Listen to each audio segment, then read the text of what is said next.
มาเราจะเล่าให้ฟังมาดูรีวิวสวัสดีค่ะทุกคนมาแล้วซีรีส์ที่พวกเรารอคอยหานท้าชะตาฟ้าปริศนายุทธจักร2รอมาหลายปีได้ดูสักทีดีใจแทบแย่เข้าเรื่องเลยนะที่โลกปัจจุบันศาสตราจารย์เย่กำลังนั่งทำงานอยู่ในหอสมุดมหาลัยทีนี้ไม่ว่าใครแวะมานักศึกษาเอาโปรเจกต์มาส่งหรือแม้กระทั่งป้าแม่บ้านที่ทำความสะอาดก็ต้องเนียนมาถามอาจารย์ว่าฟ้านเสียนหรือพระเอกของเราในนิยายตายจริงปะเพราะว่าตอนจบภาคแรกฟ้านเสียนถูกเหยียนปิงอินแทงพุงจนทะลุหลังจากที่บุกไปแลกตัวประกันที่แคว้นเป่ยฉีทุกคนกดดันมากจนอาจารย์เย่ถึงกระแวงเวลามีคนมองในที่สุดจางชิงเจ้าของต้นฉบับตัวจริงก็เข้ามาหาอาจารย์เย่จัดทันทีว่าฟ้านเสียนตายปะเพราะต้นฉบับส่งช้าเลยมีแต่คนมาทวงอาจารย์เต็มไปหมดเจ้าตัวยิ้มเพลควักคอมออกมาบอกเขียนเสร็จแล้วเอามาให้อาจารย์ดูคนแรกก่อนที่อาจารย์จะเปิดคอมอ่านในที่สุดห่านท้าชะตาฟ้าปริศนายุทธจักรก็เปิดฉากที่ชายแดนชิงพระเอกกับพวกเซียปี้อานกำลังคุมเชิงกันอยู่ว่าจะกลับไปทำงานกับองค์ชายรองไหม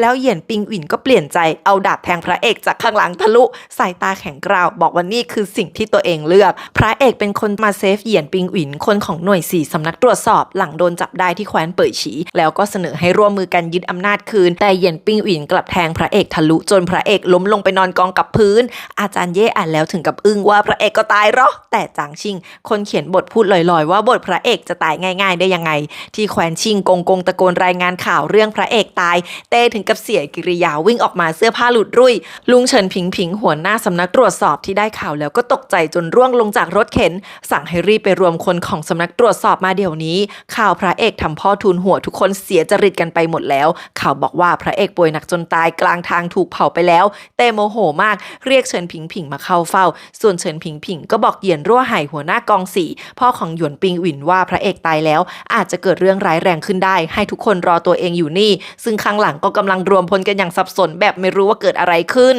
ลุงเฉินผิงนั่งรถเข็นมารอเฝ้าเต้น่าเครียดพวกทหารองครักษ์ก็ไม่ยอมให้ลุงเข้าไปเจอง่ายๆเช่นกันตอนนั้นเองฟานเจียนเจ้ากรมพระคลังหรือพ่อในนามของพระเอกพ่อทุนหัวอีกคนก็วิ่งมายืนตาแดงแต่เต้ก็ยังไม่ออกมาพ่อหันมาถามเฉินผิงเบาๆว่าร่างพระเอกอยู่ไหนพ่อเฉินผิงบอกไม่รู้พ่อก็ปรี๊ดด่าว่าเพราะลุงเฉินอยากให้พระเอกสืบทอดสำนักตรวจสอบอยากให้ทำภารกิจอันตรายแล้วก็ยังเป็นคนถอนทหารมาเฮยฉีที่แอบปกป้องพระเอกลับๆจนพระเอกต้องมาตายไปแบบนี้แล้วยังพูดแค่ว่าไม่รู้เหรอถ้าไม่อยากได้พระเอกแล้วแต่พ่อต้องการโว้ยพ่อคือน้ำตาซึมอ่ะเดินไปตะโกนด่าเต้อีกคนว่าให้คืนลูกตัวเองมาพ่อซ่อนพระเอกมาตลอดชีวิตพระเอกเป็นคนนะไม่ใช่เหยื่อล่อจนลุงเฉินที่ตาแดงเหมือนกันบอกว่าจะชดใช้ให้ด้วยชีวิตพ่อหันมาชี้หน้าด่าเลยว่าเองก็ตายเดี๋ยวนี้เลยแต่ลุงเฉินผิงบอกว่าไม่ได้เพราะชีวิตคนเดียวไม่พอก่อนตายต้องทวงความยุติธรรมเพื่อทดแทนดีชั่วลุงจะเอาชีวิตพวกคนที่สมควรตายไปด้วยสายตาแน่วแน่มากๆใต้ที่วางมือของรถเข็นลุงมีปุ่มอะไรไม่รู้อ่ะอย่าบอกนะว่าลุงแคนเต้คนต้นคิดกะเอาเต้ตายไปด้วยเนี่ยตอนนั้นเองกงก็วิ่งดุกดิกมาหาบอกว่าเต้ไม่อยู่แล้วคือตอนแรกเต้ได้ข่าวพระเอกก็โกรธมากสั่งเรียกลุงเฉินผิงมาเจอทันทีแต่หลังจากได้พิราบอันที่2เต้ก็สงบลงตอนนี้ไม่อยากเจอใครอีกแล้วจนลุงถึงกับบ่ายวันนั้นหลี่เฉิงเจ๋อหรือองค์ชายรองที่กำลังให้อาหารปลาอยู่ที่จวนก็ได้จดหมายจากพิราบสื่อสารเช่นกันมีฟ้านอู่จิ้วองครักษ์อยู่ข้างกายองค์ชายรองรู้ว่านี่คือจดหมายของเซียปี้อันต้องเป็นเรื่องพระเอกแน่แล้วก็ไว้ใจให้ฟ้านอู่จิ้วเป็นคนอ่านในวังกงเพิ่งส่งจดหมายที่เต้ฝากให้ในจดหมายบอกว่าเหยียนปิงหวินแทงพระเอกจากข้างหลังจนพระเอกตายพออ่านแล้วก็ปรี๊ดอีกว่าเนี่ยคนของสำนักตรวจสอบทำกันเองแต่ลุงเฉินหน้าตาครุ่นคิดหนักมากเหยียนปิงหวินเป็นคนเผาร่างพระเอกที่วางบนกองไม้โคตรสูงด้วยตัวเองเซียปีอันที่ยืนอยู่ด้วยยังระแวงว่าพระเอกไม่ตายเหยียนปิงหวินก็พูดหน้าตายว่าไม่ได้มีอะไรกับพระเอกแต่จะกำจัดสิ่งที่จะทำให้แคว้นชิงต้องวุ่นวายเท่านั้นเซียปีอันยังสงสัยว่าเอาแล้วเผาร่างพระเอกเพื่อเหยียนปิงหวินบอกว่าพระเอกเป็นศิษย์เอกของปรมาจารย์พิษที่สกิลการแพทย์ก็ไม่แพ้การวางยาถ้าทิ้งร่างไว้ให้ชนะสูตรก็ต้องมีคนรู้สิว่าไม่ได้ตายเพราะป่วยองค์ชายรองฟังข่าวเรื่องพระเอกป่วยตายแถมร่างยังโดนเผาแล้ว แต่ว่าโดนเหยียนปิงอินแทงก็สะดุดทันทีพ่อกำลังเข็นรถลุงเฉินออกมาจากวังพ่อก็คิดได้แล้วว่าเหยียนปิงอินโคตรจะรักษากฎหมายถึงจะเกิดเรื่องร้ายแรงยังไงก็คงจับตัวพระเอกมากกว่าค่าลุงเฉินบอกว่ามันยิ่งประหลาดที่พวกองครักษ์ลับองครักษ์ส่วนตัวที่เต้สั่งให้ไปคุ้มครองพระเอกด้วยตัวเองเป็นคนส่งข่าวเรื่องนี้ออกมาถ้าเหยียนปิงอินทำจริงป่านนี้โดนเกาตาหรือกันดั้มหัวหน้าองครักษ์ลับที่พ่อส่งให้ไปอยู่กับพระเอกตั้งแต่ออกเดินทางจับไปแล้วพ่อคิดได้แล้วจ้าว่าพระเอกแกล้งตายส่วนลุงเฉินก็บอกไม่ว่าพระเอกจะทำไปเพื่ออะไรตอนนี้ก็เท่ากับว่าไม่มีอะไรทำลายพระเอกได้อีกแล้วนี่พระเอกกำลังหลอกลวงเบื้องสูงองค์ชายรองก็คิดได้เหมือนกันว่าพระเอกไม่ตายง่ายๆแบบนี้แน่ถ้าเป็นพระเอกก็คงจะทำแบบเดียวกันแล้วกลับมาเมืองหลวงเพราะพระเอกเป็นห่วงคนรอบกายคงกะปิดแผ่นฟ้าหลอกทุกคนแล้วแอบกลับมาละเซ่หัวเราะ บอกตัวเองจำพระเอกได้ถึงแม้จะกลายเป็นเท่าฐานฟ้านอู่จิ้วเลยยื่นถุงน้อยให้องค์ชายรองดูหน้าตายบอกนี่ไงเท่ากระดูกพระเอกโอ๊ยไอ้บ้า พ่อพระเอกยังโมโหจะหาเรื่องต่อแต่ลุงเฉินพิงใส่ตาคมกริบบอกว่าเราจะไม่เก็บเรื่องนี้เงียบๆแต่จะกระพือข่าวทำให้การตายของพระเอกมีคุณค่าส่วนที่ขบวนพระเอกหวังฉี่เหนียนหรือตาลุงเหล่าหวังจอมเจ้าเล่ห์กับพระเอกก็กำลังสนุกที่แกล้งตายสำเร็จแม้ที่แท้ก็รู้กันหมดจ้ะทั้งเหยียนปิงอุ่นทั้งกันดั้มพระเอกเดาไว้แล้วว่าต้องเจอเรื่องแบบนี้พอดีก่อนออกเดินทางพวกศิษย์พี่ศิษย์น้องจากหน่วย3ให้ไอเทมเด็ดๆมาเพียบหนึ่งในนั้นก็คือเข็มขัดลับที่เอากระบี่คู่กันแทงแล้วมันจะออกมาเหมือนโดนแทงตายพร้อมเลือดปลอมคนให้บอกว่าโอ๊ยไปเมืองอื่นอันตรายจะตายจนตัวก็แค่แกล้งตายซะนะมันได้ใช้จริงๆเว้ยส่วนที่รอดจากกองเพลิงมาได้ก็เพราะเราหวังขุดรูให้เท่ากระดูกเราหวังเอาหมูแห้ง2 ตัวในขบวนไปเผามาโอ้โหเนียนกริบแล้วเราหวังก็อวยพระเอกสุดริมทิ่มประตูเหมือนเดิมว่าทั้งสูงหล่อเก่งกาจเหยียนปิงอินหันมาถามถึงแผนต่อไปพระเอกก็บอกว่าลูกเมียของจื่อจริงน้องชายหรือว่าฟ้านซื้อเจอแล้วก็อาจารย์อีกพระเอกคงไม่วางใจถ้าไม่ช่วยทุกคนออกมาจากการถูกองค์ชายรองจับยังไงก็ต้องกลับไปเมืองหลวงก่อนแล้วถามเหยียนปิงอินว่าทำไมเลือกข้างตัวเองไม่กลัวแขวนชิงจะวุ่นวายหรอเหยียนปิงอินถอนหายใจบอกว่าองค์ชายรองสมคบกับเป่ยฉียักยอกเงินหลวงแค่คิดก็สมควรจะโดนโทษแล้วตัวเองพักดีกับแควนและเต้เท่านั้นส่วนพวกองค์ชายเนี่ยหรอ ผู้จนพระเอกยกนิ้วให้บอกเราหวังว่ากลับไปแล้วต้องส่งป้ายประกาศเกียรติคุณให้เหยียนปิงอินนะสลักคำว่าองครักษ์แคว้นชิงผู้ยิ่งใหญ่โอ้ยไอ้บ้าพอพระเอกกลับมาบ้านก็สั่งหลิวหรูอี้หรือแม่เล็กให้จัดงานศพให้พระเอกซะแม่เล็กจะตีโพยตีพายแต่พ่อกัดฟันบอกว่าจัดให้ใหญ่ให้พวกนั้นมันสำนึกจนแม่เล็กเข้าใจแล้วว่าข่าวพลาดแล้วนางก็รีบมาดูรัวๆที่ปกตินับถือพระเอกสุดๆกลัวน้องจะเสียใจที่ไหนได้รัวๆกำลังชิวเอาหนังสือในร้านออกมาตากแดดเพราะว่าซื้อเจอตัวดีไม่รู้หายไปไหนจนแม่เล็กงงรัวๆบอกว่านางเชื่อใจพระเอกมากไม่ว่าใครจะตายพระเอกก็ต้องไม่ตายเด็ดขาดข่าวที่ส่งมาต้องเป็นข่าวปลอมแม่เล็กดีใจที่รัวๆไม่เศร้าแต่ก็ยังเหวอว่านี่มันเชื่อมั่นพี่ชายจนตามืดบอดเกินไปปะเนี่ย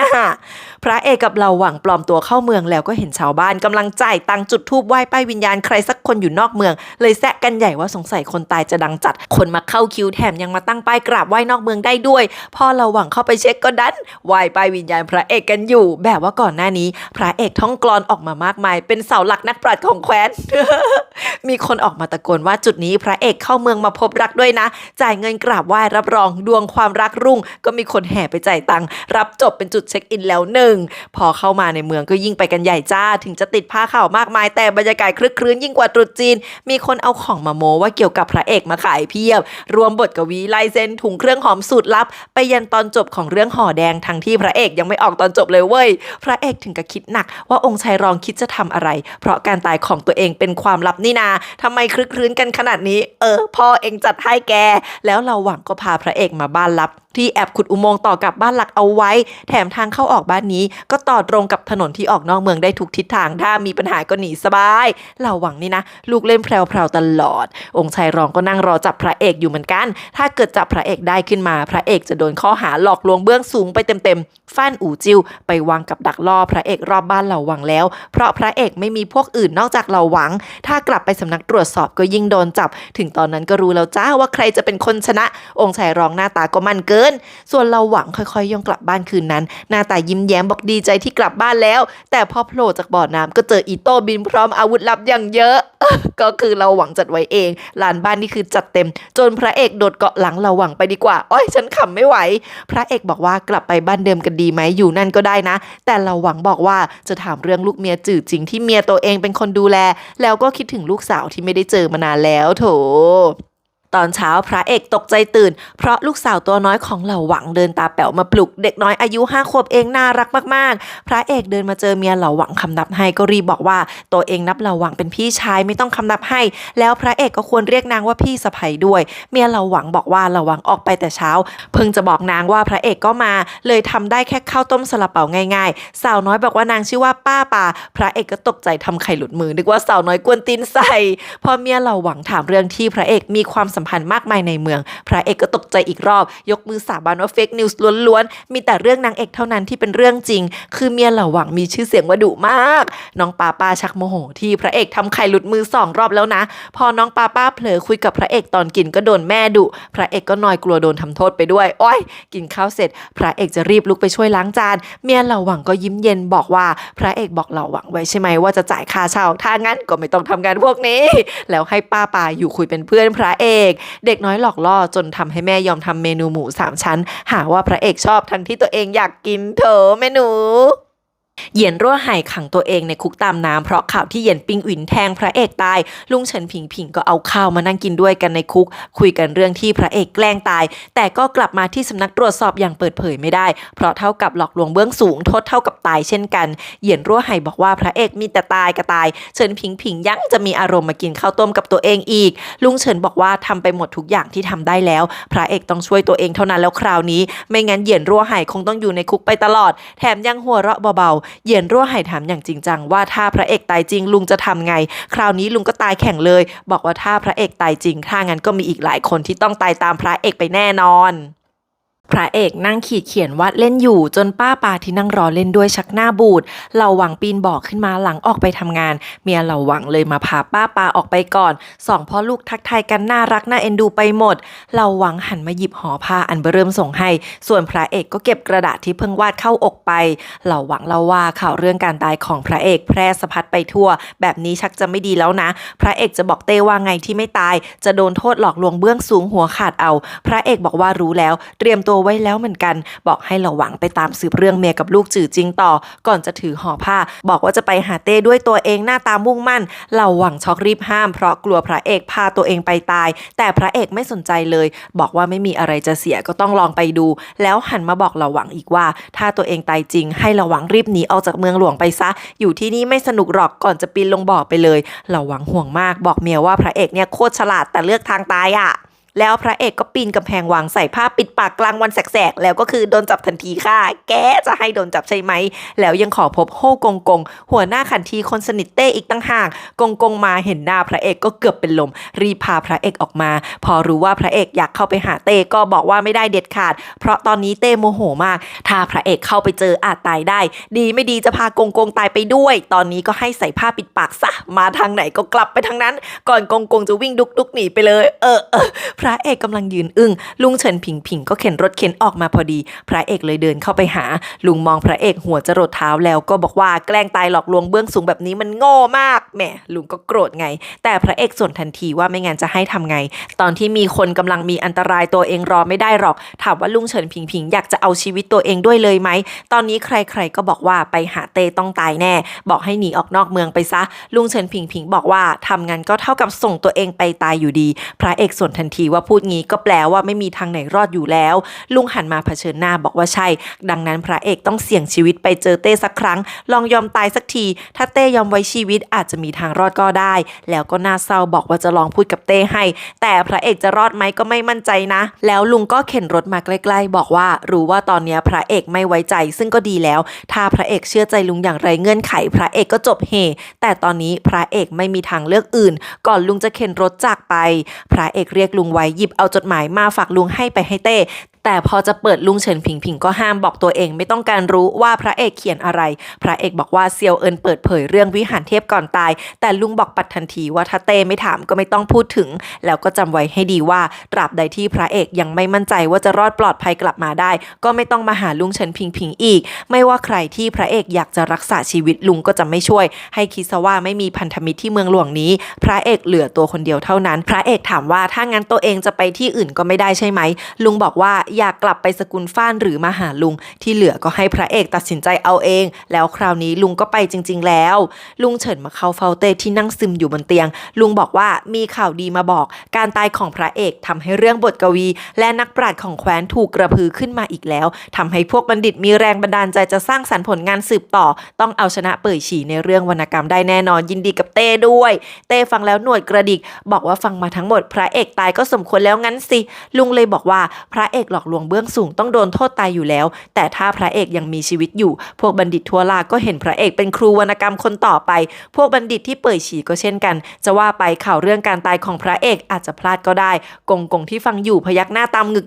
ลุงเห็นเต้ไม่ตอบเลยบอกว่าที่จริงพระเอกยังไงก็สมควรโดนโทษตายเพราะหลอกเต้แต่ก็ยังมาขอเข้าเฝ้าพระเอกคงรู้ตัวว่าผิดแล้วก็ไม่กลัวโทษตายด้วยเต้ชักจะเชิดหน้าลุงเฉินเลยควักเอากระดาษของพระเอกออกมาพูดว่ามีอันตรายอยู่ทางเหนือยังนึกถึงเต้นะเต้ยังเชิดแต่เริ่มเล่ลุงเลยบอกว่าไหนพระเอกก็ต้องตายให้มาเจอเต้สักครั้งก่อนตายดีกว่าไหม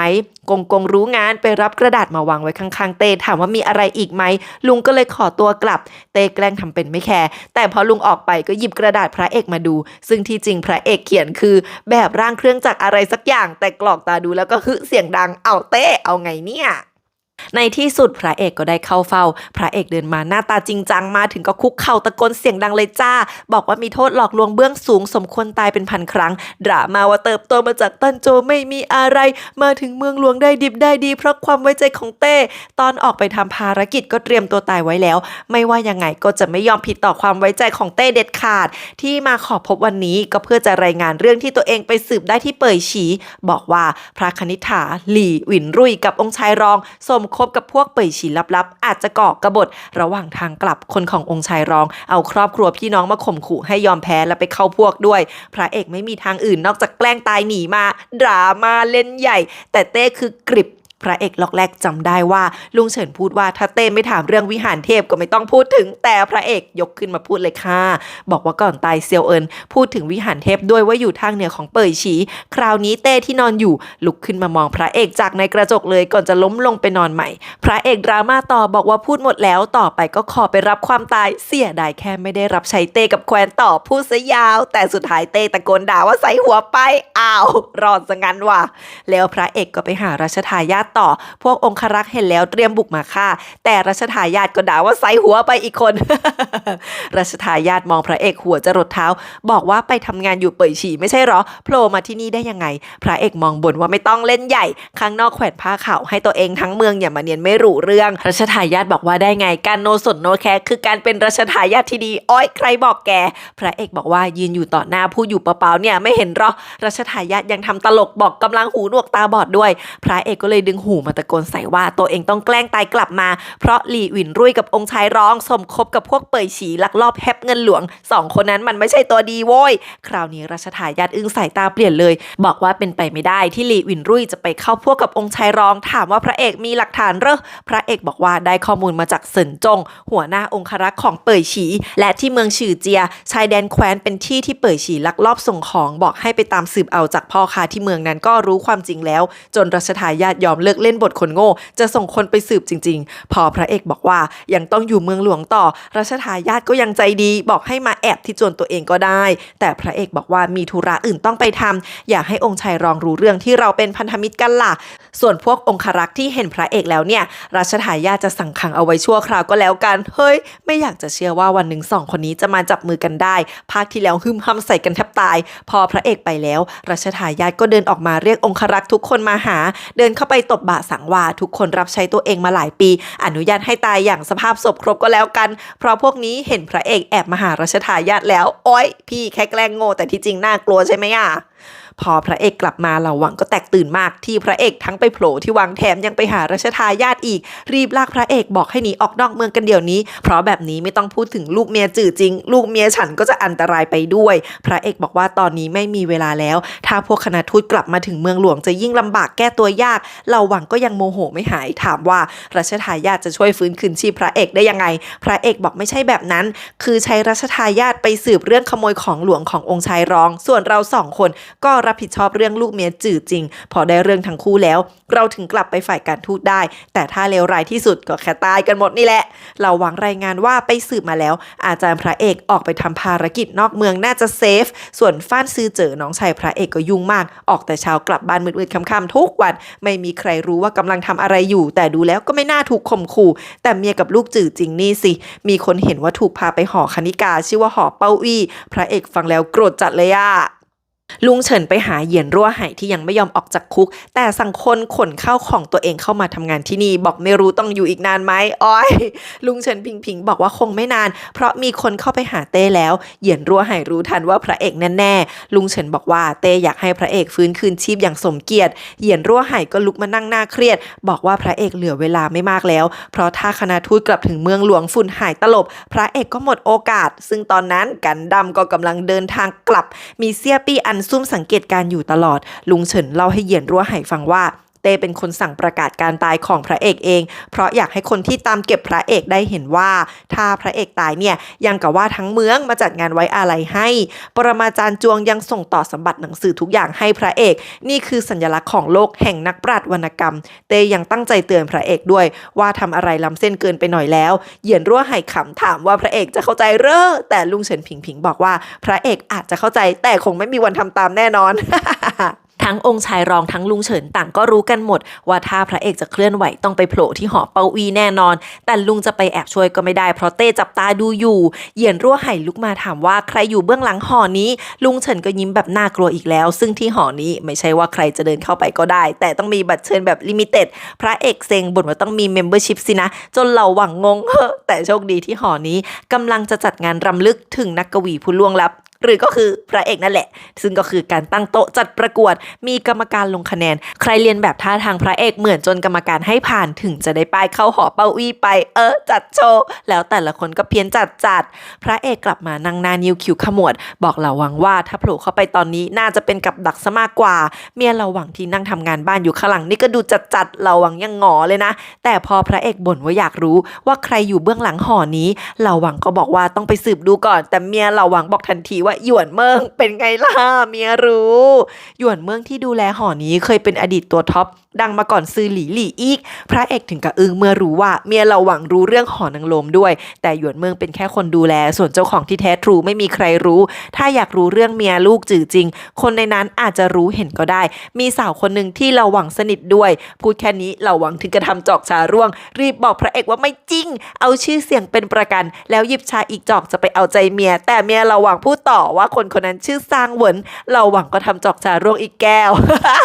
เราหวังคือเหงื่อออกเต็มตัวไปหมดแล้วรีบบอกว่าไม่มีอะไรจริงๆนะพูดไปพูดมาก็เกือบหลุดจนเมียเราหวังหักช้อนทิ้งด้วยมือเปล่าพูดยิ้มว่ายังดีนะที่เราหวังจำคนได้พระเอกพอมีทางให้สืบต่อแล้วแม่โหดจัดจนพระเอกได้แต่มองตาปริบเมียหันมามองเราหวังเรียกเข้าไปฟาดหน้าแดงเถือกเราหวังออกมาเล่าเป็นฉากๆให้พระเอกฟังว่าไม่มีอะไรในกอไผ่แค่ไปขายของทำกำไรนิดหน่อยแต่ก็รู้ว่าพวกสาวๆจะต้องออกมาซื้อเสื้อผ้าเข้าของพระเอกถอนหายใจบอกว่าชีวิตแต่งงานนี้มันไม่ง่ายเลยก่อนจะออกไปทำงานกันต่อเราหวังยังต้องไปคำนับเมียอยู่นอกประตูแล้วเมียก็รู้ทันไปอีกถึงวันที่สาวๆออกมาซื้อของก็เดินมากันเป็นขบวนอย่างเรียบร้อยมีบอดี้การ์ดคอยตามมาคุมแม่นางซางเหวินเป็นนักร้องอยู่ที่หอเป่าอี้เหล่าหวังพาพระเอกมาดักรอพบแต่ซางเหวินรู้ทันทีว่าพระเอกเป็นใครเพราะเคยเห็นพระเอกกับซือหลี่แล้วนางก็รู้ด้วยว่าพระเอกคงอยากรู้เรื่องหอเป่าอี้เพราะว่านางเป็นแค่คนธรรมดารอบตัวนางมีแค่หอเป่าอี้เท่านั้นที่แตกต่างอุ๊ย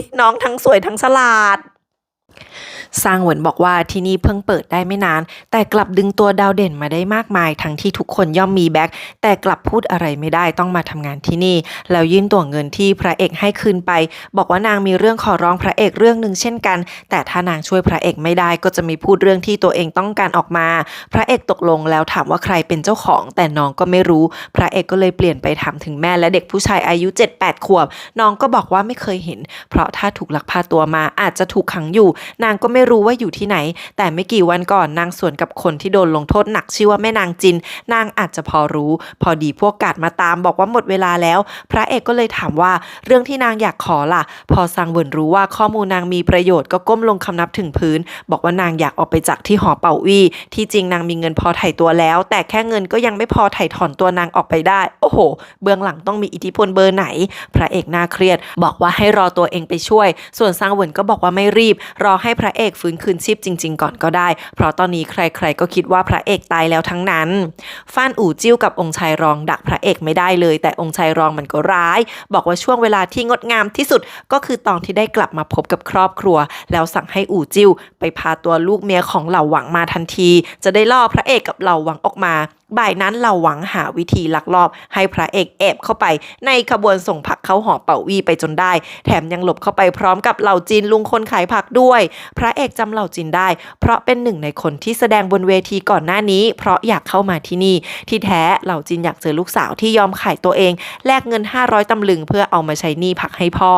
กงใต้เคยสั่งซื้อผักจำนวนนี้แหละพระเอกเพิ่งถึงบางอ้อว่านี่ก็คือเหล่าจีนคนขายผักแล้วทั้งคู่ก็หลบอยู่ในเล้าไก่มีขนไก่เต็มหัวไปหมดแล้วโอ้ยเหล่าจินบอกว่าต้องติดสินบนกงถึงจะได้ขายผักเข้าวังแต่รอบหลังสุดเหล่าจินไม่มีเงินหลังจากนั้นก็เลยโดนกงคอมเพลนตลอดแล้วทุกครั้งที่โดนด่าว่าผักไม่สดก็ต้องจ่ายเงินชดเชยไปมาก็เลยมีหนี้อยู่500 ตำลึงลูกสาวเหล่าจินก็เลยขายตัวเองใช้หนี้พระเอกถามว่าเอาไม่หยุดส่งผักอ่ะเหล่าจินก็เลยบอกว่าทำงานก็เท่ากับหลอกลวงเบื้องสูงโดนโทษตายอีกอยู่ดีพระเอกฟังแล้วก็โกรธขึ้นมาอีกแล้วใช้กฎหมายกับกงก็ไม่ได้ขนาดเงินค่าตัวลูกสาวหอเป่าอี้ยังเอาเงินให้ใต้กงโดยตรงบอกว่าใช้หนี้หมดแล้วเหล่าจินเลยอยากแอบเข้ามาหาลูกสาวเพื่อบอกว่ากำลังเก็บเงินมาไถ่ตัวลูกออกไปนะพระเอกคนดีมากออกมาก็กวาดตัวเงินส่งให้เหล่าจินหมดเลยเหล่าจินซึ้งมากแต่ก็น้ำตาคลอบอกว่าถึงมีเงินแล้วก็ยังเข้าไปหอเป่าอี้ไม่ได้ถ้าไม่ถูกเชิญเข้าไปพระเอกอมยิ้มเลยจ้าบอกว่าเดี๋ยวช่วยเองแล้วพระเอกก็เขียนบทกลอนลายมือไก่เขียให้เหล่าจินเอาไปใช้แสดงบนเวทีอีกครั้งจนผ่านกรรมการทั้ง3ได้ป้ายเข้าหอเป่าอี้ไปครองจนได้เหล่าจินดีใจมากที่จะได้เข้าไปหาลูกแล้วพระเอกกับเหล่าหวังก็แอบดูอยู่ข้างหลังโอ้ยซึ้งพระเอกคนดีอ่ะแล้วพระเอกก็หันมาตาขวางถามเหล่าหวังว่ารู้จักใต้กงไหมสักวันต้องไปดูหน้าให้ได้เหล่าหวังบอกว่าชาวบ้านแบบเหล่าจินก็เป็นแบบนี้มานานแล้วเรื่องแบบนี้เป็นเรื่องปกติแต่พระเอกสายตาแข็งกร้าวมากพอได้ฟังคำตอบบ่ายวันนั้นเองเมียเหล่าหวังกำลังพาป้านอนกลางวันก็มีกองทหารบุกมาเคาะประตูโอ๊ยพระเอกกับเหล่าหวังนั่งรอเหล่าจินจนเย็นจนงานเลิกหมดแล้วเหล่าจินออกมาหน้าตาแย่มากบอกว่าถามลูกสาวให้แล้วเรื่องแม่และเด็กแต่ลูกสาวบอกว่าไม่เห็นคนที่มีลูกเลยให้พระเอกลองมาใหม่พรุ่งนี้เพราะวันนี้พวกนั้นกำลังเทรนคนใหม่อยู่พระเอกถามว่าทำไมเหล่าจินไม่พาลูกสาวออกมาด้วยคราวนี้เหล่าจินน้ำตาไหลบอกว่าพวกนั้นพูดว่าเงิน500 ตำลึงซื้อเวลาลูกสาวได้แค่2 ชั่วโมงถ้าอยากไถ่ตัวต้องเอาเงินมา10,000ทั้งชีวิตเหล่าจินไม่มีทางหาเงินนี้ได้แน่ๆพูดไปก็ร้องไห้ไปเสียงสั่นบอกว่าตัวเองเอาเงินมาคืนพระเอกไม่ได้ด้วยตบตีทำร้ายตัวเองว่าเป็นคนไร้ประโยชน์โถลุงน่าสงสารมากพระเอกบอกว่าจะช่วยลุงก็บอกว่าจะไปขายผักมาใช้หนี้ให้แต่พอหันหลังลุงก็ล้มลงขาดใจเพราะโดนฟันหลังมาเฮ้ยพวกนั้นเก็บศพลุงอย่างไวส่วนพระเอกช็อกมากที่จู่ๆคนหนึ่งก็ต้องตายไปแบบนี้เหล่าหวังต้องรีบห้ามพระเอกออกไปแทบแย่ส่วนพระเอกแขนจนตาแดงบอกว่าพรุ่งนี้จะมาแน่จะกลับมาดูซิว่าเจ้าของที่แท้จริงของที่นี่เป็นใครหยวนเมืองฟังพวกกาดพูดเหมือนกับว่าไม่ได้ก่อเรื่องแต่เหล่าจินหาเรื่องก่อนเองบอกให้ส่งเงินให้ลูกสาวเหล่าจินปลอบใจให้นางทำงานให้ดีแล้วก็หันไปดุด่าพวกนางคณิกาที่กำลังซ้อมอย่างเข้มงวดพระเอกกับเหล่าหวังปีนเบาะน้ำเข้าบ้านตอนค่ำถึงได้รู้ว่าเมียเหล่าหวังกับป้าหายไปแล้วเหล่าหวังร้อนใจมากแทบร้องไห้บอกว่าชีวิตทั้งคู่สำคัญกว่าชีวิตตัวเองซะอีกเนี่ยถูกคนขององค์ชายร้องพาตัวไปเหมือนลูกเมียจื่อจริงแล้ววันรุ่งขึ้นพระเอกเดินมาหน้าหอเป่าอี้บอกเหล่าหวังว่าให้รอดูละแล้วข้างนอกตัวเองจะช่วยทั้ง2 คนกลับมาได้แน่ๆแต่พอพระเอกเดินเข้าไปเหล่าหวังก็สายตาเปลี่ยนแอบเดินไปอีกทาง องค์ชายรองนั่งปอกผลไม้เห็นฟันอู่จิ้วอ่านหนังสือไม่หยุดก็เอาองุ่นมายัดปากถามว่าอ่านอะไรเนี่ยทุกวันช่วงนี้พี่บอดี้การ์ดหน้าเข้มหนวดเฟิร์มแกอยากสอบเป็นบัณฑิตกับเขาแต่ว่าฟันอู่จิ้วก็บอกว่าตอนตัวเองพาคนบุกเข้าไปก็ไม่มีคนแล้วทั้งที่ตอนเฝ้าอยู่ก็เห็นว่าทั้งคู่อยู่ในบ้านชัดๆหรือจะมีผีโถไอ้บ้าตอนนั้นเองเหล่าหวังก็มาขอเข้าพบองค์ชายรองนะยิ้มร้ายเลยอะเหล่าหวังเข้ามาแล้วก็บอกทันทีว่าพระเอกกำลังอยู่ในเมืองหลวงตามหาตัวลูกเมียของจื่อจริงตอนนี้กำลังจับตามองหอเป่าอี้เฮ้ยเหล่าหวังอย่าไปบอกมันเด้มีกันบอกด้วยว่าถ้าไปที่นั่นตอนนี้แล้วจับพระเอกได้ก็จะเปิดเผยตัวตนพระเอกเรื่องแกล้งตายได้แล้วองค์ชายรองถามว่าหักหลังพระเอกที่เห็นเหล่าหวังเป็นเพื่อนสนิททำไมเหล่าหวังคุกเข่าเลยบอกว่าหลังจบเรื่องแล้วให้องค์ชายรองปล่อยตัวเมียกับลูกตัวเองเถอะองค์ชายรองลุกขึ้นมานั่งมองหน้าบอกว่าให้จับพระเอกวันนี้ถ้าทำได้ก็จะทำตามเรื่องที่รับปากโอ๊ยไม่ใช่มันอาจจะไม่ใช่คนจับไปก็ได้โว้ยอย่าไปโดนมันหลอกใช้แล้วมันก็เลวเวอร์ใช้เหล่าหวังอย่างกระหมูกระหมาลากให้ตามไปจับพระเอกด้วยกันที่หอเป่าอี้วันนี้หยวนเมิงสั่งสอนสาวสวย4คนอย่างใกล้ชิดเพราะมีโอกาสได้แสดงฝีมือให้เจ้าหอเห็นเผื่อจะขึ้นเป็นเบอร์1ซางเหวินก็เป็น1ใน4ด้วยแต่น้องคือยิ้มแห้งมากๆตอนที่4สาวนั่งรอพระเอกก็แอบอยู่บนคานซางเหวินเลยแกล้งหลอกชวนสาวๆคุยจนได้ข้อมูลว่าคุกใต้ดินอยู่ไหนตอนนั้นเองเจ้าหอก็เข้ามาพอดีทุกคนรุมเข้าไปดูแลปรากฏว่าเจ้าของหอก็คือฟ่านซือเจ๋อฮะอะไรก่อนแล้วน้องมันก็ไม่สนพวกสาวๆมาถึงก็ไปขอดูบัญชีทันทีพระเอกนั่งอยู่บนคานถลึงตามองโตแล้วจ้าฟันซือเจ๋อไล่สาวๆทุกคนออกไปบอกรำคาญขนาดหยวนเมิงยังโดนไล่ออกไปเช่นกันพอทุกคนไปกันหมดแล้วพระเอกก็ลงมามองซือเจ๋อตาแข็งมากเรียกน้องชายหรือว่าซือเจ๋อเสียงดุอีน้องเหมือนจะดีใจที่พี่ชายยังไม่ตายแต่พระเอกถามเสียงเข้มว่าแกเป็นเจ้าของหอเป่าอี้นี่จริงๆอะ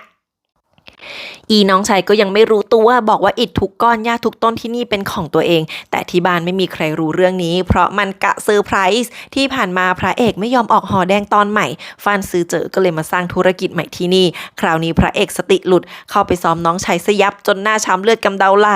ซือเจ๋อโกรธมากจะหาเรื่องแต่พระเอกจู่ๆก็สุดลงเหมือนไม่สบายหันไปกัดฟันบอกฟานซือเจ๋อว่าให้ออกไปบอกทุกคนเลยว่าพระเอกยังไม่ตายอยู่ที่นี่อย่างมากก็แค่ตายน้องชายวิ่งลงจะไปฟ้องเรียกคนมาช่วยสุดท้ายทำใจไม่ได้ขึ้นมาปิดประตูบอกพระเอกว่าช่วยชีวิตพี่ไว้พระเอกกระอักเลือดออกมาบอกว่าช่วงนี้พลังปราณไหลเวียนไม่ค่อยดีซือเจ๋อหน้าจ่อยถามว่าช่วงนี้พระเอกรีบทำอะไรอยู่พระเอกถามถึงลูกเมียจื่อจริงซือเจ๋อก็บอกว่าไม่รู้เรื่องตัวเองสนิทกันจะไปพาคนมาทำไมพระเอกถามถึงเรื่องนางคณิกาถามว่าที่นี่ใช่หอนางโลมไหมคราวนี้ซือเจ๋อโกรธจัดบอกว่าที่นี่ขายแต่เสียงเพลงกับงานศิลปะแล้วมันก็นั่งลงอธิบายเป็นฉากๆว่าไม่ไปยุ่งกับธุรกิจที่มีเจ้าถิ่นอีกอย่างถ้าพ่อรู้มันโดนตีตายแน่บอกว่าโกของมันก็คือทำให้ที่นี่เป็นที่พบปะสังสรรค์ของบัณฑิตชั้นสูงโอ้โหปณิธานยิ่งใหญ่จนพระเอกถามว่ารู้เรื่องการตายของเหล่าจินไหมซือเจ๋อมันก็ไม่รู้เรื่องจริงๆพระเอกฟังแล้วได้แต่ถอนหายใจหยวนเมิงชักเป็นห่วงฟันซือเจ๋อเลยเข้ามาเช็คแต่ก็ไม่เจอใครซือเจ๋อสั่งให้ไปเรียกแค่แม่นางซางเหวินมาแล้วก็ไล่หยวนเมิงไปมีพระเอกแอบยืนรออยู่หลังประตูแต่ก็อาการไม่ค่อยดีอีกแล้วพอซางเหวินเข้ามาพระเอกก็ให้นางบอกซือเจ๋อให้ฟังซิว่าที่นี่ใช่หอนางโลมไหมที่แท้ซือเจ๋อมันแค่มาเช็คบัญชีนานๆครั้งที่เหลือให้หยวนเมิงเป็นคนจัดการพอซางเหวินบอกว่าพวกโสเภณีถูกขังอยู่ในคุกข้างหลังซือเจ๋อก็ลุกลี้ลุกลนเลยที่แท้ที่นี่มีอีกคนเป็นเจ้าของร่วมซึ่งก็คือหลี่เฉิงผิงองค์ชาย3โอ้ยหัวจะปวดก็คือว่าสนมอี้ที่เป็นแม่องค์ชาย3เนี่ยเป็นลูกพี่ลูกน้องของแม่เล็ก2คนนี้มันก็เลยเป็นญาติกันซางเหวินรีบลุกบอกขอตัวก่อนดีกว่ายิ่งฟังยิ่งรู้สึกว่าอายุจะสั้นลง พระเอกบอกนั่งเถอะไม่ทันแล้วน้องซางเหวินก็เลยได้แต่นั่งลงแล้วก็อุดหูเอาองค์ชาย3มาถึงแล้วแกไอ้น้องนี่มันก็เพี้ยนไม่ต่างมาถึงกติโนนเปลี่ยนนี่แต่ละอย่างก็คือเพี้ยนตั้งแต่ม่านยันโคมไฟใส่ตะเกียงล้าน8เห็นหยวนเมืองกับคนอื่นฟังไม่เข้าใจก็ยังลากไปเริ่มใหม่ตั้งแต่ต้นซือเจ๋อก็กำลังฝอยให้พระเอกฟังว่าองค์ชาย3อยากทำธุรกิจอะไรก็ได้เพื่อพิสูจน์ตัวเองกับแม่ว่าตัวเองก็มีดีเพื่อให้แม่ภูมิใจพระเอกด่าว่าแก2คนจะเปิดหอนางลมให้สนมของเต้ภูมิใจหรือไงซือเจ๋อรีบบอกไม่ใช่พวกมันก็ไม่รู้จริงๆเป็นเหยื่อโดนหลอกเช่นกันแล้วสนมอีก็ยังไม่รู้เรื่องเพราะองค์ชาย3กะเซอร์ไพรส์แม่อีกคนนึงพระเอกถามว่าไปจ้างหยวนเมืองมาตั้งแต่เมื่อไหร่ ตอนนั้นเองทั้งคู่ได้ยินเสียงองค์ชายสามกำลังโวกเวกโวยวายอยู่ข้างล่างพอองค์ชายสามเดินขึ้นมาซือเจ๋อก็หาเรื่องไล่สาวๆออกไปพระเอกโผล่มาฟาดคอองค์ชายสามทีเดียวสลบองค์ชายสามถามว่าพระเอกเป็นใครยังไม่ทันจะจบเลย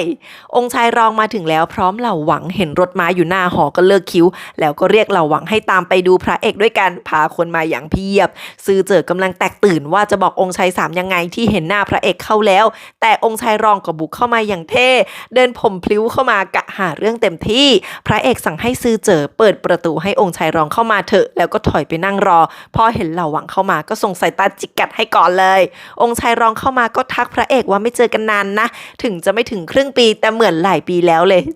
ใจค่ะคนดูไม่เจอมา5 ปีแล้วองค์ชายรองบอกว่าเมืองหลวงที่ไม่มีพระเอกไม่หนุกพระเอกก็เลยสวนว่าตอนไปเป่ยเฉียโดนรอบฆ่าทั้งที่ไม่มีใครรู้เส้นทางดังนั้นแปลว่าองค์ชายรองสมคบกับหลี่หวินรุยกะฆ่าตัวเองมาตลอดแล้ว2 คนนี้ก็หลอกด่ากันไปกลุ่มใหญ่เหล่าหวังรีบหันไปขอร้องให้องค์ชายรองปล่อยเมียกับลูกองค์ชายรองก็บอกหน้าตายว่าไม่ได้อยู่กับตัวเองสักหน่อยเพราะตอนส่งคนไปหาแม่ลูกคู่นี้ก็หายตัวไปแล้วเหล่าหวังถึงกระสุดว่าตัวเองทำอะไรลงไปองค์ชายรองยังปากดีบอกให้พระเอกมาอยู่ข้างตัวเองดีกว่าแล้วจะลบทุกข้อหาให้หรือไม่งั้นก็ตายไปซะพระเอกหน้าตาโกรธมากถามว่าแล้วคนที่ตายไปแล้วล่ะองค์ชายรองส่วนว่าตัวเองสนใจแค่พระเอกเท่านั้นพระเอกด่ากลับแรงว่าไม่มีทางเลือกข้างองค์ชายรองแน่เพราะเราทั้งคู่ถูกลิขิตมาให้เป็นศัตรูกันองค์ชายรองโมโหสั่งให้เก็บพระเอกซะฟานอู่จิวจะลงมือแล้วแต่ตอนนั้นมีทหารหลวงบุกมากองใหญ่มาคุมคนขององค์ชายรองจนเจ้าตัวโกรธส่วนพระเอกทำหน้าตากวนประสาทมากแบบว่าคิ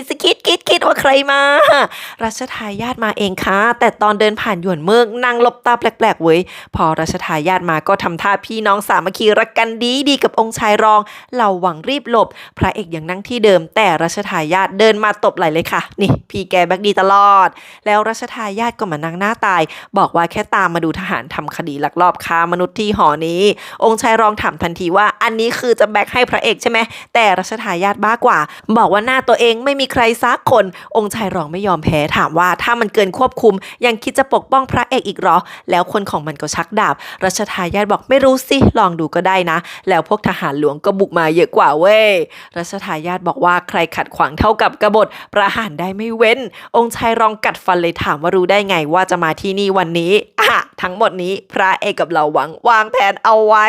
พระเอกเอาตัวเองเป็นเหยื่อล่อให้องค์ชายรองมาติดกับแล้วให้รัชทายาทมาตกปลาคือองค์ชายรองในเวลาอันเหมาะสมองค์ชายรองคือปรี๊ดมากที่โดนแผนซ้อนแผนหลอกในหลอกด่าในด่า แล้วก็ด่าเหล่าหวังอย่างแรงหาว่าแกนี่มันคือมิจฉาชีพแต่กำเนิดคราวนี้รัชทายาทกับองค์ชายรองนั่งลงหาเรื่องจิกด่ากันยกใหญ่รัชทายาทจะโยนเรื่องหอเป่าอี้ฆ่ามนุษย์ให้ได้องค์ชายรองบอกไม่รู้ไม่เห็นไม่เกี่ยวถึงองค์ชายสามจะเป็นเจ้าของก็เป็นน้องรัชทายาทเหมือนกันนั่นแหละรัชทายาทก็เลยพาไปคุยกันหน้าระเบียงบอกว่าหยวนเมืองเนี่ยชี้ได้หงเฉิงไถ่ตัวออกมาแล้วหงเฉิงเนี่ยดันเป็นคนรู้จักขององค์ชายรองขู่ว่าคำคนที่มันฆ่าคนได้นะคนนอกยังไงก็เมาว่าหอเป่าอี้เนี่ยองค์ชายรองมีเอี่ยวรัชทายาทบอกว่าให้ปล่อยเมียกับลูกจืดจริงซะองค์ชายรองปากดีแต่ก็ยอมปล่อยคนปากกระตุกบอกสุดท้ายเราก็พี่น้องกันนะใครยอมก็ไม่มีผลหรอกชี้นิ้วสั่งให้ฟ้านอู่จิ้วไปปล่อย2 แม่ลูกนั่นออกมาเดี๋ยวนี้อีพีนี้ก็ตลกวิ่งไปตะโกนด่าให้ทุกคนหลีกทางองค์ชายรองหงุดหงิดบอกตัวเองปล่อยคนแน่กลับได้ยังรัชทายาทแอบหันไปมองพระเอกพยักหน้าให้แล้วถึงบอกโอเคก่อนออกไปพระเอกยังจะปากดีกวนองค์ชายรองไปอีกสุดท้ายองค์ชายรองก็ต้องกลับบ้านมือเปล่าพระเอกน่าเครียดคิดหนักบอกว่าคนอย่างองค์ชายรองรับปากยอมแพ้ปล่อยคนง่ายไป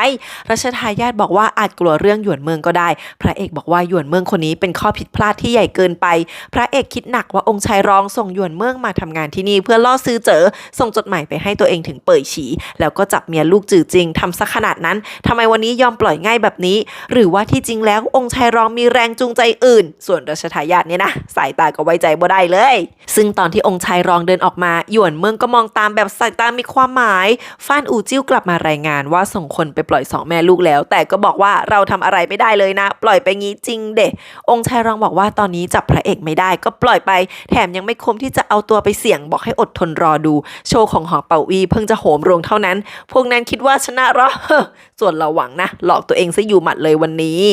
พระเอกถามรัชทายาทว่าปล่อยพวกผู้หญิงไปได้ไหมแต่รัชทายาทบอกว่าถ้าปล่อยไปตอนนี้คงไม่มีใครมีชีวิตรอดพระเอกเลยบอก บอกว่างั้นก็ปิดหอเป่าอี้ไปก่อนแล้วกันหันไปบอกซือเจ๋อให้ช่วยดูแลแม่นางที่แซ่จินด้วยจนไอ้น้องมันยิ้มแปลกๆบอกว่าพระเอกจะให้วานหรือนางเอกผิดหวังไม่ได้นะรัชทายาทหันมาถามว่าธุรกิจกำลังไปได้สวยจะปิดจริงดิพระเอกบอกว่าปิดเพราะตัวเองจะไม่ล้ำเส้นเด็ดขาดแล้วพระเอกก็หันไปฝากรัชทายาทให้ช่วยดูแลเมียกับลูกจื่อจริงรัชทายาทบอกว่าอีกไม่กี่วันคงได้ข่าวจากเมืองฉือเจียแล้วให้พระเอกรีบกลับไปเข้าคณะทูตซะจบเรื่องนี้ก็เท่ากับพระเอกสร้างคุณงามความดีครั้งใหญ่แล้วก่อนจะกลับไป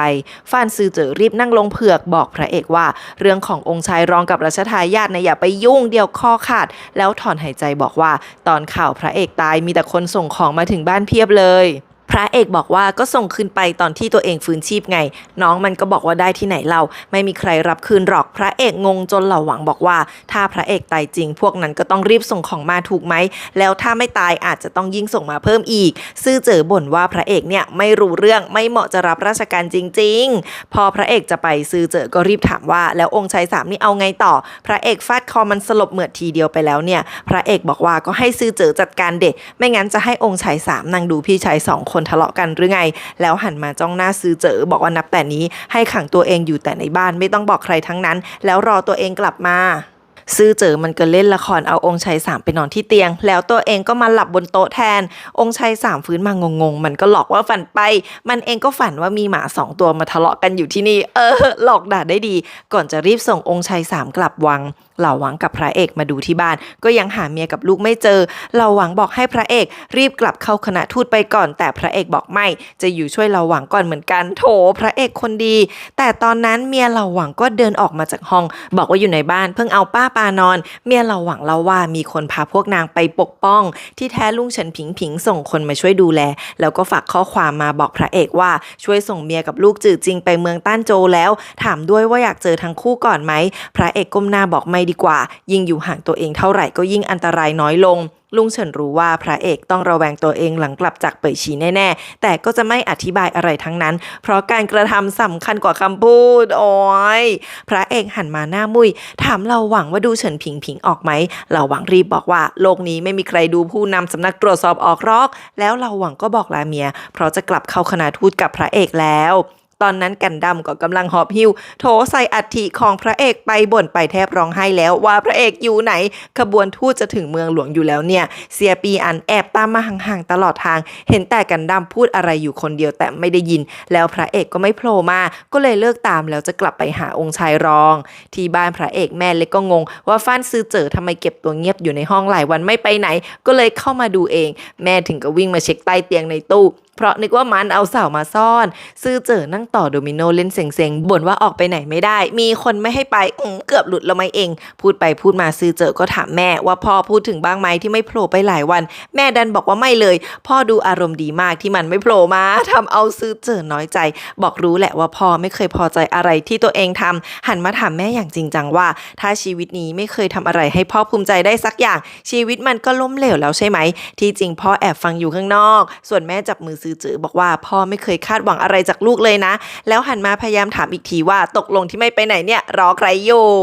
พระเอกนั่งอยู่ในรถม้าที่เราหวังขับให้นับตั้งแต่สู้กับเซียวเอินพลังปราณในร่างพระเอกก็เหมือนคุมไม่ค่อยจะอยู่แต่ปะเหมาะเคราะห์ร้ายรถม้าพระเอกดันมาเจอเข้ากับกลุ่มของเซียปีอันที่กำลังกลับอ้อยเซียปีอันโกรธมากที่พระเอกไม่ตายแล้วทั้งสองฝ่ายก็ตะลุมบอลกันทันทีช่วงเวลาคับขันพระเอกกับเหล่าหวังกระโจนข้ามหน้าผาสลัดเซียปีอันทิ้งไปได้โคตรเท่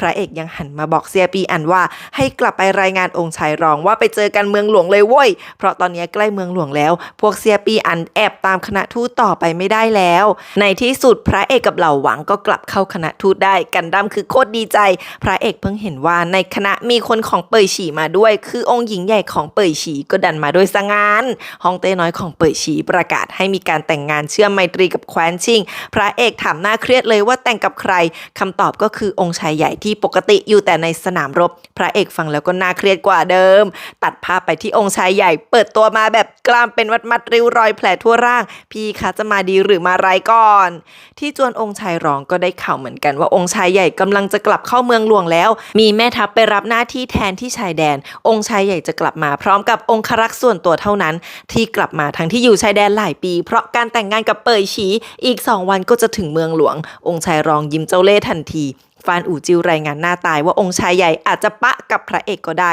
เพราะคณะทูตก็น่าจะถึงเมืองหลวงช่วงนี้เช่นกันที่จริงทั้ง2 คนควรจะเข้าประตูเมืองคนละประตูองค์ชายรองหันไปอมยิ้มสั่งให้ไปทำให้ทั้งคู่เข้าประตูเดียวกันทันทีแล้วก็เล่นเกมโยนห่วงลงกระดานหมากต่อ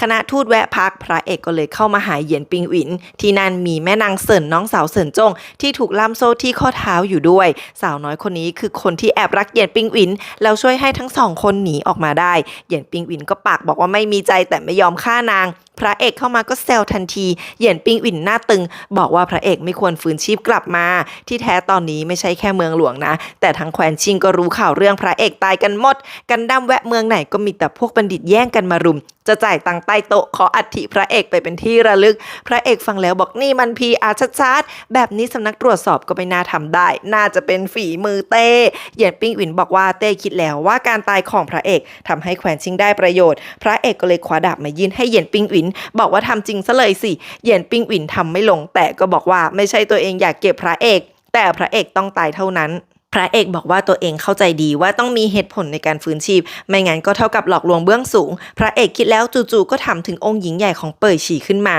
คืนนั้นพระเอกให้เหยียนปิงหวินพามาเจอองค์หญิงใหญ่น้องก็คือหน้าตาน่ารักมากแต่คนสวยมักตลกแค่พระเอกโผล่มาก็กลัวนึกว่าผีน้องรู้จักพระเอกเพราะเคยแอบดูพระเอกกับแม่นางตัวในห้องโถงใหญ่มองตากันอย่างมีความหมายพระเอกรีบแก้ข่าวแทบไม่ทันแล้วพอก้าวเข้ามาคุยด้วยน้องก็ทำท่าไม่กลัวแต่มือไม้สั่นไปหมดพระเอกถามว่าก่อนออกมาฮ่องเต้น้อยกับไทเฮาเป่ยฉีพูดไรมั่งเปล่าคือ2 คนนั้นต้องฝากฝังให้คอยถามข่าวจากพระเอกแน่นี่ก็จะไปหลอกให้น้องเขาช่วยโกหกเรื่องที่ยังไม่ตายทำหน้าเจ้าเล่ห์บอกเดี๋ยวสอนให้เองโอ้ยไอ้บ้าวันรุ่งขึ้นองค์หญิงใหญ่เปิดโรงก่อนจู่ๆก็ออกมาประกาศว่าคณะทูตทุกคนรอดพ้นความตายไม่ได้อย่างปาฏิหาริย์เพราะนางแอบเห็นว่าปรมาจารย์จะบุกมาฆ่าทุกคนกันดำก็การละครเล่นกับเขาถามว่าทำไมเหยียนปิงหวินได้แต่ถอนหายใจกรอกตามองบนแบบว่าปรมาจารย์คิดจะฆ่าพระเอกเพื่อตัดขาดการสืบทอดนักปราชญ์ผู้ยิ่งใหญ่แล้วพระเอกกับเราหวังก็โผล่มาสภาพแกล้งทำหัวหูลายใบไม้ติดเต็มเชื่อถือไม่ได้เลยสักนิดขณะทูตทุกคนฮือหาว่าพระเอกยังไม่ตายเหรอแต่เราหวังจัดเต็มดราม่าว่าพระเอกไม่เสียได้ชีวิตไปสู้กับปรมาจารย์สุดท้ายแกล้งตายเพื่อไล่ปรมาจารย์ไปปกป้องทุกคนและแคว้นชิงไว้มีคนถามว่าเจอปรมาจารย์คนไหนพระเอกทำท่าเพ้อบอกอยู่ไกลๆก็เลยไม่เห็นแค่ใช้ดาบกันดั้มกับเราหวังรีบห้ามว่าอย่าเจาะลึกส่วนพระเอกบอกทุกคนว่าอย่าเดามั่วเดี๋ยวแก้แค้นผิดตัวเราจะแย่เป็นบุญเป็นคุณกันไปอีกจนเหยียนปิงหวินยังแอบขำพวกแคว้นชิงดีอกดีใจแต่เป่ยฉีทำท่าเซ็งแล้วทุกคนก็กรูไปส่งพิราบพร้อมกันอ้อยพอแยกย้ายองค์หญิงใหญ่ก็ถามพระเอกกับเหล่าหวังออมแอมว่าเคยเจอองค์ชายใหญ่แคว้นชิงที่นางต้องแต่งด้วยไหมแต่2 คนนี้ก็ไม่เคยเจอเลยจ้าพระเอกวิ่งตามมาขอบคุณเหยียนปิงหวินที่ช่วยวันนี้เหยียนปิงหวินบอกว่าพระเอกตายเพราะโดนตัวเองแทงแต่ฟื้นเพราะคำที่ตัวเองพูดก็หักหลังกันแล้วหวังว่าคงไม่ต้องทำเรื่องแบบนี้อีกนะในที่สุดขบวนก็เดินทางกันต่อได้สักทีไม่ทันถึงประตูเมืองใต้เท้าซินหัวหน้าคณะทูตปากดีที่เป็นตัวโจ๊กก็วิ่งหน้าเริดมารับพระเอกคนแรกบอกว่าพระเอกทำความดีความชอบน่าจะได้โปรโมทพระเอกตบเข่าฉาดเพราะแปลว่าเตไม่ด่าเรื่องที่ตัวเองแกล้งตายแล้วแต่เรื่องนี้เป็นเรื่องใหญ่เจ้ากรมพิธีการก็กำลังเตรียมจัดงานแล้วก็แบบว่าองค์ชายใหญ่เปลี่ยนเส้นทางกระทันหันเพราะทางจำรุดจะมาถึงเมืองหลวงวันนี้ตอนนี้ทั้งคู่กำลังจะเข้าประตูเมืองทางเหนือขบวนองค์ชายใหญ่ก็อยู่ไม่ไกลแล้วพระเอกรู้ทันว่า2 คณะมาปะกันคงดูไม่ดีเลยส่งใต้เท้าซินมาดิวให้ตัวเองหลบสินะยิ้มเจ้าเล่ห์บอกว่าควรถามองค์หญิงใหญ่เป่ยฉีที่อยู่ในขบวนมากกว่าพระเอกรู้ทันแกล้งไปถามองค์หญิงใหญ่ว่าจะหลีกทางให้ไหมแต่ก็พูดว่าเกี้ยวองค์หญิงแสดงถึงเกียรติยศของแคว้นที่จริงก็ใกล้จะดองกันแล้วเจอกันคงไม่เป็นไรมั้งองค์หญิงใหญ่หลอกง่ายอยู่แล้วค่ะน้องกำมือบอกว่าตัวเองทุกข์ก็ไม่เป็นไรแต่เกียรติของราชวงศ์จะถูกลบหลู่ไม่ได้ตะโกนบอกพระเอกเสียงดังว่านางไม่ลบ ปั่นมากไต้เท้าซินฟังแล้วตาเหลือกรีบวิ่งกลับไปทันทีที่หน้าประตูเมืองทางรัชทายาทองค์ชายรองและองค์ชาย3ก็มารอกันพร้อมหน้ารัชทายาทเห็นไต้เท้าซินก็พยายามสบตาแต่ไต้เท้าซินทำเป็นไม่รู้ไม่ชี้ส่วนองค์ชายรองแอบยิ้มเจ้าเล่ห์ขบวนพระเอกมายังไม่ทันถึงประตูเมือง ก็โดนธนู3 ดอกสกัดไว้อีกทางกองทัพขององค์ชายใหญ่ก็มาอย่างยิ่งใหญ่โอ้โหนี่ขนาดพกมาแค่องครักษ์ส่วนตัวพระเอกก็เปรี้ยวไม่เคยกลัวใครอยู่แล้วลงจากหลังม้าไปคำนับคารวะอยู่หน้าขบวนองค์ชายใหญ่เปิดตัวมาแบบเท่สุดๆขี่หลังม้ามาเดินวนรอบตัวพระเอกบอกว่ากล้าจริงๆมาขวางทางขบวนตัวเองมีอะไรจะอธิบายไหมองค์หญิงใหญ่ที่นั่งในเกี้ยวเลยตะโกนบอกว่านางเดินทางมาไกลไม่สบายตัวมากจะให้นางรออยู่นอกเมืองหรอน้องกล้ามากลูกเอ้ยคนขององค์ชายใหญ่ชักดาบฝ่ายพระเอกก็เช่นกันพระเอกก็ท้าฆ่าไม่เลิกบอกว่าตัวเองคงทำได้แค่ยอมตายขวางทาง2 ขบวนกำลังปะกันจู่ๆก็มีพายุใส่เข้ามาจนม้าตื่นกันหมดทุกคนสับสนวุ่นวายแต่มีพระเอกยืนนิ่งอยู่คนเดียวพอฝุ่นหายตลบกลายเป็นว่ามีม้าตื่นตีกันจนล้ม2 ตัวองค์ชายใหญ่ถึงกระชมว่าพระเอกมีของส่วนพระเอกก็บอกชมเกินไปแล้วปรากฏว่าม้าดันตายจริงๆพระเอกบอกไม่ได้ทำคนอื่นก็นึกว่าเป็นกันดั้มองค์ชายใหญ่ไม่สนแต่พูดว่าในฐานะที่เป็นคู่มั่นนางเอกตัวเองจะยอมละเว้นให้แต่จะเอาตัวกันดั้มไปแน่นอนว่าพระเอกไม่ยอมกันดั้มก็ยังไม่ยอมด้วยถึงตอนนี้องค์หญิงใหญ่ลุกมาเปิดม่านเกี้ยวออกมาเองบอกนางพูดแล้วนะว่านางเป็นคนตัดสินใจอย่าหาเรื่องลำบากให้พระเอกไปมากกว่านี้องค์ชายใหญ่จะควักดาบแล้วรัชทายาทก็เดินจากเมืองออกมาอีกคนนึงตัวจริงมาทุกคนเลยต้องก้มลงคำนับแม้แต่องค์ชายใหญ่ก็ยังต้องถอดถุงมือลงมาหาตอนแรกพระเอกจะคำนับรัชทายาทรีบรับไว้บอกไม่ต้องมากพิธีพอองค์ชายใหญ่ลงมาจะคำนับบ้างรัชทายาทก็รีบห้ามเหมือนกันบอกว่าพี่ใหญ่จะมาทำอย่างนี้ได้ยังไงจนพระเอกเละแล้ว2 พี่น้องก็กอดกันแสดงความรักแหมสุดท้ายรัชทายาทบอกว่านี่มันเรื่องของพี่ใหญ่กับว่าที่พี่สะใภ้อย่าหาเรื่องพระเอกที่เป็นคนกลางเลยนะองค์ชายใหญ่กับองค์หญิงใหญ่ก็ผลัดกันจิกเรื่องที่ม้าตายไปกลุ่มหนึ่งน้องบอกว่าเดี๋ยวจ่ายเงินชดใช้ให้ก็ได้แต่แม่ตัวเองแหละจ้าที่จ่ายจนองค์ชายใหญ่บอกว่าเอาไว้ว่างๆจะไปคุยด้วยเรื่องค่าเสียหายรัชทายาทหันมาแนะนำพระเอกให้องค์ชายใหญ่รู้จักอย่างเป็นทางการแต่องค์ชายใหญ่ไม่จอยเพราะเคืองที่เต้ประกาศว่าคนที่นางเอกแต่งด้วยจะได้ดูแลพระคลังในต่อไปพระเอกโผล่มาจากไหนไม่รู้ทันทีไม่รู้ว่ารักนางเอกจริงหรือว่ารักเงินกันแน่พระเอกหันมาบอกว่าตัวเองไม่ได้ต้องการเงินแต่เต้ออกพระราชโองการมาแล้วให้ทำไงองค์ชายใหญ่กำลังจะร่ายยาวแต่รัชทายาทจับแขนให้พอก่อนบอกว่าองค์ชายรองกับองค์ชาย3กำลังรออยู่ข้างในรัชทายาทเลยต้องเป็นคนตัดสินใจจ้าว่าจะให้ใครเข้าเมืองก่อนละคราวนี้ส่วนองค์ชายรองเอาเบาะมานั่งรอแล้วยืนรอจนเมื่อยแล้วนะองค์ชาย3เด็กน้อยหน้ามุยบอกว่าแบบนี้ก็ลำบากรัชทายาทแล้วดิองค์ชายรองหันมาดิดเหม่งน้องบอกว่าคนเราแค่มีชีวิตอยู่ก็ยากแล้วสรุปว่ารัชทายาทจูงมือองค์ชายใหญ่กับพระเอกมาคนละข้างเดินเข้าเมืองมาพร้อมกันโอ้ยติงตองส่วนข้างหลังพวกทูตกับคณะก็คือเดินเบียดกันเข้าประตูมาเลยค่ะพระเอกเห็นหน้าองค์ชายรองก็จ้องตาเขม็งส่วนองค์ชายรองก็จับตัวพระเอกเหมือนไม่เจอกันนานมากบอกว่าผอมไปเลยนะรัชทายาทยังยิ้มบอกพูดเหมือนตัวเองตอนเจอพระเอกเปียบใครจริงใจบอกฉันด้วยค่ะทุกคนพระเอกกับองค์ชายรองแลกเปลี่ยนสายตาด่ากันชุดใหญ่องค์ชายรองยังบอกว่ามีของขวัญชิ้นใหญ่รอรับพระเอกอยู่อีกพระเอกก็ไม่หลบตาบอกว่าตั้งตารออยู่องค์ชาย3หันมาเห็นพระเอกก็จำได้ว่าเคยโดนไอ้นี่ฟันคอสลบเลยกลัวจัดไปหลบหลังองค์ชายใหญ่ที่ปกป้องน้องทันทีแต่พอถามว่าเจอกันที่ไหนรัชทายาทกับองค์ชายรองก็เดินเข้มมาเลยเจ้าตัวไม่กล้าพูดว่าเจอที่หอเป่าอี้เลยบอกว่าจำผิดไปเองเพราะฝันร้าย ฉันควรจะขำยังไงกับไอพี่น้อง5ตัวนี้ที่ไม่ได้คิดดีกันเลยสักคนพระเอกจะขอตัวกลับแล้วแต่เต้สั่งให้ลูกทุกคนรวมทั้งพระเอกเข้าเฝ้าองค์ชายใหญ่ยังหันมาถามว่าเอ็งก็ด้วยเหรอพอองค์ชายทุกคนมาถึงพระเอกก็ไม่อยู่ด้วยเพราะโดนเต้เรียกไว้พี่น้องหลอกด่ากันไปอีกรอบก่อนเต้จะโผล่มาเต้จัดการให้ทุกคนนั่งลงกินข้าวด้วยกันพระเอกโผล่มาทีหลังมีกงหามปีกมาเพราะว่าโดนโบยโถแต่ว่าเต้ก็ให้นั่งรวมโต๊ะด้วยนะพอเต้ทักเรื่องทริปเหนือพระเอกก็รายงานเสียงเซ็งๆว่าพายเหยียนปิงหวินกลับมาอย่างปลอดภัยได้แล้วส่วนที่เป่ยฉีเสินจงองครักษ์หลวงโดนสร้างซางหูแม่ทัพฆ่าตายการเมืองภายในไม่มั่นคงแต่เต้ส่วนว่าสนใจแค่วิหารเทพคราวนี้องค์ชายทุกคนมองหน้าเต้เลยพระเอกก็หันมามองบอกว่าก่อนเซียวเอินตายก็พูดว่าวิหารเทพอยู่ที่ทางเหนือสุดของเป่ยฉีที่มีหิมะปกคลุมตลอดเวลาเต้เงียบไปแป๊บบอกว่าถ้าเป่ยฉีไม่อยู่แล้วการเดินทางขึ้นเหนือก็ไม่ลำบากเฮ้ยแล้วพระเอกก็ไม่ยอมจบง่ายๆรายงานเรื่องที่พระคณิษฐาหลี่วินรุ่ยกับองค์ชายรองสมคบเป่ยฉียักยอกเงินหลวงจนองค์ชายรองลุกขึ้นมาส่วนเต้ก็เคลื่องตะเกียบทิ้งทันทีตอนนั้นฮองเฮาที่อยู่ในวังก็รู้ข่าวไปพร้อมๆกันแหมสายข่าวยังไวแล้วฮองเฮาเนี่ยดูสตรองอยู่นะทุกคนรัชทายาทกรอกตาคิดแป๊บเดียวรีบบอกเต้ว่ามันต้องเป็นการเข้าใจผิดแน่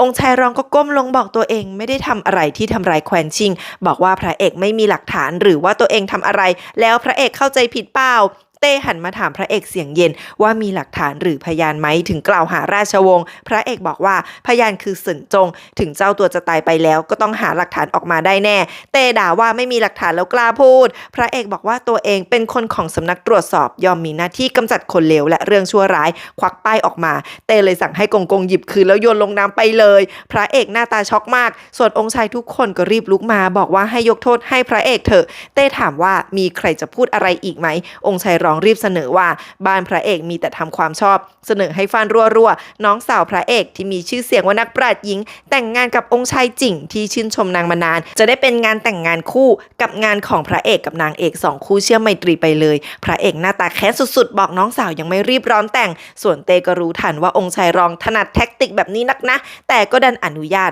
แต่งตั้งให้พระเอกเป็นข้าหลวงอันดับ1เพราะทำความดีความชอบแล้วหันไปบอกว่าองค์ชายรองชอบงานสนุกสนานนักงั้นจัดงานแต่งให้ไปเลยให้แต่งกับเย่หลิงลูกสาวของเย่จงองค์ชายรองรีบบอกว่าไม่รู้จักนางดีแต่เต้ไม่สนบอกเลิกงานวันเลี้ยงแค่นี้พอแล้วลุกไปเลยค่ะพระเอกยังไม่ยอมแพ้ขอให้เต้สอบสวนหลี่วินรุ่ยกับองค์ชายรองเต้หันมาด่าว่าพระเอกไม่มีหลักฐานเต้จะไม่สั่งทำอะไรทั้งนั้นกับการกล่าวหาลอยๆบ่นว่ารู้งี้ลงโทษให้หนักกว่านี้สักก็ดีแล้วเดินจากไปองค์ชายรองกับพระเอกเนี่ยสายตาแทบฆ่าคนได้แล้วส่วนที่เหลือลุกมาถอนหายใจนั่งกินข้าวกันต่อพระเอกลุกมามองตามเต้สายตาแค้นสุดๆแล้วก็หันมาปลายตามององค์ชายรองแล้วเดินออกไปสภาพปกติแม้อีก่อนหน้านี้สภาพเยินคือแกล้งทำอีองค์ชายรองก็รู้เปรยว่าเต้ใส่ใจพระเอกมากไปแล้วองค์ชายทุกคนคือสายตาเปลี่ยนเลยอะรัชทายาทเดินออกมาเจอพระเอกนั่งถอนใบไม้ท่าทางหงุดหงิดก็บอกอย่าเพิ่งยอมแพ้ตัวเองเจอแบบนี้มาหลายปีจนชินแล้วเต้เข้าข้างองค์ชายรองตลอดแหละส่วนพระเอกก็พูดว่าเต้ก็พูดถูกอยู่อย่างหนึ่งคือตัวเองขาดหลักฐานแล้วถามถึงเรื่องเมืองฉือเจียว่าได้อะไรบ้างไหมอย่างน้อยต้องมีสัก 80% มั้งที่ได้เรื่องแต่รัชทายาทบอกว่าเมืองนี้ไม่อยู่แล้วโดนเผาทิ้งทั้งเมืองโอ้โหไม่มีใครรอดเลยสักคนรัชทายาทนั่งลงหน้าเครียดบอกองค์ชายรองร้ายกาจมากคนบริสุทธิ์ไม่รู้เท่าไหร่ต้องตายไปพระเอกคือลุกมาแบบโกรธจัดๆรัชทายาทรีบบอกว่าตอนนี้แค่ต้องรอโอกาสใหม่แล้วต้องรีบเอาตำแหน่งพระเอกที่สำนักตรวจสอบคืนมาตอนนั้นเองมีคนของฮองเฮามาเรียกรัชทายาทพี่แกก็เดินจากไปยังบอกว่าอย่าเพิ่งยอมแพ้เรามาร่วมมือกันต้องคืบหน้าแน่ๆทิ้งพระเอกยืนกัดฟันใส่ตาแค้นสุดๆไว้ข้างหลัง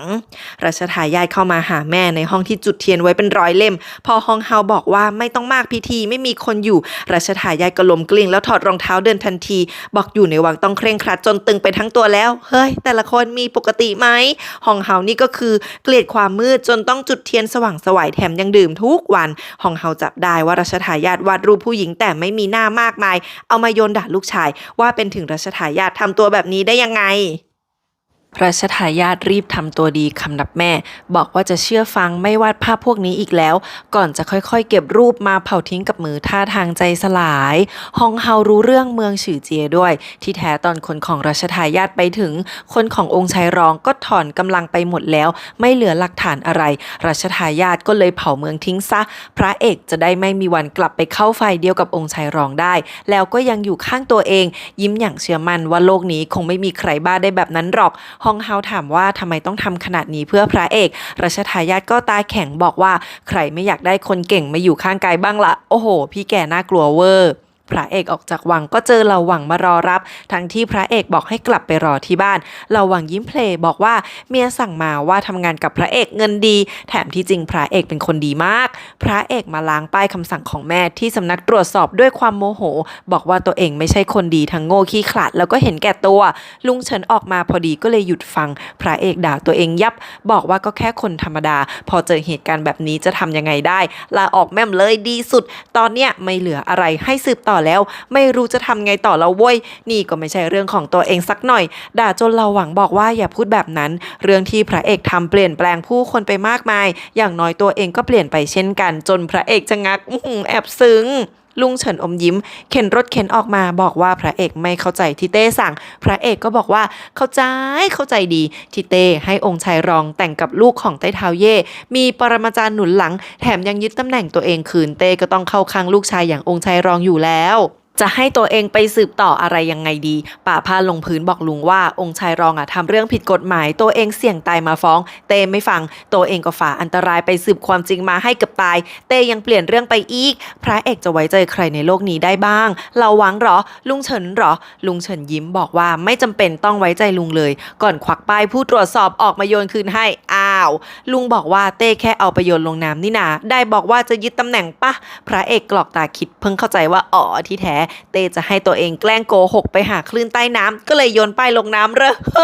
ลุงเฉินบอกว่าถ้าพระเอกใจร้อนก็จะมีเมืองฉื่อเจียที่2ที่3ที่สำคัญที่สุดก็คือพระเอกรู้ยังว่าฝ่ายตรงข้ามเป็นใครเคยคิดถึงอนาคตบ้างไหมพระเอกพูดว่าตัวเองยืนฝั่งตรงข้ามองค์ชายรองและคนแบบนั้นเดินมามองป้ายบอกว่าตัวเองไม่ใช่แม่ที่อยู่เพื่อเปลี่ยนโลกแต่อย่างน้อยชีวิตนี้ก็ต้องเป็นคนดีมีชีวิตอยู่อย่างไม่ละอายใจ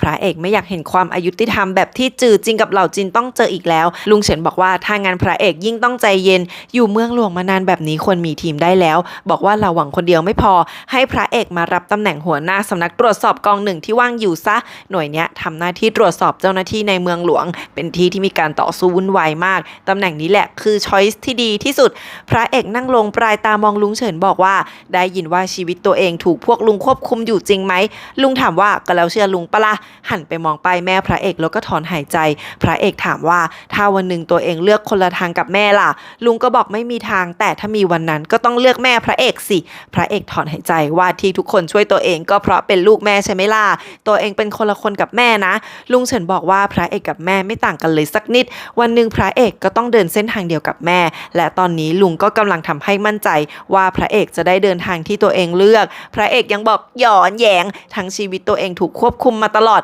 แล้วยังต้องเลือกทางเดินเองอีกเนี่ยนะลุงก็บอกว่าเคยพูดนานแล้วว่าไม่ว่าพระเอกจะเลือกทางไหนก็จะสนับสนุนพระเอกถามว่ายังมีความลับอะไรอีกลุงก็บอกมีแน่แต่ไม่บอกพระเอกมองแรงถามว่าไว้ใจได้ไหมเนี่ยลุงบอกได้สิแต่ไม่ใช่ทั้งหมดปะท้ออะไรก่อนพระเอกก้มลงหยิบป้ายผู้ตรวจสอบขึ้นมาบอกว่างั้นจะไว้ใจลุงแค่ครึ่งเดียวแล้วก็ยิ้มเจ้าเล่ห์ถามนี่ไปเดิมปะเนี่ยไม่นานคุณพ่อฟันก็มาด้วยตัวเองค่ะมาถึงก็เดินหน้าเข้มมามองหน้าลุงเลยบอกนี่ลูกชายตัวเองโว้ย พระเอกก็คือยืนเจียมลุงเฉินบอกว่ารู้แล้วไม่มีใครแย่งลูกพ่อไปหรอกพ่อโมโหแรงเพราะคุณธรรมสูงสุดของแคว้นชิงคือกตัญญูแต่พระเอกเข้าเมืองหลวงมาแล้วดันมาเจอเต้กับลุงเฉินก่อนเนี่ยนะ พ่อพอก่อนคือพ่อจะหาเรื่องให้ลุงเฉินผิดให้ได้คือคนที่มานี่เองคือพระเอกจ้าพระเอกอยากมาล้างป้ายอุดมการณ์ของแม่ที่นี่พ่อเดินมาดูป้ายหน้าเศร้าแป๊บเดียวก็บอกให้พระเอกกลับบ้านแล้วมานั่งรถม้าคันเดียวกับพ่อเดียวนี้ฉันชอบแก๊งพ่อทุนหัวพอขึ้นรถมาพ่อก็พยายามบอกเรื่องเดียวกับลุงเฉินว่านี่มันเมืองหลวงอย่าไปไฟกับองค์ชายรองตัวหรือแม้แต่อย่าไปไว้ใจลุง100%พระเอกก็ส่วนทุกหมัดว่าลุงเฉินบอกแล้วจนพ่อโมโหแต่พระเอกหันมาบอกพ่อว่ามีอย่างหนึ่งที่ไม่เหมือนคือถึงคนอื่นจะไว้ใจไม่ได้แต่ไม่ใช่กับคนในครอบครัวพ่อก็ยิ้มได้หน่อยนึงพระเอกบ่นว่าคิดถึงนางเอกจะลงรถไปหาแต่พ่อเล่มองแรงพระเอกรีบบอกว่าไว้อยู่บ้านหลายๆวันแล้วค่อยไปดีกว่าพ่อค่อยยิ้มได้บอกว่าให้ไปดูรัวๆที่เป็นห่วงพระเอกหน่อยพระเอกมาหารัวๆที่ห้องแต่น้องเพิ่งกลับมาจากข้างนอกบอกไปท่องโลกมา15นาที คือตอนแรกน้องจะหนีงานแต่งแต่เกิดคิดขึ้นมาได้ว่าไว้ใจพระเอกที่สุดในโลกก็เลยกลับมารอถามพระเอกดีกว่าพระเอกอึ้งบอกว่าถ้าตัวเองบอกให้อยู่ล่ะรัวๆก็เก็บข้าวของทันทีแหมไว้ใจพี่สุดๆจนพระเอกตึบถามว่าไม่อยากแต่งงานใช่ไหมรัวๆบอกว่าใช่พระเอกถอนหายใจบอกว่าจะช่วยหาทางถ้ารัวๆไม่อยากแต่งก็ไม่ต้องแต่งแย่สุดๆก็แค่หนีงานแต่งไปซะเลยพอรัวๆได้ยินว่าพระเอกเกือบตีซีเจอจนตายรัวๆก็รีบบอกคราวหน้าให้เรียกนางไปด้วยถึงนั่นจะเป็นน้องลำเอียงที่สุดพระเอกมองหน้าน้องบอกว่าจะไม่ทำให้นางผิดหวังเด็ดขาดตอนบ่ายพระเอกกับแม่เล็กพร้อมทั้งพ่อมานั่งรอซื้อเจอมันมาถึงก็คุกเข่าเลยทั้งที่พ่อไม่ทันจะถามพ่อถามทันทีว่าใครเป็นเจ้าของหอเป่าอี้ซื้อเจอยอมรับจนพ่อกริ้วซื้อเจอหนีแล้วนะแต่พระเอกรีบช่วยบอกตัวเองตีซื้อเจอให้แล้วพ่อก็เลยว่านี่เจอกันแล้วเหรอความแตกค่ะซื้อเจอนี่ก็นั่งไม่กล้าลุกถ้าพ่อไม่สั่งในที่สุดพระเอกก็เล่าเรื่องทั้งหมดให้ที่บ้านฟังเล่ายาวๆไปแล้วก็บอกว่าซื้อเจอไม่รู้เรื่องพวกนางคณิกาจริงๆพ่อก็ยังน่าเครียดเพราะถ้าเรื่องแดงขึ้นมาซื้อเจอ มันไม่รอดแน่พระเอกบอกว่าเรื่องนี้จบง่ายถ้าตัวเองยอมแม่เล็กก็บอกแบบนั้นไม่ได้เด็ดขาดพระเอกไม่เคยยอมซะหน่อยแล้วก็หันมาบอกว่าจะเคลียร์เรื่องหอเป่าวี่ในเวลาอันสั้นมันไม่ง่ายซื่อเจ๋อต้องออกไปจากเมืองหลวงอยู่ในแคว้นชิงไม่ได้ด้วยซ้ำบอกให้ไปเป่ยฉี่แล้วก็ไปคนเดียวแม่เล็กไม่ยอมเพราะว่าซื่อเจ๋อไม่เคยออกไปไหนไกลๆคนเดียวเลยพระเอกลุกมาบอกน้องเข้าใจว่ามันยากแค่ไหนแต่ก็บอกว่าเราไม่มีทางโตถ้าไม่ได้ออกเดินทางนี่เป็นโอกาสพิสูจน์ตัวเองนะพูดจนน้องมันตาตัวบอกจริงด้วย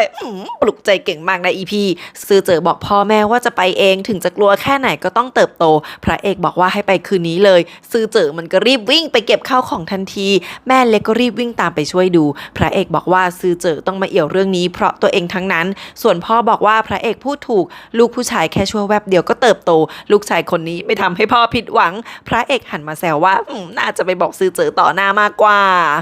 คืนนั้นฟ้าร้องฝนจะตกแม่เล็กก็ซึมร่ำลามันก็บอกแม่ว่าอย่าร้องเดี๋ยวตีนกาจะเกินซื่อเจ๋อกำลังจะไปพ่อก็เปิดประตูออกมาพูดว่ารถมาพร้อมแล้วโธ่สงสารอีน้องหน้าตาผิดหวังสุดท้ายพ่อบอกว่าฟานซื่อเจ๋อไม่เคยทำให้พ่อผิดหวังที่เกิดมาเป็นลูกชายพ่อกับแม่จะรอลูกกลับบ้านซื่อเจ๋อน้ำตาซึมก้มลงคำนับพ่อทั้งน้ำตาแล้วก็บอกลาโหยจู่ๆก็ซึ้งเลยอ่ะซื่อเจ๋อนั่งรถม้าออกไปกับพระเอกแต่ก็นั่งดูฝนในเมืองไม่เลิกทั้งที่แต่ก่อนเกลียดฝนมากพระเอกถามว่าไม่ร้องไห้หน่อยหรอคนที่โตแล้วก็ร้องไห้ได้ตอนแรกทำเป็นเข้มแข็งซื่อเจ๋อหันมาชวนพระเอกร้องด้วยกันซะงั้นโถพระเอกควักตัวเงินออกมาให้ปึกใหญ่บอกว่าถึงเปิดฉี่แล้วเรื่องแรกก็คือทำการค้าหาตังค์แล้วก็อย่าลืมมาคืนเงินพี่บอกว่านี่คือการลงทุนแหมซื่อเจ๋อถามว่าเรื่องที่2คืออะไรพระเอกก็บอกว่าให้ไปหากัวเป่าคุณก่อนจะบอกให้เก็บเรื่องที่จะพูดต่อไปนี้ให้ดีระหว่างเรา2คนแล้วก็ซุบซิบกันเองก่อนถึงประตูเมืองพระเอกก็ลงจากรถม้าบอกว่ามีคนพาไปส่งถึงเป่ยฉี่แล้วนะพี่ส่งคนตามประกบไปดูแลด้วยซื่อเจ๋อฝากฝั่งแม่พระเอกก็รับปากดิบดีพอรถม้าจากไปเหยียนปิงหวินก็กางร่มมาบอกไม่ต้องห่วงพวกที่ตามไปเป็นมือดีของกอง4ทั้งนั้นแต่ที่ทำไปก็เพราะลุงเฉินสั่งพระเอกปากดีบอกว่าพรุ่งนี้จะไปทำงานที่กอง1อย่าลืมแวะมาดูด้วยล่ะแล้วพระเอกก็ใส่ผ้าปิดปากบุกเข้าวังไปหานางเอกคืนนั้นแต่พระเอกมาเจอเย่หลิงเพื่อนรักนางเอกลูกสาวแม่ทัพนั่งรออยู่ซะก่อนนางเอกรู้ว่าพระเอกจะมาก็เลยไปซ่อนแล้วก็ฝากบอกว่าพระเอกรักนางและนางก็รักพระเอกเช่นกันรู้ด้วยว่าพระเอกต้องเจออันตรายตอนเข้าเมืองหลวงก็เลยหวังว่าพระเอกจะโฟกัสกับพวกนั้นและเพราะทุกเหตุผลข้างต้นพระเอกก็เลยไม่ควรมาเจอนางตอนนี้ แล้วหลิงก็ยื่นผ้าเช็ดหน้าให้เป็นรูป2คนนั่งดูดาวด้วยกันบอกว่านางเอกพูดว่าพระเอกต้องเข้าใจแน่ยังไงนางเอกก็อยู่กับพระเอกตลอดเวลาพระเอกรับมาบอกโอเคเข้าใจแล้วนั่งลงจะฝากข้อความไปให้นางเอกบ้างหลิงนั่งลงตั้งท่าจะจดโน้ตพระเอกบอกว่าข้อแรกคิดถึงข้อ2ไม่ต้องเป็นห่วงหลิงเลยวางผู้กันบอกสั้นแค่นี้จำได้สรุปพระเอกก็อดเจอนางเอกจ้าที่แท้นางเอกแอบรออยู่ข้างในพอพระเอกออกไปก็รีบวิ่งมาดูน้ำตาซึมจนเพื่อนบอกไม่เข้าใจเลยเนี่ยนางเอกบอกว่าตอนนี้ไม่อยากเพิ่มปัญหาให้นางเอกกลัวเจอพระเอกแล้วจะไม่อยากให้พระเอกจากไปง่ายๆอู้หูยเป็นน่ารักนางเอกก็คือหลินหวานลูกสาวเสนาบดีหลินเพื่อนฟังแล้วก็อิจฉาเพื่อนนางเอกก็เลยหันมาจับมือหลิงบอกว่าพรุ่งนี้ไปขอร้องให้ยกเลิกสมรสพระราชทานด้วยกันหลิงบอกว่าพ่อนางไม่ยอมแน่แต่ก็ขออยู่บ้านนางเอกพักใจหลายๆวันก่อนเหยียนปิ้งอิ่นมาหาพ่อที่ยังอยู่ในคุกบอกกลับมาแล้วมารับพ่อกลับบ้านเหยียนรั่วไห่บอกรู้แล้วแต่ไม่กลับบ้านด้วยเหยียนปิ้งอิ่นก็เลยเดินเข้ามานั่งลงหน้าพ่อโดนดุเรื่องช่วยพระเอกแกล้งตายอีกคนนึงพ่อด่าว่ารู้ไหมว่าทำอะไรลงไปเนี่ยรอตายแทนเรื่องที่เหยียนปิ้งอิ่นทำแล้วเหยียนปิ้งอิ่นบอกว่าตัวเองแก้ไขได้แล้วตั้งหากพ่อก็ปริ๊ดหนักแล้วพ่อลูกก็ยุมหัวกันใหญ่ค่ะเหยียนปิ้งอิ่นเถียงว่าตัวเองทำเพื่อแคว้นแม้แต่เต้เองก็ยังอยู่เหนือแคว้นไม่ได้เนี่ยพ่อเป็นคนสอนมาเองนะพอลูกจ้องตากันเขม็งสุดท้ายต่างคนต่างหันหลังพ่อถอยไปนิดนึงเหยียนปิงหวินก็เดินมาลูบหลังพ่อแหมก็หยุ่มกันก่อนค่อยคืนดีกันไงพ่อยังถามว่าช่วยพระเอกทำไมเหยียนปิงหวินบอกว่าที่จริงทำไปเพื่อแคว้นชิงแต่พระเอกเห็นแบบนั้นก็เป็นคนมีจุดยืนพ่อถอนหายใจถามว่าจะช่วยพระเอกในอนาคตไหมพระเอกอาจได้คุมสำนักตรวจสอบบอกว่าทุกคนก็แก่ๆกันหมดแล้วเหยียนปิงหวินเลยถามว่าลุงเฉินจะเกษียณแล้วหรอพ่อบอกว่าพ่อเองก็ไม่ต่างเหยียนปิงหวินบอกว่าพ่อไม่เหมือนกันพ่อจะเกษียณก็ได้แต่ว่าไม่มีใครมาแทนที่ลุงเฉินได้ เหยียนรั่วไห่แอบคอลูกชายแต่ก็ถามว่ารู้ไหมที่ไปเป่ยฉีก็เป็นแผนลุงเฉินมาตลอดเหยียนปิงอินตอบทันทีว่าการรับใช้แขวนชิงคือหน้าที่ลุงเฉินก็คิดไว้อยู่แล้วฝากเหยียนรั่วไห่มาถามอีกคำถามว่าถ้าลุงเฉินผิงสั่งไม่ให้เหยียนปิงอินทำตามคำสั่งตัวเองล่ะถ้าคำสั่งคือให้ใช้ชีวิตตามใจจนเหยียนปิงอินถามว่าหมายความว่าไงพอลุกมาบอกว่าให้ไปสนิทกับพระเอกไว้ไปเรียนรู้วิธีบาลานซ์ระหว่างความรู้สึกกับกฎหมายเหมือนกับที่เหยียนปิงอินพาคุณหนูเซินกลับมานั่นแหละตอนนี้ไม่ต้องพูดถึงถูกผิดแบบนี้คือการทำตามหัวใจเหยียนปิงอินหยุดเดินถามว่าจะให้คนคนนึงเลิกสนใจเหตุผลถูกผิดได้ไงพ่อก็ถอนหายใจบอกว่ายังมีเวลาตอนนี้กลับบ้านกันก่อนแล้วก็บอกว่าจะค่อยๆวางมือจากกอง4ส่งต่อให้เหยียนปิงอินพ่อจะได้พัก2พ่อลูกก็ดูคุยกันสนิทกันดีอยู่นะ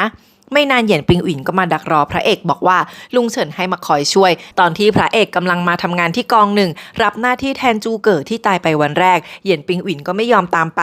แต่พระเอกแย่ว่ามาเหอะมีโชว์เด็ดๆจะให้ดูเหยียนปิงอินเลยเดินตามไปด้วยพระเอกเห็นปลาที่เพิ่งเอามาส่งเหยียนปิงอินก็บอกว่านี่เป็นปลาอุ่นเมิงมาจากทะเลสาบใหญ่ทางใต้มีชื่อเรื่องรสหวานในกระบะยังมีน้ำแข็งที่เอามาจากชายแดนทางเหนือเมื่อปีที่แล้วด้วยของพวกนี้ถูกส่งด่วนมาที่เมืองหลวงเสี่ยวจูเจ้าหน้าที่ออกมาเห็นพระเอกก็จำได้รีบบอกว่าจะไปรายงานคนที่เหลือบอกว่าดีใจที่พระเอกมารับงานที่กอง1แต่พระเอกเบรกดังเอียดบอกไม่ต้องไปจะเข้าไปดูเองปรากฏว่าข้างในกำลังตั้งโต๊ะเล่นไพ่นกกระจอกกันอย่างเมามันพอพระเอกมาก็เลยแตกฮือทุกคนน่าซีดรีบรายงานว่าปกติไม่เล่นพอดีช่วงนี้ค่อนข้างจะว่างพระเอกถามถึงปลาข้างนอกทุกคนก็เลิกลักบอกไม่รู้พระเอกถามว่าตอนนี้ใครคุมก็ดันได้คำตอบว่าพวกหัวหน้าลางานกันหมดพระเอกกับเราหวังแล้วก็เหยียนปิงอินเดินออกไปเจอเหล่าเติงหัวหน้าเสมียนของที่นี่ที่จริงเหล่าเติงเนี่ยนะเป็นเพื่อนร่วมงานเก่าของเหล่าหวังพอเห็นพระเอกก็คุกเข่าคำนับรายยาวสรรเสริญพระเอกยกใหญ่ทั้งที่ไม่เคยเจอแต่บอกว่าใครๆก็รู้ว่าพระเอกเป็นใครยิ่งรู้ว่าพระเอกจะมาคุมกอง1ก็เฉลียใหญ่จนพระเอกบอกพ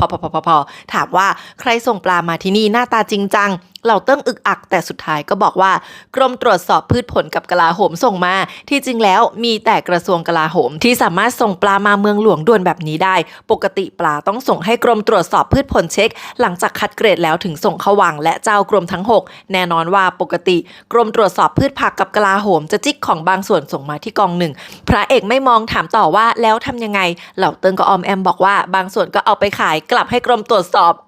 เหยียนปิงอินจิกทันทีว่าดีนะรับของมาแล้วก็เอาไปขายคืนคงขายแพงด้วยละสิเหล่าหวังรีบขู่ให้เล่าความจริงให้หมดเหล่าเติ้งเลยบอกว่าที่จริงแล้วทุกกรมก็ส่งของขวัญมาที่นี่เพราะกอง1มีหน้าที่ตรวจสอบเจ้าหน้าที่ในเมืองหลวงโอ้โหติดจินบนกันทั่วราชอาณาจักรว่าสั้นเหยียนปิงอินชักจะขึ้นมั่งเหล่าเติ้งรีบบอกว่าพวกเราจะไม่รับก็ไม่ได้เพราะเจ้าหน้าที่ทุกคนที่อยู่เมืองหลวงมีเอี่ยวกับทุกการค้าทุกการเคลื่อนไหวถ้าเราไม่รับของต่อไปก็ทั้งใช้ชีวิตทั้งทำงานลำบากแน่พระเอกพลิกเอกสารแล้วบอกเหล่าเติ้งว่าต่อไปให้รับผิดชอบดูแลคดีของกอง1ทั้งหมดด้วยเหล่าเติ้งเหวอเพราะตัวเองเป็นแค่เสมียนพระเอกลุกมาประกาศบอกทุกคนว่าพวกหัวหน้าที่ไม่มาทำงานวันนี้พรุ่งนี้ก็ไม่ต้องมาแล้วตัวเองจะเข้ามาดูแลกอง1มีเหยียนปิงอินเป็นคนสำคัญแล้วถามว่ารู้ใช่ไหมว่าเหยียนปิงอินโหดแค่ไหนไม่ละเว้นใครแน่ เอาเขามากูเฉยแล้วก็บอกว่ามีเหล่าหวังกับเหล่าเติ้งเป็นมือซ้ายมือขวามีใครจะค้านแม่แล้วพระเอกก็ล้มโต๊ะด่ากระทุกคนว่าลืมคำสาบานแรกกันหมดแล้วว่าต้องทำเพื่อแคว้นตอนเนี้ยมีแต่ทำเพื่อตัวเองทั้งนั้น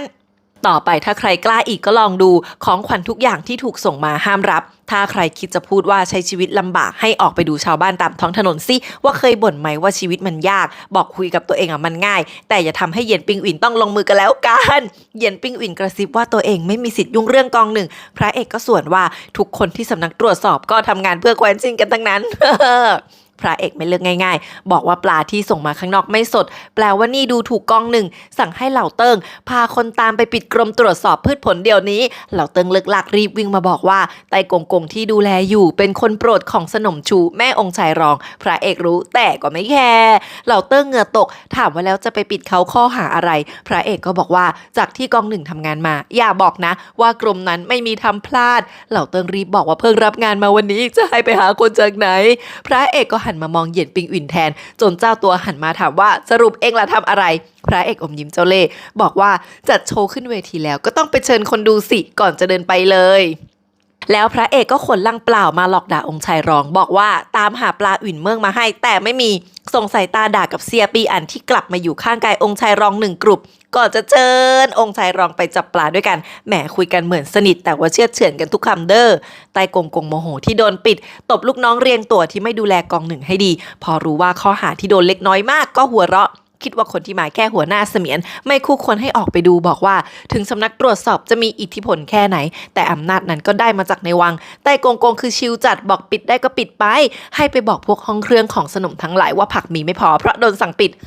ตอนนั้นขันทีน้อยชื่อหงจู่ก็มารายงานว่าพระเอกมาที่กรมแล้วไต้กงกงควรจะไปดูซะหน่อยเพราะไม่ใช่แค่พระเอกที่มาแต่องค์ชายรองก็มาด้วยแล้วก็บอกว่าองค์ชายรองดูอารมณ์ดีไม่น่ามีเรื่องอะไรนะไต้กงกงน่าจะไปดูหน่อยเพราะสนมชูเป็นคนสนับสนุนหงจู่กงกงขันทีน้อยเนี่ยก็ดูเหมือนมีของไต้กงกงเดินมากับเหล่าหวังติดสินบนถามเหล่าหวังเรื่องพระเอกกับองค์ชายรองว่ามาทำไมเหล่าหวังรับตังค์แต่บอกไต้กงกงหน้าตาเจ๊ยว่าไม่มีอะไรต้องห่วงเหล่าเติ้งเดินมาเห็นเข้าเหล่าหวังก็แบ่งตั๋วเงินให้ไปอีกไต้กงกงมาถึงองค์ชายรองก็บอกว่าจะซื้อปลาจะให้เสียปี้อันจ่ายพระเอกก็ลงมาเองบอกไม่ต้องเดินไปเอาเงินยัดมือไต้กงกงบอกให้ลงไว้เป็นหลักฐานมีกระดาษปากกามาพร้อมพระเอกโยนสมุดบัญชีอีกเล่มให้ลงถามถึงเหล่าจินคนขายผักไต้กงกงก็จำบ่ได้แถมยังบอกว่าถ้าเป็นคนรู้จักจะเคลียร์นี้ให้เองแต่พระเอกบอกไม่เป็นไรเรื่องนี้จัดการเรียบร้อยแล้วพอไต้กงกงลงบัญชีเสร็จปุ๊บพระเอกก็เอามาเปิดดูบอกอุ๊ยลายมือเหมือนเดิมเป๊ะเลย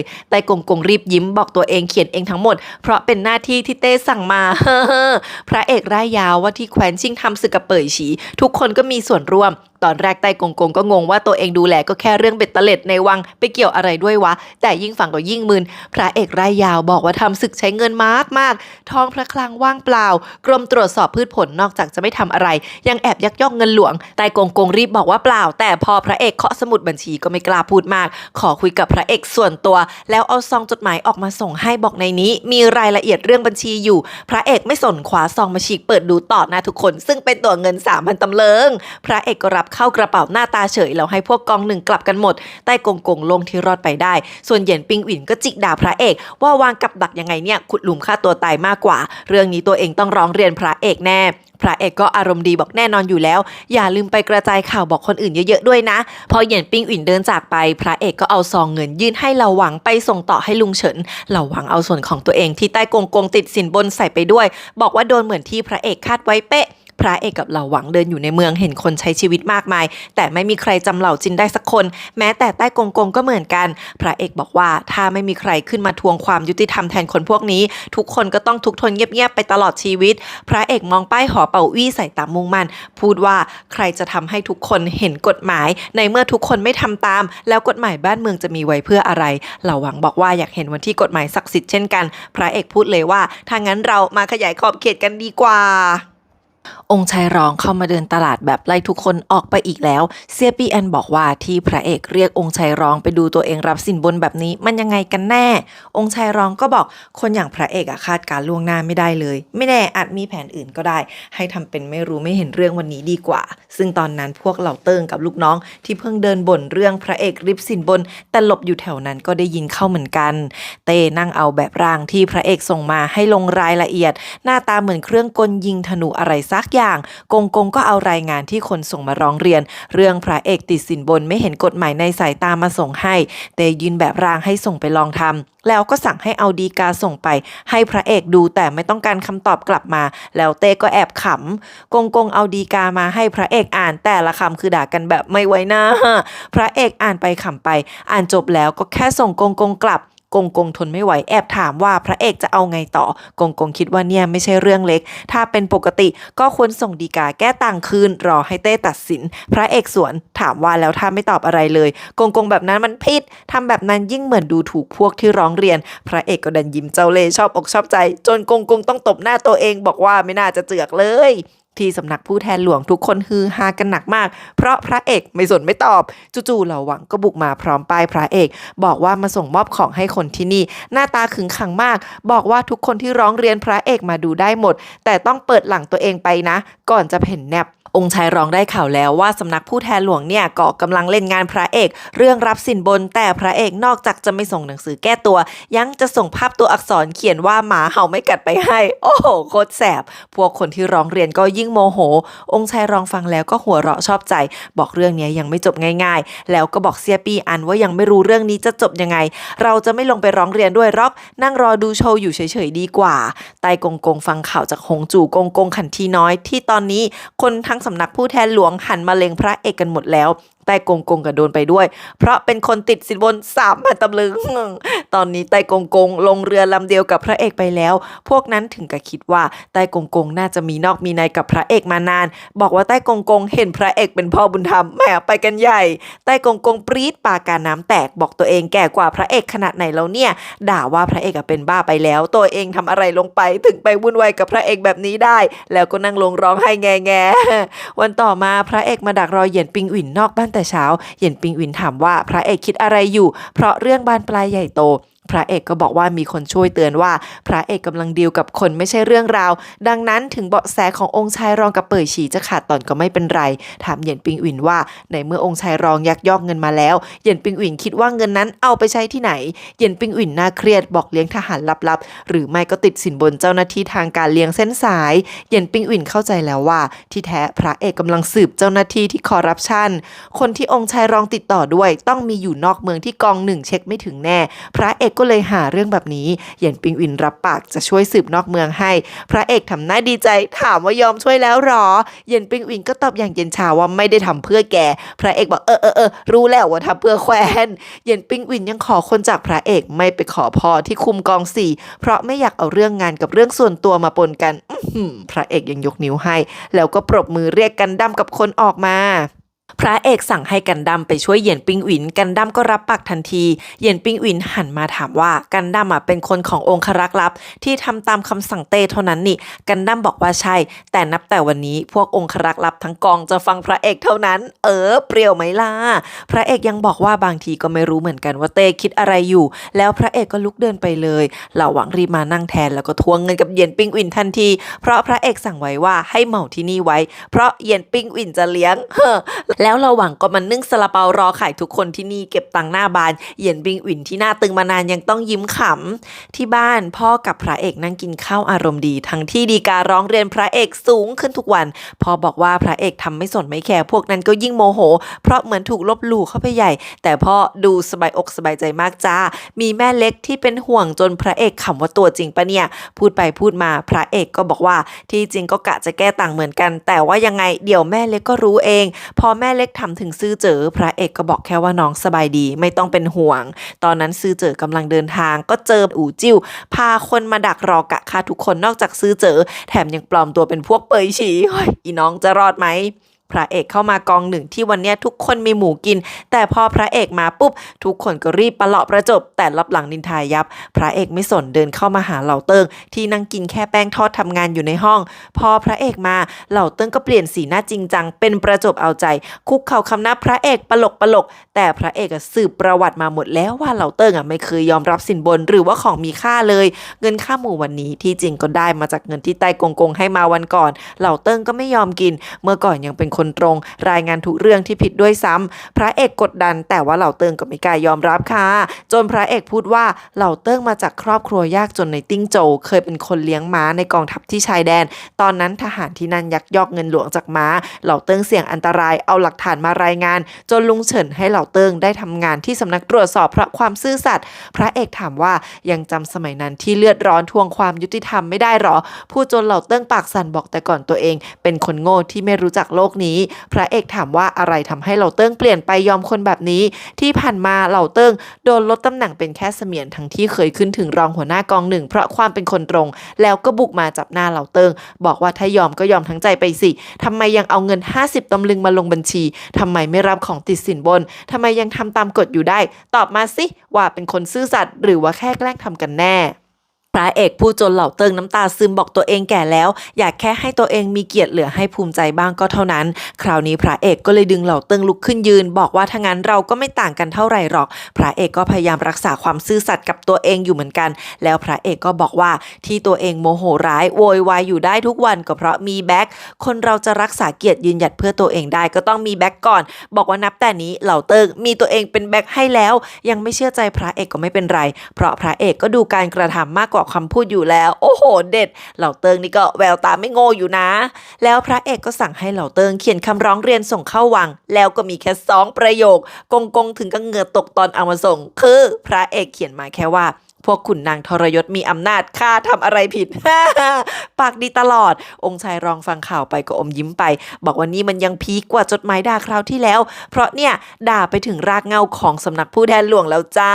ส่วนเต้นั่งดูลายมือที่สวยกว่าปกติแล้วถามกงว่าพระเอกเขียนเหรอพอกงบอกว่าน่าจะเป็นคนของกองหนึ่งเต้ก็ขำด่าใส่หนังสือร้องเรียนว่าหน้าไม่อายเดี๋ยวผิดประเด็นอะเต้บอกว่าในเมื่อไม่มีใครยอมงั้นก็ให้2 ฝ่ายมาเจอกันไปเลยองค์ชายรองก็จะไปดูเรื่องสนุกนี้ด้วยแถมยังให้เสียปีอันเตรียมรายงานของหอเป่าวี่เอาไว้บอกว่าเพื่อเหลือดีกว่าขาดเป็นระแวงคนดูเนี่ยระแวงสุด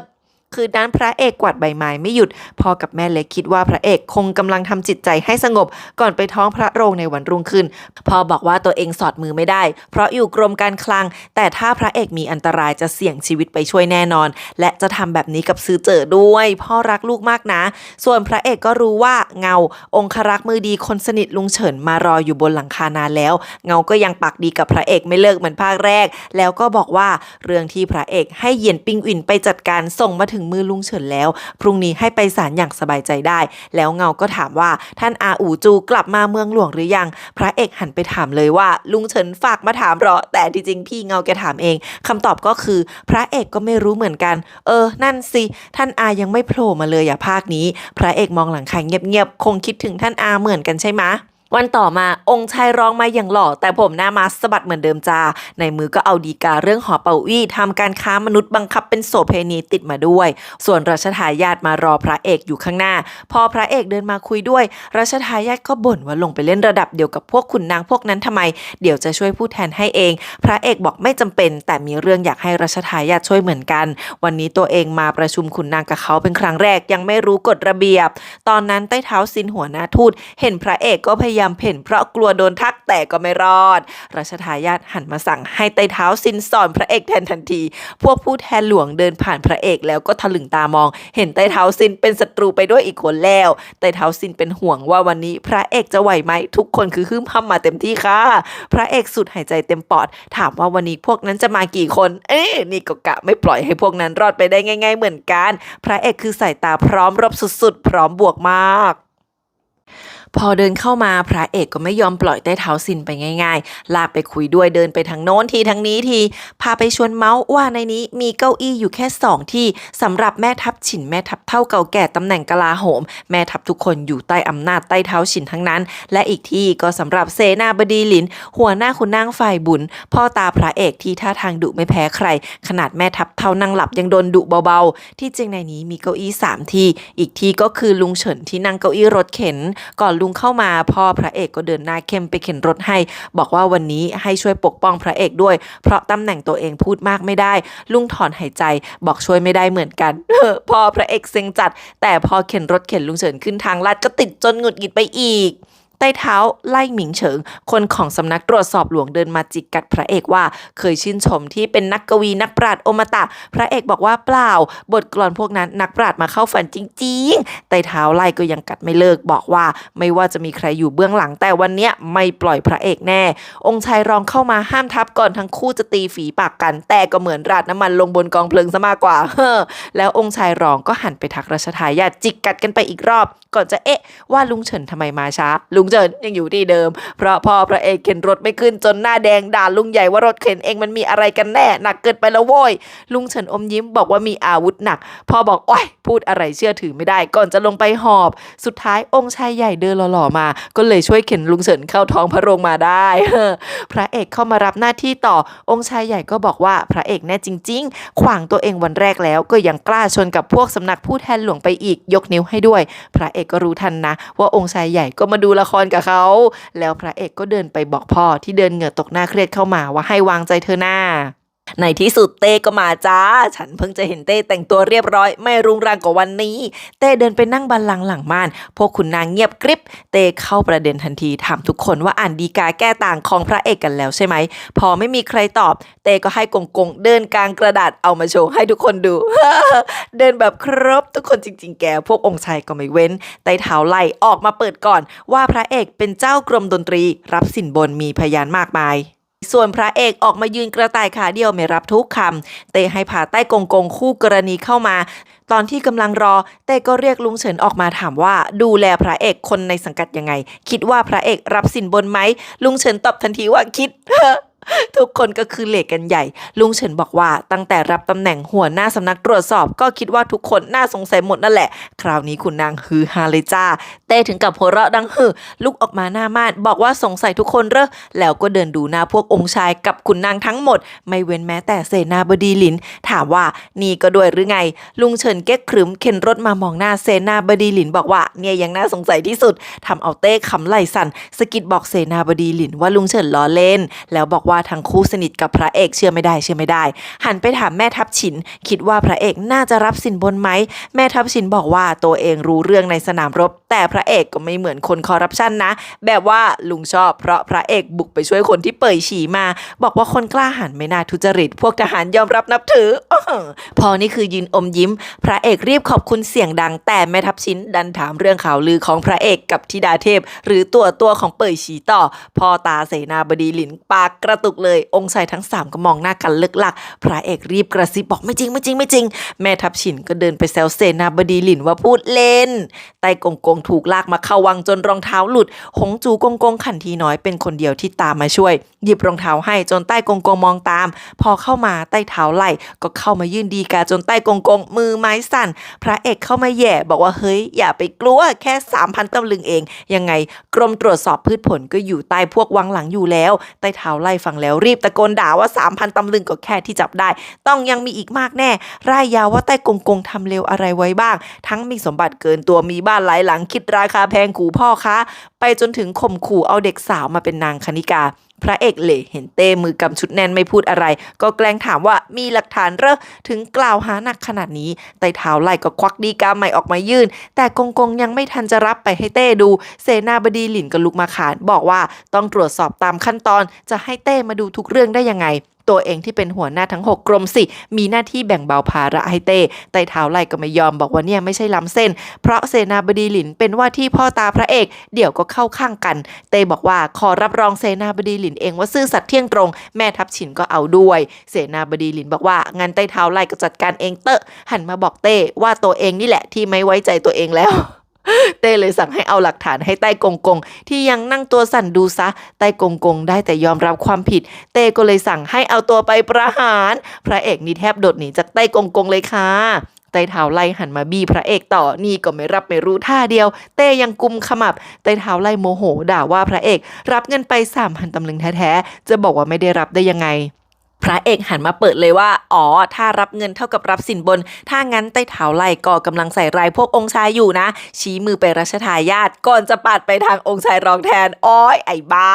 องค์ชายรองนี่เกือบหยิบเอาดีกาของหอเป่าอี้ออกมาแล้วแต่พระเอกบอกว่าวันนั้นองค์ชายรองก็อยู่ด้วยยังไม่เห็นว่าอะไรใต้เท้าไล่จะใส่รายองค์ชายอีกคนด้วยเหรอองค์ชายรองเลยต้องเดินออกมาคำนับเตะบอกว่าวันนั้นตัวเองอยู่ด้วยจริงๆเห็นกับตาจริงๆแต่ที่ไม่ได้กล่าวหาพระเอกก็เพราะว่าเชื่อใจเพราะพระเอกเป็นนักกวีอมตะกล้าหาญเที่ยงตรงคงไม่รับเงินนั้นคิดว่าพระเอกน่าจะมีแผนอื่นก็เลยรอดูไปก่อนพระเอกเหล่มองบอกพูดได้ดีพูดแทนใจไปหมดแล้วองค์ชายร้องหันมาแค่ยิ้มให้แล้วก็ถอยกลับไปใหม่ไต่เท้าไล่หันมาหาเรื่องพระเอกต่อแต่ฝีปากมันจะไปแซบสู้พระเอกได้ยังไงทุกคนพระเอกคือพูดน้ำไหลไฟดับบอกว่าตัวเองรู้ข่าวการทุจริตมาก่อนก็เลยใช้เบ็ดล่อเหยื่อเฉยๆเรื่องที่ทำเนี่ยรายงานลุงเฉินไปหมดแล้วลุงเฉินก็รับว่าจริงไต่เท้าไล่หันมาถามพระเอกว่าถ้างั้นทำไมแกไม่เขียนดีกาตอบโต้ให้มันดีๆพระเอกบอกว่าไม่กล้าเพราะกรมเล็กๆแบบนั้นจะไม่มีอำนาจทุจริตอะไรมากมายได้ถ้าไม่ใช่ทุกคนก็ท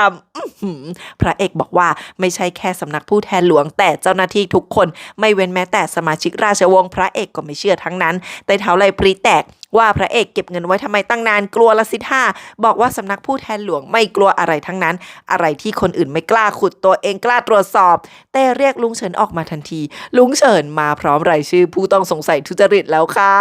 บอกว่าเป็นความผิดตัวเองที่ไม่ส่งเรื่องนี้ไปเพราะรายชื่อนี้มีเอี่ยวกับคนมากมายวันนี้บังเอิญพกมาด้วยจะส่งต่อให้สำนักผู้แทนหลวงซะเลย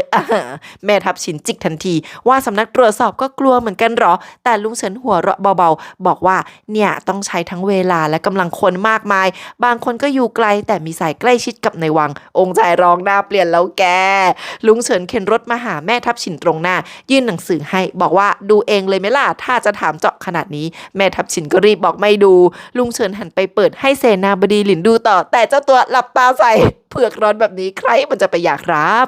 ไต่เท้าไล่ออกมาตะโกนรับธรรมบอกว่าสำนักผู้แทนหลวงจะจัดการเองเตสั่งให้เอารายชื่อไปอ่านก่อนค่อยตอบถึงตอนนี้องค์ชายรองหลับตากัดฟันแล้วเด้อขุนนางคนอื่นรีบออกมาห้ามบอกให้ไต่เท้าไล่คิดถึงชีวิตตัวเองด้วยไต่เท้าไล่อ่านแล้วหันไปมองหน้าองค์ชายรองก่อนจะหันไปบอกเต้เสียงดังว่าถ้ามีองค์ชายคนไหนเกี่ยวข้องสำนักผู้แทนหลวงจะตรวจสอบให้ถึงที่สุดองค์ชายรองหันไปอมยิ้มแปลกๆให้รัชทายาทส่วนพระเอกก็ออกมาตะโกนบอกว่าขออภัยไต่เท้าไล่อย่างสุดซึ้งและขอถอนคำพูดคำด่าที่ส่งให้เต้ถามว่าที่พระเอกเขียนเจ้าหน้าที่ทุจริตหมายถึงใครพวกขุนนางนี่คือมองพื้นกันเลิกลักอีกแล้วในที่สุดเต้ก็สั่งให้ไต้เท้าไล่จัดการเรื่องนี้เสนาบดีหลินมาดักรอพระเอกข้างนอกพระเอกตัวดีเดินมาอบไหล่ว่าที่พ่อตาเฉยเสนาบดีหลินก็แฉว่าพระเอกหาคนมาเช็คองค์ชายรองแล้วก็โยนไปให้พวกสำนักผู้แทนหลวงสินะพอรู้ว่าพระเอกคิดเองลุงเฉินไม่ได้สอนก็อมยิ้มพระเอกยังถามว่าที่จริงมีพวกเจ้าหน้าที่ช่วยกระพือเรื่องนี้ทั้งที่ตัวเองไม่ได้ทำตั้งมากมายเสนาบดีหลินพูดเหมือนตัวเองสั่งแต่สุดท้ายบอกว่าพวกนั้นก็ไม่ใช่คนของตัวเองเช่นกันอ้าวแล้วมันฝีมือใครองค์ชายรองเดินหน้าตึงออกมารัชทายาทก็ตามมาขยี้ไม่เลิกจ้าชวนคุยเรื่องสำนักผู้แทนหลวงจะกำจัดคอร์รัปชันยังไงแล้วองค์ชายอย่างเราเนี่ยต้องมีเกียรติมีศักดิ์ศรีแค่ไหนจนองค์ชายรองหันมาแค่ยิ้มบอกว่าจะจำเรื่องที่รัชทายาทแนะนำสั่งสอนวันนี้ให้ดีก่อนเดินจากไปทิ้งรัชทายาทยืนงง ที่แท้พวกเจ้าหน้าที่ที่ออกมาช่วยนั่นอยู่ฝั่งรัชทายาทแต่เจ้าตัวไม่ได้สั่งพ่อตาเสนาบดีหลินจัดให้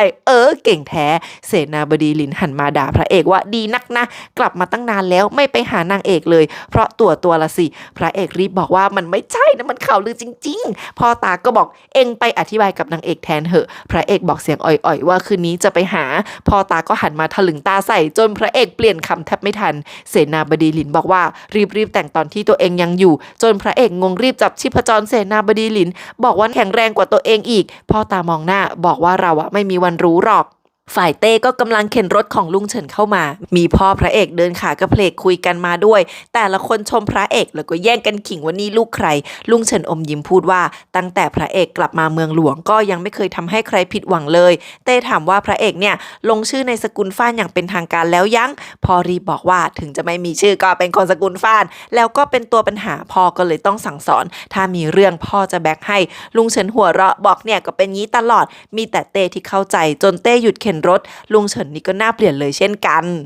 เต้ถามว่ามีแต่เต้ที่เข้าใจคนอื่นแล้วใครคิดถึงเต้บ้างตอนที่พระเอกกับองค์ชายรองสู้กันวันนี้ทั้งคู่ไม่พูดอะไรเลยนะเพราะอะไรกันคิดว่าเต้ไม่สนลูกชายตัวเองหรือไงทั้งสองคนเนี่ยคิดจะขุดเรื่องคอร์รัปชันแต่แรกแล้วสิพอพระเอกรีป้ายให้ลุงเฉินทันทีเต้ผลักรถเข็นลุงเฉินมาเผชิญหน้าลุงเฉินก็บอกว่าองค์ชายรองก็เป็นลูกเต้แล้วก็เป็นถึงองค์ชายทั้งฉลาดทั้งสร้างอิทธิพลมากมายองค์ชายรองอาจจะไม่ผิดแต่คนรอบกายมีเจตนาร้ายก็ควรถูกกวาดล้างเต้แค่เสียงดังฮึบอกทั้งคู่คิดจะกวาดล้างลูกชายตัวเองต่างหากแล้วเดินไปเลยท่าทางไม่จอยลุงเฉินตะโกนไล่หลังว่าคนที่ทำเรื่องนี้ได้มีแต่พระเอกเท่านั้นพ่อส่วนว่าพอจบเรื่องพระเอกคงโดนแขวนตากแห้งตายก่อนนี่ยังไม่ทันพูดถึงที่คนของรัชทายาทลุกมาเคลื่อนไหว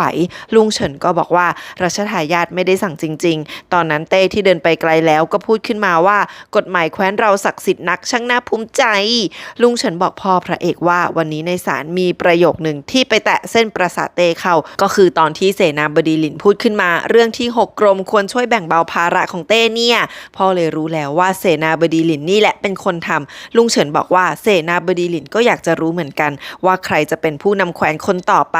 สองคนนี้คุยกันว่าเสนาบดีหลินจะมองยาวเกินไปหรือเอื้อมมือไกลไปหรือเปล่าแล้วพ่อพระเอกก็พาลุงเฉินกลับ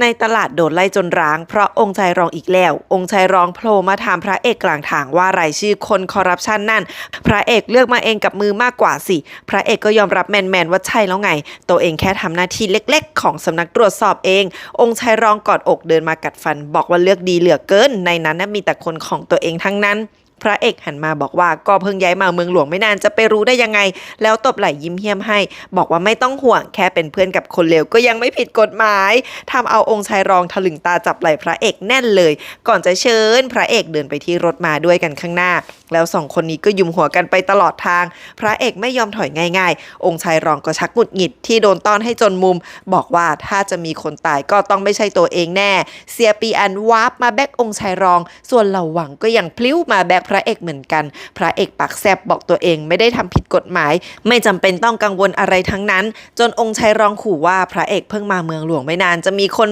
แล้วยิ่งเดินคนขององค์ชายรองก็ยิ่งโผล่ตามมาเป็นกองทัพพระเอกอมยิ้มมุมปากบอกว่าถึงจะเป็นหน้าใหม่แต่โชคดีที่มีตำแหน่งอะแล้วเหล่าเติ้งก็ออกมายืนคำนับรอพร้อมคนของสำนักตรวจสอบอีกเพียบเอาเซ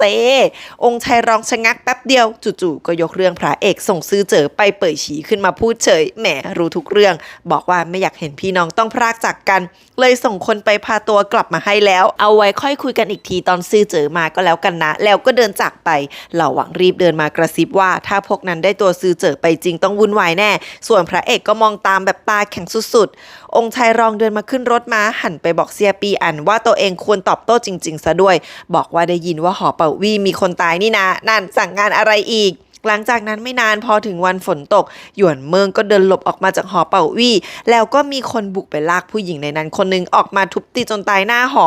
สำนักผู้แทนหลวงก็ยุ่งกันหัวหมุนเพราะกำลังเช็ครายชื่อที่ได้มาไต่เท้าไล่ยิ่งรู้ว่ารายชื่อเป็นคนขององค์ชายรองทั้งนั้นก็ยิ่งสั่งขุดให้ถึงที่สุดให้เตเห็นว่าสำนักผู้แทนหลวงเท่านั้นที่มีความสามารถพอมีคนมารายงานเรื่องคนตายที่หอเป่าวี่ผู้ดูแลหอทิ้งจดหมายไว้แค่เจ้าของคือซื้อเจอพระเอกก็ไปถึงแล้วไต่เท้าไล่ก็คิดทันทีว่าพระเอกจะไปปิดเคสเพราะสกุลฟ้านมีเอี่ยว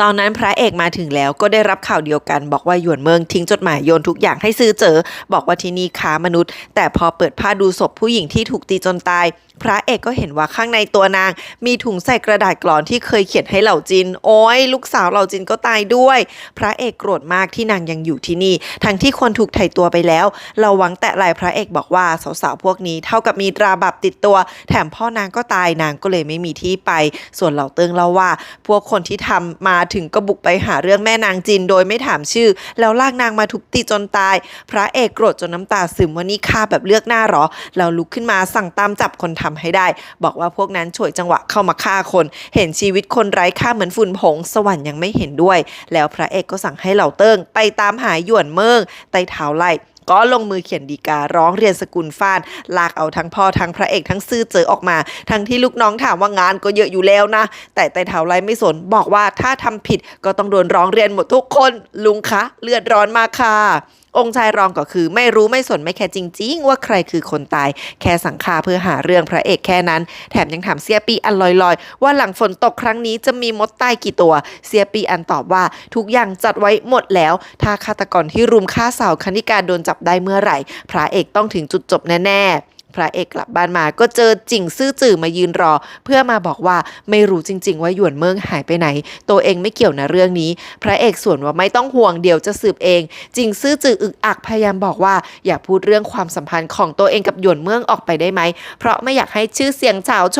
ตอนเนี้ยได้รับสมรสพระราชทานกับรัวๆด้วยก็จะตัดขาดกับหยวนเมิงพระเอกทนฟังต่อไปไม่ไหวแล้วหันไปบอกว่าจิ่งซื่อจื่อควรเลิกเกี่ยวข้องกับองค์ชายรองซะเพราะไม่อยากจับจิ่งซื่อจื่อด้วยมือตัวเองแล้วก็เดินเข้าบ้านเลยพอกำลังนั่งถอนหายใจกุมขมับพระเอกเข้ามาหาพอได้ยินว่าพ่อรู้เรื่องที่เกิดขึ้นแล้วก็คุกเข่าคำนับขอโทษที่พาเรื่องยุ่งยากมาให้ที่บ้านพอรีบดึงพระเอกลุกบอกว่าพวกเราเป็นครอบครัวเดียวกันแถมพระเอกก็ไม่ได้ทำอะไรผิดถามว่าจะทำยังไงกับฎีการร้องเรียนพระเอกก็บอกว่าจะไม่ตอบอะไรทั้งนั้นจนกว่าจะสืบความจริงพบแล้วก็จะไม่ไปประชุมขุนนางด้วยยิ้มเจ้าเล่ห์ถามพ่อว่าไว้ใจตัวเองเปล่า เต้เรียกรัชทายาทมาถามว่ารู้เรื่องอะไรบ้างไหมรัชทายาทตอบเสียงเบาว่าหอเป่าอี้ที่อยู่ๆมีคนตายน่าจะโดนจัดฉากพูดเบาจนเต้ด่าว่าไม่ได้ยินแล้วถามว่าคนที่เข้าข้างพระเอกวันก่อนเป็นคนของรัชทายาทไม่ใช่หรอคราวนี้เจ้าตัวรีบก้มหน้าคุกเข่าเสียงสั่นบอกไม่รู้เรื่อง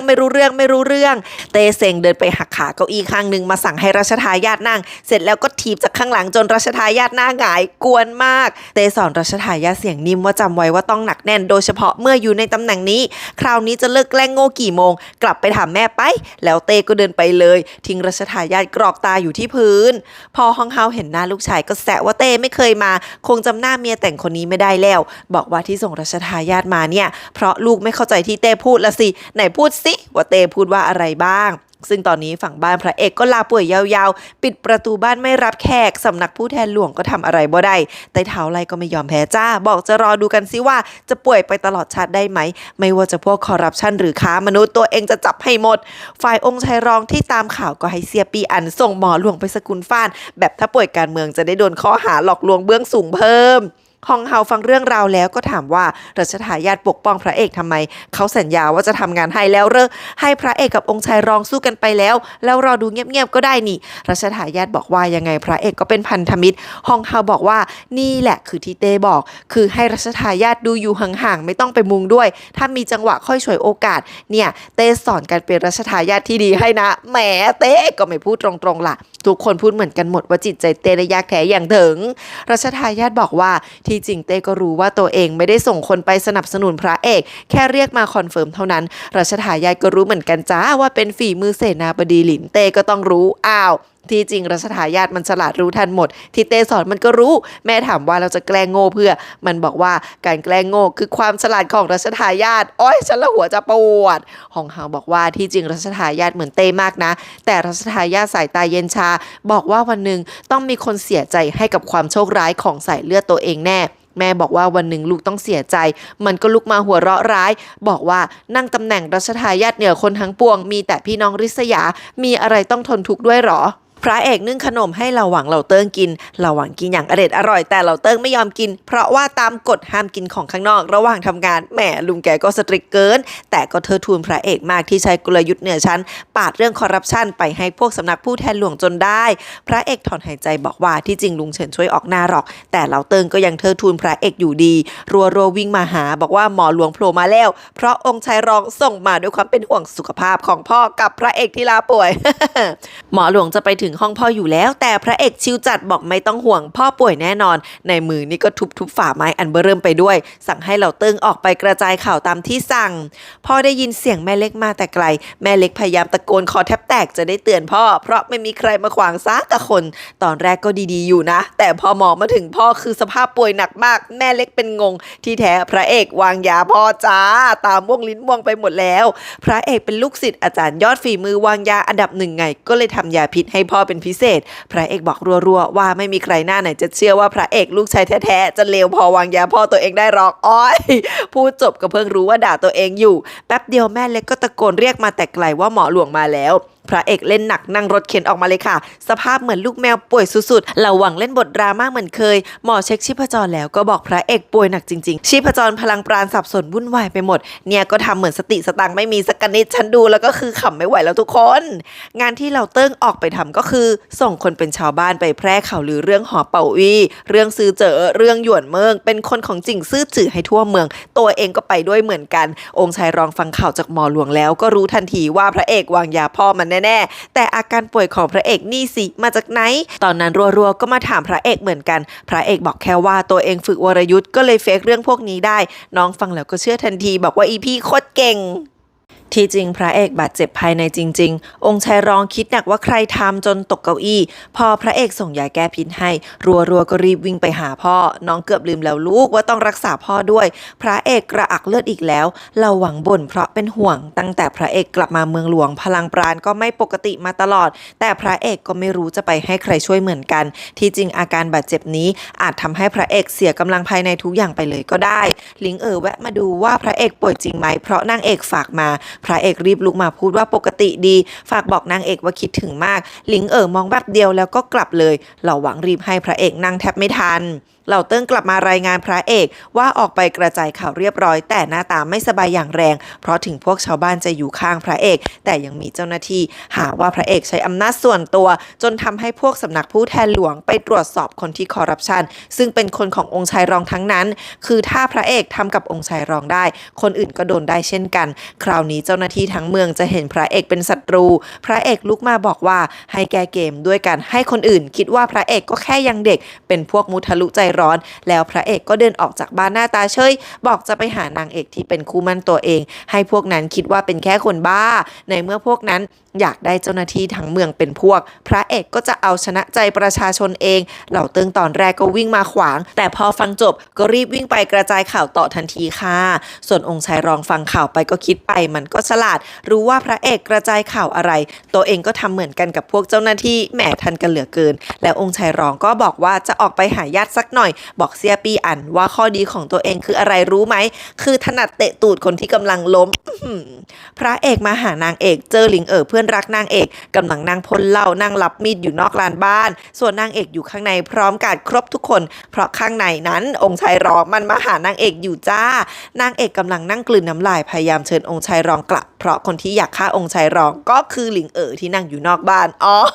หลิงนี่แหละที่เตสั่งให้แต่งกับองค์ชายรองโอ้ยข้างนอกหลิงก็กำลังหน้าตึงบอกพระเอกว่ายังไงก็ต้องตายอยู่ดีขอฆ่าองค์ชายรองก่อนสองคนนี้โคตรไม่อยากแต่งกันแต่เต้สั่งมาแล้วทำไงได้พระเอกนั่งมองแป๊บเดียวก็คว้ามีดไปขว้างทิ้งบอกว่าที่นางทำอยู่ก็แค่แสดงให้คนอื่นดูว่าไม่พอใจแต่ไม่กล้าฆ่าองค์ชายรองจริงๆหรอกแค่ทำเพื่อหนีความจริงเท่านั้นมีดเนี่ยมันคมพอจะปาดคอคนตายได้แล้วหลิงอึ้งแป๊บเดียวแล้วบอกใช่นางไม่กล้าฆ่าแล้วก็ไม่กล้าหนีเพราะรู้ว่าสกุลเย่ของนางไม่สามารถทนรับผลที่จะตามมาได้แต่พระเอกควักขวดยาพิษออกมาเลยบอกว่าไม่กล้าฆ่าใช่ไหมพระเอกช่วยได้นะยานี้ทำให้องค์ชายรองตายภายในครึ่งวันหลิงโวยว่าถึงนางจะไม่พอใจยังไงก็ไม่ฆ่าคนเพราะเรื่องไม่อยากแต่งไหมล่ะแกสองคนตีกันยังไงคิดฆ่ากันขนาดนี้พระเอกพยักหน้าแกนบอกพูดถูกยังไงก็ไม่ควรใช้ยาพิษแหละเนาะผิดประเด็นแล้วสองคนนี้ก็ถอนหายใจเข้าไปดูข้างในพร้อมกัน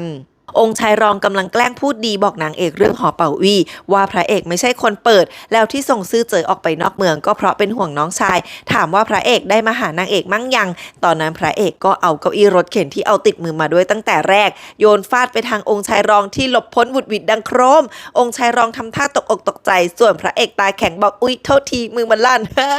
นี่มันเป็นครั้งแรกเลยนะที่พระเอกนางเอกเจอหน้ากันภาคนี้เนี่ยที่หน้าจวนองค์หญิงใหญ่เป่ยฉีกำลังขี่ลอดที่เดินช้าๆจากไปแต่น้องกรี๊ดใหญ่ว่ามาเดินเร็วระหว่างมองแล้วก็หันไปอบรมมาตัวเองบ้างให้เป็นเด็กดีตอนนั้นองค์ชายใหญ่ก็เดินเข้ามาเช่นกันพอเห็นเหล่าหวังก็ทักทันทีว่านี่คนที่ฆ่าม้าตัวเองวันนั้นใช่ไหมเหล่าหวังรีบบอกว่าไม่ใช่คนฆ่าคือกันดั้มส่วนตัวเองชื่อเหล่าเติงเอาเว้ยเอาชื่อเพื่อนมาอ้างไปอีกองค์ชายใหญ่เพิ่งรู้ว่าเมื่อกี้ม้าขององค์หญิงใหญ่เป่ยฉีเดินเลยไปแล้วโดยที่เหล่าหวังไม่พูดอะไรซักคำองค์ชายใหญ่ก็เลยโมโหต้องเดินไปตามนางหันมาคาดโทษว่าจะจำชื่อระหว่างไว้ให้ดีเลยขำข้างในตั้งโต๊ะกินข้าวกันแล้วพระเอกนางเอกนั่งตรงข้ามมองตากันน้ำตาคลอนางเอกทักว่าผอมไปนะพระเอกก็บอกว่าขอโทษที่ทำให้นางเป็นห่วงตลอดแต่อีกฝั่งองค์ชายรองนั่งหน้าเซ็งจัดส่วนลิงกระดกเราไม่หยุดค่ะพระเอกหันไปเหล่องค์ชายรองบอกนางเอกว่ากลับมาแล้วเจอเต้เรียกไปหาแล้วก็มีเรื่องยุ่งเลยเพิ่งมาได้ตอนนี้นางเอกก็เหล่องค์ชายรองเช่นกันตอบพระเอกว่าไม่ควรมาเพราะป่วยนี่นาพระเอกตอบหน้าตาเฉยว่าป่วยทิพย์พอก็เช่นกันองค์ชายรองฟังแล้วเกือบสำลักหันไปด่าว่าแกก็ไม่กลัวออกไปฟ้องเต้ข้อหาหลอกลวงเบื้องสูงมั่งเลยนะพระเอกก็หันไปด่าว่าเงียบไว้เหอะเดี๋ยวตัวเองเกิดมือลั่นขึ้นมาอีกนางเอกบอกว่าถ้าไม่แฮปปี้เดี๋ยวนางส่งแขกส่งองค์ชายรองออกไปเองหลิงก็ลุกบ้างแล้วแต่พระเอกบอกไม่เป็นไรบางเรื่องก็ต้องสะสางกันส่วนตัวจนหลิงนั่งลงไปใหม่พระเอกพูดเรื่องเหล่าจินกับลูกสาวที่ตายที่หอเป่าอี้ขึ้นมาท่าทางโมโหองค์ชายรองก็หันไปถลึงมองตาโตบอกไม่รู้ไม่เห็นแกก็ไปเรียกน้องชายมาเคลียร์เอาเองดิคือคนตายไปแล้ว2ชีวิตองค์ชายรองมันพูดแค่ว่าน่าเสียดายในเมืองหลวงคนตายทุกวันมันจะไปรู้ได้ยังไงชีวิตเนี่ยนะเราทำนายอะไรไม่ได้หรอกอย่าไปเครียดพระเอกชูจอกเล่าขึ้นมาบอกพูดได้ดีพอองค์ชายรองชนจอกพระเอกก็ฉวยจังหวะใส่ยาในจอกเหล้ามันแล้วก็สาดเหล้าตัวเองทิ้งตรงหน้าใส่ตาแค้นมากบอกว่านี่สำหรับ คนที่ต้องตายไปทั้งที่ไร้ความผิดส่วนฝั่งตรงข้ามหลิงเอาแต่กระดกเหล้าส่วนนางเอกก็มองพระเอกกับองค์ชายรองเงียบๆองค์ชายใหญ่กับองค์หญิงใหญ่เป่ยฉีนี่ก็คู่ต้องคนนึงโหดแต่ตลกส่วนอีกคนก็น่ารักแต่เพี้ยนคู่นี้เข้ามากินข้าวกับทุกคนด้วยที่แท้วันนี้องค์หญิงใหญ่เป่ยฉีไปซื้อมาชดเชยให้องค์ชายใหญ่บอกว่าราชสกุลเป่ยฉีไม่เคยติดหนี้ใครส่วนองค์ชายใหญ่ก็เข้ามานั่งกินแบบไร้มารยาทอารมณ์ทหารหันมาแซวองค์ชายรองว่าที่นี่มีรังสีอำมหิตฆ่าคนตัวเองอยู่สนามรบมานานรู้ดีแน่หลิงที่เมาได้ที่เริ่มหาเรื่องถามองค์ชายรองว่าชอบนางไหมถ้าไม่รู้สึกอะไรเหมือนกันก็มาร่วมมือกันหาทางยกเลิกงานแต่งซะสิวะจะแต่งไปเพื่อองค์ชายรองบอกว่าก็เตสั่งมาแล้วอ่ะเนี่ยมันชะตาฟ้าลิขิตจะไปห้ามอะไรได้ไม่เชื่อก็ถามพวกที่นั่งอยู่ด้วยกันนี่ดิเจอเหตุการณ์เดียวกันไม่เห็นเขาจะว่าไงเลยองค์ชายใหญ่พูดหน้าตาเฉยว่าไม่แผนมีอยู่แล้วทุกสถานีพักม้าเตรียมม้าดีไว้หมดคิดว่าถ้าองค์หญิงใหญ่ไม่ใช่อย่างที่คิดก็หนีกลับชายแดนขึ้นมาเพ่นไปซะองค์หญิงใหญ่ทำตาโตถามเสียงใสว่ารอวางแผนว่าไงอีกบ้างขอสุมหัวช่วยวางแผนหนีด้วยคนได้ไหมอ้อยไอ้สองคนนี้มันเหมาะกันจริงๆพระเอกนางเอกมองตากันแบบอ่อนใจมากน้องบอกว่าอย่างนี้ออกจากวังมานานแล้วแผ่นเต็มหัวเลยเดี๋ยวนางช่วยองค์ชายใหญ่คิดเองแต่องค์ชายใหญ่ดันบอกไม่ต้องแล้วล่ะเพราะตอนนี้ดูแล้วคงไม่ต้องหนีน้องทำหน้าจ่อยบอกว่างั้นถ้าจะหนีอีกอย่าลืมบอกนางนะองค์ชายใหญ่ก็บอกว่าได้เลยถ้าคิดหนีเมื่อไหร่จะบอกนางคนแรกพระเอกกับองค์ชายรองถึงกับแอบยกมือคำนับบ้าองค์ชายใหญ่หันมาบอกหลิงว่าใช้แผนของตัวเองหนีไปชายแดนก็ได้นะพาครอบครัวไปด้วยเลยพระเอกบอกว่าไปเมืองตั้นโจก็ได้ตอนแรกที่มาเมืองหลวงก็อยากหนีกลับไปที่นั่นทุกวันเหมือนกันถ้าไม่ได้เจอนางเอกก็คงหนีไปแล้วองค์ชายรองหันมาถามว่ากล้าขัดพระราชโองการเต้จริงอะแต่พระเอกมองหน้านางเอกบอกว่าทั้งชีวิตสำคัญกว่าแล้วสองคนนี้ก็ยิ้มให้กันน่ารักองค์ชายรองพูดขึ้นมาว่างั้นลืมเรื่องอดีตพูดเรื่องปัจจุบันดีกว่าองค์หญิงใหญ่รีบหันไปบอกนางเอกเลยว่านางมาเพื่อบอกนางเอกเรื่องข่าวลือที่ว่าพระเอกเป็นเสือผู้หญิงไม่จริงพระเอกตาโตรีบพูดว่าไม่มีใครยกเรื่องนี้มาพูดเลยสักก่อนส่วนองค์ชายใหญ่ก็รีบบอกไม้บอกมือสั่งห้ามที่ไหนได้องค์หญิงใหญ่พูดเป็นตอยหอยหมดเปลือกเรื่องตัวเหมือนจะช่วยพระเอกแต่ยิ่งพูดสีหน้านางเอกก็ยิ่งเย็นชาลงเรื่อยๆพระเอกทนไม่ไหวแล้วรีบลุกขึ้นมาถลึงตาเชิญองค์หญิงใหญ่ให้พาไปดูม้าศึกข้างนอกหน่อยพอออกมาข้างนอกพระเอกก็รีบห้ามองค์หญิงใหญ่ที่พยายามช่วยทุกเรื่องบอกว่าไหว้ละเรื่องนางเอกเรื่ององค์ชายรองเดี๋ยวพระเอกจัดการเองทุกเรื่องที่น้องพูดมามีแต่จะพาพระเอกงานเข้าตั้งนานแล้วพระเอกก็เอายาให้ล่อตัวน้อยที่นางพามาถามว่าไหนละม้าศึกที่นางบอกว่าไปซื้อมาวันนี้วิ่งเร็วยังกระล้มหอบนางก็ชี้ว่าตัวนี้ไงพระเอกถึงกับถลึงตามองโตว่านี่มันใช่ที่ไหนเล่านี่มันล่อโอ๊ยฉันละขำข้างในองค์ชายใหญ่ก็กำลังเล่าให้นางเอกฟังว่าพานางไปซื้อล่อมาเพราะนางเอาแต่พูดไม่หยุดว่าต้องชดใช้ให้นางเอกถามว่าแล้วไม่มีการตามนางมาหรอองค์ชายใหญ่บอกไม่มากับตัวเองทำไมต้องมีแล้วตัวเองกลับจากชายแดนมาเดินในเมืองก็ไม่เห็นจะต้องมีการเลยพูดหน้าตาเฉยจนนางเอกยิ้มค้างบอกเข้าใจแล้วองค์ชายใหญ่บอกทุกคนว่าอย่าไปพูดเรื่องล่อกับนางเข้าละเดี๋ยวน้องจะอายส่วนองค์หญิงใหญ่ก็มโนเองเป็นตุเป็นตะหลังรู้ว่านางซื้อล่อมามโนว่าองค์ชายใหญ่สงสัยจะถูกคนขายหลอกเพราะถูกเลี้ยงมาอย่างดีเหมือนนางสินะบอกพระเอกว่าอย่าไปบอกองค์ชายใหญ่นะว่านางรู้เดี๋ยวเขาจะอาย ฉันหมดหวังกับสองคนนี้แล้วเองคู่กันดีสุดแล้วจ้าองค์ชายรองยังพูดเรื่องพระเอกกับเป่ยฉีต่อจนนางเอกวางตะเกียบเสียงดังบอกว่าที่องค์ชายรองที่นับเป็นญาติผู้พี่มาเยี่ยมวันนี้นางก็ดีใจแต่นางรู้ดีว่าองค์ชายรองกับพระเอกกำลังไฟกันอยู่นางโตมาในวังรู้หมดว่าองค์ชายรองเป็นคนยังไงใช้แผนยังไงองค์ชายรองพยายามบอกว่านางเอกคิดมากเกินไปแล้วนางเอกตอบว่านางเข้าใจดีว่าวันนี้ที่องค์ชายรองมาหาแล้วพูดจามากมายมีความหมายเดียวเท่านั้นเพราะรู้ว่าคนที่แต่งกับนางจะได้ครอบครองพระคลังในด้วยที่ยกเรื่องหอเป่าวี่เรื่องเป่ยฉีก็เพราะอยากให้นางแคนเซิลงานแต่งพระเอกจะได้พลาดพระคลังในหมดโอกาสแข่งกับองค์ชายรองละสินางเอกก็คือตรงจัดพูดหมดทุกอย่างพูดไปก็ยิ้มไปองค์ชายรองแค่ยิ้มถามว่าตัวเองก็แค่คนเจ้าเล่ห์มากแผนการไร้อารมณ์ความรู้สึกสำหรับนางเอกสินะนางเอกตอบทันทีว่ามีแน่แต่องค์ชายรองซ่อนไว้ลึกมากจนไม่มีใครมองเห็นองค์ชายรองบอกว่าที่นี่ก็คือเมืองหลวงทุกคนไม่ควรเปิดเผยความรู้สึกของตัวเองสินางเอกสวนอีกว่านางไม่อยากจะซ่อนจ้องตาองค์ชายรองว่าจะไม่มีวันยกเลิกงานแต่งกับพระเอกตอนนั้นพระเอกกับองค์หญิงใหญ่ก็เดินกลับเข้ามาพอดีองค์ชายร องเซ็งบอกรู้งี้วันนี้ไม่มาดีกว่านางเอกบอกว่าที่นี่ต้อนรับเสมอแต่คราวหน้าช่วยทิ้งแผนการกับความคิดอื่นๆไว้บ้านด้วยไม่ต้องพกมาจ้าพอองค์ชายรองจะกลับพระเอกก็ทักว่าไม่คิดจะถามถึงตัวเองก่อนไปบ้างหรอแล้วทำท่าให้ดูเหมือนว่าวางยาองค์ชายรองไปแล้วองค์ชายรองช็อกมากถามว่าแกไม่กล้าวางยาต่อหน้าทุกคนที่นี่ใช่ไหมพระเอกก็เดินมาตบบ่าคุยด้วยหน้าตาโรคจิตพอกันถามว่า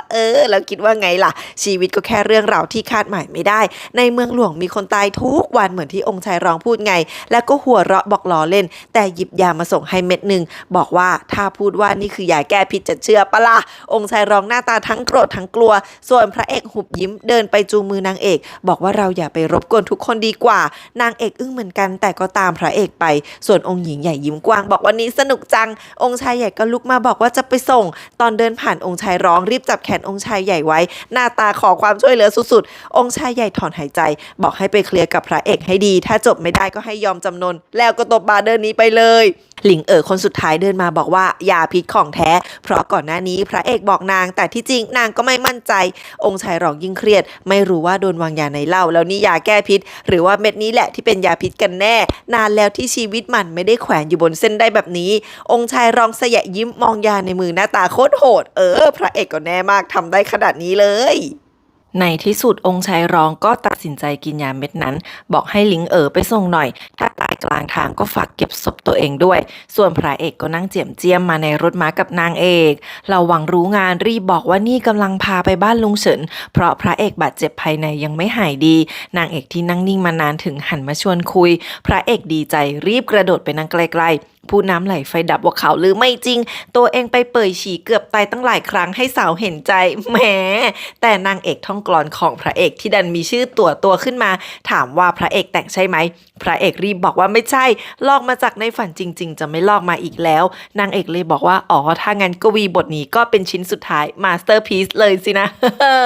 เราหวังถึงก็บอกว่าจบกันพระเอกรีบยกมือไม้สาบานกับนางเอกว่าไม่มีอะไรกันจริงๆเป็นแค่เพื่อนกันเท่านั้นนางเอกจ้องตาพระเอกแล้วก็ถอนหายใจบอกว่าที่ถามเพราะเป็นห่วงแม่นางตัวหรอกเป็นถึงลูกศิษย์ปรมาจารย์ขู่เหอแถมยังมีตำแหน่งธิดาเทพของเป่ยฉีจะมาเป็นอนุได้ยังไงพระเอกรีบโวยว่าไม่มีทางจนนางเอกหันมาอมยิ้มถามพระเอกว่าเมื่อไหร่จะแต่งกลอนให้นางบ้างพระเอกก็บอกว่าสำหรับนางเอกพระเอกอยากแต่งกลอนด้วยตัวเองจริงๆแล้วก็อ้อนว่าให้นางเอกรอตลอดชีวิตได้ไหมก้มลงซบตักนางเอกแบบอ้อนกันน่ารักมากลุงเฉินอาศัยอยู่บนบ้านในภูเขานอกเมืองยิ่งเดินลึกเข้าไปเท่าไหร่ก็ยิ่งเจอสาวน้อยมากมายนั่งเล่นกันเต็มสวนข้างในสุดยังมีสาวงามในชุดแดงร่ายรำมีลุงเฉินนั่งมองในชุดสบายๆข้างกายลุงเฉินก็มีแม่ทัพฉินเหิงลูกของแม่ทัพฉินเย่แม่ทัพใหญ่ที่พระเอกเจอในวังเมื่อวันก่อนคนที่จะกลายเป็นเสาหลักของกองทหารในอนาคตพระเอกกับนางเอกนั่งอยู่ไกลๆพระเอกมองจวนอันกว้างใหญ่สวยงามแล้วกระซิบถามนางเอกว่าต้องใช้เงินใช้คนมากมายเท่าไหร่ในการสร้างบ้านหลังนี้เนี่ยถ้าไม่ใช่ลุงเจินไม่นานฉินเหิงก็ลุกมาคำนับพระเอกพูดถึงแม่ทัพฉินสดิบดีแต่ฉินเหิงแฉพ่อยับว่าที่บ้านพ่อนอนไม่หลับก็เลยต้องไปแอบหลับตอนเข้าประชุมขุนนางตลอดลุงเฉินเรียกนางเอกมานั่งด้วยลุงท่าทางอารมณ์ดีฟังกลอนไปโบกไม้โบกมือไปมานักกวีร้องกลอนจบแล้วก็จากไปเลยร้องตามอารมณ์สุดๆลุงเฉินเรียกนางเอกบอกว่ามาที่นี่ครั้งแรกใช่ไหมมีของขวัญจะให้แล้วเรียกให้คนมาอุ้มตัวเองไปหันไปบอกฉินเหิงว่ามาขอร้องตัวเองไม่มีประโยชน์ให้ไปคุยกับพระเอกเอาเองส่วนองค์ชายรองก็นั่งเครียดอยู่บนรถม้ากับหลิง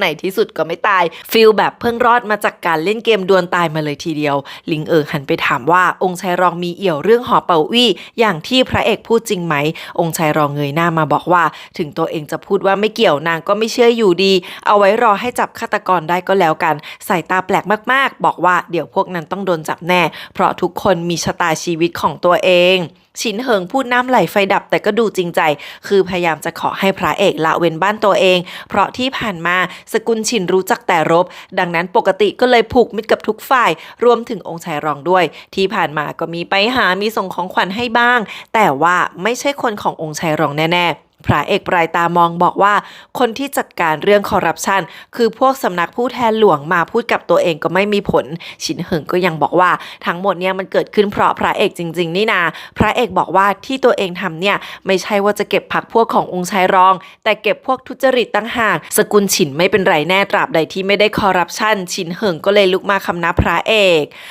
กส่งฉินเหิงออกไปแล้วก็เข้ามานวดไหล่ให้ลุงเฉินแทนนางเอกที่แท้ตอนนี้พวกเจ้าหน้าที่ได้รับข่าวลือว่าพระเอกจ้องเล่นงานพรรคพวกองค์ชายรองลุงเฉินบอกว่าต่อให้พระเอกพูดว่าทำเพื่อกฎหมายหรือความยุติธรรมก็ไม่มีผลสิ่งที่พระเอกทำต่างหากถึงจะบ่งบอกได้พระเอกเดินมาถามลุงเฉินต่อหน้าว่าทางงานตัวเองต้องทำยังไงลุงเฉินหันไปยิ้มให้นางเอกที่กำลังทุบขาอยู่แทนแล้วบอกว่ากดจับเจ้าหน้าที่คอร์รัปชันที่มีอำนาจไงอ้อย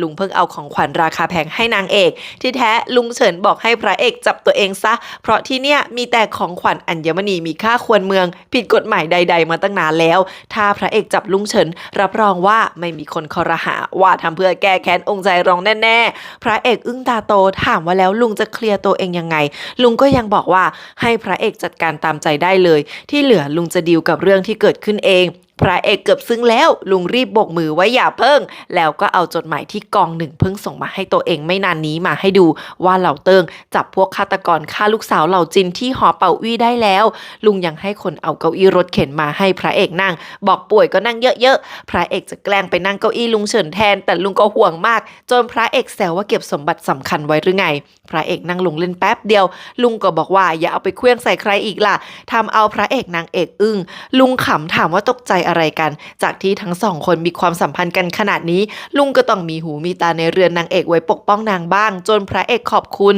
คราวนี้ลุงถามกลับว่าพระเอกวางยาองค์ชายรองจริงไหมพระเอกบอกว่าใช่องค์ชายรองกินยาพิษไปแล้วด้วยแต่ที่จริงพระเอกใส่ยาแก้พิษในเหล้า ที่ทำไปไม่ใช่อยากจะขู่ตอนแรกอยากวางยาองค์ชายรองจริงๆนั่นแหละแต่ลิงพูดถูกอยู่อย่างคือถึงตัวเองจะวางยาองค์ชายรองจนตายก็ไม่ได้ชนะคนแบบนี้ที่เห็นชีวิตคนเป็นผักปลาคิดว่าตัวเองสูงส่งแต่พระเอกจะใช้กฎหมายทำให้คนแบบองค์ชายรองต้องแพ้ในศาลมีแค่แบบนี้เท่านั้นทุกคนถึงจะเข้าใจว่าฐานะชาติตระกูลสูงส่งยังไงมันก็ไม่มีความหมายทุกคนต้องอยู่ใต้กฎหมายเท่านั้นนางเอกอมยิ้มส่วนลุงก็พูดเหมือนกันวันนี้มันคำพูดจากหินจารึกของแม่พระเอกนี่นาพระเอกบอกว่าตัวเองไม่เหมือนแม่ทำไม่ได้ทุกอย่างแต่อย่างน้อยความฝันเรื่องนี้ของแม่พระเอกจะสืบทอดเองถึงแม้จะรู้ว่ายากแต่นี่คือเรื่องที่พระเอกต้องการทำใส่ตามุ่งมั่นจนนางเอกกับลุงมองแล้วก็อมยิ้มให้เงียบๆพระเอกกลับมาที่กองหนึ่งแต่เจอเหล่าเติงนั่งหน้าจ่อยอยู่คือเหล่าเติงจับไอ้พวกฆาตกร3ตัวมาได้แล้วสืบสวนแทนพระเอกแล้วด้วยแต่พวกนั้นมันซัดทอดว่าพระเอกเป็นคนสั่งซะงั้นเราหวังปรีแตกแทบเข้าไปทรมานให้พวกมันพูดความจริงแต่พระเอกรู้แล้วว่าพวกมันก็คือหน่วยกล้าตายที่วางแผนให้ตัวเองโดนจับเพื่อใส่ร้ายพระเอกจ้าไม่ทันไรก็มีพวกอัยการหลวงมารับคนเหล่าเติ้งกับเหล่าหวังโลกมากเพราะกลัวว่าพระเอกจะซวยแต่พระเอกไม่สนบอกให้ส่งคนไปซะตามกฎต่อให้ฆ่าพวกนี้ตายที่นี่พระเอกก็หลุดไม่พ้นอยู่ดีหลิงที่มาส่งองค์ชายรองถึงที่พักนานแล้วเห็นองค์ชายรองไม่ตายสักทีก็เลยจะกลับองค์ชายรองบอกว่าอย่าเพิ่งรีบร้อนเผื่อยาออกฤทธิ์จ้าเจอหลิงส่วนว่าจะให้นางรอที่นี่ไปเรื่อยๆจนกว่าองค์ชายรองจะตายหรือไงถึงบ้านแล้วเนี่ยลูกน้องก็มีให้ลูกน้องเก็บศพไปแล้วกันขำพอดีค่ะเซียปีอันเข้ามารายงานเรื่องที่พวกฆาตกรที่หอเป่าวี่โดนจับแล้วหลิงก็เลยรีบเดินกลับมาถามว่าที่ไหนเมื่อไรใครจับตอนนี้ทุกคนก็เลยรู้ว่าอัยการหลวงดูแลคดีฆาตกรรมในเมืองหลวงเนี่ยจัดการรับไปดูแลแล้วไอ้พวกฆาตกรทำเป็นว่าถูกทรมานกว่าจะยอมพูดว่าคนสั่งการเบื้องหลังก็คือพระเอกมันจะเตรียมกันมาดีเวอร์ไปไหมทุกคนพระเอกมาหาเสนาบดีหลินที่บ้านตอนแรกก็นั่งรถเข็นมาแต่ลูกเดินเจ้ยจนพ่อตาเหล่ มีพี่ชายคนโตหรือว่าต้าเปาที่ตัวโตแต่สติปัญญาเป็นเด็กพามาส่งน้องอยากเล่นอยู่ตลอดน่ารักเสนาบดีหลินรู้เรื่องหมดแล้วบ่นพระเอกว่าปล่อยพวกนั้นหลุดไปได้ยังไงน่าจะเคลียร์ให้จบในกองหนึ่งไปซะดีที่องค์ชายรองมีเส้นมีสายให้บอกไปว่าพวกอัยการหลวงทรมานแล้วโยนให้พระเอกเป็นแพะเพื่อช่วยองค์ชายรองก็ได้ องค์ชายรองมันก็คิดได้เหมือนกันว่าดังนั้นพวกนั้นต้องส่งต่อไปให้กระทรวงยุติธรรมพระเอกก็คือได้ข่าวเรื่องทั้งหมดนี้มาก่อนหน้านี้แค่แป๊บเดียวเท่านั้นเสนาหลินฟังแล้วก็ยังบอกว่าองค์ชายรองวางแผนเอาไว้ก่อนแล้วสินะจะฆ่าพวกนั้นตายที่กระทรวงยุติธรรมพระเอกก็ลำบากอยู่ดีแล้วก็บอกว่าเหลือทางสุดท้ายคือต้องให้ซือเจ๋อรับผิดทั้งหมดไปเหมือนที่เราต้องหักข้อมือตัวเองเพื่อเอาตัวรอดถึงจะโหดร้ายก็ดีกว่าตายพระเอกกัดฟันเดินมาถามว่าจะให้ตัวเองแก้ปัญหาด้วยวิธีนี้จริงอะถ้าวันนี้ตัวเองเลือกทิ้งน้องชายวันหน้าก็ทิ้งตาเปาได้เหมือนกันจนเสนาหลินมองหน้าเลยพระเอกบอกว่าที่จริงยังมีอีกทางหลังจากที่จับพวกฆาตกรได้พระเอกก็ให้คนไปเช็คประวัติพวกนั้นอย่างละเอียดมาทันทีที่จริงไอ้พวกเนี้ยมันคือฆาตกรเดนตายก่อคดีมานับไม่ถ้วนต้องโดนโทษประหารไปตั้งนานแล้วก่อนจะยิ้มเย็นบอกว่าเสนาหลินพูดถูกอย่างหนึ่งก็คือต้องให้3คนนั้นพูดไม่ได้ซะระหว่างทางขนส่งนักโทษกลางเมืองก็มีชายชุดดำไปเก็บงานฆ่านักโทษทั้ง3แล้วก็ไปลากคนชุดดำที่ไหนไม่รู้มาทิ้งไว้ให้เจ้าหน้าที่ทางการจับไป1ซึ่งดันเป็นฟ่านอู่จิ้วเอาแผนไหนอะไรยังไงก่อนองค์ชายรองได้ข่าวจากเซียปีอันก็คืออึ้งตาโตเลยค่ะพระเอกไม่ธรรมดากะปล่อยข่าวลือว่าที่จริงมีข่าวลับเรื่ององค์ชายรองเป็นเจ้าของหอเป่าวี่ตัวจริงคำให้การที่ผ่านมาคือเฟกพอจะถูกส่งไปกระทรวงยุติธรรมองค์ชายรองก็เลยเก็บพวกนั้นซะเลยโอ้โหทุกฝ่ายสับสนไปหมดว่าฟ่านอู่จิ้วถูกจับได้ไงแล้วตอนนี้จะให้พูดว่าออกไปทำภารกิจตามจับซือเจ๋อนอกเมืองก็ไม่ได้ดังนั้นฟ่านอู่จิ้วเลยต้องรับเป็นแพะไปเสนาหลินอมยิ้มแปลกๆถามว่าใครจับฟ่านอู่จิ้วมาได้ก่อนเพราะขั้นก้าวทั่วๆไปทำไม่ได้แน่พระเอกชิวจัดบอกว่าแน่นอนว่าต้องมีคนเหนือชั้นไม่ธรรมดาไปจับมาไงที่จริงตัวเองไม่ได้วางแผนไว้แบบนี้แค่คิดว่าองค์ชายรองคงไม่ปล่อยซือเจ๋อไปง่ายก็เลยแค่ส่งคนไปคุ้มกันเท่านั้นที่แท้พระเอกส่งให้ทางตัวธิดาเทพไปคุ้มกันจ้าน้องเก่งเบอร์นั้นฟาดฟ่านอู่จิ้วสลบมันฟื้นมาอีกทีตอนโดนจับพอย้อนคิดยังพอใจว่าแพ้ครั้งเนี้ยคุ้มแล้วส่วนเสนาบดีหลินก็ค้อนพระเอกดังฮึแทนลูกสาวพระเอกรีบอธิบายว่าไม่มีอะไรกันจริงๆตัวเองซื่อสัตย์ที่สุดเสนาหลินบอกว่าที่นี่เมืองหลวงให้ไว้ใจใครได้บ้างวะความน่าไม่อายของพระเอกเนี่ยแหละคือที่พึ่งของสกุลหลินในอนาคตจนพระเอกถามว่านี่จมหรือว่าด่าเสนาบดีหลินบอกชมจริงๆจากทั้งหมดที่วางแผนมาองค์ชายรองสงสัยจะแพ้แน่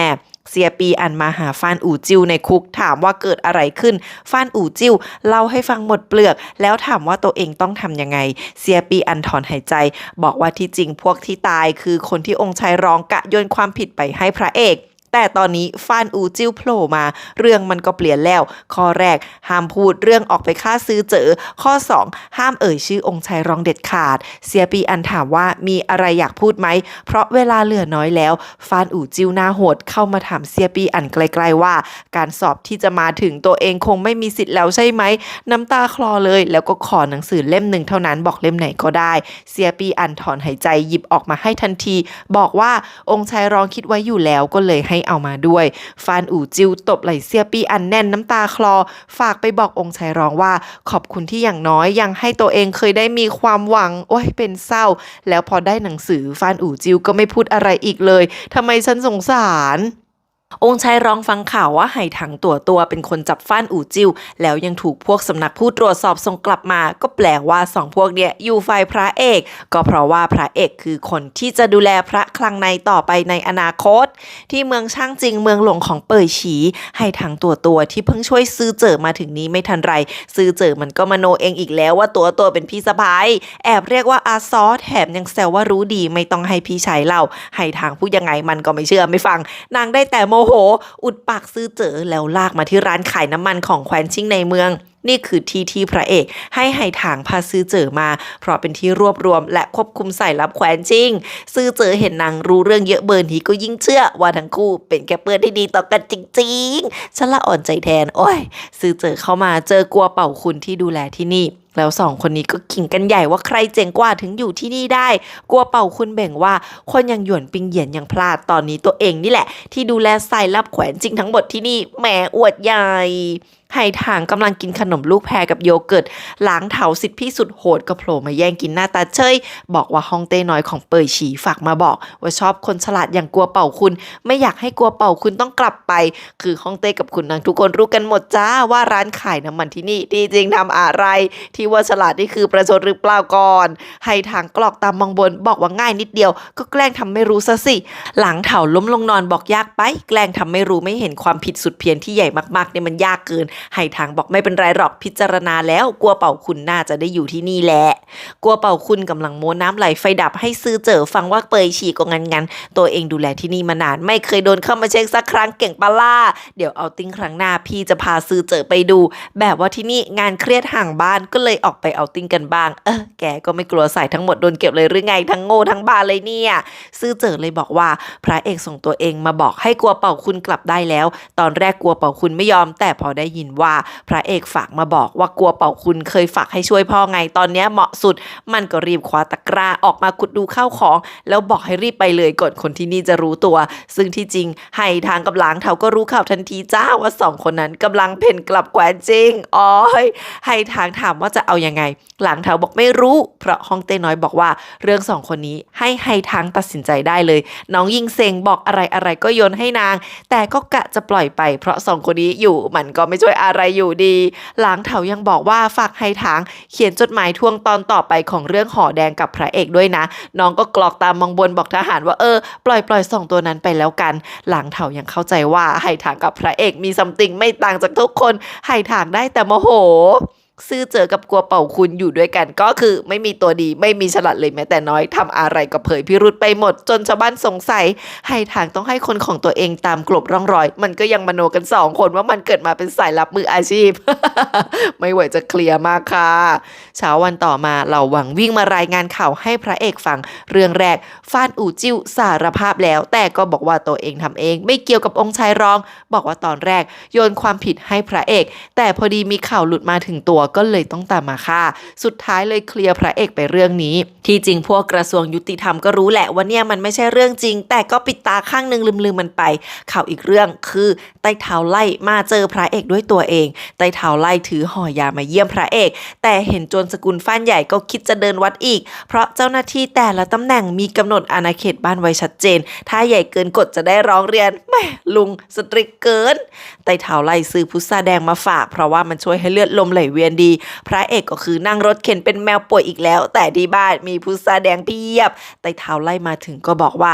ที่ฟานอู่จิ้วสารภาพว่าทำเองไม่เกี่ยวกับองค์ชายรองมันไร้สาระทั้งเพตัวเองจะร้องเรียนองค์ชายรองให้ได้เพราะรายชื่อเจ้าหน้าที่ที่ทุจริตก็มีเอี่ยวกับองค์ชายรองทั้งนั้นลุงจะขุดให้ถึงก้นให้ดูบอกว่าที่มาเนี่ยไม่ได้จะให้พระเอกช่วยหาหลักฐานแต่จะร่วมมือกับพวกสำนักผู้ตรวจสอบจนพระเอกถามว่าแล้วมาหาตัวเองถึงบ้านเพื่อก็คือลุงไต้เท้าไล่ไม่มีคอนเนคชั่นแต่พระเอกมีปูนมาขนาดนี้จะมาขอความช่วยเหลือเขาแต่ลุงยังตรงจัดเหมือนเดิมบอกนี่ร่วมมือกันเพื่อชาติหลังจากนี้ก็จะยังร้องเรียนพระเอกเหมือนเดิมจนเราหวังที่เพิ่งรินชาให้รีบสาจาทิ้งไต้เท้าไล่จะกลับแล้วแต่พระเอกคิดแป๊บเดียวบอกร่วมมือด้วยก็ได้แล้วสั่งให้เราหวังไปส่งไต้เท้าไล่ที่สำนักตรวจสอบอนุญาตให้ไต้เท้าไล่สามารถค้นเอกสารกองหนึ่งได้ทั้งหมดพระเอกบอกว่าวันหนึ่งเราอาจเป็นเพื่อนกันได้ลุงรีบบอกว่าไม่ได้เจ้าหน้าที่ต้องไม่มีเส้นสายกันแต่ร่วมมือกันสืบเรื่องเจ้าหน้าที่ทุจริตได้อยู่แล้วก็ถามว่าเมื่อไหร่จะหายสักทีเราจะได้ร้องเรียนเรื่องหอเป่าวีได้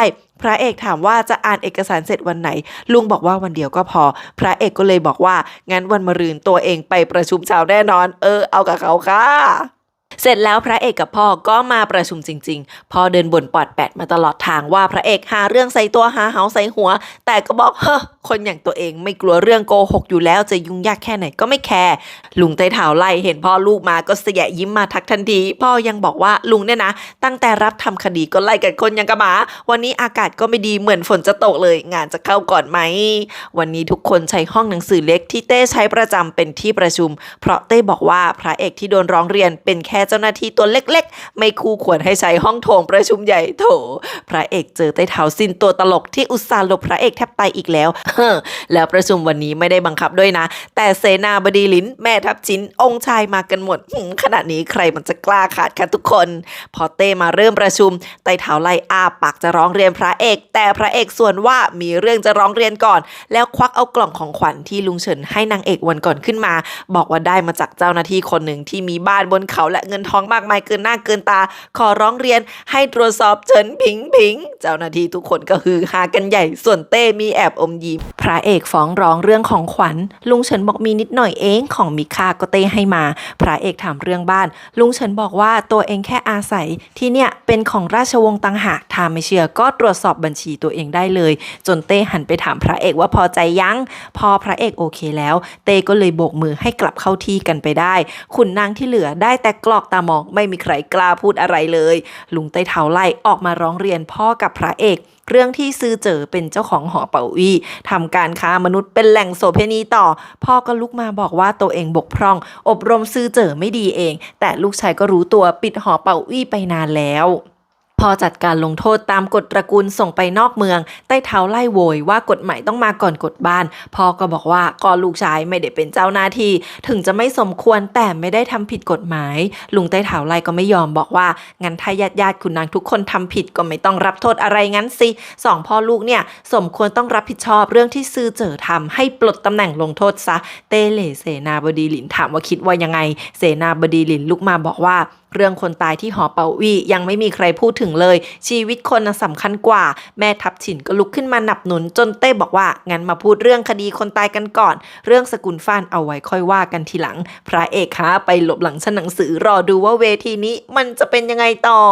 ลุงใต้เท้าไล่รายยาวเรื่องมือสังหารฟ้านอู่จิ้วแล้วก็เปิดเรื่องร้องเรียนองค์ชายรองเลยเต้นี่มีหน่วยกระดิกแล้วนะองค์ชายรองลุกมาคุกเข่าหน้าเต้ดังตึงบอกว่าดูแลลูกน้องไม่ดีผิดที่ไว้ใจคนผิดแล้วหันไปถามใต้เท้าไล่ว่าแคว้นเราสืบคดีต้องมีหลักฐานและพยานใต้เท้าไล่บอกตัวเองสืบจนเจอแล้วว่ามีเจ้าหน้าที่15คนจากรายชื่อก่อนหน้านี้ที่ทุจริตจริงพวกขุนนางฮือฮาแล้วจ้าพอเต้ดูรายชื่อใต้เท้าไล่ก็ถามต่อทันทีว่าเงินที่องค์ชายรองกับพระคณิษฐายักยอกหายไปใสเอาไปติดสินบนเจ้าหน้าที่หรือเปล่าเพราะ15คนนี้มีรายได้อย่างไม่แน่ชัดเข้ามาจำนวนมากใต้เท้าไล่ประกาศขอตรวจสอบทั้งคู่ทันทีทุกคนคือลุ้นมากโดยเฉพาะพระเอกกับลุงเฉินแต่เต้ปิดหนังสือรายงานบอกว่าไม่อนุญาตบอกไม่มีหลักฐานให้ปิดคดีแค่นี้พระเอกกับทุกคนที่เหลือได้แต่ถอนหายใจใต้เท้าไล่ยังไม่ยอมแพ้บอกว่าถ้าสืบต่อต้องเจอหลักฐานจากฟ้านอู่จิ้วแน่นอนที่แท้ฟ้านอู่จิ้วฆ่าตัวตายไปแล้วด้วยยาที่อยู่ในปกหลังของหนังสือที่องค์ชายรองให้มาคือพี่แกกินแม้แต่กระดาษที่ใส่ยาไปด้วยองค์ชายรองหันมาดราม่าบอกว่าตัวเองจะให้ความร่วมมืออย่างดีเพราะเป็นผู้บริสุทธิ์บอกเต้ว่าสกุลฟ้านต่างหากที่เป็นต้นเหตุเปิดหอเป่าวี่พวกคนงานและนางคณิกาทั้งหลายแล้วจะทำยังไงตอนนี้พระเอกก็เดินออกมาจากชั้นหนังสือบอกว่าสกุลฟ้านจะดูแลคนพวกนั้นเอง2คนนี้กำลังจะยุมหัวกันแล้วค่ะแต่ว่าเต้สั่งกักบริเวณองค์ชายรอง6เดือนให้อยู่ในจวนส่วนพระเอกกับพ่อโดนหักเงิน6เดือนเช่นกันรัชทายาทได้แต่กรอกตาไปมาใต้เท้าไล่บอกว่าโทษมันน้อยไปนะสำหรับพ่อลูกสกุลฟ้านเต้ชักกริ้วบอกให้พอแค่นี้เราไล่ทุกคนกลับเต้ยังไม่ทันจะลุกใต้เท้าไล่ก็ตะโกนขึ้นมาอีกบอกยังพูดไม่จบจนเต้ต้องถอนหายใจนั่งลงถามว่าลุงจะทาร์เก็ตใครอีกไหนว่ามาสิคราวนี้ใต้เท้าไล่หันไปชี้หน้าลุงเฉินรวมถึงสำนักตรวจสอบทั้งหมดด้วยพวกขุนนางถึงก็บอกว่าฮีบ้าไปแล้วใต้เท้าไล่บอกว่าสำนักตรวจสอบมีคนหลากหลายทำงานอะไรกันบ้างก็บอกฮู้จนทุกวันนี้อำนาจเกินเต้ไปแล้วบอกเต้ว่าขอให้สำนักตรวจสอบโอนงานไปให้ทั้ง6กรมและขอให้ลุงเฉินรีไทร์พระเอกตาโตแล้วรัชทายาทกับองค์ชายรองมองหน้ากันเต้บอกว่าสำนักตรวจสอบมีข้อดีมากกว่าข้อเสียลุงใต้เท้าไล่พยายามบอกว่าสำนักตรวจสอบทำงานกันไม่ชัดเจนขัดต่อกฎหมายจนเต้ยังถามว่าแกคิดว่าแกสติดีอยู่คนเดียวหรือไงในที่สุดก็บอกว่าเรื่องนี้คงไม่จบลงภายในวันเดียวบอกเหนื่อยแล้วให้พอแค่นี้จนเต้จะลุกลุงใต้เท้าไล่ก็ยังจะเอาอีกบอกว่าคนสุดท้ายที่จะกล่าวโทษก็คือต้นต่อของปัญหาทั้งปวงเต้จ้องตาบอกพูดมาเลยแกพูดมาใต้เท้าไล่ก็ฟ้องร้องเต้เลยจ้าคราวนี้พระเอกถึงกับพูดว่ามันบ้าไปแล้วจริงๆ เต้หัวเราะยิ้มเย็นส่วนลุงใต้เท้าไล่ก็พลาดไม่หยุดเต้บอกว่าตอนนี้ใต้เท้าไล่บอกว่าทุกคนผิดหมด6 กรมผิดสำนักตรวจสอบผิดเต้ก็ผิดทุกคนได้ยินไหมตอนนี้ขุนนางลุกมารุมด่าจนวุ่นวายไปหมดรัชทายาทก็หยิกตัวเองอย่างแรงจนน้ำตาไหลลุกมาร้องไห้ร้องห่มบอกว่าเต้ทำงานหนักเพื่อแผ่นดินแทบตายแต่มาโดนดูถูกหัวใจเจ็บปวดไปหมดแล้ว คราวนี้ใต้เท้าซินตัวตลกก็เลยทำบ้างค่ะมีพระเอกที่ออกมาขอความเห็นใจให้บอกว่าลุงใต้เท้าไล่ทำไปเพราะเห็นแก่แคว้นขอให้เต้ละเว้นโทษพ่อก็เอาด้วยคนสุดท้ายเต้ถามไปทีละค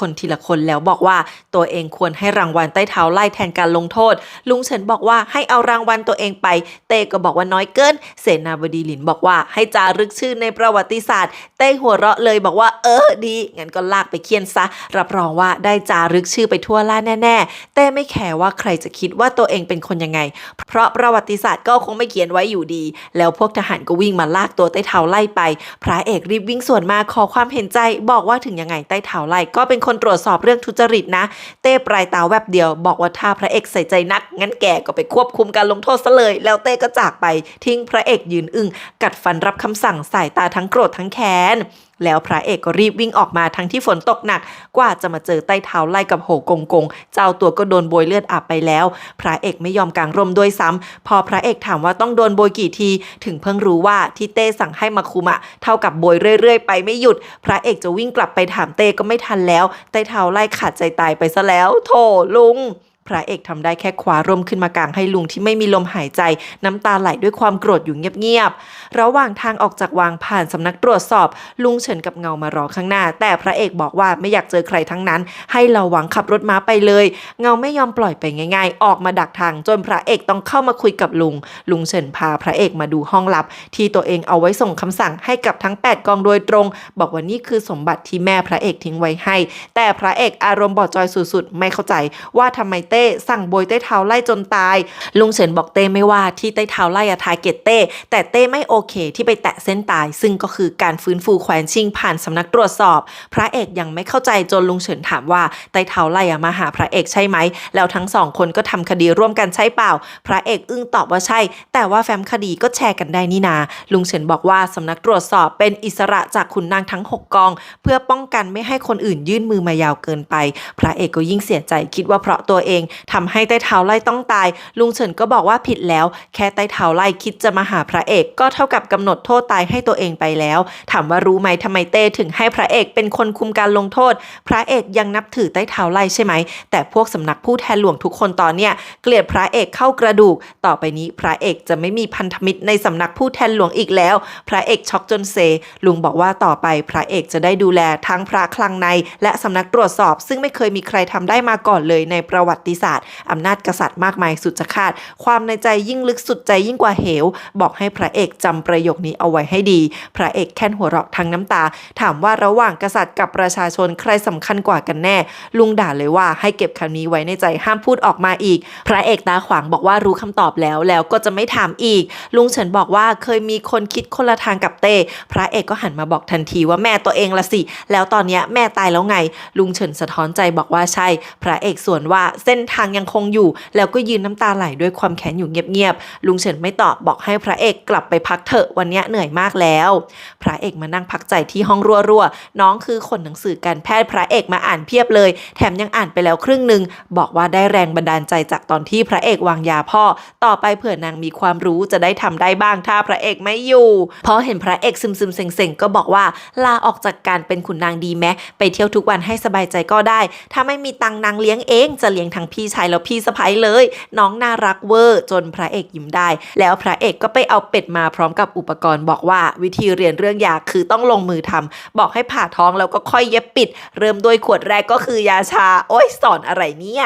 ที่หอเป่าวี่เหล่าเติ้งเอาสัญญาทาสของสาวๆมาเผาทิ้งต่อหน้าทุกคนบอกว่านับแต่นี้ทุกคนเป็นอิสระแล้วอยากไปไหนก็ไปได้ชะตาชีวิตเป็นของทุกคนที่ต้องตัดสินใจเองสร้างเหวินยิ้มดีใจเดินมาบอกว่านางจะอยู่ที่นี่ต่อไปทำตามชะตาชีวิตของนางในที่สุดสาวๆก็เป็นอิสระสามารถใช้ชีวิตอย่างที่ต้องการได้โดยไม่ต้องเป็นนางคณิกาอีกต่อไปพระเอกนั่งรถม้าอยู่ในเมืองก็มีลูกผู้ดีมีสกุลทั้งหลายขี่ม้ามาขวางทางจะหาเรื่องเราหวังกระซิบว่าเอาไว้บุกไปหาเรื่องพวกนี้ปิดหน้าปิดตาทีหลังก็พอแต่พระเอกบอกไม่ วันนี้จะเปิดหน้าคุยกันให้รู้เรื่องแล้วก็เดินออกมาจากรถม้าเลยไอเด็กพวกนี้มันมาหาเรื่องพระเอกจะเอาหน้ากับองค์ชาย3จะมาทวงหอเป่าอี้คืนให้เลยโดนพระเอกตบเกรียนไรตัวไปพระเอกเท่จัดใช้แค่เสาธงฟาดแบบยืนอยู่บนหลังม้าหล่อๆเท่ๆองค์ชายรองตั้งหม้อไฟชาบูฟังข่าวไปก็สั่งให้เซียปีอันไปเชิญหลิงมาหาเพราะตัวเองออกไปไม่ได้โดนกักบริเวณอยู่ให้ไปบอกนางว่าอยากคุยเรื่องที่ขัดแข้งขัดขากับพระเอกนางต้องมาแน่เซียปีอันปากมากบอกนางอยู่ฝ่ายนางเอกจะมาเข้าข้างองค์ชายรองได้ยังไงจนองค์ชายรองหันมามองแรงก่อนจะให้คนหาบันไดมาให้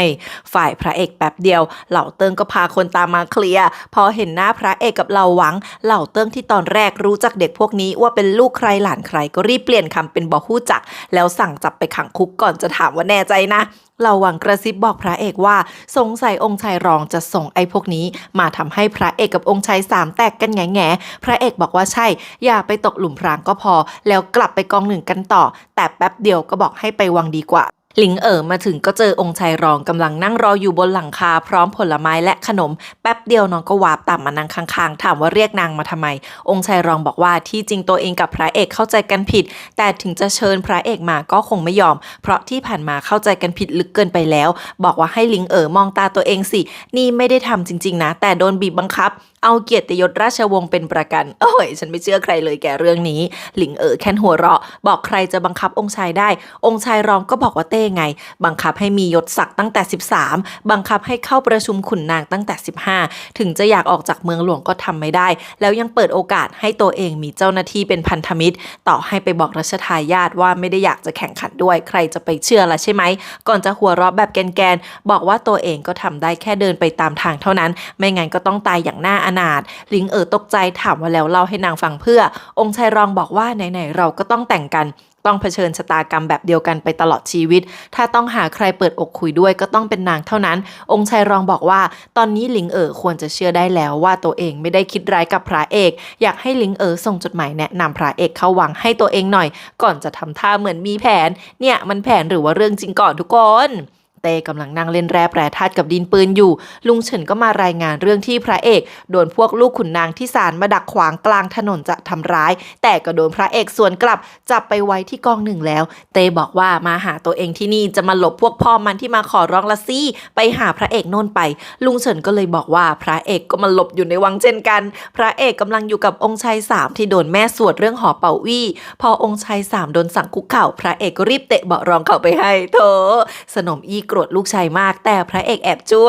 วยจนองค์ชาย3โดนแม่ฟาดก้นหลายทีโทษฐานส่งคนไปดักขวางพระเอกส่วนเต้ฟังข่าวไปก็ขำไปแต่ก็หันมาถามลุงเฉินว่าทำไมรู้ข่าวก่อนเต้ทุกทีนี่แปลว่าไต้เท้าไล่ที่เพิ่งโดนโบยตายพูดจริงอะดิถามว่าลุงเฉินไม่กลัวตายแบบไต้เท้าไล่เหรอลุงก็คำนับบอกว่าพร้อมตายเพื่อแคว้นเสมอสองคนนี้คุยกันทีไรฉันระแวงไม่เลิกเต้คิดอะไรอยู่ไม่มีใครเดาได้เลยจริงๆค่ะพระเอกช่วยปรามสนมอี้ให้เลิกตีองค์ชาย3ส่วนสนมอี้ก็ฝากฝั่งองค์ชาย3ให้พระเอกดูแลน้องรีบเรียกพระเอกว่าพี่ทันทีสนมอี้บอกว่าพระเอกไปขังพวกลูกคุณเดี๋ยวก็ยิ่งโดนเพ่งเล็งพระเอกถอนหายใจบอกตอนนี้ตัวเองโดนเต้โดดเดี่ยวอยู่แล้วไม่ต่างจนสนมอี้รีบห้ามพูดต่อสนมอี้ดูแลพระเอกดีมากส่งขนมหยิบร่มให้พอพระเอกไปสนมอีก็บอกองค์ชาย3ว่าให้สนิทกับพระเอกไว้เพราะอนาคตขึ้นกับพระเอกแล้วเรื่องหอเป่าวี่องค์ชาย3มาถูกจัดฉากหาเรื่องดีที่ได้พระเอกช่วยไว้แล้วหันมาโอ้ลูกถามว่าเจ็บไหมพอรู้ว่าไม่เจ็บก็ขึ้นอีกจะตีเพิ่มแหมมันไม่เจ็บไม่จำองค์ชาย3รีบโดนเป็นหนีไปเลยเต้ยังหมกบุญทำอะไรดินปืนอยู่ก็ไม่รู้กงเอาหนังสือจากสกุลเย่ที่เขียนร่วมกันกับองค์ชายรองมาส่งเต้ไม่สนใจสั่งให้ลุงเฉินอ่านก็คือในจดหมายเขียนว่าพระเอกเป็นทางผู้สืบทอดคอลเลกชันของอาจารย์จวงแล้วยังเป็นสุดยอดนักกวีก็เลยขอแนะนำพระเอกให้เป็นผู้คุมสอบบัณฑิตรอบที่กำลังจะมาถึงเอาแล้วมันมาอีกแล้วเต้ถามว่าคิดยังไงลุงเฉินยิ้มบอกว่าองค์ชายรองฉลาดมากที่เดินหมักแบบนี้แต่ทั้งหมดนี้ก็เพราะเต้ให้พระราชโองการสมรสกับสกุลเย่ที่มีปรมาจารย์หนุนหลังเต้บอกว่าพอไม่พูดเรื่องส่วนตัวแล้วถามคมกริบว่าอย่างพระเอกคุมสอบบัณฑิตใหญ่ตอนอายุเท่านี้เนี่ยนะลุงเฉินรีบบอกว่าเรื่องนี้เป็นเรื่องใหญ่ไม่กล้าพูดอะไรล้ำเส้นต้องให้เต้เป็นคนตัดสินใจเองจู่ๆเต้ก็ตำของในมือจนระเบิดดังตุ้มทหารตกใจวิ่งมาดูเต้คือทำตัวเองจนระเบิดหัวฟูหน้าดำมอมแมมจนจันขำแทบตกเก้าอี้เต้ยิ้มกว้างฟันดำบอกว่าในที่สุดก็ทำได้แล้ว พระเอกกำลังจะออกจากวังกงก็วิ่งยิ้มหน้าบานมาบอกว่าเตเพิ่งให้พระเอกเป็นเจ้าหน้าที่ขั้น4คุมสอบใหญ่ต่อไปนี้บัณฑิตรุ่นนี้ทุกคนต้องนับพระเอกเป็นครูแล้วพระเอกถามว่าตัวเองควรเข้าข้างฝ่ายไหนกงก็หัวเราะบอกไม่รู้เหมือนกันแต่ไม่ว่าข้างไหนก็ต้องเลือกข้างเตถูกไหมพระเอกกลับบ้านมาเจอรัวนั่งรออยู่พร้อมน้องเป็ดที่รอดชีวิตมาได้รัวมีพรสวรรค์จะเป็นหมอสุดๆพระเอกสอนอะไรก็ทำได้เลยให้ผ่าก็ผ่าแล้วเย็บแผลก็เย็บแล้วใช้ยาชาก็เป็นแล้วเนี่ยพระเอกเอาเข็มวางซ้อนกันให้เดินแบบห้ามเข็มหล่นน้องก็ทำได้จนพระเอกแอบตาโตกลืนน้ำลายบอกไม่ต้องรีบเอาไว้มีเวลาค่อยฝึกอ่านหนังสือจำอวัยวะแล้วเริ่มเอาผลไม้มาลองผ่าดูก่อนคุยอยู่ตั้งนานรัวจะกลับแล้วถึงเพิ่งบอกว่าลืมไปเลยว่านางเอกถามถึงพระเอกอยู่ปัดท่อพระเอกบุกมาหานางเอกกลางดึกอีกแล้วนางเอกนั่งปักผ้ารออยู่เพราะรู้อยู่แล้วว่าพระเอกต้องมาดึกแง่กลางวันไม่เคยมานางเอกบอกว่ารู้เรื่องเมื่อกลางวันหมดแล้วพระเอกอยากสั่งสอนอะไรพวกนั้นก็ทำไปเลยต่อให้เต้ไม่แบ็คแค่นางไปขอโทษที่บ้านพวกนั้นก็ต้องกลืนความโกรธลงท้องทำไงได้นางเป็นถึงองค์หญิงน่ารักมากพระเอกมองหน้านางเอกอมยิ้มบอกว่าเราสองคนเนี่ยมันช่างอัจฉริยะจริงๆแล้วนางเอกก็บอกว่าเรื่องที่ถนนวันนี้แค่เล็กน้อยที่องค์ชายรองวางแผนให้พระเอกไขว้เขวแต่แผนจริงคือเรื่องการสอบต่างหากครั้งล่าสุดก็เป็นองค์ชายรองที่พูดเรื่องนี้ขึ้นมาเพราะการสอบฤดูใบไม้ผลิเนี่ยเป็นเหมือนสนามชี้วัดเป็นตายสำหรับบัณฑิตทั่วราชที่อ่านหนังสือหามรุ่งหามคำอุทิศทุกสิ่งอย่างหวังอยากจะพลิกอนาคตตัวเองสายตาทั่วราชจะพุ่งมาที่เมืองหลวงทั้งความสมหวังและผิดหวังล้วนเกิดขึ้นที่นี่พระเอกมองนางเอกไม่วางตาบอกว่าโชคชะตาลิขิตแล้วว่าให้เราสองคนคู่กันพระเอกก็คิดเหมือนกันไม่ต่างบอกว่างานแต่งเราจะเกิดขึ้นหลังการสอบหลังจากนั้นพระเอกจะเทคโอเวอร์พระคลังในการสอบเนี่ยเป็นหนทางเดียวที่จะขัดขวางพระเอกแต่พระเอกมีแผนแล้วตอนนี้รอแค่องค์ชายรองเดินหมากต่อไปเท่านั้นนางเอกยิ้มบอกให้พระเอกระวังตัวให้ดีแต่ถ้าแพ้ก็ไม่เป็นไรเราสองคนก็แค่ลาออกไปท่องโลกกันจนพระเอกขำบอกว่ายังไงก็ได้ขอแค่นางเอกอยู่กับตัวเองก็พอพระเอกมองภาพปักถามว่าตัวอะไรน้องก็บอกนกเป็ดน้ำยวงยางแต่หน้าตาเป็ดกับคือตลกมากสงสารที่จริงนางเอกปักชุดแต่งงานก่อนหน้านี้นางไม่เคยคิดว่าจะมีชีวิตอยู่จนถึงได้แต่งพระเอกจับมือนางเอกเลยบอกว่าอีกไม่นานแล้วนะแค่การสอบผ่านไปเราก็ได้แต่งกันแล้วนางเอกบอกว่าถึงตอนนั้นจะปักเป็ดยวงยางรอก่อนหน้านี้นางไม่ชอบเพราะนกเป็ดน้ำโดนขังเหมือนนางที่ต้องถูกกักขังอยู่ในวังแต่ตอนนี้ไม่เป็นไรแล้วเพราะนางมีพระเอกแล้วพระเอกก็เลยเล่าเรื่องเมืองตั้นโจวที่ตัวเองโตมาให้ฟังบอกที่นั่นสนุกสนานอิสระยังไงเป็นเมืองติดน้ำที่มีผู้คนพ่อค้ามากมายผ่านไปผ่านมาเอาไว้แต่งงานกันแล้วจะพานางเอกออกไปเที่ยวพระเอกเคยฝันมาตลอดว่าหลังเรื่องราววุ่นวายผ่านไปแล้วจะพานางเอกออกไปชมวิวที่สวยงามทั้งหลายของโลกใบนี้แล้วทั้งสองคนเนี่ยก็ยิ้มให้กันการสอบใกล้เข้ามาแล้วชาร์ลี่บัณฑิตที่มาจากนอกเมืองก็มาหาที่พักเช่นกันแล้วความเบี้ยน้อยหอยน้อยหลงจูโรงเตี้ยมเลยแนะนำให้ไปหาใต้เท้าคนหนึ่งตอนนี้คนที่อยากสอบมาหาพระเอกดังนั้นค่ะเริ่มตั้งแต่เฮ่อจงเหวยที่เคยช่วยกัวเป่าคุณหาเรื่องพระเอกมาคุกเข่าคำนับอวยพระเอกแต่เช้าถึงก็จะมาเรียกพระเอกเป็นพ่อบุญธรรมฉากตรงนี้คือสวยมากๆทุกคนเราหวังเอาข่าวมาให้พระเอกบอกว่าชาร์ลี่เป็นผู้รอดชีวิตคนเดียวจากหมู่บ้านฉือเจียเพราะออกเดินทางมาเมืองหลวงก่อนที่ทั้งเมืองจะโดนเผาราบบัณฑิตทุกคนที่มาต้องลงทะเบียนเหล่าเติงได้ข่าวก็เลยรีบส่งข่าวมาให้ทันทีองค์ชายรองได้ข่าวแล้วเหมือนกันแหมมันข่าวไวเว้ยเสียปีอันรีบถามทันทีว่าให้ไปเก็บเลยไหมองค์ชายรองเซ็งโยนกรรไกรแต่งบอนไซในมือทิ้งทันทีพูดว่าบอกแล้วไงว่าตัวเองไม่ได้เผาเมืองนี้สั่งให้ปล่อยพวกสำนักตรวจสอบสืบเรื่องนี้กันต่อไปในเมื่อพระเอกยังตามสืบอยู่เพราะองค์ชายรองก็อยากรู้เหมือนกันว่าใครทำนั่นแต่ละคนแผนไม่น้อยเลยอะแก เราหวังบอกพระเอกว่าตอนนี้ชาร์ลี่อยู่ที่โรงเตรียมมีเหล่าเติ้งดูแลแบบลับๆพอพระเอกหันกลับมาเห็นเฮ่อจงเหวยยังคุกเข่าคำนับตัวเองอยู่ก็ด่าว่าบัณฑิตไม่ควรก้มหัวให้ใครง่ายๆต้องหลังตรงซื่อสัตย์แล้วก็ไล่เฮ่อจงเหวยกลับไปเลยแถมยังบ่นว่าตัวเองมีศักดิ์ศรีพอจะไม่รับคนแบบนี้หวังว่าพวกคนมีการศึกษาจะไม่เป็นงี้กันโมโหดเฮ่อจงเหวยเดินออกไปยังได้ยินก็น่าเสียขึ้นมาแล้วพระเอกก็บอกว่าวันเนี้ยให้ออกไปหาชาร์ลี่กันดวงวิญญาณของคนทั้งเมืองฉือเจียจะสงบสุขได้ไหมก็ขึ้นกับชาร์ลี่แล้ว พระเอกออกมาหาเหล่าเติ้งก็ได้รายชื่อคนที่เป็นรูมเมทอีก3คนคือว่านหลี่เจียหลินและจีฉางตอนนี้ฉานลี่กำลังช่วยซ่อมแซมโถงสอบใหม่เพราะเจ้ากรมพิธีการกัวเจิ้งแนะนำให้ปรับปรุงห้องสอบเพราะรู้ว่าบัณฑิตหลายคนก็ไส้แห้งเลยช่วยให้มาทำงานเล็กๆน้อยๆแลกเงินรวมทั้งยังได้สัมผัสบรรยากาศห้องสอบล่วงหน้าด้วยอุ๊ยดูดีพระเอกเดินมาเจอใต้เท้ากัวเจิ้งอยู่กลางไซต์งานแต่กำลังแบกไม้ยืนอยู่กับที่ไม่ไปไหนแท้กำลังแอคท่าให้วาดรูปอยู่จ้าโอ้ยส่วนเฮ่อจงเว่ยเดินอยู่ก็มีคนมาทักถามว่าอยากประสบความสำเร็จได้เป็นเจ้าหน้าที่รัฐไหมเสียงเหมือนกงคนสนิทเต้อยู่นะเนี่ยพระเอกแกล้งใส่ชุดชาวบ้านเดินมาเนียนคุยกับชาร์ลี่บอกเราพักโรงเตรียมเดียวกันเจอกันวันก่อนแล้วที่ชาร์ลี่เมาชาร์ลี่งงแต่ก็คิดว่าคงใช่เพราะตัวเองดื่มไม่เก่งแล้วชาร์ลี่ก็พาพระเอกมาแนะนำให้รู้จักจีฉางเพื่อนร่วมห้องที่ทำงานอยู่ด้วยกันก่อนหน้านี้ชาร์ลี่เอาแต่นั่งจ้องกระเบื้อง2 แผ่นอยู่ตั้งนานตอนนี้ก็เลยเล่าให้พระเอกกับจีฉางฟังว่ากระเบื้องเก่านะเป็นอิฐมอนอย่างดีราคาแพงมากแต่อิฐที่เอามาเปลี่ยนใหม่เป็นแค่ของธรรมดาเบเท่านั้นเสาก็เหมือนกันเปลี่ยนเอาเสาไม้เนื้อแข็งอย่างดีเป็นเสาไม้ธรรมดาที่แท้ชาร์ลี่เคยทำธุรกิจพวกนี้ที่บ้านเกิดจีฉางรีบปรามว่าอย่าพูดออกไปเด็ดขาดหวานลี่เพื่อนร่วมห้องอีกคนก็พุ่งมาบ่นเรื่องเดียวกันจนจีฉางต้องอุดปากพาไปนั่งแล้วแนะนำให้พระเอกรู้จักว่าหวานลี่เป็นคนหวนโจวโด่งดังมากที่บ้านเกิดเพราะสอบได้คะแนนสูงสุดระดับมณฑลเรียกว่าเป็นคนที่มีความรู้มากสุดใน4 คนนี้ก็ว่าได้หวานลี่โดนเพื่อนเบรกจนโมโหเพราะอยากรีพอร์ตเรื่องการทุจริตให้พระเอกตัวจริงฟังจนเซ็งหนีไปส่วนชาร์ลี่ก็เมาให้พระเอกฟังว่าจีฉางเป็นคนให้ทุกคนมาทำงานที่นี่เผื่อใต้เท้ากลัวเห็นรายชื่อแล้วจะพิจารณากระดาษข้อสอบของพวกตัวเองบ้างพระเอกเลยหันไปถามว่าไม่ใช่ว่าทุกคนก็มาสอบหรอกหรอจีฉางยิ้มเศร้าๆบอกคนธรรมดาไม่มีแบ็กกราวด์ไม่มีวันสอบติดหรอกที่จริงมีข่าวลือว่ารายชื่อถูกล็อกไว้แล้วที่นั่งที่เหลืออยู่ก็คือน้อยยิ่งกว่าน้อยเพราะพวกลูกคุณที่มีตังค์ที่อยากสอบได้ก็ไปเข้าหาเจ้าหน้าที่ระดับสูงกันหมดพระเอกอึ้งถามว่าการสอบเอาไว้คัดเลือกคนที่มีความสามารถนี่นาว่านหลี่ที่แบกไม้มาพอดีเลยบ่นว่าการสอบเนี่ยเอาไว้เลือกมารับใช้แค่นั้นนะซี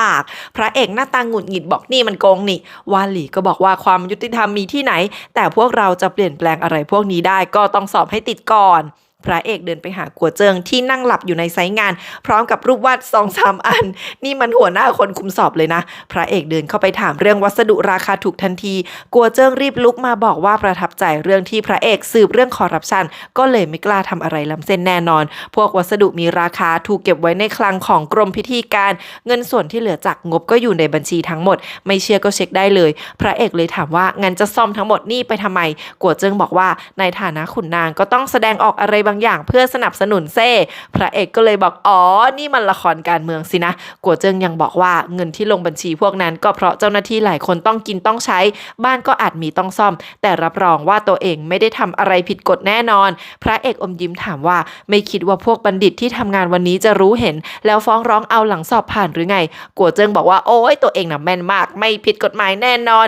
อีกอย่างพวกนั้นไม่มีวันสอบผ่านจนพระเอกหุบยิ้มเลยถามว่าหมายความว่ายังไง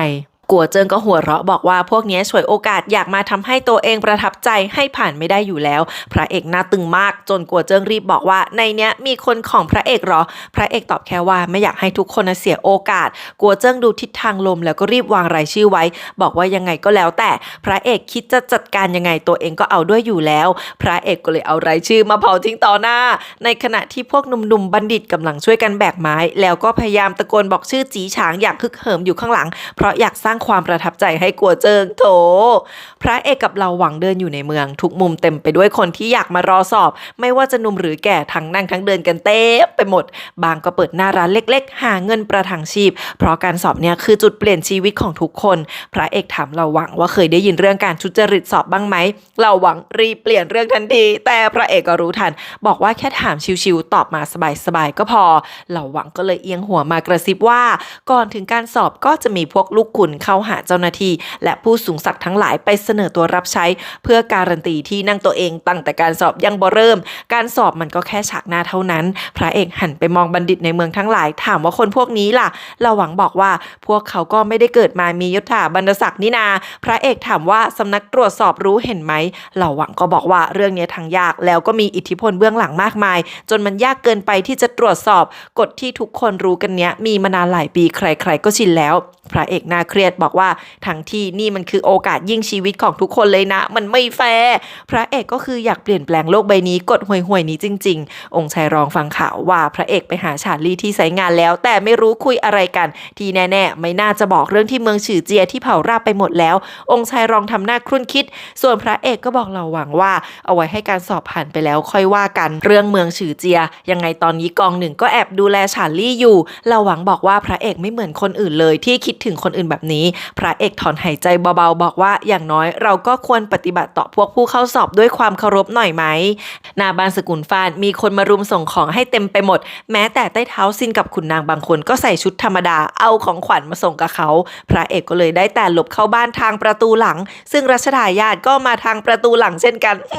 แล้วพอพระเอกก็ทำดีมากสั่งคนใช้ให้หลบไปให้หมดแต่มีคนวิ่งเอาป้ายบอกทางมาวางให้เป็นระยะ แม่เล็กงงถามพ่อว่าไม่ออกไปรับหน่อยหรอพ่อบอกว่าการเป็นเจ้าหน้าที่ที่ดีก็คือรู้อะไรควรไม่ควรเรื่องไหนไม่ใช่เรื่องของเราก็ไม่ต้องไปเจอรัชทายาทไม่ได้มาหาพ่อสักหน่อยพ่อจะออกไปทำไมตอนนั้นรัชทายาทมาเจอกังหันวิทน้ำออโต้ของพระเอกเข้าก็ถูกใจแต่พี่แกจิ้มเล่นไปมาจนพังเละเทะแล้วค่ะไปที่ไหนที่นั่นวอดไวจริงๆพระเอกมาเจอเขาก็แซวว่าพังของทำไมเนี่ยแล้วถามว่ามาทำไมรัชทายาทถามว่าอยากฟังเรื่องจริงหรือเรื่องโกหกพระเอกก็บอกได้หมดถ้าสดชื่นรัชทายาทเลยบอกว่าก็เรื่องของพระเอกกับองค์ชายรองตอนนี้องค์ชายรองโดนกักบริเวณ6 เดือนไปแล้วรัชทายาทก็เลยต้องมาคุยด้วยพระเอกหัวเราะทันทีว่านี่มันเรื่องโกหกนี่นะเรื่องจริงแล้วว่าไงเราหวังรีบเพ่นก่อนทันทีรัชทายาทเลยบอกว่าดีใจมากที่พระเอกชนะองค์ชายรองตานี้ได้ก็เลยเอาของขวัญมาให้ถึงที่เพราะเราอยู่ข้างเดียวกันเนี่ยเอามาหมดทั้งของขวัญทั้งยาชั้นดีเพราะไม่รู้พระเอกชอบอะไรพระเอกบอกชอบหมดแล้วรัชทายาทก็นั่งลงหยิบใบรายชื่อออกมาบอกฝากดูชื่อพวกนี้แค่นั้นแต่ไม่ต้องทำอะไรเลยแม้ยังมีการบอกว่าจริงใจนะก็เลยมาหาแล้วถามถึงผู้รอดชีวิตจากหมู่บ้านฉือเจียพระเอกบอกว่าเอาไว้หลังสอบค่อยว่ากันรัชทายาทก็เลยกลับไปเราหวังออกมาบอกว่าเสนาบดีหลินส่งคนเรียกให้พระเอกไปหาที่ปรึกษาหยวนของเสนาบดีหลินกำลังนั่งเช็ครายชื่อพระเอกมาถึงก็เจอเสนาหลินสั่งให้ถอนหนวดเส้นที่งอกให้หน่อยพระเอกดึงออกปุ๊บก็คือเจ็บเวอร์อ้อยที่โกนหนวดหรือแกแล้วเสนาหลินก็ขยับไปนั่งแกะเม็ดพุทราจีนเพราะต้าเป่าลูกชายชอบกินมากพอเลยแคะเม็ดให้ลูกชายก่อนทำไปก็ถามพระเอกไปว่ารัชทายาทมาหาหรือยังพระเอกอึ้งว่าข่าวอะไรจะไวปานนั้นแต่ก็เล่าว่ามาแล้วเอารายชื่อมาให้แล้วบอกว่าไม่ต้องทำอะไรเสนาหลินบอกใช่สิเพราะทุกอย่างจะถูกจัดวางไว้แล้วที่รัชทายาทให้พระเอกทำก็คือแกล้งตาบอดปล่อยผ่านเพราะรายชื่อพวกนั้นจะเข้าไปอยู่ในลิสต์คนเข้ารอบอยู่ดีถึงจะเขียนคำตอบห่วยๆก็จะมีคนเปลี่ยนกลางทางให้โอ้โหเสนาหลินบอกว่าไม่ต้องไปสนรายชื่อที่แอบส่งมาพร้อมของขวัญหรอกแล้วที่ปรึกษาหยวนก็เอาใบรายชื่อมายื่นให้บอกนี่คือคนที่ภูมิหลังดีความรู้ได้ที่ตัวเองคัดมาให้เรียบร้อยดูแค่นี้ก็พอพระเอกก็มองตาแข็งเลยเหมือนกันเสนาบดีหลินเห็นพระเอกไม่ยอมรับรายชื่อก็ถอนหายใจบอกต้นไม้ที่สูงที่สุดในป่าจะถูกลมพัดไปก่อนถึงจะฉลาดแต่ต้องรู้จักมีชีวิตรอดพระเอกก็เลยรับไปน่าเครียดเสนาหลินบอกว่าเดี๋ยวอีกหน่อยก็ชินถามว่าเจอกลัวเจิ้งหรือยังให้เรียนรู้ไว้ซะนะถึงจะเข้ากันไม่ได้ก็เหอะเพราะพระเอกต้องเรียนรู้ที่จะใช้กฎปกป้องตัวเองให้ได้เสนาบดีหลินรู้ว่าพระเอกไม่ชอบใจแต่ก็บอกว่าให้อดทนไว้จนกว่าจะผ่านการสอบไปก่อนหลังจากนั้นพระเอกก็อนาคตสดใสแล้วฝ่ายองค์ชายรองก็วิ่งวนในบ้านออกกำลังกายฟังข่าวไปด้วยบอกเซียปีอันว่าปีนี้จะไม่ส่งรายชื่อคนของตัวเองลงไปเพราะตัวเองวางกับดักไปแล้วจะตกไปเองได้ยังไงแล้วก็บอกว่าพระเอกไม่เหมือนคนอื่นอาจจะไม่ทำตามกฎเก่าแก่โบราณที่มีมานานนมก็ได้นะพระเอกออกจากบ้านเสนาบดีหลินหน้าตาไม่สบายอย่างแรงบอกว่าเนี่ยทางรัชทายาทกับเสนาหลินส่งรายชื่อมาให้ตัวเองกันหมดแล้วถ้าจะไฟกับองค์ชายรองก็ต้องมีรัชทายาทหนุนหลังเสนาบดีหลินยิ่งแล้วใหญ่เพราะถ้าแต่งกับนางเอกก็ดองเป็นครอบครัวเดียวกัน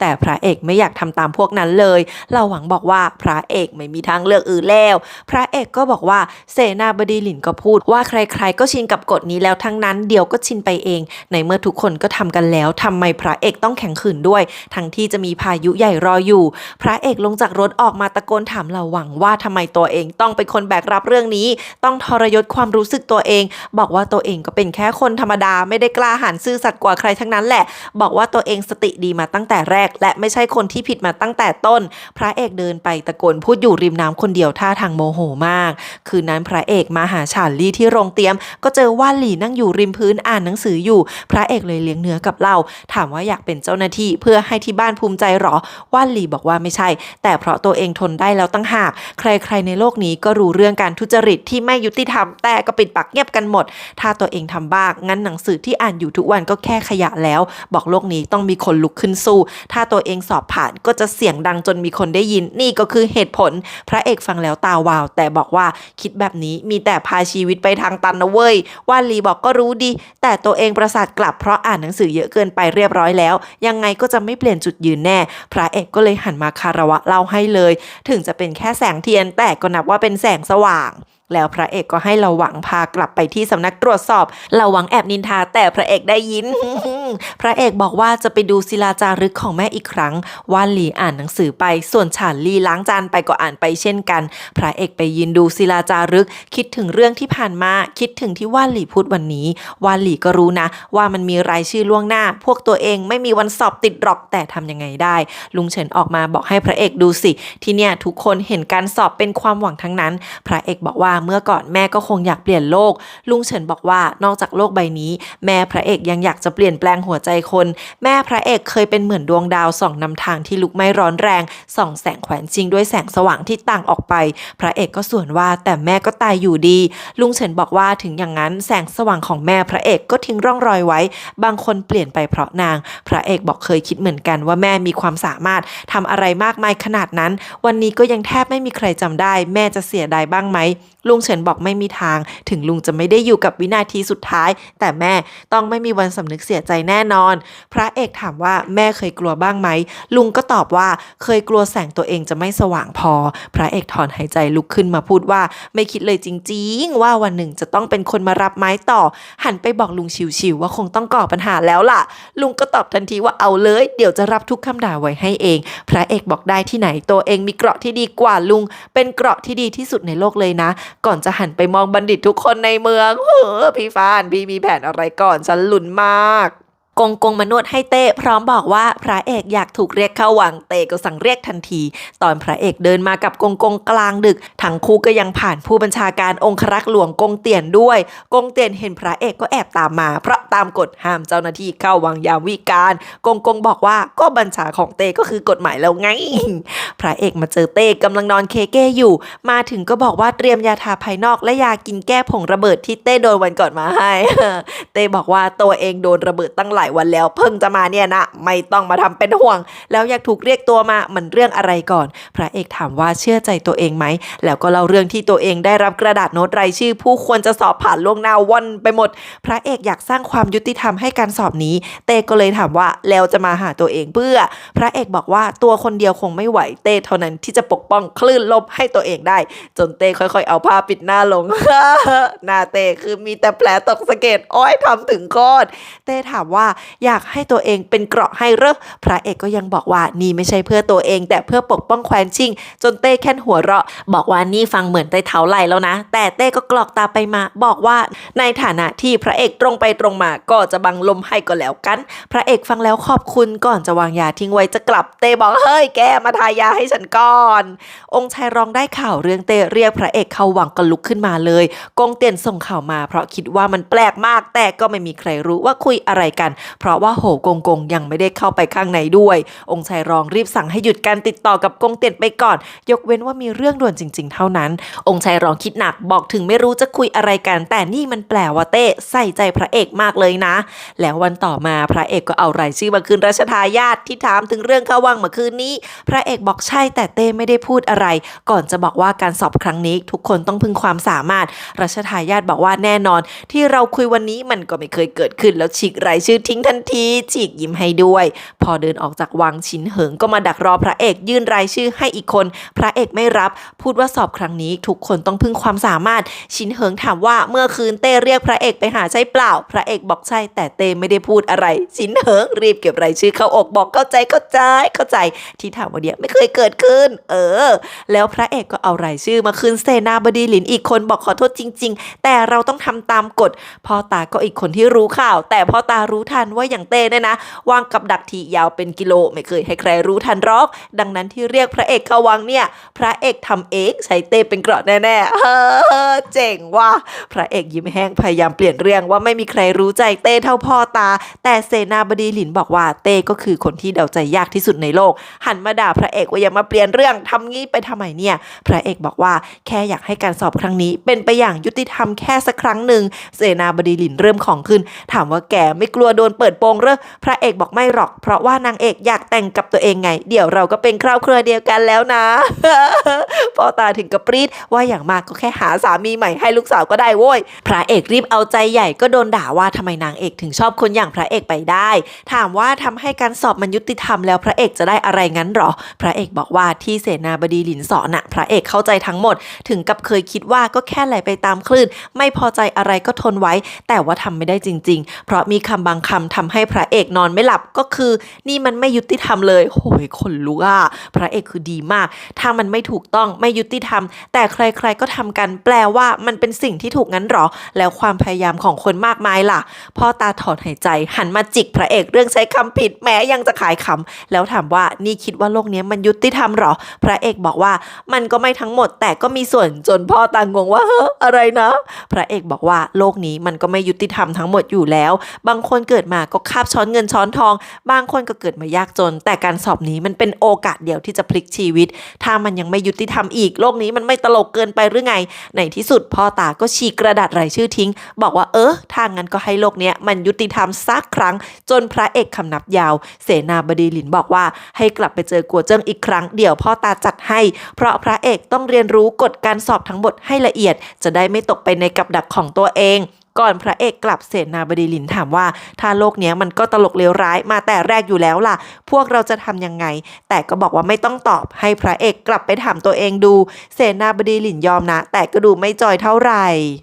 พระเอกมาเจอกัวเจิ้งที่ควักเอาสมุดแมนนวลมาให้บอกกฎส่วนใหญ่พระเอกอ่านเองก็ได้แต่ที่สำคัญคือต้องเช็คประวัติคนเข้าสอบระหว่างสอบต้องคอยดูแลห้องสอบให้ดีหลังสอบก็ต้องดูแลการตรวจและกองข้อสอบก็คือกฎเยอะแยะยุบยิบมากลุงนี่ก็ยังหาโอกาสเอาหน้าตอนคนอื่นเดินผ่านไม่หยุดพอพระเอกไปแล้วเสียปีอันก็โผล่มาแหมที่แท้คนขององค์ชายรองอีกแล้วแกกัวเจิ้งบอกว่าที่ควรเขียนนะเขียนหมดแต่การสอบสำคัญแบบเนี้ยกฎบางอย่างมันก็รู้กันโดยที่ไม่ได้บันทึกแน่นอนว่าตัวเองไม่ได้เขียนไว้มีวางยาแล้วก็ฝากไปบอกองค์ชายรองอีกว่าจะให้พวกบัณฑิตอยู่ห่างๆพระเอกแน่นอนที่บ้านพระเอกใส่ลับสุดต้องสองคนที่คิดว่าตัวเองเป็นมืออาชีพกลับมาถึงบ้านแล้วโอ้ยเราวางลักซื้อเจอออกไปกลัวเป่าคุณก็ถามเลยว่านี่พากลับมาเพราะหาทางช่วยพ่อได้แล้วใช่ไหมพระเอกบอกตอนนี้ตัวเองเป็นผู้คุมสอบส่วนพ่อกลัวเป่าคุณก็คืออดีตหัวหน้ากรมพิธีการบอกว่ากลัวเป่าคุณกลับมาแล้วพ่อมันถึงวางใจได้อีกไม่กี่วันจะพาพ่อกลัวเป่าคุณมาพิจารณาคดีอีกครั้งถึงจะรอดชีวิตแต่กลับไปรับราชการอีกไม่ได้แล้วกลัวเป่าคุณมันก็รู้เรื่องบอกที่พระเอกรับรองว่าพ่อจะไม่ตายนี่ก็ดีใจมากแล้วจะไปบอกพ่อให้สอนทุกอย่างเรื่องการสอบให้พระเอกก็เลยยื่นแมนนวลให้เลยบอกให้พ่อกลัวเป่าคุณเช็คทีว่านี่มันกับดักหรือเปล่าพระเอกฉลาดจนชอบแล้วพระเอกก็เรียกซื้อเจอเข้ามากอดทั้งสองคนบอกเวลคัมโฮมอยู่บ้านก็หลบดีๆอย่าให้ใครเห็นก่อนจะยี้เพราะไอ้สองตัวนี้เหม็นมากแล้วพระเอกก็พากลัวเป่าคุณเข้าคุกไปส่งข่าวให้พ่อมันก็ยังอีกว่าพระเอกทำได้ยังไงถ้างั้นทำไมไม่เอาพ่อมันออกจากคุกเลยห้อยไหวไหมแกเนี่ยยังจะคิดว่าตัวเองเก่งอีกกัวเป่าคุณเมาให้กัวโยจือพ่อตัวเองฟังใหญ่ว่าตัวเองเป็นผู้ช่วยพระเอกไปดูแลพวกสายลับที่เป่ยฉีตอนแรกพ่อนึกว่ากัวเป่าคุณโดนพระเอกจับได้เพราะตอนจากไปมันอยากจะไปฆ่าเขาพอฟังว่าลูกชายทำงานได้พ่อยิ่งหน้าซีดถามว่าเป่ยฉีจะล่มสลายแล้วหรอถึงกระตบหน้าตัวเองไม่อยากจะเชื่อว่าลูกจะเอาถ่านส่วนพระเอกกัดลิ้นไม่พูดความจริงแทบตายแล้วฝ่ายซื่อเจ๋อก็แวบไปหาแม่เล็กตอนแรกแม่คิดว่าฝันไปทั้งตบตีลูกพิสูจน์พอรู้ว่าซื่อเจ๋อตัวจริงตัวเป็น กลับมาจากทางเหนือแม่เล็กก็เกาะลูกชายเลยด้วยความดีใจฝั่งกัวโยจือฟังเรื่องที่เกิดขึ้นทั้งหมดก็ไม่อยากจะเชื่อว่าพระคณิษฐาหลี่หวินรุ่ยกับองค์ชายรองจะไปร่วมมือกันจนได้ลุกขึ้นมาคำนับพระเอกบอกว่าต่อให้ตัวเองต้องตายก็ไม่เป็นไรขอแค่ลูกชายปลอดภัยก็พอจะช่วยพระเอกเต็มที่แน่นอนโหพ่อแม่นี่คือแบบรักลูกมากกัวโยจือเปิดแมนนวลที่พระเอกได้มาอ่านแล้วก็บอกว่ากฎที่เขียนนั้นมันถูกต้องแต่มีกฎอีกมากมายนอกห้องสอบที่ไม่ได้เขียนไว้แล้วกัวโยจือก็กินข้าวชิวๆบอกว่าก่อนจะช่วยพระเอกขอถามว่าในการสอบครั้งนี้พระเอกมีบุตรบุญธรรมเข้าร่วมสอบกี่คนพระเอกบอกไม่มีสักคนน่ะแต่ก็น่าเครียดคิดขึ้นมาได้ถึงพวกชาร์ลี่กัวโยจือบอกว่าถึงพวกนั้นจะไม่รู้จักพระเอกตัวจริงก็ไม่สำคัญแต่ในสายตาคนอื่นพวกนั้นเท่ากับเป็นคนของพระเอกแล้วสิ่งที่พวกผู้เข้าสอบรังเกียจที่สุดก็คือการโกงและเล่นพรรคเล่นพวกถึงพระเอกจะไม่ตั้งใจทุจริตก็จะมีคนจัดให้อยู่ดีพระเอกน่าเครียดกว่าเดิมส่วนกัวเป่าคุณกระเถียงพ่อทุกคำจนพ่อหัวจะปวดว่าลูกชายง่อยขนาดนี้ไปทำงานที่เป่ยฉีได้ไงวะเนี่ยดึกคืนนั้นพระเอกกลับมาบ้านก็เจอแม่เล็กกับซื่อเจ๋อมาดักรออยู่แม่เล็กแทบจะคุกเข่าให้พระเอกอยากขอร้องว่าอย่าส่งซื่อเจ๋อไปเหนืออีกได้ไหมพระเอกขำบอกตอนนี้ซื่อเจ๋อกลับมาแล้วก็ไม่คิดจะส่งไปไกลอีกแต่ซื่อเจ๋อทวงแม่ขึ้นมาบอกถึงพระเอกจะไม่ส่งไปแต่ตัวเองอยากไปเป่ยจีมากเพราะถึงจะอันตรายแต่ครั้งนี้ซื่อเจ๋อได้ค้นพบความหมายของการมีชีวิตอยู่ตัวเองไปทำงานที่เป็นประโยชน์กับแคว้นชิงถึงจะแค่เล็กน้อยนิดเดียวก็นับเป็นคนที่มีประโยชน์ไม่อยากกลับไปเป็นซื่อเจ๋อคนเดิมที่ชีวิตไร้สาระไม่มีความหมายอีกแล้วอุ๊ยน้องคือคิดดีพระเอกยังตั้งใจฟังแต่ว่ามันก็ไม่รู้จะไปทำอะไรก็เลยเดินมาถามพระเอกว่าหลังจากรับดูแลพระคลังไหนก็จะมีเรื่องติดต่อกับเผยฉีใช่ไหมมีผู้จัดการดูแลให้ยังนำเสนอตัวเองเป็นแคนดิเดตได้ไหม บอกว่าเราครอบครัวเดียวกันไม่มีอะไรต้องกังวล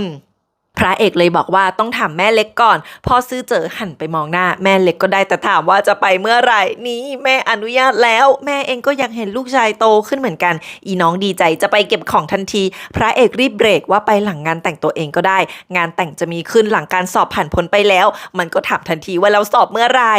ในที่สุดก็ถึงวันเริ่มสอบพวกบัณฑิตแห่กันเบียดเดินเข้ามาพวกชาร์ลี่ก็ฮึกเหิมเดินเข้ามาด้วยเหมือนกันมีส่วนกับเสียปี้อันกลางสะพานด้วยนะการสอบเนี้ยจะใช้เวลา3 วันโดยที่ผู้เข้าสอบห้ามออกจากโถงสอบเด็ดขาดกัวเจิ้งเดินมาบรรยายบอกพระเอกว่าด่านแรกก็คือต้องตรวจสิ่งของที่พวกผู้เข้าสอบพกมาว่าแอบเอาโพยมาด้วยเปล่าพูดไปก็แอคท่าวาดรูปไปด้วยยังบอกว่าตัวเองรู้กฎดีว่าแค่ไหนผิดไม่ผิดแหมพระเอกถามว่าทำไมไม่เห็นมีคนมาสักทีทั้งที่ใกล้เวลาแล้วกัวเจิ้งก็บอกพระเอกคงไม่รู้ว่าตามธรรมเนียมผู้เข้าสอบต้องผ่านสะพานประตูมังกรมาก่อนคือเป็นความเชื่อว่าต้องข้ามสะพานนี้แล้วจะสอบผ่านทุกคนก็เลยพากันวิ่งผ่านสะพานนี้ก่อนจะวิ่งเข้าวังแหมมูเตลูกันมาแต่โบราณพอทุกคนมาถึงพระเอกก็ออกไปแนะนำตัวอวยพรให้ทุกคนเสร็จแล้วก็บอกว่าขอให้ทิ้งโพยหรือสิ่งของต้องสงสัยเอาไว้ที่นี่ถ้าตรวจเจอหลังผ่านโถงสอบไปแล้วจะถูกตัดสิทธิ์ทันทีอย่างไม่มีเงื่อนไขพวกบัณฑิตฮือฮาที่เห็นพระเอกในฐานะกวีอมตะผู้สืบทอดวรรณกรรมของแคว้นแล้วก็ต่างคนต่างโยนโพยที่พกมาทิ้งหลังเช็คชื่อทุกคนคือตรวจแบบโดนตรวจทุกซอกทุกมุมถึงขั้นถอดผ้าเช็คกันเลยทีเดียวกัวเจิ้งเองก็ยังยืนทำงานไม่ยอมนั่งเพราะให้คนมาวาดรูปตัวเองอีกแล้วชาร์ลี่กับว่านหลี่เข้ามาเห็นพระเอกแล้วก็ตกใจที่รู้ว่าพระเอกตัวจริงคือใครแต่ก็ยิ่งดีใจที่ได้เจอกับพระเอกวันก่อนแต่พอว่านหลี่เข้าไปตรวจก็ดันเจอโพยอันนิดเดียวในขนมที่แท้เซียปีอันกับกัวเจิ้งรู้ว่าพระเอกไปหา4 คนนี้ก็เลยสุ่มเล่นงานมาคนนึงเลวมากกัวเจิ้งตรวจแล้วหาเรื่องทันทีว่านี่มันคนของพระเอกนี่นาพระเอกที่นั่งดูแลอยู่เลยได้แต่บอกว่าให้ทำตามกฎแต่พอดีพี่ทหารที่ตรวจเจอดันออกมาบอกว่าอ๋อโน้ตแผ่นนั้นอะตัวเองยัดใส่ไปเองแหละแบบว่าไม่มีโอกาสสอบบ้างเลยหาเรื่องแกล้งบัณฑิตเล่นๆฮะอะไรนะพระเอกถึงขั้นกุมขมับอีกรอบบอกให้พี่ทหารหุบปากแล้วเดินมาถามกัวเจิ้งว่าหลักฐานยุ่ใสกัวเจิ้งเปิดโพยอ่านแต่ที่แท้มันคือแผ่นราคาไพรลิสต์เท่านั้นฮ่าพระเอกรู้ทันไงว่าต้องโดนพวกเนี้ยกลั่นแกล้งแน่โคตรสะใจอะแล้วพี่ทหารที่รับผิดว่าไงอ๋อนอนน้อยพระเอกหันไปดุว่าจะลงโทษพร้อมตัดเงินเดือนส่วนกัวเจิ้งหน้าแห้งรีบบอกว่าเหนื่อยแล้วขอไปตรวจกระดาษข้อสอบรอดีกว่าที่แท้พี่ทหารนี่เป็นคนของเสนาหลินจ้ะมีหน้าที่รับผิดทุกเรื่องแทนถ้าเกิดพระเอกมีเรื่องขึ้นมาพระเอกสวนเลยว่าแล้วชีวิตของเองเล่าก่อนจะถอนหายใจฝากไปบอกเสนาบดีหลินว่าขอบคุณที่ปกป้องแต่เรื่องการสอบนี้พระเอกจะจัดการด้วยตัวเองเหล่าหวังเข้ามาบอกว่ามันคือผลงานเสียปีอันพระเอกก็ยิ้มเย็นบอกนี่มันเป็นแค่เริ่มต้นเท่านั้นการสอบยังมีอีกตั้ง3 วันเรามาคอยดูกันต่อไป ก่อนเริ่มเข้าสอบทุกคนเข้านั่งประจำที่พระเอกขี่ม้าเดินช้าๆบอกให้ทุกคนตั้งใจให้ดีการสอบนี้ไม่ใช่แค่วัดความสามารถแต่ยังวัดบุคลิกภาพลักษณะส่วนตัวของทุกคนด้วยขอให้คนที่สำเร็จมีอนาคตสดใสเบื้องหน้าก่อนจะประกาศเริ่มสอบบรรยากาศคือขลังมากพระเอกโคตรเท่แล้วเจ้าหน้าที่ก็เริ่มแจกกระดาษข้อสอบเริ่มสอบไปได้ไม่นานก็ได้เวลาแจกจ่ายเทียนพระเอกสุ่มเอาเทียนมาลองหักดูก็เจอบางอันที่มีกลิ่นน้ำมันก๊าซคือกลัวโยจือเตือนพระเอกไว้แล้วว่าถ้าพวกนั้นจะเล่นงานพระเอกก็ต้องเล่นใหญ่ต้องเล่นกับไฟแน่นอนถ้าเกิดว่าทำให้ถงสอบลุกเป็นไฟได้มันจะสยองแค่ไหนเนี่ยมันต้องเป็นกับดักที่รอพระเอกอยู่พระเอกสั่งโฮเทียนทั้งหมดมาเช็คซึ่งก็เจอเพียบเราหวังแกล้งถามว่าไฟลุกนิดเดียวมันจะไปบาดเจ็บได้ยังไงพระเอกบอกว่าแล้วถ้าเกิดไม่กระดาษข้อสอบขึ้นมาล่ะแล้วก็สั่งห้ามใช้จนเจ้าหน้าที่ช็อกว่าแล้วจะไปเอาเทียนเยอะแยะมาจากไหนเราหวังตบมือแป๊บเดียวคนของสำนักตรวจสอบก็ขนเทียนมาให้อย่างเพียบเราหวังประกาศว่าการสอบทั้ง3วันสำนักตรวจสอบจะเป็นคนส่งเทียนมาให้เองแถมยังส่งจดหมายน้อยไปให้กัวเจิงด้วยจดหมายจากเราหวังเขียนมาดิบดีแต่ก็คือทวงตังค่าเทียนบอกว่าเป็นเจ้าหน้าที่เหมือนกันลดให้ตั้ง 10% แน่กัวเจิงปรี๊ดแต่ก็มีข้อความจากพระเอกอีกว่าเนี่ยตัวเองคิดได้ว่าเทียนอาจจะไม่ดีก็เลยหวังดีส่งเทียนจากสำนักตรวจสอบมาให้แต่ถ้ากัวเจิงไม่พอใจเรามาเช็คเทียนที่กรมพิธีการจัดมาอีกทีก็ได้นะพระเอกไม่มีปัญหาเลยจริงๆกวนโคตรแน่นอนว่ากัวเจิงก็ไม่กล้าได้แต่กัดฟันจ่ายค่าเทียนไปถึงจะลดตั้ง 10% ก็ยังแพงกว่าราคาตลาดเพราะเราหวังบวกค่าส่งไปด้วย โคตรขำพระเอกเดินไปเช็คน้ำต่อเพราะน้ำที่นี่นอกจากจะไว้ดับไฟยังเป็นน้ำดื่มสำหรับพวกบัณฑิตพี่แกก็ดื่มเองตรวจเองไปเลยค่ะแบบว่าจบเอกพิษมาเนี่ยนะแล้วก็บอกเราหวังว่าให้เปลี่ยนซะถึงจะยังไม่เสียแต่อยู่ไม่ถึง3วันแน่บอกครั้งนี้ไม่ต้องชาร์จค่าขนส่งเราหวังบ่นว่าไอ้พวกคนทำช่างไม่คิดถึงชีวิตของบัณฑิตมากมายที่นี่เลยแล้วทั้ง2คนก็คิดว่านอกจากน้ำกับไฟแล้วมันยังมีเรื่องอะไรอีกบ้างที่ลงมือได้พอดีมีผู้เข้าสอบลุกไปเข้าห้องน้ำข้างนอกพร้อมเจ้าหน้าที่เราหวังบอกว่าเมื่อก่อนเคยมีห้องน้ำส่วนตัวให้แต่ละห้องสอบแต่เพราะสอบ3วันทำให้กลิ่นรบกวนการสอบตอนนี้ก็เลยให้ไปใช้ห้องน้ำข้างนอกแทนพระเอกบอกว่านี่ก็เป็นอีกจุดที่เราต้องเช็คเราหวังก็เลยรีบตามไปดูทันทีกัวเจิ้งได้รับแจ้งว่าพระเอกจะขอสร้างห้องน้ำใหม่คนก็พระเอกส่งมาให้จากสำนักตรวจสอบส่วนวัสดุขอของที่อยู่ในคลังเก็บของของกรมพิธีการซึ่งก็มีแต่ไม้ชั้นดีอัดอย่างแพ็คทั้งนั้นแต่ว่าพระเอกทำตามกฎทุกอย่างแล้วการสอบนี้ก็เป็นความรับผิดชอบของกรมพิธีการด้วยกัวเจิ้งก็ได้แต่กัดฟันยอมบอกทำตามกฎเราหวังยังห่วงว่าถ้าเกิดมีเทียนผสมน้ำมันก๊าซบังเอิญไปเข้าซ่วมกลางดึกแล้วเกิดระเบิดตูมตามตายกันหมดขึ้นมาประวัติศาสตร์จะบันทึกการคุมสอบของพระเอกไว้แบบไหนเนี่ยโอ้ยแค่ฟังคอมเมนต์แล้วส่วนพระเอกบอกว่ายังมีอีก3วันพระเอกจะปกป้องชีวิตผู้เข้าสอบทุกคนที่พระเอกเห็นว่ามีคุณค่าถึงแม้ว่าพวกนั้นจะไม่สนใจก็ตามหลังหวังสะท้อนพูดว่าน่าเสียดายที่ไม่มีใครรู้เลยว่าพระเอกทำเพื่อทุกคนขนาดไหนพระเอกบอกว่าให้ถือว่าตัวเองเป็นกาดแดงยุคบุกเบิกก็แล้วกันโถหลังหวังก็ฟังแล้วงงเซียปีอันมาส่งข่าวให้องค์ชายร้องเจ้าตัวถอนหายใจบอกว่าให้ไปสั่งกัวเจิ้งให้หยุดได้แล้วเพราะไม่มีอะไรเอาพระเอกลงได้ถ้าไม่มีคนตายหลาย10ชีวิตนอกจากน้ำกับไฟก็ไม่มีอะไรทำได้แล้วก่อนจะคิดว่าเรื่องเล็กน้อยละเอียดแบบนี้พระเอกจับได้แสดงว่าต้องมีคนที่มีประสบการณ์เป็นคนช่วยแน่นอนแล้วก็นั่งคิดว่าใครกันนะในที่สุดการสอบก็เข้าวันที่3พระเอกมาเดินตรวจดูผ่านทั้ง4คนก็แอบดูวาดหลี่ลายมือสวยมากเป็นระเบียบเรียบร้อยยังกระพิมพ์พระเอกเห็นแล้วยังประทับใจจนถึงเวลาส่งข้อสอบหลังจากนี้แต่ละคนจะมีเจ้าหน้าที่นั่งปิดรายชื่อแล้วทุกแผ่นจะถูกคัดลอกอีกทีเพื่อป้องกันกรณีที่บางคนจำลายมือชื่อได้พระเอกเดินดูอยู่กัวเจิงก็รีบแล่นมาบอกให้กลับบ้านไปพักเตอะแต่พระเอกชวนคุยแทนถามว่าถ้าอยากโกงต้องทำยังไงกัวเจิงล็อกแรกแล้วหนึ่งพระเอกคือแฉทุกเม็ดว่าโกงยังไงจนพวกเจ้าหน้าที่ต้องเลิกแทบไม่ทัน โคตรสะใจเซียปีอันมาบอกข่าวองค์ชายรองที่ไม่สนใจลูกเดียวบอกเรื่องนี้ไม่เกี่ยวกับเราเพราะเราไม่มีคนที่ส่งเข้าไปจนเซียปีอันยิ้มมุมปากบอกจะไปส่งข่าวบอกกัวเจิ้งตามนี้แต่ระหว่างที่มีการเช็คข้อสอบกระดาษคำตอบของหวาดลี่กลับถูกเปิดแล้วขย่ำทิ้งเอาเฮ้ย3 หนุ่มบัณฑิตนั่งคุยกันหลังสอบแต่ละคนยังหมกมุ่นอยู่กับหนังสือชาร์ลี่อยากลองไปหาพระเอกดูแต่หวาดลี่ บอกว่ารอให้การสอบจบลงก่อนดีกว่าถึงคนจะลือยังไงพวกเราก็ไม่กลัวแต่ทางที่ดีก็ให้ทุกอย่างจบลงคลีนเถอะแล้วคุยกันว่าไม่รู้ตอนนี้พระเอกทำอะไรอยู่ที่จริงพระเอกเพิ่งนั่งรถม้าผ่านทุกคนไปพระเอกดูเหนื่อยมากแต่ก็บอกเหล่าหวังว่ายังกลับบ้านไม่ได้จนกว่าคะแนนจะออกตอนนี้ที่แน่ๆชาลี่สอบตกแต่ทุกอย่างก็เป็นไปอย่างยุติธรรมอีก3คนน่าจะผ่านโดยเฉพาะหวานลี่ที่เขียนคำตอบได้ดีมากเหล่าหวังพรามน้ำไหลไฟดับแต่พระเอกสลบหลับพับไปแล้วโถ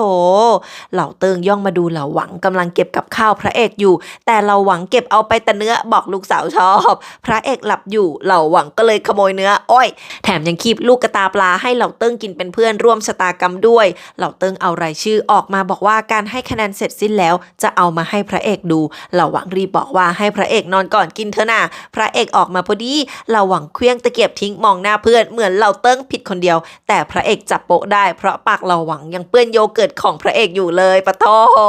พอพระเอกเปิดรายชื่อดูถึงเพิ่งรู้ว่าหวานลี่สอบตกเพราะไม่มีชื่ออยู่ในลิสต์บอกว่าให้ไปกรมพิธีการกันหลังจากนี้แล้วพอไปเช็คพระเอกก็เดินออกมาน่าเครียดเลยบอกว่ากระดาษคำตอบของหวานลี่ถูกเปลี่ยนชื่อเพราะตัวเองจำคำตอบของหวานลี่ได้พระเอกหัวเราะเสียงเย็นแต่ตาแข็งถอนหายใจบอกว่าความยุติธรรมมันหายากมากนักหรือไงพระเอกจำได้ด้วยว่าคนที่ได้รับเปลี่ยนชื่อไปเป็นคนของรัชทายาทแต่รายชื่อที่เหลือไม่ผิดปกติเราหวังรีบห้ามไม่ให้พระเอกไปมีเรื่องกับรัชทายาทอีกคนพระเอกก็บอกตัวเองจะต้องรักษาคำพูดที่บอกว่าการสอบครั้งนี้ต้องใสสะอาดให้เหล่าเติ้งพาคนของกองหนึ่งมาล้อมที่นี่ไว้ก่อนถ้าไม่มีคำสั่งตัวเองห้ามประกาศรายชื่อเด็ดขาดแล้วก็พาเหล่าหวังเข้าวังไปหารัชทายาททันทีรัชทายาทกำลังนั่งวาดรูปอีกแล้วแหมเพิ่งโดนแม่ฟาดไปไม่นานแอบวาดอีกแล้วจ้าพอรู้ว่าพระเอกมาหารัชทายาทก็รีบเก็บของส่วนพระเอกก็มาแบบหน้านิ่งมาเลยนั่งคุยกันแป๊บเดียวรัชทายาทก็ให้สาวๆเข้ามาให้พระเอกดูที่แท้พี่แกเป็นดีไซเนอร์รัชทายาทถึงก็งงถามว่าอะไรนะพระเอกถามแค่ว่าตัดไว้ทำไมไม่บ่นให้ตั้งใจทำงานบ้านเมืองเหมือนคนอื่น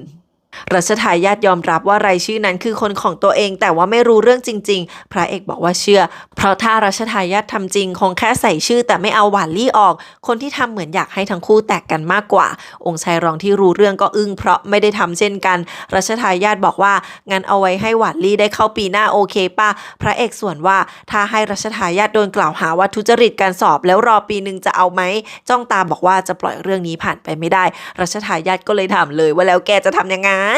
ตอนนั้นเหล่าเติ้งกับกัวเจิ้งก็กำลังเถียงกันอยู่ที่หน้าประตูเหล่าเติ้งไม่ยอมท่าเดียวบอกมีปัญหาก็คุยกับดาบได้แล้วจะรับผิดชอบทุกอย่างจนกัวเจิ้งได้แต่กัดฟันเดินหนีไปเหล่าเติ้งเชื่อในตัวพระเอกมากบอกว่าสาบานจะเชื่อพระเอกด้วยชีวิตรักษาความยุติธรรมให้สมกับที่ใส่ชุดเจ้าหน้าที่รับใช้แคว้นชิงทุกคนก็เอาด้วยเช่นกันจีฉางคาบข่าวเดียวกันมาบอกทุกคนอีกแล้วว่าตอนนี้ในวังกำลังปั่นป่วนเรื่องนี้อยู่องค์ชายรองก็กำลังหน้าตึงบอกเซียปีอันว่าเหมือนมีใครกำลังชักใยอยู่เบื้องหลังให้เรื่องเดินไปแบบนี้ช้าๆแต่ตัวเองก็มองไม่ออกเช่นกันพระเอกกับรัชทายาทกำลังเข้าวังโดยมีหงจู่กงกงขันทีน้อยที่เคยอยู่กับใต้กงกงมาเดินพาไปที่แท้หงจู่กงกงได้ขึ้นมาแทนที่ใต้กงกงแล้วหงจู่กงกงวันนี้ปากมากเป็นพิเศษบอกว่าชื่นชมพระเอกมากรู้ว่าพระเอกเข้าวังมาเพราะเรื่องผู้เข้าสอบจนรัชทายาทกับพระเอกสะดุดกึกถามว่ารู้ได้ยังไงหงจู่กงกงก็บอกว่าเรื่องของพระเอกโด่งดังไปทั่วทั้งเมืองหลวงต่างก็ชื่นชมกันทั้งนั้นรัชทายาทคิดว่าพระเอกปล่อยข่าวเองรีบกระซิบว่าฉลาดมากแต่พระเอกนานนิ่งสุดๆรัชทายาทกับพระเอกเข้ามาพบเต้ลุงเฉินก็อยู่กับเต้เหมือนกันแล้วก็เพิ่งส่งกล่องรายงานไปให้เต้อ่านพระเอกเข้ามาก็ถามว่าถ้ากำลังขัดจังหวะงั้นจะออกไปก่อนลุงเฉินบอกว่าเปล่าตัวเองแค่มาส่งของเท่านั้นรัชทายาทบอกเต้ว่าพระเอกมีเรื่องด่วนจะรายงานเต้ก็สวนว่าแล้วรัชทายาทละมาทำไมรัชทายาทรีบรายงานเรื่องมีคนสลับข้อสอบใส่ชื่อคนของตัวเองเข้าไปคือจะมาแสดงว่าผมไม่เกี่ยวเต้ถามลุงเฉินว่าคิดว่ายังไงลุงก็หันไปถามพระเอกก็ว่าเป็นคนคุมสอบนี่พระเอกบอกว่าตอนนี้ซีลถงสอบไว้แล้วการสอบเป็นเรื่องสำคัญเสนอให้สืบสวนให้ดีแต่ใครจะเป็นคนทำการสืบสวนลุงเฉินรีบแทรกว่าให้คนรุ่นใหม่ทำพระเอกก็ถามอีกว่าจะให้ขุดแค่ไหนเจาะลึกเท่าใดเต้เคาะรายงานที่ลุงเฉินส่งมาที่จริงมันคือรายงานการโกงสอบย้อนหลังมา5 ปีแต่ที่ผ่านมาไม่มีใครสืบต่อแค่ถูกกวาดเอาไว้ใต้พรมเต้เองก็ปรี๊ดเหมือนกันเพราะถ้าสืบขึ้นมาไม่รู้จะล่ากี่คนที่มีเอี่ยวมาด้วยที่ผ่านมาก็เลยไม่มีใครกล้าเจาะพระเอกเสนอตัวทันทีว่ากล้าทำที่เหลืออีก3 คนถึงกับมองหน้ากันทันทีเต้ถามว่ากล้าขุดจริงอะดูคดีซักก่อนว่าแค่ไหน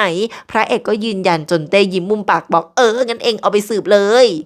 พอเดินด้วยกันออกมา2 คนรัชทายาทก็ถามพระเอกว่าไปรับไม้ต่อมาเพื่อพระเอกทำหน้าเซ็งบอกว่าลุงเฉินกับเต้จัดมาขนาดนั้นแถมตอนนี้ชื่อเสียงพระเอกยังโด่งดังไปทั่วเมืองเรื่องนี้จะไม่รับได้เหรอที่แท้ข่าวพวกนั้นเป็นฝีมือเต้กับลุงสินะรัชทายาทตบบ่าบอกว่าลำบากแน่เพราะต้องไปแตะคนอีกหลายฝ่ายพอดีคนของฮองเฮามาตามรัชทายาทเลยเดินแยกไปให้พระเอกเดินไปกับหงจู่กงกงพระเอกหันมาบอกขอบคุณหงจู่กงกงที่เตือนก่อนหน้านี้พอรับสายตาคนหงจู่กงกงก็ลงไปคำนับพระเอกที่พื้นเรียกพระเอกเป็นผู้พิทักษ์ที่แท้บ้านหงจู่กงกงเคยถูกพวกเจ้าหน้าที่ที่อิงโจคอร์รัปชันจนตายอนาถมีหงจู่กงกงรอดมาได้คนเดียวและเพราะไม่มีที่ไปเลยต้องเข้าวังหงจู่กงกงขอบคุณพระเอกมากที่ยืนหยัดต่อสู้เรื่องการทุจริตตอนนี้พวกนั้นก็ถูกขังคุกริบทรัพย์หงจู่กงกงที่หน้านิ่งมาตลอดตอนนี้คือหน้าตาทั้งคับแค้นทั้งขอบคุณพระเอกถามว่ามีใครรู้ตัวตนบ้างไหมหงจู่กงกงก็บอกว่าไม่มีพระเอกเลยบอกให้เลิกเรียกตัวเองเป็นผู้พิทักษ์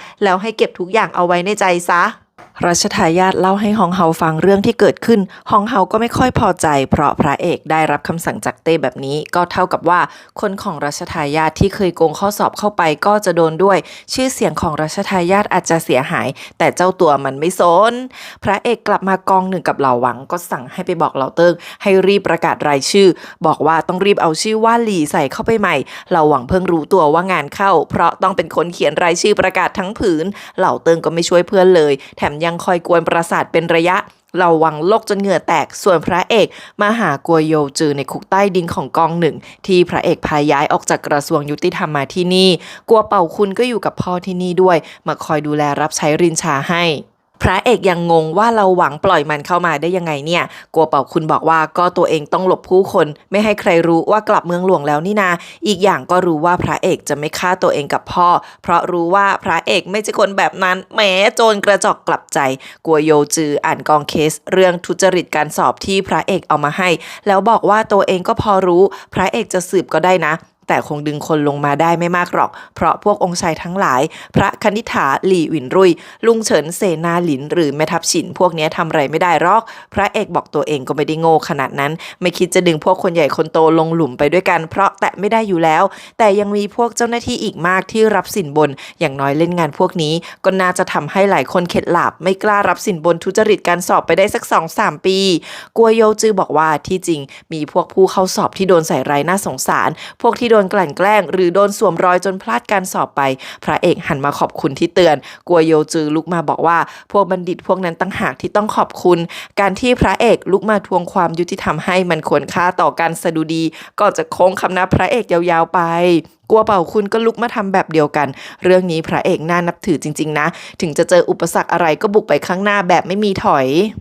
ต้าเปามาหาพระเอกที่ทำงานนี้ลูกชายคนโตของเสนาบดีหลินแต่น้องน่ารักมากต้าเปาบอกว่าพ่ออยากเจอพระเอกส่วนที่ปรึกษาหยวนที่พามาส่งก็บอกพระเอกว่าต้าเปาเป็นคนซื่อๆต่อไปอาจโดนคนอื่นเพ่งเล็งฝากพระเอกดูแลด้วยก่อนจะขอตัวจากไปพระเอกกำลังเดินจูงมือพาต้าเปากินขนมอยู่ตะโกนไล่หลังไปบอกว่าถึงไม่บอกตัวเองก็ต้องทำอยู่แล้วก่อนจะรู้สึกว่าที่ปรึกษาหยวนทำตัวแปลกๆนะวันเนี้ย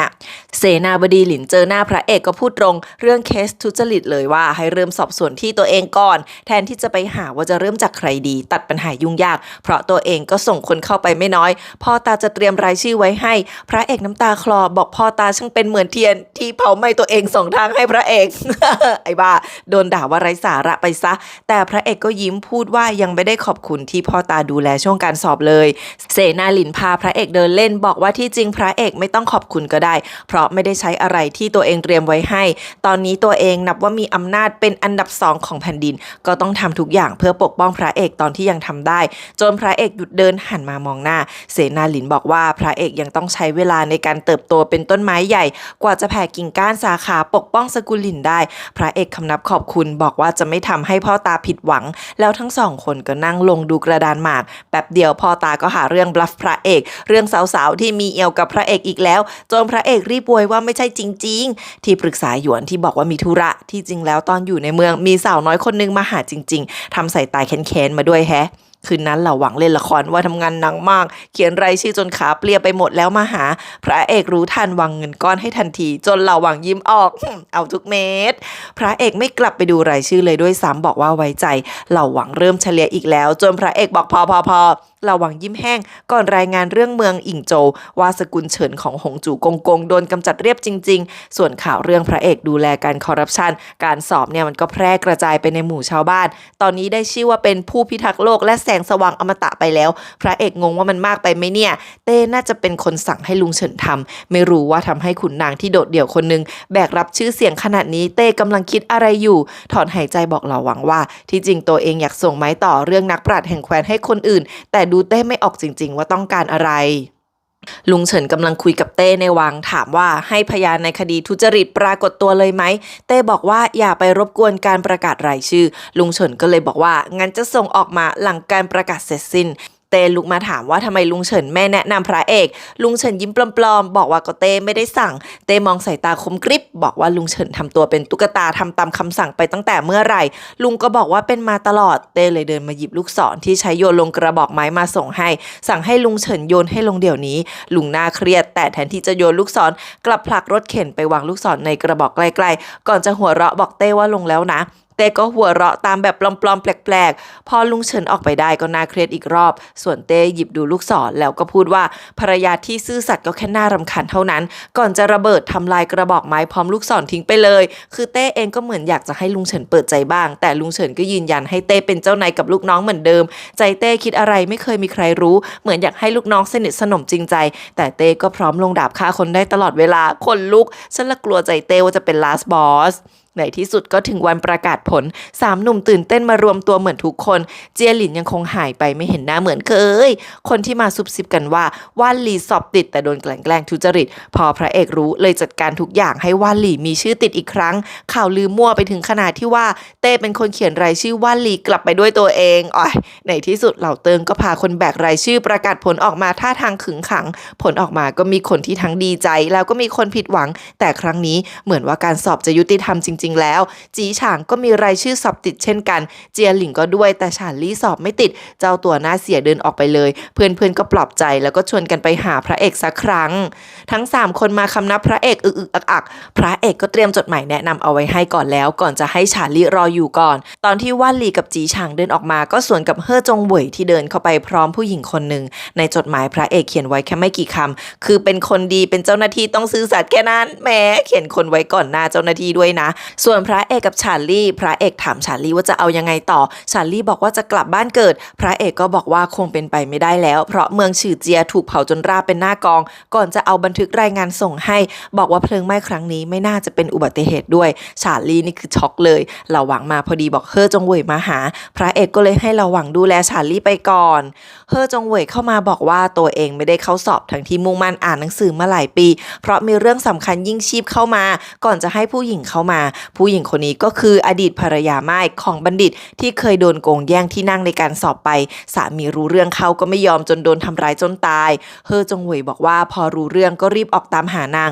แล้วพามาหาพระเอกเพื่อพดุงความยุติธรรมจนพระเอกมองตาแข็งถามว่าเรื่องนี้ทำให้เฮ่อจงเหวยไม่ยอมเข้าสอบจริงอะนะแล้วหันไปถามผู้หญิงว่าใครเป็นคนทำนางก็ตอบทันทีว่าเสนาบดีหลินรั่วฝูเอาเฮ้ยพระเอกหันไปมองหน้าเฮ่อจงเหวยทันทีมันก็รีบคุกเข่าขอร้องให้พระเอกช่วยพดุงความยุติธรรมด้วยจนพระเอกหัวเราะตาแข็งพูดกับตัวเองว่าใช่สินะเจ้าหน้าที่ที่โดดเดี่ยวยังไงล่ะหยวนปิ้งเหยียนมาหาพระเอกตามที่เพื่อนเรียกนี่ก็ได้ข่าวแล้วเหมือนกันบอกว่าเรื่องนี้ตึงมือเกินไปพระเอกต้องรายงานอีกหลายหน่วยงานแถมยังอาสาจะรับดูแลเคสนี้ด้วยถามว่าพระเอกจะทำยังไงถ้าเสนาหลินทำจริงๆจะเผชิญหน้ากันยังไงพระเอกบอกว่าขอบใจแต่ตัวเองจะดูแลเคสนี้เองเพราะเต้เป็นคนสั่งให้ดูแลเรื่องเคสทุจริตการสอบตัวเองจะถอยไม่ได้เด็ดขาดหยวนปิ้งเหยียนเลยถามพระเอกว่าเต้รู้เรื่องนี้มาก่อนแล้วไหมพระเอกหันมาชี้หน้าบอกเลยว่าหยุดความคิดเอาไว้แค่นั้นเลยนะเพราะมันอันตรายเกินไปแล้วก็เดินออกไปบ้านเสนาบดีหลินทันทีระหว่างนั้นที่ปรึกษาหยวนของเสนาบดีก็ไปนั่งดักรอใครบางคนอยู่ที่โรงเตรียมกลางเมืองแล้วก็สั่งเปิดหน้าต่างให้หมดเลยด้วยพระเอกไปยืนจ้องหน้าเสนาบดีหลินอยู่นานจนพ่อตาถามว่าจะยืนดึงหน้าอีกนานไหม คนหนุ่มสาวต้องไม่ท้อง่ายๆสิเซนาลินได้ข่าวแล้วว่าโดนรีพอร์ตเรื่องปิดปากฆ่าคนพระเอกนั่งลงมองหน้าพ่อตาถามว่าทำจริงหรือเปล่าพ่อตาไม่ตอบแต่บอกว่าถ้าทำจริงพระเอกจะจับก็ไม่ควรมาที่นี่แต่ถ้าจะใช้อำนาจช่วยตัวเองยิ่งไม่ควรมาใหญ่แบบนี้ยิ่งสร้างความลำบากให้ตัวเองทั้งนั้นพระเอกพูดว่าถ้าเสนาบดีหลินทำจริงก็จะมาจับแบบส่วนตัวถึงจะเผชิญหน้ากับนางเอกได้แต่ถ้าเกิดช่วยเสนาบดีหลินออกไปตัวเองก็คงทนสู้หน้าตัวเองไม่ได้เช่นกันเสนาบดีหลินบอกว่ายังไม่เหี้ยมพอพระเอกจ้องตาแล้วถามว่าตกลงทำจริงหรือเปล่าเสนาบดีหลินบอกว่าปีที่แล้วมียัดคนอยู่นะจำได้ลางๆแต่ว่าตัวเองไม่ได้เป็นคนสั่งฆ่าคนตายไปทั้งคนจะปิดมิตรได้ยังไงแต่เสนาบดีหลินอยู่ในแวดวงขุนนางมานานมีทั้งพันธมิตรและศัตรูมากมายจำไม่หวัดไม่ไหวแล้วแต่ละคนก็มีพวกโง่เง่าเจ้าเล่ห์อยู่ก่อนจะหยิบรายชื่อเจ้าหน้าที่คุมสอบปีที่แล้วออกมาบอกว่าไปเริ่มสืบจากพวกนี้พระเอกถามซ้ำอีกครั้งว่าเสนาบดีหลินแน่ใจว่าไม่ได้ทำแน่ใช่ไหมเสนาบดีหลินก็ตอบว่าไม่ได้ทำแน่นอนแล้วพอรู้ว่าพยานมาหาพระเอกเองถึงบ้านก็กรอกตาบอกว่านี่พระเอกเพิ่งได้เคสจากเต้ก็มีพยานโผล่มาถึงหน้าประตูเลยเหรอถ้างั้นรายชื่อนี้คงไม่พอก่อนจะหยิบใบรายชื่อนั้นมาเผาทิ้งหยวนปิงเหยียนมาบอกภรรยาม่ายว่าจะพาไปสืบสวนที่กรมยุติธรรมต่อไม่ต้องกังวลไปยังไงสำนักตรวจสอบก็ต้องให้ความยุติธรรมกับทั้งคู่แน่ๆที่สำนักตรวจสอบลุงเฉินนั่งยกเวทไปฟังเพลงไปมีพ่อพระเอกเดินบนอยู่ใกล้ๆเหยียนรั่วไห่ก็มาหน้าตึงพูดเหมือนพ่อพระเอกเพิ่งพูดเป๊ะว่าเคสที่พระเอกทำมันใหญ่เกินไปเสนาบดีหลินเคยยัดคนเข้ามามากมายพระเอกแฮนโดลไม่ไหวหรอกแถมยังเป็นว่าที่พ่อตาไปอีกไม่ว่าผลจะออกมายังไงพระเอกก็รับไม่ได้พอก็เพิ่งพูดเงี้ยเช่นกันบอกว่าเอาคดีนี้มาทำเองดีไหมเหยียนรั่วไหบอกเอามาสืบเองดีกว่าจนลุงเฉินขำว่านั่นก็ไม่ใช่ลูกแกเหยียนรั่วไหยังหน้าเข้มพูดว่าพระเอกจะเป็นคนดูแลสำนักตรวจสอบต่อไปพวกเราผู้ใหญ่ก็ต้องปกป้องสิได้พอบุญธรรมเพิ่มอีกคนลุงเฉินหันไปบอกพ่อพระเอกว่าแกดูแลพระคลังจะมาเจออะไรส่วนเหยียนรั่วไหก็ทำเคสนี้ไม่ได้บอกว่าพระเอกถูกจัดวางให้ทำเคสนี้แล้วชะตาฟ้าลิขิตมาเคสเนี่ยไม่มีใครช่วยพระเอกได้หรอกหยวนปิ้งเหยียนพาพยานเข้าเมืองมาที่ปรึกษาหยวนที่ดักรออยู่แล้วหาเรื่องทันทีจะเก็บพยานบอกว่าทำลายชื่อเสียงของเสนาบดีหลินแต่มีดนั้นเฉียดแม่นางไปแบบเส้นยาแดงผ่าแปดก่อนจะเพ่นหนีนี่มันแผนอะไรก่อนหยวนปิ้งเหยียนยังเปลี่ยนสีหน้าพูดว่าเดี๋ยวนี้เห็นคนเป็นแค่สัตว์เลี้ยงกันแล้วหรอเสนาลินได้ข่าวนี้ก็เซแทบสุดเอาตัวหมากบนกระดานที่เล่นค้างไว้กับที่ปรึกษาหยวนมาโยนทิ้งเงียบๆพระเอกฟังข่าวแล้วช็อกเหมือนกันเพราะที่ปรึกษาหยวนทำแบบนี้ยิ่งเท่ากับตอกฝาโลงเรื่องคดีส่วนเสนาบดีหลินหัวเราะท่าทางใจสลายพูดว่าที่ปรึกษาหยวนอยู่กับตัวเองมาตั้งหลายปีดูไม่ออกเลยว่ามีวัตถุประสงค์แอบแฝงแต่ตอนนี้ใครจะอยู่เบื้องหลังมันก็ไม่สำคัญแล้วตกลงใครขุดหลุมคะที่ปรึกษาหยวนกำลังแอบหนีออกนอกเมืองไปสิ้นหยางแต่ระหว่างทางกลับเจอกองทัพมาลึกลับเฮยฉี่มาดักรอมาแบบเงียบๆโคตรโหดพอนางฟังข่าวอยู่กับลุงคือสิ้นหยางคือเมืองในปกครองของพระคณิษฐาหลี่วินรุ่ยพ่อก็แดกดันทันทีเหยียนรั่วไหถามลุงเฉินว่าไม่ให้ทัพมาเฮยฉี่จับรอลุงเฉินที่ดูชิวมากก็บอกว่าเสนาบดีหลินกำลังเข้าวังพร้อมพระเอกเหยียนรั่วไหคิดว่าพระเอกยอมตัดครอบครัวทิ้งเสนาบดีหลินไปรายงานกับเต้ด้วยตัวเองพอบอกว่าเสนาบดีหลินพวกเยอะจะตายพระเอกต้องโดนเกลียดแน่ลุงเฉินก็บอกไม่ต้องกลัวตัวเองก็มีคนเกลียดเยอะแยะจนพ่อบอกโอ๊ยลุงแก่กว่าเป็นรอบจะเอาจำนวนมาเทียบได้ยังไง ลุงเฉินบอกว่าไม่ต้องห่วงไปหรอกหน้าเสนาบดีหลินเห็นวงการขุนนางมาเป็น10 ปีเข้าใจสถานการณ์อย่างถ่องแท้เสนาหลินมีทางเลือกอีกหลากหลายแหละโอ๊ยเป็นลุ้น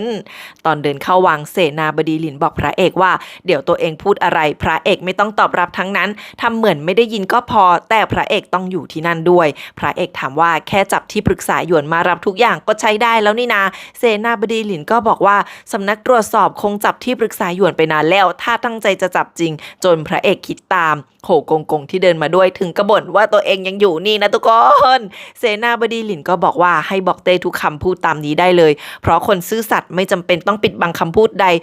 กงได้แต่ถอนหายใจยาวลำบากกงตลอดแล้วเสนาบดีหลินก็บอกว่าถ้าเต้ถามอะไรก็ให้ทำเป็นไม่สนใจไปซะแล้วบอกให้พระเอกยืนอยู่ข้างๆตั้งใจดูโชว์แล้วเรียนรู้ไว้ให้ดีอนาคตยังต้องแสดงเก็บเต้อีก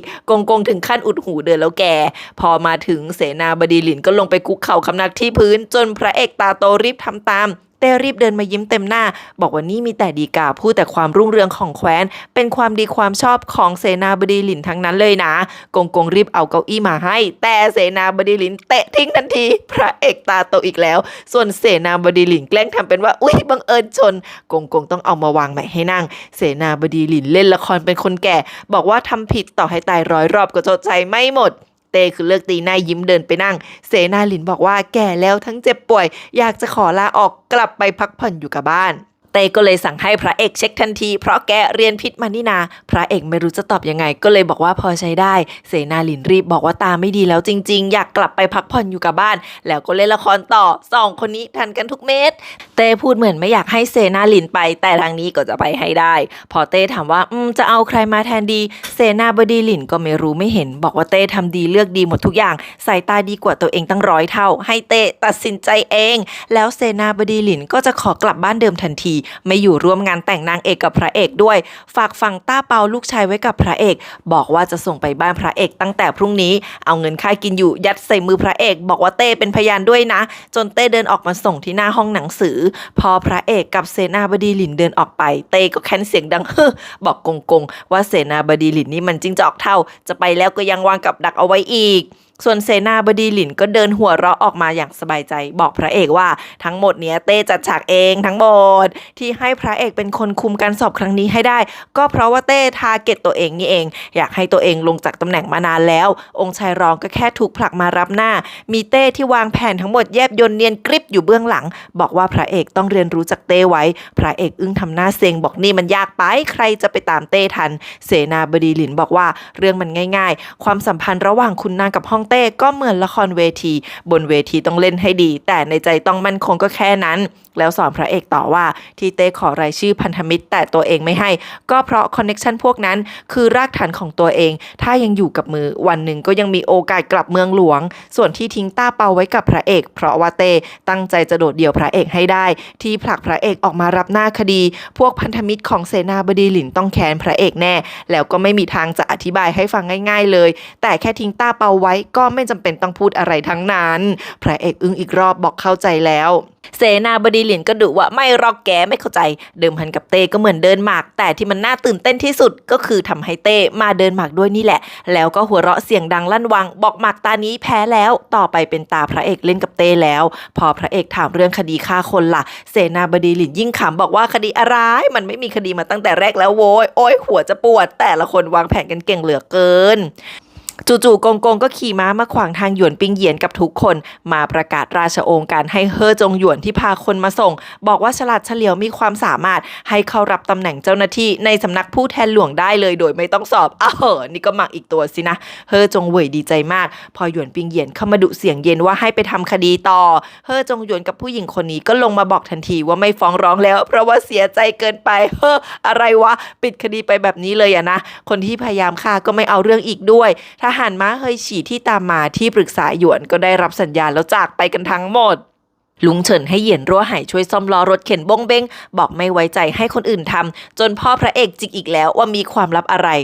ภาคที่แล้วเป็นกล่องของแม่ภาคนี้เป็นเก้าอี้ลุงที่มีความลับสินะพ่อพระเอกยังหงุดหงิดเรื่องเสนาหลินรีไทร์ไปทั้งแบบนี้แต่ก็โดนลากให้ไปช่วยยกเก้าอี้ไปมาเป็นระยะพ่อถามลุงเฉินว่าใครจะเป็นรายต่อไปลุงเฉินบอกว่าไม่ใช่พ่อแน่ๆเพราะพระเอกไม่มีรากฐานในวังต้องมีพ่อช่วยพ่อยิ่งโมโหหน่วยกระดิกบอกว่ารู้งี้ไม่ควรให้พระเอกมาเมืองหลวงตั้งแต่แรกก่อนจะเดินหนีลุงเฉินก็บอกตามหลังว่ามันไม่ใช่เรื่องที่เรา2 คนจะกำหนดได้สักหน่อยเหยียนรั่วไหถามบ้างว่าทำไมลุงเฉินไม่คิดลาออกตอนที่ยังทำได้เหมือนเสนาบดีหลินมั่งแต่ลุงเฉินบอกว่ายังมีเรื่องที่ทำไม่เสร็จพอเหยียนรั่วไหถามว่าเรื่องอะไรลุงก็ไม่ยอมตอบแต่ละคนดูไม่ออกเลยค่ะเสนาหลินนั่งลงจับเข่าคุยกับต้าเปาลูกชายฝากฝังสั่งสอนสายตาเต็มไปด้วยความรักแล้วก็บอกว่าถึงลูกจะไม่เข้าใจก็จำไว้ว่าคนเราจะเปลี่ยนไปเสมอไม่ว่าใครจะพูดอะไรด้วยก็ห้ามเชื่อทั้งนั้นแค่เชื่อพระเอกกับนางเอก2 คนนี้เท่านั้นพอยังค่อยๆพูดอีกว่าถ้าสมมติเกิดวันหนึ่งพระเอกนางเอกเกิดไม่ชอบต้าเปาไม่เล่นไม่คุยด้วยแล้วต้าเปาก็แค่แกล้งทำเป็นเล่นเกมอยู่กับตัวเองก็พอนะทำเหมือนว่ากำลังแอบเล่นเกมหลบคนอื่นอยู่จนต้าเปาไม่เข้าใจว่าทำไมโถพ่อคือกลัวว่าวันหนึ่งต้าเปาจะไม่เป็นที่รักแล้วพ่อก็ปกป้องไม่ได้แล้ว ต้าเปาพยักหน้าพูดตามพ่อว่าโลกนี้ไม่มีใครจำเป็นให้มาทำดีกับต้าเปายกเว้นแต่พ่อเท่านั้นพ่อสอนดีมากทั้งรักทั้งห่วงแต่ก็ต้องปล่อยลูกไปเพราะว่าอยู่ด้วยไม่ได้แล้วซึ่งมากจะร้องไห้วันต่อมาต้าเปาวุ่นวายขนของขึ้นรถอยู่กับเหล่าหวังมีพ่อมองส่งอมยิ้มเงียบๆพระเอกก็มองอยู่อีกทางพอต้าเปาไปจริงๆพ่อก็ยืนโบกมือส่งเศร้าเลยพระเอกกลับมาบ้านกลายเป็นว่าชาร์ลี่ไปนั่งซึมอยู่คนเดียวหลังบ้านท่าทางสังกะตายหมดอะไรตายอยากตายงี้แดงก่ำพอพระเอกมาถึงชาร์ลี่ก็รีบบอกเลยว่าต่อให้เมืองจะเจอภัยพิบัติขนาดไหนก็เป็นไปไม่ได้ที่คนจะตายกันทั้งเมืองเบอร์นี้แปลว่าคนที่รีพอร์ตเคสนี้ก็ต้องรู้เรื่องป่ะถามว่าคนที่อยู่เบื้องหลังมีอิทธิพลใช่หรือเปล่าพระเอกคิดถึงคำที่รัชทายาทเล่าว่าเมืองนี้ถูกเผาวอดไปแล้วและสรุปว่าเป็นอุบัติเหตุก็ใส่ตายแค้นขึ้นมาอีกตอบชาร์ลี่ว่าตอนนี้ยังไม่รู้ว่าเป็นฝีมือไผแต่ที่แน่ๆเป็นคนที่มีทั้งเงินกับอำนาจวันนี้พระเอกก็เพิ่งมีคดีหนึ่งที่ต้องปิดไปเงียบๆเพราะโจทย์ถอนฟ้องชาร์ลี่คุกเข่าขอร้องทั้งน้ำตาเลยจนพระเอกถามว่าชาร์ลี่จะหนีไหมชาร์ลี่ยืนยันเสียงสั่นว่าครอบครัวตายหมดแล้วจะหนีไปที่ไหนได้พระเอกก็เลยรับปากใส่ตาเดือดมากบอกจะรับทำคดีนี้เองแล้วก็จะรับตัวชาร์ลี่ไว้ด้วยถึงไม่รู้ว่าจะปิดคดีได้เมื่อไหร่แต่พระเอกให้คำสัญญาไว้ตรงนี้เลยว่าจะไม่เลิกสืบคดีแน่นอนชาร์ลี่ก็คำนับหัวจรดพื้นบอกว่าจะรับใช้พระเอกด้วยชีวิตเช่นกันเฮอจงเหวยเข้ามาทำงานวันแรกก็กริบเลยบรรยากาศสงัดมากไม่มีใครสนใจมันสักคนมันเอาทูบออกมาเล่นใหญ่จะไปคารวะหน้าโต๊ะใต้เท้าไล่ที่ตายไปบอกเป็นไอดอลจนพวกรุ่นพี่เริ่มสนใจ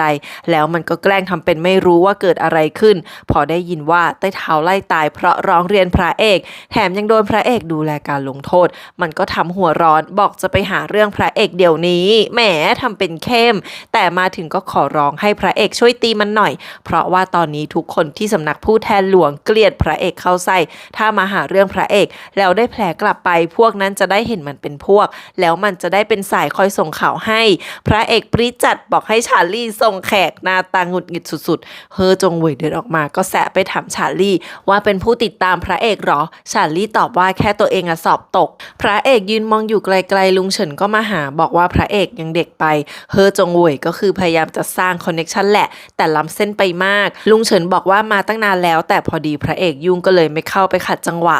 ที่ลุงเฉินมาเพราะให้เงาหยิบเอารายงานการโยกย้ายทหารม้าเฮยฉีมาให้แต่เงาไม่ยอมยื่นให้ดีๆมีถามว่าท่านอาอู่จูมานี่ไหมช่วงนี้พอพระเอกบอกว่าไม่อยู่เงาก็เลยพูดว่าในเมื่อพระเอกเป็นลูกศิษย์จะไฟแทนก็ไม่ต่างจนลุงเฉินต้องปรามบอกเงาว่าทำงานก่อนแล้วบ่นให้พระเอกฟังว่าอย่าไปสนเงามันบ้าวิชามากทหารม้าเฮยฉีดูแลโดยกอง5ปักหลักอยู่นอกเมืองหลวงแต่ซัพพลายทุกอย่างก็ส่งไปจากเมืองหลวงอยู่ดีนี่คือรายงานส่งของและโยกย้ายทั้งหมดลุงเฉินบอกว่าให้พระเอกอ่านดูเพราะต่อไปต้องดูแลกองนี้เช่นกันพระเอกรู้ทันบอกแค่นี้ไม่เห็นต้องมาเองนี่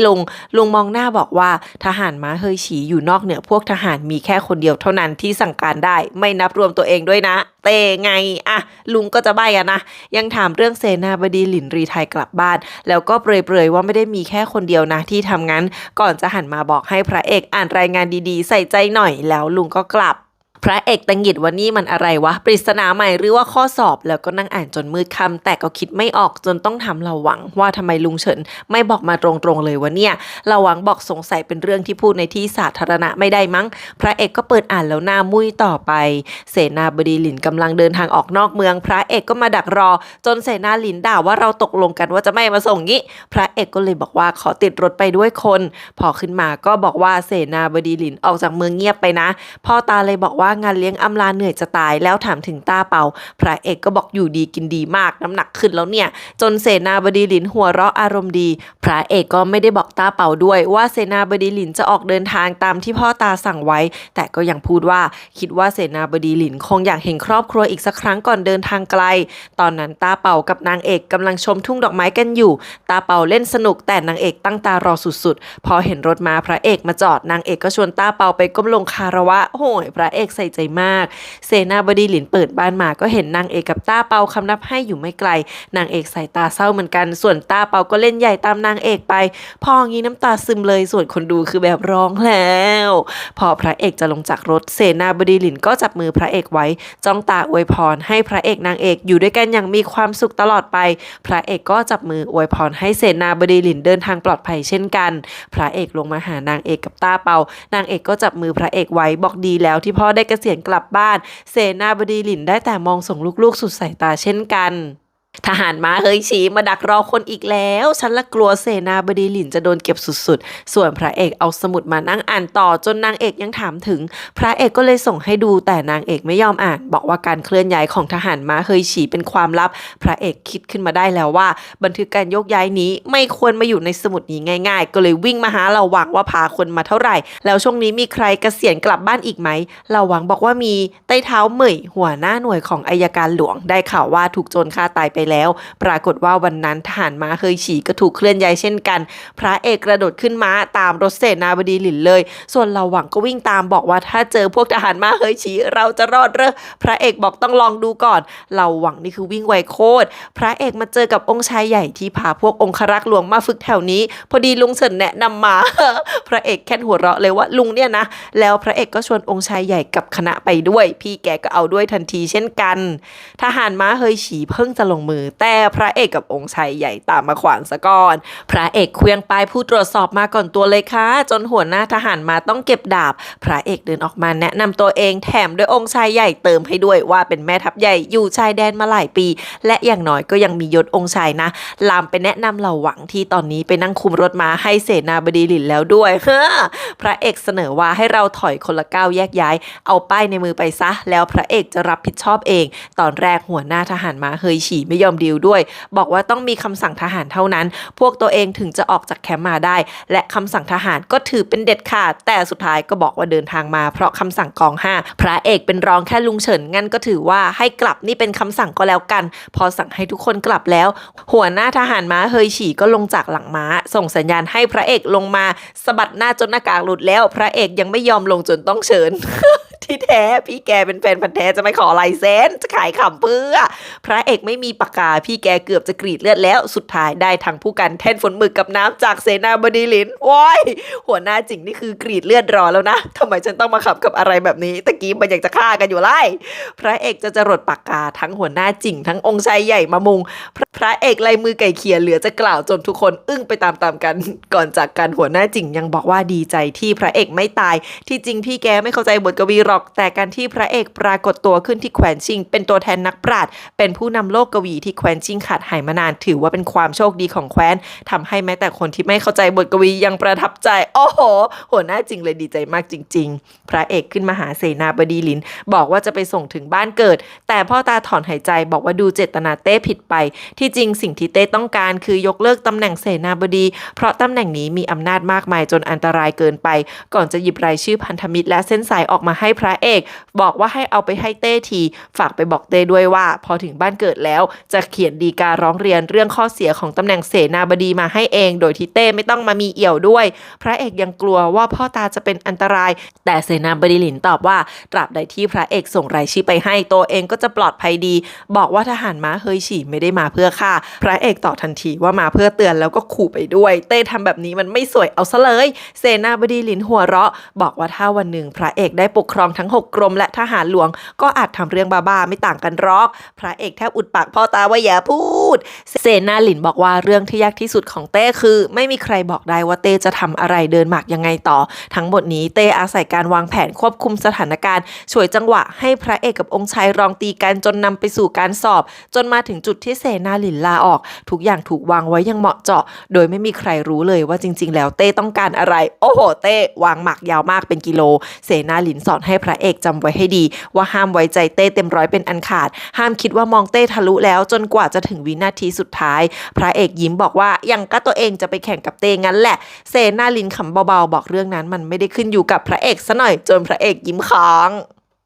คำพูดสุดท้ายเสนาหลินบอกว่าทำดีกับนางเอกด้วยนะส่วนองค์ชายใหญ่ก็บอกว่าตัวเองแค่พาองครักษ์หลวงมาฝึกนอกเมืองเพราะฝีมือไม่ดีไม่เกี่ยวกับพระเอกตรงไหนสักนิดแหมเป็นน่ารักพระเอกกับองค์ชายใหญ่กลับมาหานางเอกที่รออยู่องค์ชายใหญ่พูดตรงบอกหมดว่าสถานะพระเอกช่วยเสนาหลินจากพวกทหารม้าเฮยฉี่ไปได้ยังไงนางเอกขอบคุณพระเอกเลยบอกว่าเป็นหนี้ชีวิตพระเอกรีบกระซิบบอกสามีภรรยานี่นาชีวิตนางเอกก็ต้องเป็นของตัวเองอยู่แล้วนี่ก็จีบสาวไม่เกรงใจตาเกอเขาบ้างไม่ทันไรกงขี่ม้าเร็วมาบอกว่าเต้เรียกพระเอกกับองค์ชายใหญ่เข้าวังอะไรมันจะไหวปานนั้นองค์ชายใหญ่หันมาบอกว่าให้มาลงที่ตัวเองแทนให้หมดถ้าเต้โกรธก็บอกว่าตัวเองเป็นคนส่งเสนาหลินออกไปเองพระเอกส่วนว่าไม่เพราะองค์การเต้คือแค่ส่งเสนาหลินกลับบ้านดังนั้นพวกเราไม่ได้ทำผิดแล้วพระเอกก็กระซิบบอกนางเอกว่าถ้าตาเปาตื่นแล้วให้พากลับบ้านไม่ต้องห่วงนะนางเอกบอกว่าจะเข้าวังด้วยแต่พระเอกบอกว่าทุกอย่างจะเรียบร้อยเองพระเอกกับองค์ชายใหญ่มาถึงก็เจอหงจู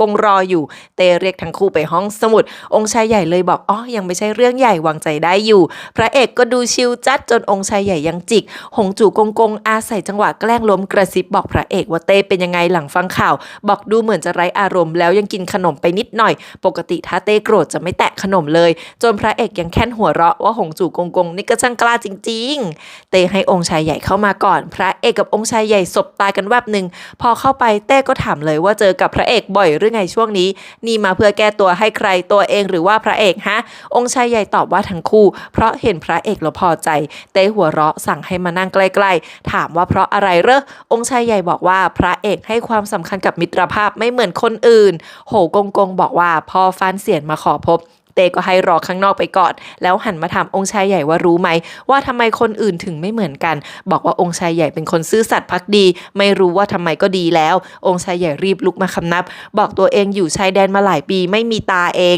เต้กลับบอกว่ายิ่งดีใหญ่จะได้ไม่ต้องมีเรื่องวุ่นวายให้คิดแล้วสั่งให้ออกไปได้ลุงเฉินนั่งหน้าเครียดรออยู่หน้าสำนักตรวจสอบเราหวังก็เช็ดศิลาจารึกไม่หยุดจนจะร้องไห้แล้วถามลุงเฉินว่าหยุดได้ยังนี่รอมาเป็นชาติแล้วนะตอนนั้นพ่อกับพระเอกก็เข้ามาหาเต้แล้วพระเอกเปิดก่อนเลยรีบบอกว่าตัวเองทำผิดเพราะให้ทหารม้าเคยชี้ออกเดินทางโดยยังไม่ได้รับคำสั่งแล้วควักเอารายชื่อคนของเสนาหลินมาส่งให้เต้รับมาแล้วหันไปถามพ่อพระเอกว่ามาทำไมพกอะไรมาในแขนเสื้อก่อนพ่อพกไม้มาบอกจะเอามาลงโทษที่พระเอกทำผิดเต้บอกตีเลยพระเอกก็รีบก้มลงรอพอได้แต่วิ่งบนด่าพระเอกเงื้อไม้จะตีแต่ก็ไม่ลงมือซักทีขนาดพระเอกขยับมาใกล้ๆพอก็เต้นหนีจนเต้ใส่หัวบอกเลิกแสดงได้แล้ว ลุงเฉินได้จดหมายน้อยว่าพระเอกปลอดภัยถึงหันไปบอกให้เราหวังหยุดได้แล้วเพราะพระเอกปลอดภัยแล้วเราหวังร้องให้แงบอกว่าแกอย่าดึงหน้าตึงตลอดเวลาได้ปะมันน่ากลัวลุงเฉินเรียกเราหวังมาแนะนำว่าอย่าทำตัวฉลาดเกินไปแล้วบอกให้มาช่วยหน่อยในมือลุงเฉินมีข่าวว่าสายลับของกอง6โดนเก็บนอกเมืองหลวงไปทางใต้แค่30 ลี้บอกเราหวังไปดูทีช่วงนี้ขาดคนถ้าเจออะไรให้กลับมาบอกด้วยฝ่ายเต้ก็บอกว่าที่เรียกเอง2ตัวพ่อลูกมาไม่ใช่เรื่องเสนาหลินแต่เพราะเรื่องแต่งงานของพระเอกต่างหากจนพระเอกงงถามว่างานแต่งของตัวเองกับนางเอกอะนะเต้ถามว่าแกจะเปลี่ยนเจ้าสาวเหรอจนพระเอกรีบบอกไม่จะแต่งกับนางเอกเท่านั้นเต้บอกว่าอีก3 วันให้จัดงานได้ให้กรมพิธีการออกเงินไปก่อนที่เหลือเต้จะจ่ายให้เองพอรีบบอกว่าไม่เหมาะสมเต้เลยแค่หัวเราะบอกงานแต่งนี้ไม่ใช่เพื่อพวกแก2 คนพ่อลูกแต่เพื่อแคว้นพระเอกรีบรับคำเลยแล้วพอลูกก็ท่าทางดีใจพระเอกรีบวิ่งออกมาไม่รอใครทั้งนั้นประกาศบอกคนไปทั่วนอกจากพระเอกแล้วมีอีกคนที่ดีใจกว่าซื้อเจอที่หัวการค้ามาร์เก็ตติ้งสุดๆคิดไว้ปรี๊ดว่างานนี้ต้องมีคนอยากมาร่วมกันมืดฟ้ามัวดินต้องกระจายข่าวให้มากที่สุดไปถึงเปยฉี่ได้เลยยิ่งดีแล้วมันจะเปิดขายบัตรเข้างานประมูลมากถึงได้บัตรไปงานนี้พวกองค์ชัยต้องมากันหมดราคาต้องพุ่งกระฉูดแน่หันมาบอกพระเอกว่าต้องแต่งอีกหลายๆทีนะ business model เนี่ยต้องทำให้ครอบครัวเรารวยที่สุดในแคว้นแน่นอน คิดได้นะแกพระเอกบอกว่าไม่จะแต่งกับนางเอกคนเดียวเท่านั้นมันก็ยังคิดต่อว่าถ้างั้นอีก 2-3 ปีหาเรื่องเลิกกันแล้วค่อยกลับมาแต่งงานใหม่ก็ได้เลิกแล้วแต่งพ่อคือทนฟังไม่ไหวตบโต๊ะดังเปรี้ยงบอกนั่งลงที่เหลือได้แต่แอบขำจนพ่อยังหลุดหัวเราะที่ปรึกษาหยวนมาหาพระคณิษฐาหลี่หวินรุ่ยในวังที่เมืองซินหยางที่นี่ทุกคนทำงานกันแบบแทบ ตายสาวๆนางกำนันก็ตัดดอกไม้ตลอดเวลานักบัญชีก็ทำงานไปกินไปเข้าห้องน้ำยังต้องเอางานไปทำด้วยที่ปรึกษาหยวนเป็นคนของนางจริงๆแล้วก็ซ่อนอยู่ข้างกายเสนาหลินมาตั้งหลายปีหลี่วินรุยบอกว่าที่เอาเสนาบดีหลินลงได้เป็นเพราะคนที่คุณก็รู้ว่าใครพวกเราก็แค่ตามน้ำไปเท่านั้นหลี่วินรุยยังชมว่ารู้จักโกหกเอาตัวรอดเก่งนะที่ปรึกษาหยวนน่ะแล้วก็เรียกคนมาสั่งให้ตัดหัวพ่อครัวที่บ้านของที่ปรึกษาหยวนซะแบบสีหน้าไม่เปลี่ยนสักนิดแค่เพราะที่ปรึกษาหยวนเล่าว่าตัวเองกินอาหารเผ็ดไม่ได้แค่นั้นเจ๊ยังโหดเหมือนเดิมพอที่ปรึกษาหยวนห้ามหลี่วินรุยก็บอกว่าคนใจอ่อนคนดีมักจะรอดเป็นคนสุดท้ายดูนางซี่โดนไล่มาอยู่ที่นี่จนได้แล้วก็บอกว่าดอกไม้พวกเนี้ยนางเตรียมไว้ให้วันแต่งงานลูกสาวหรือนางเอกแต่ก็บ่นว่ารากพวกมันเสียหมดแล้วต้องเติมปุ๋ยหน่อยส่วนพวกนักบัญชีพวกนี้คือนักบัญชีที่ดีที่สุดในเมืองกำลังเคลียร์บัญชีพระคลังในเพราะนี่คือของขวัญแต่งงานให้พระเอกที่ปรึกษาหยวนอ้ำอึงบอกว่าพระคลังในคือความลับชีก็ยิ้มเบาๆบอกว่าพูดแล้วไงว่าต้องเตรียมปุ๋ยให้ต้นไม้ปีหน้าดอกไม้จะได้บานสวยงามใหม่อีกทีโอ้ยโหดมากแม่กะใช้งานแล้วก็ขาทิ้งด้านเหล่าหวังตีนผีมาถึงที่เกิดเหตุแล้วแต่ว่าต้องชันสูตรศพด้วยงานงอกตลอดรอบๆนั้นมีทหารม้าเฮยฉีที่นำโดยหัวหน้าจริงมาอารักขาบอกว่าถ้าเกิดอะไรขึ้นให้พาตัวเหล่าหวังกลับไปส่งเมืองหลวงให้ได้องค์ชายรองก็ตั้งอกตั้งใจในการเลือกของขวัญแต่งงานแต่ก็ยังไม่พอใจง่ายๆหลิงแวะมาหากลางดึกองค์ชายรองมียิ้มแต่สาวมาถึงก็จ้องหน้าบอกนางเอกเป็นพี่น้องของนางแล้วก็ผ่านอะไรกับพระเอกมามากกว่าจะได้แต่งงานกันอย่าก่อเรื่ององค์ชายรองถอนหายใจบอกตัวเองก็ตั้งใจเลือกของขวัญแต่งงานให้น้องสาวเหมือนกันแหละไม่ได้คิดจะก่อเรื่องเลยก่อนจะสะบัดมือให้เสียปี้อันออกไปอุ้ยหลิงยังไม่เชื่อองค์ชายรองเลยบอกว่างั้นมาทำสัญญากันให้ผลัดกันถามห้ามโกหกสบทสาบานว่าถ้าไม่ทำตามต้องตายอนาถหลิงถอนหายใจสาบานเหมือนกันยกเอาสกุลเย่มาเลยบอกว่าถ้าโกหกให้สกุลเย่ต้องพลัดพรากแตกสลายจนองค์ชายรีบยกมือบอกว่าถามเลยหลิงก็เลยถามว่าองค์ชายรองจะหาเรื่องสร้างปัญหาในงานแต่งนางเอกไหมพี่แกก็ตอบว่าไม่หลิงถามย้ำว่าไม่เคยคิดเลยแน่นะคำตอบก็คือไม่เคยคิดเลยจริงๆเพราะถึงจะตีกับพระเอกยังไงนางเอกก็เป็นน้องสาวคนเล็กของตัวเองเหมือนกันหลิงถึงวางใจได้บอกว่าอ่ะถึงตาองค์ชายรองถามกลับแล้วองค์ชายรองก็เดินมาจ้องตาเลยบอกว่าถ้าพูดว่าเป็นพี่น้องกับนางเอกแล้วทำไมมีเรื่องปิดบังถามว่าวันที่พระเอกมาวันที่หลินกงถูกฆ่าวันนั้นพระเอกมาถามคำถามอะไรกับหลิงกันแน่โอ้โหหลิงคือตาโตเลยถามว่ารู้ได้ยังไงองค์ชายรองก็เลยจี้ว่าสองคนนี้มีความลับกันโดยที่นางเอกไม่รู้เรื่องหรอหลิงไม่ทันตอบองค์ชายรองก็พูดหมดเลยว่าหลินเคยเห็นหลินกงเจอกับนักฆ่าผู้หญิง2 คนจากหอหนิวหลานใช่ไหมล่ะแล้วนี่คือสิ่งที่นางบอกพระเอกไปใช่ไหมแถมยังพูดว่าวางใจได้ตัวเองให้คำสัญญาแล้วว่าจะไม่ทำลายงานแต่งนี้แต่มันจะเป็นงานแต่งที่สนุกแน่นอนเอาแผนอะไรก็มาอีกล่ะคะเราหวังกลับมาแล้วลุงเฉินสั่งให้ทุกคนออกไปทันทีเราหวังรายงานว่าชันสูตรแล้วแผลที่ตายเกิดจากอาวุธมีคมที่ไวมากเกินขีดจำกัดมนุษย์คนทำต้องไม่ธรรมดาลุงเฉินฟังแล้วพึมพำว่าจากเจียนหนานมาถึงนี้มันไกลมากไม่กี่วันที่แล้วมีฆาตกรต่อเนื่องโผล่มาที่เจียงหนานนอกจากฝีมือสูงแล้วยังตามรอยไม่ได้เฟยเจี้ยอาจารย์พิษของพระเอกก็ไปตามคดีนี้อยู่แต่เพิ่งส่งนกพิราบมาบอกว่าคลาดกันไปหลังจากนั้นคนของสำนักตรวจสอบก็โดนฆ่าตายแบบแปลกๆมาตลอดทางถึงเมืองหลวงภายในไม่กี่วันคิดดูแล้วฆาตกรน่าจะถึงเมืองหลวงแล้วตอนนี้เราหวังทำหน้างงถามว่าใครจะหลุดรอดการสะกดรอยของเฟยเจี้ยไปได้ลุงเฉินก็หยิบคดีให้ดูอันหนึ่งเฮ้ยบาดแผลเหมือนกันเป๊ะและคนที่โดนก็คือหลินกงเราหวังหน้าเปลี่ยนสีจะรีบกลับไปบอกพระเอกทันทีนี่คือเหตุผลที่ลุงเฉินสั่งให้เราหวังไปทำงานนี้ให้โดยเฉพาะเซียปีอันกำลังพูดให้องค์ชายรองฟังว่าตอนที่หลินกงตายพระเอกคือผู้ต้องสงสัยแต่พระเอกเถียงว่าไม่มีแรงจูงใจเพราะไม่รู้เรื่องที่หลินกงลอบฆ่าแต่ที่จริงพระเอกรู้ดังนั้นพระเอกมีแรงจูงใจชัดเวอร์แล้วเซียปีอันก็ถามองค์ชายรองว่าที่เข้าหาหลิงเพราะอยากรู้เรื่องนี้หรอองค์ชายรองเหลือบตามองแป๊บเดียวแล้วก็บ่นว่าอยากคิดว่าตัวเองจะเลวขนาดนั้นเซียปีอันบอกว่าถ้ารีบขยายเรื่องนี้อาจทำให้พระเอกชวดงานแต่งจนพระคลังในกลับคืนสู่เจ้าของเดิมก็ได้นะองค์ชายรองมองหน้าเซียปีอันแล้วบอกว่าไม่คิดว่าเซียปีอันจะคิดชั่วๆแบบนี้ได้นะก่อนจะหัวเราะ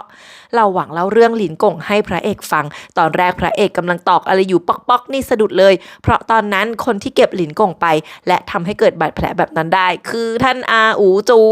ดึกคืนนั้นท่านอาเข้ามาที่เมืองหลวงโอ้ยท่านอามาถึงบ้านพระเอกแล้วพระเอกนั่งคิดเรื่องที่เคยเห็นท่านอาเป็นหลุมหลบภัยเป็นความปลอดภัยและเคยคุยกับท่านอาอู่จูไว้ก่อนจากกันว่าอยากให้ท่านอาไปตามหาสิ่งที่ตัวเองต้องการพอรับรู้ว่ามีคนมาก็ลุกมาดูแต่ท่านอาไม่ยอมออกมาเจอพระเอกตื่นมาตอนเช้าแต่รัวๆกับแม่เล็กมารออยู่แล้วพร้อมกล่องเสื้อผ้ามากมายเต็มบ้านพระเอกช็อกเพราะของเยอะจัดจะสุ่มเลือกก็ไม่ได้โดนสองสาวกักตัวไว้ห้ามไปไหนเตรียมมาพร้อมหมดทั้งข้าวปลาอาหารพระเอกหัวจะปวดวาบหนีไปทั้งที่ใส่แค่เสื้อนอนนั่นแหละนางเอกก็กำลังเลือกเสื้อผ้าเหมือนกันแล้วก็ขำเพราะรู้ว่าพระเอกต้องกำลังโดนทรมานเรื่องนี้อยู่แน่ๆคิดว่าถ้าตอนนี้ยังไม่หนีไปแปลว่าใส่ใจตัวเองจริงๆตอนนั้นพระเอกเพิ่งจะเดินหน้ามืดกลับมาหาสองสาวบอกอ่ะมาเลยมาลองกันแล้วก็ลองไปเต้นไปเป็น10ชุดทั้งคนลองทั้งคนดูจะหลับอยู่แล้วแต่ละท่าแต่ละชุดก็สาหัสนางเอกก็เหนื่อยไม่น้อยพอหลิงมาหาก็รีบบอกว่ามีเรื่องด่วนแต่หลิงจามติดกันจนนางเอกวิ่งไปเอายาด้วยตัวเอง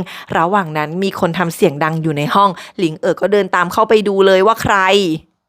องค์ชายรองเป็นคนจับหลิงมาแถมยังเฟกลายมือเขียนจดหมายบอกที่บ้านให้นางอีกว่ามีเรื่องด่วนออกไปนอกเมืองจับมัดแต่ยังใส่ใจให้คนไปถามซุปที่นางชอบให้คนต้มมาป้อนให้นะจับมาเพราะกลัวว่าหลิงจะไปบอกนางเอกเรื่องที่พระเอกรู้ว่าหลินกงมีเอี่ยวบอกว่าจะให้นางเอกแต่งงานได้ยังไงถ้าไปบอกเรื่องนี้ก่อนแต่งหลิงก็ยังด่าว่าทำเป็นพูดดีองค์ชายรองก็คิดจะเปิดเผยเรื่องนี้ที่งานแต่งเช่นกันนางไม่เชื่อหรอกว่าองค์ชายรองจะไม่มีแผนพระเอกลองชุดทั้งวันจนจะหลับอยู่แล้วพอซื้อเจอโผล่มาพระเอกก็เลยรีบเห็นแนบตามอีน้องไปทันทีพอให้เรียกพระเอกมาหาพอพ่อเห็นชุดที่พระเอกลองก็หัวเราะด้วยความพอใจพระเอกรีบบ่นเลยว่าลองชุดจนจะตายอยู่แล้วแต่ละชุดก็ไม่เห็นต่างกันตรงไหนแต่ลองเป็นวันแล้วยังไม่หมดพ่อบอกเอาหน้าสมัยนั้นตัวเองเจอหนักกว่านี้นี่มันการทรมานชัดๆซื่อเจอดันถอนหายใจพูดว่าความทุกข์ของพระเอกคือความสุขที่คนธรรมดาทั่วไปไม่สามารถสัมผัสได้ด้วยซ้ำจนพระเอกงงว่านี่แกตัวจริงปะเนี่ย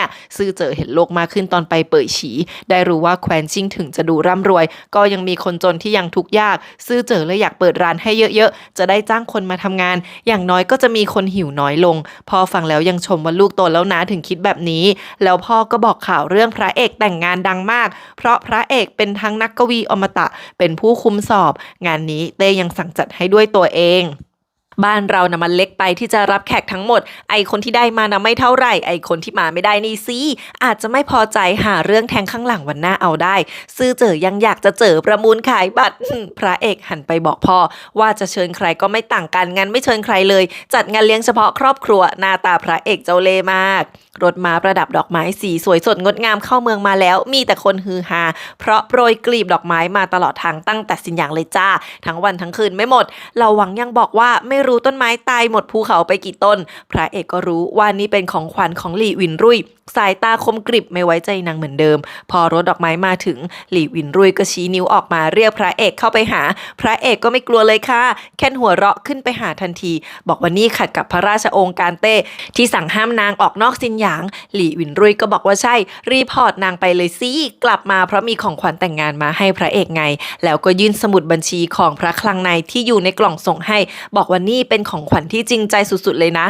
หลี่วินรุ่ยบอกว่าอยากเห็นนางเอกในวันแต่งงานยังไงนางเอกก็เป็นลูกสาวนางได้มีชีวิตที่ไม่เคยได้ใช้นางอยากทิ้งความทรงจำดีๆไว้ให้เช่นกันดังนั้นวันแต่งงานขอให้เรา2 คนพักรบก่อนพระเอกจ้องตาถามว่าแล้วหลังแต่งล่ะชีก็ขำบอกว่าก็กลับไปสู้กันอย่างดุเดือดเหมือนเดิมไงบอกว่าถึงพระเอกไม่ตกลงจะรีพอร์ตนางก็เชิญยังไงนางก็เตรียมรับมือไว้อยู่แล้วพระเอกหยิบกล่องไปแล้วพูดว่าหาที่หลบให้ดีก็แล้วกันหลี่วินรุ่ยยังหาเรื่องถามพระเอกว่าไม่เรียกนางว่าแม่หรอพระเอกหันมามองสายตามีแต่ความแค้นแล้วก็ยิ้มแค่มุมปากจากไปสายตานี่แบบแทบคาคนได้เลยอะ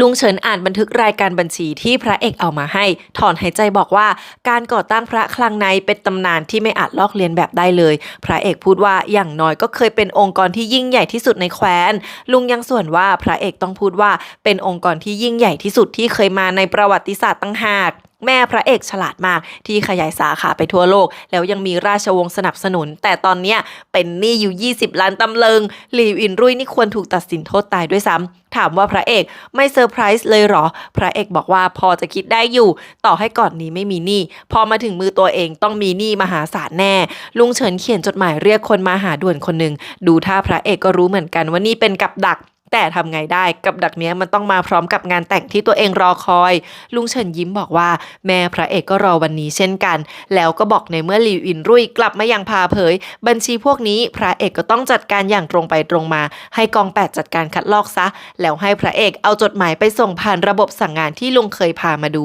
พระเอกถามว่าแล้วลอกให้ใครดูลุงก็บอกใครก็ได้ที่สมควรต้องดูเล่มคัดลอกถูกส่งมาที่วังฮ่องเฮาอย่างเปิดเผยฮ่องเฮาบอกว่าพวกพ่อค้าต้องไม่กล้าร่วมงานกับพระเอกแน่ภายในครึ่งปีจะยิ่งขาดทุนรัชทายาทยกเหล้าที่แม่กำลังจะดื่มเดินหนีบอกว่างั้นต้องมีคนช่วยฮ่องเฮาก็เลยควักขวดเหล้าส่วนตัวออกมาพูดว่านี่เป็นโอกาสที่รัชทายาทจะช่วยเหลือแลกกับการที่พระเอกมาสวามิภักดิ์เป็นพวกถ้าช่วยชีวิตพระเอกได้ก็ไม่ยากแล้วลุงเฉินชวนพระเอกคุยเรื่องบัญชีแต่พระเอกดันเป็นห่วงที่ลุงเฉินเหมือนมองไม่ค่อยเห็นโถคือลุงสายตายาวข้างนึงลุงถามว่าพระเอกไม่ต้องห่วงเรื่องหนี้ของพระคลังนายเร่อไม่ต้องห่วงนะเต้รับรู้ลุงเฉินก็เช่นกันพระเอกบอกเอาไว้ค่อยคิดหลังแต่งไม่รีบไม่ร้อนที่มาวันนี้เพราะอยากถามเรื่องฆาตกรฆ่าต่อเนื่องพระเอกถามตรงๆว่าจะใช่ท่านอาอู่จูไหมลุงเฉินก็บอกไม่รู้เหมือนกันเพราะคนที่เห็นหน้าฆาตกรถูกฆ่าตายหมดแต่ตอนนี้เมืองหลวงยังสงบอยู่ลุงเฉินน่าเครียดเพราะอู่จูลืมอะไรไปหลายอย่างถ้าเกิดลืมพระเอกแล้วหันมาทำร้ายล่ะจะทำยังไงส่วนพระเอกเอาแต่บอกว่าจะหาวิธีแก้เรื่องสายตามาให้ถามว่าลุงเฉินจะมางานแต่งไหมจนลุงหันมายิ้มบอกว่างานเลี้ยงครอบครัวไม่ใช่หรอพระเอกลุกขึ้นบอกลุงเลยว่าก็ถึงมาเชิญนี่ไงบอกว่าลุงมีพระเอกนะลุงมองหน้าหยิบซองแดงมาส่งให้เป็นของขวัญซองบางมากเหมือนมีความลับอะไรอยู่ส่วนลุงก็อวยพรขอให้พระเอกมีชีวิตแต่งงานที่มีความสุขยืนยาวเป็นร้อยปีเหมือนจะดีแต่ซาวประกอบโคตรหลอนฉันละระแวงพอถึงวันแต่งงานนางเอกใส่ชุดแดงสวยสง่ามากเครื่องหัวก็อลังการสุดๆหลี่อินรุ่ยมาทัชอัพแต่งหน้าให้นางด้วยตัวเองนางเอกลืมตามาเห็นเขาก็ตกใจเพราะแม่ฝ่าฝืนคำสั่งเต้แต่นางไม่สนใจบอกว่าถ้าวันนี้นางมาไม่ได้สิจะยิ่งผิดบอกว่าต้องมาแต่งหน้าให้นางเอกถ้าจะมีใครที่นางยอมให้สวยกว่าตัวเองได้บนโลกนี้ก็มีแค่นางเอกเท่านั้นแล้วจับไหล่นางเอกนั่งลงบอกว่าที่ผ่านมานางเอกต้องเติบโตมาในวังอย่างเดียวดายนางไม่มีอะไรจะชดใช้ให้แต่วันนี้ขอให้นางได้ทำหน้าที่แม่เถอะให้นางได้พานางเอกไปส่งบนเส้นทางใหม่ของชีวิตส่วนนางเอกก็นั่งฟังน้ำตาไหลเงียบๆหันไปจับมือนางเรียกแม่แล้วขอให้แม่เลิกสู้กับพระเอกได้ไหมหลี่อินรุ่ยไม่ตอบแค่ผลักนางเอกหันกลับไปมองหน้าบนกระจกบอกดูสิวันนี้นางเอกสวยมากสวยกว่าแม่แล้วก่อนจะหยิบปิ่นปักผมชิ้นสุดท้ายมาปักให้กับมือบอกว่าแม่ทำทุกอย่างที่ต้องทำเสร็จหมดแล้วก่อนจะจากไปนางเอกรีบถามว่าจะไปไหนนางก็บอกนางมาเงียบๆเป็นความลับก็ต้องกลับแบบนั้นบอกว่านางอิจฉาที่นางเอกได้ใช้ชีวิตแบบที่นางไม่ได้ใช้มาตลอดหลายปีแล้วสะบัดแขนที่นางเอกจับไว้เดินหนีเลยนางเอกจะเดินตามนางก็หันหลังให้พูดทั้งที่น้ำตาคลอว่านับจากนี้ไปให้นางเอกลืมแม่คนนี้ไปให้หมดสิ้นซะพอจากไปแล้วนางเอกก็ได้แต่ยิ้มพูดคนเดียวว่านางดีใจมากที่แม่มาวันนี้เฮ้ยสงสารนางเอกต้องโตมาเหงาเบอร์ไหนองค์ชายรองเองก็มาปล่อยลิงจับข้อมือนางลากไปงานแต่งด้วยกันบอกว่าตัวเองสู้ไม่เป็นถ้าตัวเองทำอะไรก็ให้ลิงจัดการได้เลยแหมเสียปีอันนะมองตามีแอบอมยิ้มรัชทายาทมาถึงคนแรกพร้อมกองของขวัญแต่ยังไม่ทันเข้าบ้านก็มีม้าด่วนส่งจดหมายมาจากห้องเต้น้อยของเป่ยฉีเจ๋งจนรัชทายาทพูดไม่ออกพระเอกที่ใส่ชุดเจ้าบ่าวกำลังรินเหล้าให้องค์ชายใหญ่ด้วยตัวเองต่อด้วยจิงกงจื่อที่มือไม้สั่น จิงกงจื่อลากพระเอกมากระซิบบอกว่ามีข่าวจากในวังเรื่องงานแต่งตัวเองกับรั่วว่าจะให้จัดหลังงานนี้พระเอกก็ส่วนเลยว่ารั่วไม่แต่งด้วยหรอกเพราะนางไม่อยากแต่งจิงกงจือถามว่าถ้างั้นนางจะกล้าขัดพระราชโองการหรอบอกตัวเองก็ชอบรั่วมาตลอดเหมือนกันพระเอกถามเรื่องหยวนเมิงจิงกงจือก็บอกมันเป็นแค่อดีตที่ผิดพลาดแล้วตัวเองก็ไม่รู้เรื่องหอเป่าวี่จริงๆนะพระเอกตบไหล่บอกเรื่องนั้นให้อภัยแต่รั่วไม่มีวันแต่งกับแกหรอกรัชทายาทเข้ามาพร้อมจดหมายของฮ่องเต้น้อยพระเอกเปิดออกตรงนั้นแล้ว บอกว่าฮองเต้น้อยทวงตอนต่อไปเรื่องหอแดงอีกแล้วก่อนจะส่งจดหมายให้รัชทายาทอ่านเองฮองเต้น้อยบอกว่าขู่เหอ1 ใน 4ปรมาจารย์ต้องการรับรั่วๆเป็นสิทธิ์คนสุดท้ายทั้งที่ก่อนหน้านี้คือตัวตั้งหากแบบว่าประตูยังไม่ปิดเลยรับรั่วๆใหม่ก็ได้ก็แถข้างๆคูๆไปพระเอกเลยส่งให้เหล่าหวังให้ส่งเข้าวังให้เต้เป็นคนตัดสินใจเรื่องนี้จิงกงจือรีบแอบลากพระเอกมาคุยว่าแบบนี้การแต่งก็ยกเลิกแล้วสิพระเอกพูดลอยๆว่าถ้า4ปรมาจารย์อยู่เหนือราชวงศ์นับเป็นเรื่องดีหรือไงแล้วบอกให้กลับไปที่โต๊ะดีกว่าองค์ชายรองจูงมือหลิงเดินผ่านตลาดที่ไร้ผู้คนอีกแล้วจนหลิงงงว่าคนไปไหนแล้วก็ขู่ว่าถ้าองค์ชายรองพูดอะไรแย่ๆตอนงานเลี้ยงจะฆ่าทิ้งองค์ชายรองจับมือสาวไว้เบาๆบอกตกลงตามนี้ถ้ามีมือสังหารโผล่มาก็ปกป้องตัวเองด้วยหรือถ้าตัวเองทำอะไรไม่ดีก็ฆ่าทิ้งซะไม่ว่ายังไงชีวิตตัวเองก็อยู่ในมือหลิงแล้วก็หันไปยิ้มให้อีกแต่หลิงมองแบบไม่ค่อยอยากเชื่อ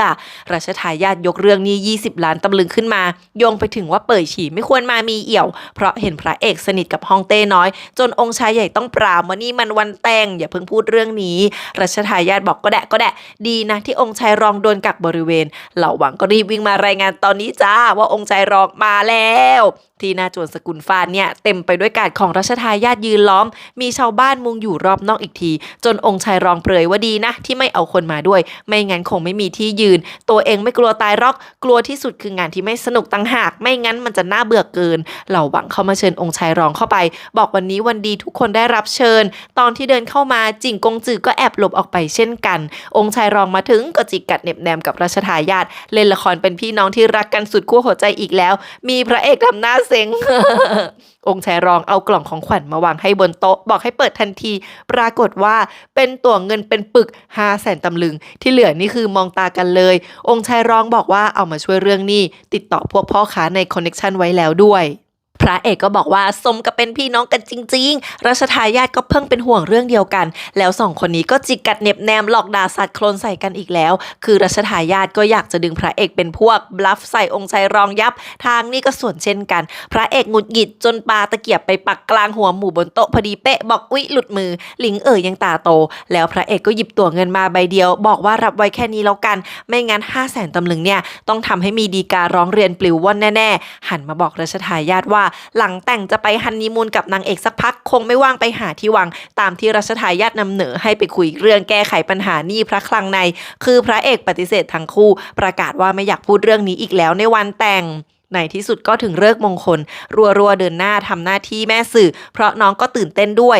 รัวพานางเอกในชุดแดงพร้อมผ้าคลุมหน้าเจ้าสาวเข้ามาพระเอกตื่นเต้นมากนางเอกก็เช่นกันถึงจะอยู่ใต้ผ้าคลุมหน้าแต่ก็ยิ้มตลอดเลยทั้ง2 คนเดินเข้ามาคำนับพ่อพระเอกที่นั่งเป็นผู้ใหญ่ยิ้มปลื้มรออยู่องค์ชายทุกคนก็ยิ้มให้องค์ชายรองจะก้าวออกมาแต่ลิงจับแขนไว้ทันทียังไม่ทันถึงจู่ๆตาเปาก็ออกมาจับแขนนางเอกทำท่ากังวลบอกว่าต้องบอกนางเอกเรื่องนี้ให้ได้เพราะพ่อสั่งไว้ทำท่าหวาดบอกว่าพ่อสั่งให้นางเอกดูแลตัวเองด้วยนะพระเอกนางเอกยิ้มขำบอกว่าแน่นอนโอ๊ยตกใจหมดเลยน้อง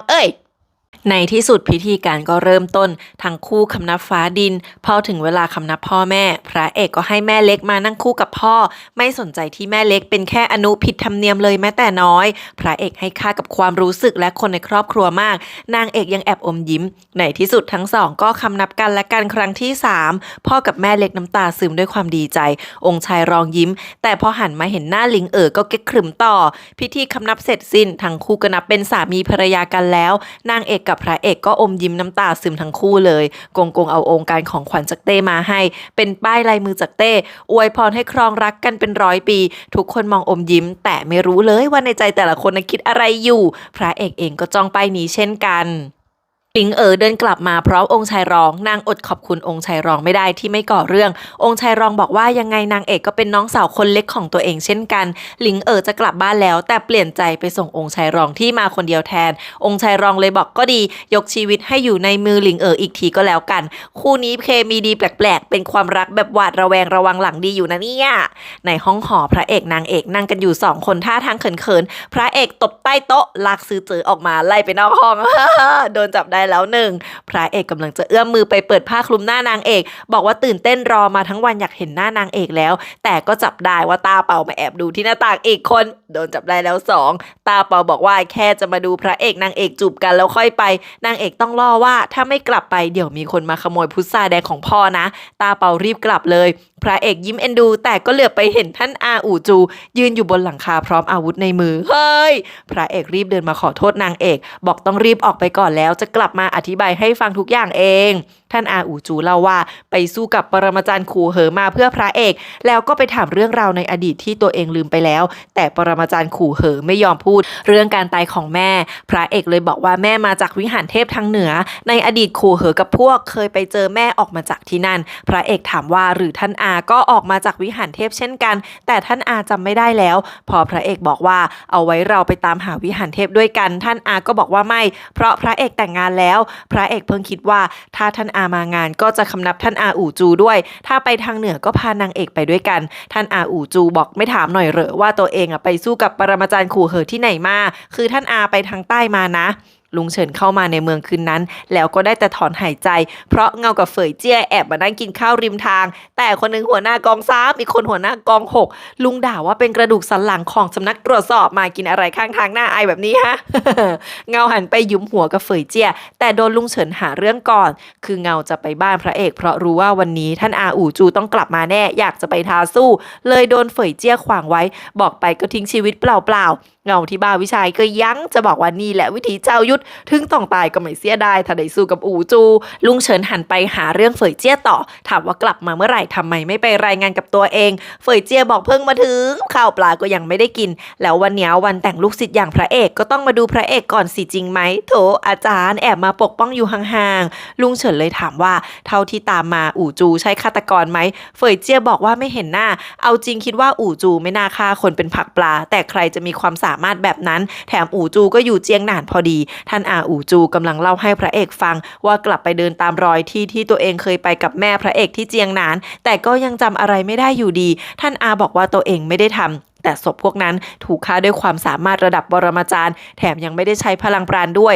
ถ้าไม่ใช่ตัวเองจะเป็นใครไปได้พระเอกรีบบอกว่าแค่ท่านอาไม่ได้ทำก็พอแล้วแต่ท่านอากลัวว่าการที่ตัวเองสูญเสียความทรงจำจะกลับมาอีกตอนนี้ท่านอาทิ้งอดีตทั้งหมดไว้เบื้องหลังมีเพียงเป้าหมายเดียวคือปกป้องพระเอกถ้าเกิดท่านอาทำร้ายพระเอกตอนที่เสียสติขึ้นมาล่ะแบบนั้นท่านอาหายตัวไปเลยยังจะดีสักกว่าพระเอกรีบพูดว่าจะทิ้งตัวเองไม่ได้นะท่านอาก็เอาอาวุธชี้หน้าพระเอกแล้วถามว่ามีเลือดไหมคือท่านอามองไม่เห็นแต่ถ้าทำจริงก็ต้องทิ้งร่องรอยไว้นี่ไม่โดนน้ำมาหลายวันแล้วพระเอกยืนยันว่าไม่มีท่านอาบอกว่าตอนนี้ทั้งความทรงจำความจริงหรือแม้แต่ตัวเองก็เชื่อถือไม่ได้ที่ยังยืนอยู่ต่อหน้าพระเอกตอนนี้ก็เพราะท่านอาเชื่อใจพระเอกเท่านั้นพระเอกบอกว่าท่านอาสามารถเชื่อใจตัวเองได้ตลอดไปโอ้ยซึ้งซะงั้นนางเอกนั่งรอจนถอดผ้าคลุมหน้าเจ้าสาวเองแล้วท่านอาบอกว่าจะไปแล้วแต่ยังอยู่ในเมืองหลวงถามว่าพระเอกแต่งงานแล้วยังจำเป็นต้องมีตัวเองอีกหรอพระเอกบอกว่าใช่สิแล้วก็ตลอดกาลท่านอายิ้มเศร้าบอกว่าคำว่าตลอดกาลไม่มีอยู่จริงตอนนี้นางเอกเดินตามมาทันแล้วพระเอกพูดว่าใช่ตลอดกาลไม่มีอยู่จริงแต่ท่านอาห้ามหายไปจากชีวิตพระเอกท่านอาบอกว่าหลังแต่งให้เอาหีบที่แม่พระเอกทิ้งไว้แล้วไปอยู่ที่ภูเขาช้างสักพักก่อนจะวาร์ปไปเลย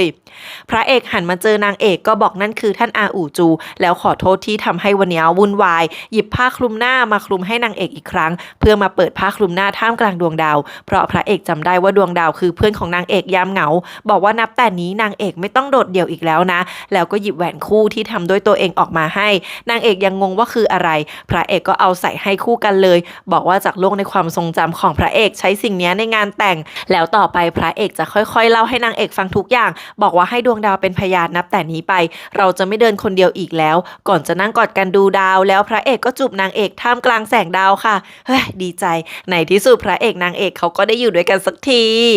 เช้าวันต่อมาเหล่าหวังพาพวกเหล่าเติ้งกับกองหนึ่งมาดักรอคำนับพระเอกนางเอกแต่เช้าทุกคนมาอารักขาที่นี่เมื่อคืนนี้พระเอกแกล้งสั่งตัดเงินเดือนเหล่าหวังครึ่งเดือนไปแจกทุกคนเพราะทำเกินหน้าที่พาเจ้าหน้าที่มาทำงานส่วนตัวจนเหล่าหวังขับแค้น แต่นางเอกเดินออกมาขอบคุณทุกคนแทนพระเอกนางเอกพูดดีมากๆบอกว่า ว่าพระเอกเคยพูดกับตัวเองเสมอว่าถ้าไม่มีทุกคนต่อให้พระเอกเก่งแค่ไหนก็ยืนหยัดอยู่ในเมืองหลวงไม่ได้โดยเฉพาะเราหวังที่นับเป็นเพื่อนแท้แค่ไม่กี่คนของพระเอกจริงๆพระเอกทั้งหัวร้อนบ้าระห่ำนิสัยก็แปลกแต่ก็มีเราหวังอยู่เคียงข้างเราหวังไม่ใช่ลูกน้องไม่ใช่คนใช้แต่เป็นเพื่อนของพระเอกจริงๆนางเอกขอบคุณเราหวังด้วยตัวเองเลยนะมีพระเอกยืนมองอมยิ้มเรื่องแบบนี้พวกผู้ชายเขาไม่พูดกันเนาะเราหวังยิ่งซึ้งใหญ่บอกว่านางเอกเนี่ยเหนือกว่าเมียตัวเองซะอีกช่างเป็นโชคของพระเอกจริงๆที่ได้ภรรยาดีแบบนี้พวกเราเติ้งกับกองหนึ่งตอนแรกก็ยังไม่กลับเพราะคิดว่าพระเอกที่คุมพระคลังในแล้วต้องให้ทุกคนไปจับคนทุจริตอย่างฮึกเหิมแน่จนพระเอกไล่ให้กลับไปกันแทบไม่ทันบอกเรื่องนี้ไม่ใช่เรื่องของสำนักตรวจสอบไว้พระเอกจะจัดการเองพระเอกเปิดซองแดงของลุงเฉินให้เราหวังดูในนั้นเขียนไว้แค่หอสุขสำราญซึ่งเป็นแบรนด์ที่แม่พระเอกจดทะเบียนไว้และกลายเป็นรากฐานความร่ำรวยจนพวกราชวงศ์มายึดครองไปพวกเจ้าของร้านที่เคยทำงานกับแม่พระเอกตอนนั้นก็ยังอยู่ในเมืองหลวงก็คือดูแลตึกเปิดให้พ่อค้าแม่ขายเช่าร้านพระเอกฟังแล้วบอกว่านี่มันผู้จัดการมืออาชีพนี่นาไม่ธรรมดาแต่หลังแม่พระเอกตายก็ไม่รู้ว่ามีคอนเนคชั่นอะไรหลงเหลืออยู่บ้างนี่แหละปริศนาที่ลุงเฉินให้พระเอกทั้งสองคนมาที่โถงสำราญพอรู้ว่าพระเอกเป็นใครก็ได้รับเชิญเข้ามาทุกคนรีบวิ่งออกมาคำนับพระเอกท่าทางดูดีใจมากหัวหน้าที่นี่เป็นคุณตาผมขาวสกุลเย่ออกมารับพระเอกด้วยตัวเองพาพระเอกเข้าไปข้างในให้เข้าไปเปิดม่านโต๊ะบูชาเองด้วยพอพระเอกดึงออกถึงเจอป้ายวิญญาณชื่อแม่อยู่ที่นี่ที่แท้ทุกคนยังเคารพและกราบไหว้บูชาแม่พระเอกคุณตาเย่พูดเสียงสั่นกับป้ายวิญญาณแม่พระเอกบอกว่าในที่สุดนายน้อยก็กลับมาแล้วทุกคนก็พูดเหมือนกันพร้อมคำนับพระเอกจะโรดพื้นเลยกว่าจะไล่ทุกคนออกไปได้คุณตาเย่หันมาถามก่อนเลยว่าเราหวังไว้ใจได้ไหมเพราะคุณตาไม่ไว้ใจใครทั้งนั้นนอกจากพระเอกไม่ยอมนั่งด้วยนะบอกว่าในเมื่อพระเอกอยู่ที่นี่แล้วตาก็ไม่จำเป็นต้องนั่งจนเราหวังร้อนก้นรีบลุกแทบไม่ทันส่วนพระเอกก็บอกคนเนี่ยไว้ใจได้จริงๆคุณตาเย่เล่าว่าที่จริงทุกคนรู้ว่าพระเอกคือใครตั้งแต่พระเอกเหยียบเมืองหลวงแล้วก็ยังเคยไปแอบดูด้วยที่รู้เพราะแม่พระเอกบอกไว้พระเอกยังงงถามว่าแม่มาบอกในฝันหรือไงตาบอกว่าแม่เคยบอกตั้งแต่ตอนที่ยังมีชีวิตอยู่แถมยังตั้งชื่อพระเอกเองด้วยชื่อฟ้านเสียนเนี่ยพระเอกบอกว่าไม่สิตัวเองยังไม่เกิดเลยจะรู้ได้ไงว่าได้ใช้สกุลฟ้านจนเราหวังบอกว่าก็พ่อสกุลฟ้านพระเอกจะเกิดหรือไม่เกิดก็ต้องเป็นคนสกุลฟ้านไหม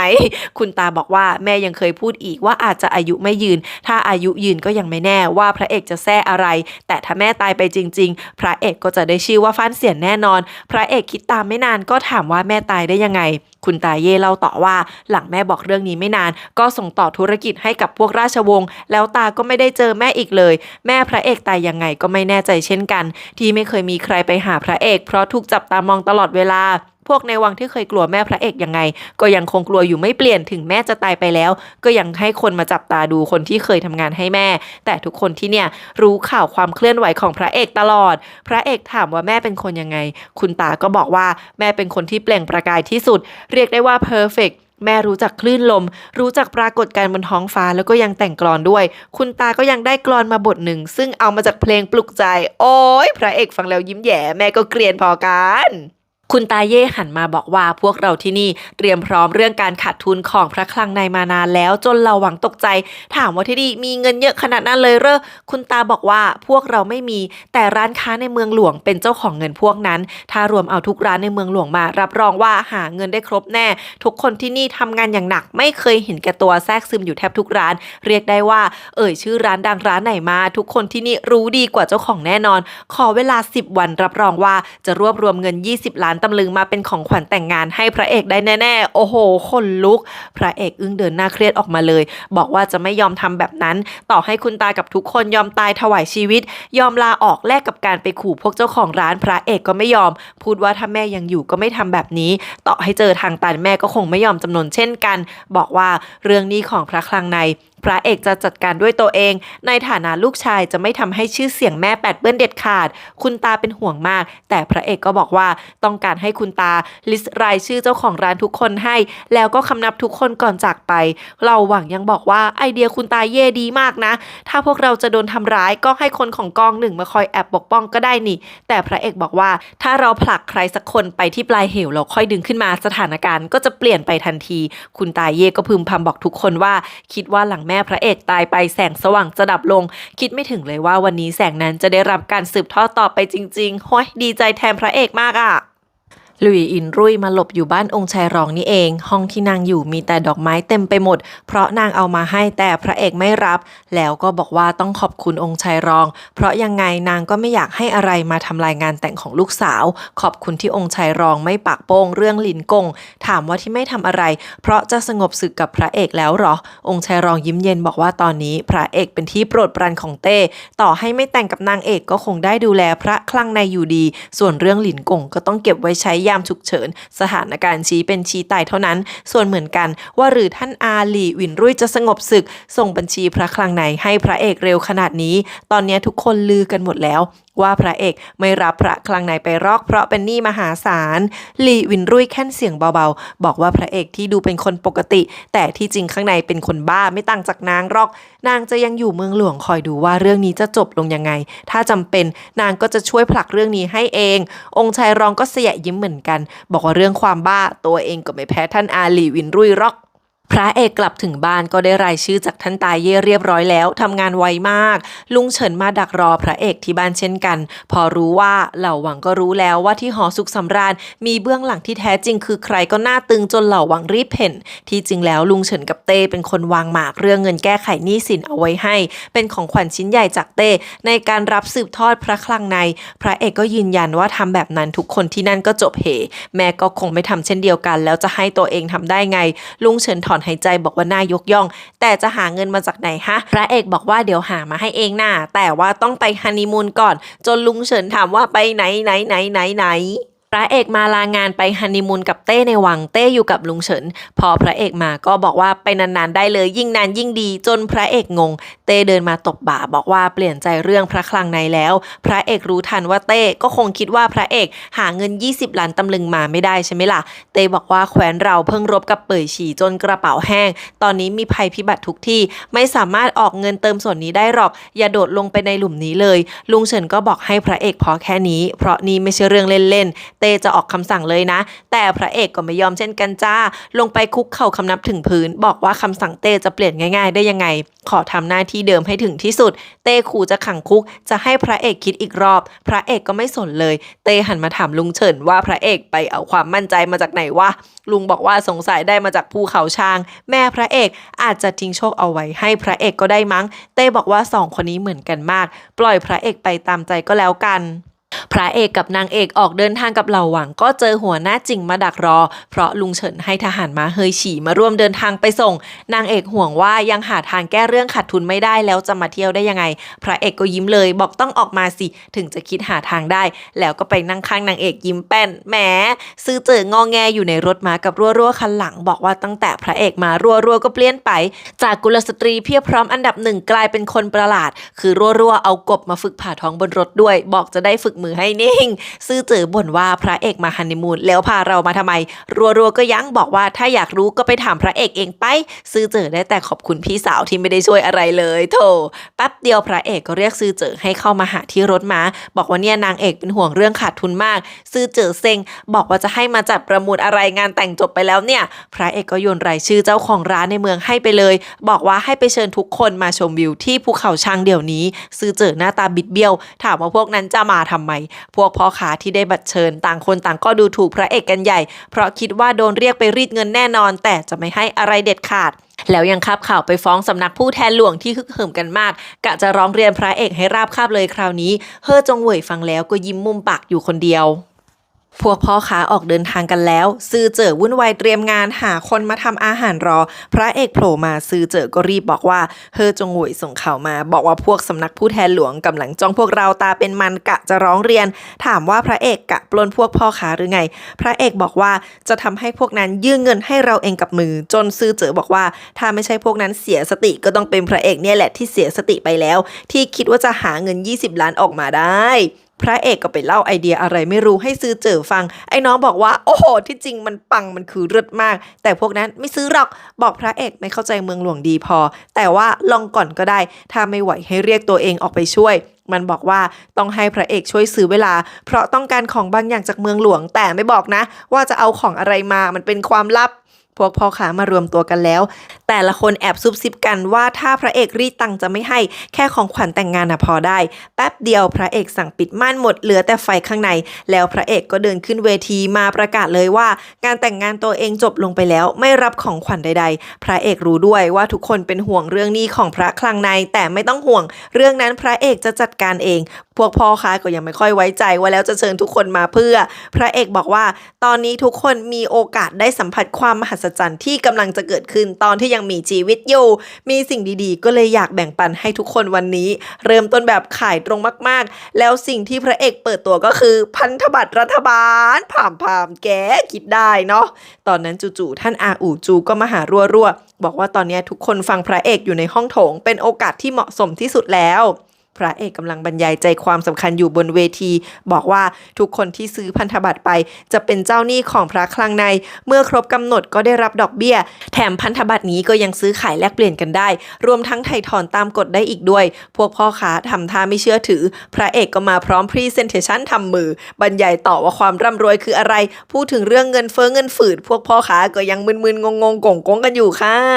ท่านอาอู่จูพารัวๆมาที่บ้านร้างเก่าๆบอกว่าต้องการให้รัวๆช่วยปกป้องพระเอกรัวงงเพราะพระเอกมีทั้งบอดี้การ์ดแถมยังเป็นวิชายุทธท่านอาบอกว่าไม่พอเพราะคนที่รัวต้องป้องกันก็คือตัวเองโถท่านอายังระแวงตัวเองไม่เลิกพระเอกบรรยายไปถึงจุดที่ว่าแคว้นเราจะรุ่งเรืองไปอีกนานดังนั้นเป็นผู้ลงทุนระยะยาวของรัฐสิถึงจะการันตีว่าไม่ขาดทุนแน่นอนถึงตรงนี้พวกพ่อค้าคืองงเครื่องแฮงไปแล้วเลยแบบตามน้ำแต่ละคนบอกโอเคจะช่วยซื้อคนละ200มั่ง500ตำลึงมั่งถือว่าเป็นของขวัญแต่งงานให้สมกับที่พระเอกบรรยายมาทั้งวันแถมยังบอกว่าไม่เอาดอกเบี้ยด้วยนะพระเอกเซ็งบอกเอาวะไม่เข้าใจก็ไม่เป็นไรตัวเองยังมีตัวสำรองอยู่รัวฟังเรื่องฆาตกรที่เกิดขึ้นแล้วก็บอกว่าอาจจะไม่ใช่ท่านอาอู่จูก็ได้แต่ท่านอาบอกว่าถ้างั้นคนนั้นต้องแข็งแกร่งพอกับตัวเองซึ่งท่านอาเนี่ยนะรับมือปรมาจารย์ได้สบายแล้วท่านอาก็คาดหวังว่ารัวจะฆ่าคนนั้นได้เลยด้วยรัวตกใจบอกว่านางเป็นแค่คนธรรมดาจะทำได้ยังไงใช้ความกล้าหรอหรือว่าความฉลาดหรือความสวย ขำไม่ไหวท่านอาบอกว่ามีเครื่องมืออยู่แล้วเอาหีบแม่พระเอกออกมาพูดว่าถ้าตัวเองยังไว้ใจไม่ได้ก็ต้องให้คนอื่นมาช่วยปกป้องพระเอกอ้อยปืนไรเฟิลของแม่แน่ๆได้ออกโรงแล้วเว้ยพระเอกแปะมือส่งไม้ต่อให้ซื้อเจ๋อเจ้าตัวมันขึ้นไปพูดไม่นานก็เจาะใจความสำคัญว่าที่จริงแล้วพระคลังในเป็นของราชวงศ์เป็นเจ้าหนี้ก็เท่ากับแชร์หนี้กับเต้และราชวงศ์เช่นกันของที่มันเอามาเปิดก็คือป้ายอวยพรที่เต้เขียนให้บอกว่าใครๆก็รู้ว่าเต้กับสกุลฟ้านมีสายสัมพันธ์อันดีแค่ไหนแล้วไม่มีใครคิดอยากจะมีเอี่ยวแบบนี้บ้างหรออีกอย่างถ้าเกิดมาผูกภาระพันธะนี้แล้วพระเอกเกิดล้มขึ้นมาใครจะใช้หนี้ให้ได้แต่ถ้ามีพันธบัตรของพระคลังในที่มีแคว้นเป็นแบ็คหนุนหลังรับรองว่ารัฐจะไม่มีวันหักหลังคุณโอ้โหเจาะประเด็นได้ดีคราวนี้พวกพ่อค้าเริ่มฮือฮาพระเอกปิดงานด้วยการบอกว่าที่ควรพูดก็พูดหมดแล้วส่วนเรื่องพันธบัตรจะหยุดขายก็ต่อเมื่อของบทตามสัญญาคือพระเอกทำมาใบละ 5,000 ตำลึงจนครบ20 ล้านจ้า2พี่น้องนี่คือเลิศมากท่านอาบอกรัวๆว่านี่คืออาวุธร้ายแรงที่เก็บปรมาจารย์ได้แน่นอนนางแค่ต้องเรียนรู้ฝึกฝนไว้แต่สิ่งนี้ต้องประกอบขึ้นมาก่อนถึงจะใช้ได้และชิ้นส่วนหลักต้องไปหาคนซ่อมบอกด้วยว่าภารกิจนี้เป็นความลับแม้แต่พระเอกก็ไม่ควรรู้รัวๆถามว่าทำไมถึงเป็นนางท่านอาเลยย้อนถามว่าแล้วสิ่งสำคัญที่สุดในโลกนี้สำหรับรัวๆคืออะไรน้องตอบว่าก็พระเอกไงท่านอาอู่จูเลยพูดว่านี่แหละคือเหตุผลแล้วท่านอาก็ว้าไปเลยพวกพ่อค้าออกมาก็แอบปล่อยนกพิราบกันว่อนไปหมด ซื้อเจอเพิ่งถึงบางอ้อว่าพวกนี้ต้องมีแบ็ครัวๆยังบอกว่าซื้อเจอเก่งมากวันนี้แต่ถ้าเกิดอะไรขึ้นมาซื้อเจอก็รับเต็มๆแหละ ซื้อเจอหน้าแห้งถามว่าพันธบัตรอะไรเนี่ยมันไม่ผิดกฎหมายใช่ไหมพอเพิ่งพูดว่าผิดโว้ยอยู่ในวังตั้งแต่ก่อตั้งแคว้นมายังไม่เคยได้ยินเรื่องนี้เลยอ้อยฉันขำแทบตกเก้าอี้พ่อเล่นใหญ่ถึงขั้นว่าต้องรับผิดชอบเรื่องที่พระเอกทำจะเอาพระเอกกลับมาแล้วตัวเองคงต้องลาออกกลับบ้านเกิดที่ตันโจบ้างแล้วลุงเฉินนั่งนิ่งส่วนองค์ชายรองกับรัชทายาทเหล่หมองเตข้างในที่ยังเงียบอยู่พอเรียกลุงเฉินตื่นคิดว่าไงบ้างลุงบอกไม่รู้ไม่เห็นไม่รู้จักไม่เคยได้ยิน รัชทายาทกระแอมบอกว่าที่ผ่านมาไม่เคยมีกฎหมายเกี่ยวกับเรื่องนี้จะหาบทลงโทษมาได้ไงแล้วโยนไปให้องค์ชายรองต่อองค์ชายรองหัวเราะเย็นบอกว่าถ้าไม่เคยมีมาก่อนก็ต้องให้เต้ตัดสินใจเท่านั้นโหกงเดินมาพาทุกคนไปส่วนที่วังหลังคือว่าเต้ไม่รู้อยู่ไหนแต่ว่าเต้ให้ทุกคนไปขุดดอกไม้กลางดึกโอ้ยอะไรเ ต้แอบดูอยู่ข้างบนส่วนทุกคนนั่งขุดดอกเบญจมาศกันไปแกนๆที่จริงเต้บอกไปทุกคนว่าเทศกาลนี้เต้ให้ความสำคัญมาตลอดทุกปีแต่ปีนี้เลื่อนวันที่จัดออกไปเพราะว่ารอพระเอกกลับมาค่อยตัดสินใจเลือกวันอีกทีนี่ก็แปลว่าเต้กำลังเตือนว่าพระเอกสำคัญกว่านั้นอีกเต้มีอะไรก็ไม่บอกตรงๆเว้ยพระเอกกำลังวุ่นวายหากล่องปืนไรเฟิลของแม่ไม่เจอทั้งที่เอามาไว้ใต้เตียงจนนางเอกบอกว่าคนเอาไปต้องรู้แน่ว่าของข้างในคืออะไรพอดีข้างนอกมีคนมาสะกดรอยพระเอกก็เลยตามออกมาปรากฏว่าเจอทั้งเงาเจอทั้งเฟยเจี้ยแล้วก็หัวหน้าจิ่งที่พาทหารม้าเฮยฉีออกมาด้วยพระเอกดีใจรีบวิ่งไปกอดอาจารย์เลยพอเห็นทุกคนก็ถามว่านี่มันทีมบิลดิ้งของสำนักตรวจสอบหรอเงาบอกว่าคนที่เอาของไปน่าจะเป็นท่านอาอู่จูเพราะตัวเองแอบสะกดรอยตามมาตลอดแล้วก็ชวนพระเอกมาดวลกันอีกแล้วเฟยเจียบอกว่าหยุดตรงนั้นเลยไม่งั้นแกโดนวางยาแน่สุดท้ายทุกคนก็แยกย้ายเฟยเจียบอกพระเอกเรื่องฆาตกรที่ตัวเองไปตามหาที่เจียงหนานว่ามีแค่2ความเป็นไปได้อันแรกก็คือท่านอาอู่จูเองหรือไม่ก็มีคนซ่อนฆาตกรคนนี้เอาไว้อย่างแนบเนียนในเมืองหลวงที่แม้แต่สำนักตรวจสอบก็ยังแกะรอยไม่เจอเพราะฝีมือขนาดนี้มีคนที่พอทำได้แค่ไม่กี่คนเท่านั้นที่จริงอาจารย์ก็อยากอยู่เล่นกับพระเอกแต่เป็นห่วงเคสนี้มากเอาไว้จบเรื่องแล้วถึงจะมาหาก่อนจะหยิบยาออกมาให้บอกว่าพระเอกรักษาอาการป่วยโรคปอดของนางเอกจนเกือบหายขาดแล้วขอแค่กินยานี้ทุกวันจนหมดก็จะหายดีแล้วอวยพรให้พระเอกมีความสุขครองรักกันไป100 ปีเช่นเดียวกับเต้พระเอกมองอาจารย์แล้วบอกให้เกษียณดีกว่าจะดูแลอาจารย์เองอย่างจริงจังแต่เฟยเจียไม่เอาด้วยบอกว่ายังมีปรมาจารย์แอบอยู่ในเมืองหลวงตัวเองจะวางใจได้ยังไงให้พระเอกรีบมีลูกไวๆจะได้สอนวิชาพิษให้เมื่อหลานโตพระเอกรีบบอกให้อาจารย์สัญญาว่าจะไม่เสี่ยงอันตรายนะอาจารย์ก็รับคำบอกเอาน่ะตัวเองกลัวตายยิ่งกว่าพระเอกอีกกลับมาพระเอกก็เจอท่านอารออยู่พร้อมกล่องปืนท่านอาก็มานั่งรอไม่กลัวใครเห็นทั้งนั้นแล้วท่านอาก็พาพระเอกมาที่บ้านร้างพามาถึงกำแพงลับแล้วหยิบกล่องออกมาให้บอกว่าแม่พระเอกเคยอยู่ที่นี่ช่วงหนึ่งในกล่องนั้นก็คือลูกปืนไรเฟิลค่ะพระเอกมองอึ้งว่าแม่ซ่อนไว้นี่หรอท่านอาบอกว่าเดิมพวกนี้ควรถูกทำลายไปพร้อมกล่องแม่พระเอกเคยบอกว่า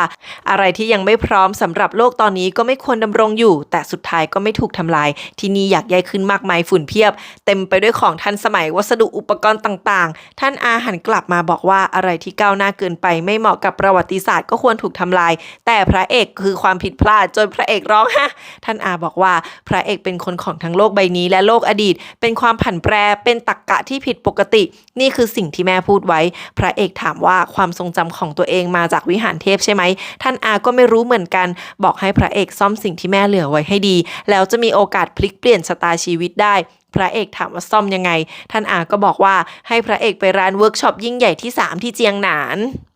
เดิมพวกนวัตกรรมใหม่ๆมาจากเจียงหนานจากร้านนี้แหละแต่ก่อนรากฐานของพระคลังในก็คือที่นี่แต่ตอนนี้สกุลหมิงซึ่งเป็นคนของหลี่หวินรุ่ยเป็นคนดูแลพวกพ่อค้าคุยกันเรื่องนี้ว่าพระเอกต้องไม่มีทางได้ร้านนี้มาแน่นอนต่อให้ฉากหน้าพวกนั้นจะยอมก็ตามดังนั้นยิ่งไม่มีทางใช้หนี้คืนได้บอกว่าใครซื้อพันธบัตรของพระเอกไปนับเป็นหมา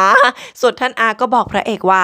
ที่แม่ไม่เอาลูกปืนไว้รวมกันก็เพราะเดิมไม่ได้อยากให้พระเอกซ่อมสิ่งนี้เพราะการไปยุ่งกับชีวิตพระเอกมากไปอาจทำให้พระเอกไปจบลงที่วิหารเทพก็ได้พระเอกยังขำว่านี่มันเกินจริงไปแล้วท่านอายังบอกว่าถึงซ่อมไอ้นี่แล้วพระเอกก็ยังอาจจะแค่สูสีจนพระเอกถามว่าพวกปรมาจารย์ก็คนนะจะมาสู้กับอาวุธแบบนี้ได้ไงก่อนท่านอาหันมาถามเลยว่าแล้วพระเอกคิดว่าตัวเองปกติไหมปรมาจารย์พวกนั้นก็ไม่ต่างกันเกินขีดจำกัดของมนุษย์ไปนานแล้วพระเอกกลืนน้ำลายถามว่างั้นไม่แทบจะเป็นอมตะเหรอท่านอาคิดแป๊บเดียวแล้วบอกว่าไม่ใช่ก็ใกล้เคียงโอ้ยพวกปรมาจารย์นี่มันระดับไหนเนี่ย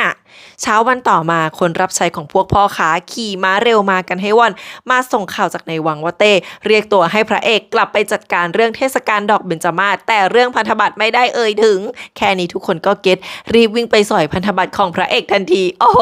ซื้อเจอกับนางเอกรับบทหนักช่วยกันลงบัญชีแต่พระเอกไม่แฮปปี้เพราะรู้ว่าทุกคนซื้อเพราะเต้ถึงทุกคนจะได้ลงทุนแต่ไม่มีใครเข้าใจความหมายของมัน ซื่อเจิอก็คิดตามเพราะยังประทับใจสปีชของพระเอกอยู่บอกว่าถึงพวกนั้นจะไม่เข้าใจทั้งหมดแต่ก็ซื้อพันธบัตรเพราะเชื่อมั่นในเต้เชื่อในเต้ก็เท่ากับเชื่อในแคว้นความรุ่งเรืองของแคว้นก็คือความน่าเชื่อถือแล้วอะไรนะอะไรที่คอนเนคทุกอย่างกันสกุลเงินความน่าเชื่อถือของแคว้นความร่ำรวยอะไรพระเอกยิ้มขำแอบชวนนางเอกออกไปข้างนอกปล่อยซื่อเจิอคิดต่อไปคนเดียวถ้ามันคิดออกต้องเป็นนายธนาคารวานิชธนกิจผู้ร่ำรวยแง่พอออกมาเดินเล่นกันพระเอกก็บอกนางเอกว่าซื่อเจิอเป็นอัจฉริยะทางด้านการค้าจริงๆพระเอกมีความจำพิเศษที่เรียกได้ว่าโกงแล้วก็บอกว่าขอโทษที่เราคงต้องลงจากเขากันไวๆนี้ถอนหายใจบอกว่าพระเอกเตรียมตัวมาตั้งนานเพื่อวันนี้แต่เต้พูดคำเดียวทุกคนก็เชื่อหมดเลยนางเอกปลอบว่าเต้เป็นจุดศูนย์กลางของแคว้นมาตั้งแต่ไหนแต่ไรแล้วพระเอกชวนนางเอกบอกว่าหลังงานเทศกาลดอกเบญจมาศพวกเราไปเจียงหนานกันจนนางเอกถามว่านางก็ไปด้วยได้หรอพระเอกอยากไปดูร้านเวิร์กช็อปที่แม่ก่อตั้งที่ทุกวันนี้ยังเป็นรากฐานของพระคลังในอยู่เลยบอกว่าอยากพานางเอกไปเห็นร่องรอยที่แม่ทิ้งเอาไว้ในโลกนี้ด้วยกันแล้วทั้งคู่ก็ยืนชมวิวอยู่ด้วยกัน2คนซื่อเจิอมันเริ่มคิดออกแล้วรัวอยู่ในห้องก็แอบฝึกถือปืนฝึกเล็งทั้ง2มือสลับไปมาตามที่ท่านอาอู่จูแนะนำเฝยเจียมองพระเอกอยู่ไกลๆอาจารย์เห็นพระเอกเหมือนเป็นลูกชายของตัวเองเงาเพิ่งเตือนว่าระวังฆาตกรไว้ให้ดีหรือถ้าเป็นอู่จูก็รับรองว่าไม่มีใครรอดแน่เงาจากไปได้ไม่นานอาจารย์ก็ถูกทำร้ายด้วยอาวุธที่เหมือนกับของฆาตกรเป๊ะขนาดอาจารย์ก็เก่งโคตรแล้วนะว้ยอาจารย์จะตายไหมเนี่ยพระเอกเกือบจับได้แล้วว่ารัวกำลังแอบฝึกเล็งปืนอยู่ตอนขากลับซื่อเจิอโผล่มาบอกว่าจะไม่กลับไปด้วยแล้วจะไปเซตอัพบิสเนสที่เป่ยฉีเพราะมันอยากเปิดธนาคารเป็นตัวกลางระหว่างเงินกับความน่าเชื่อถือของรัฐแต่ว่ายังคิดชื่อร้านไม่ออกว่าจะชื่ออะไรดีจนเกือบโดนพระเอกเตะ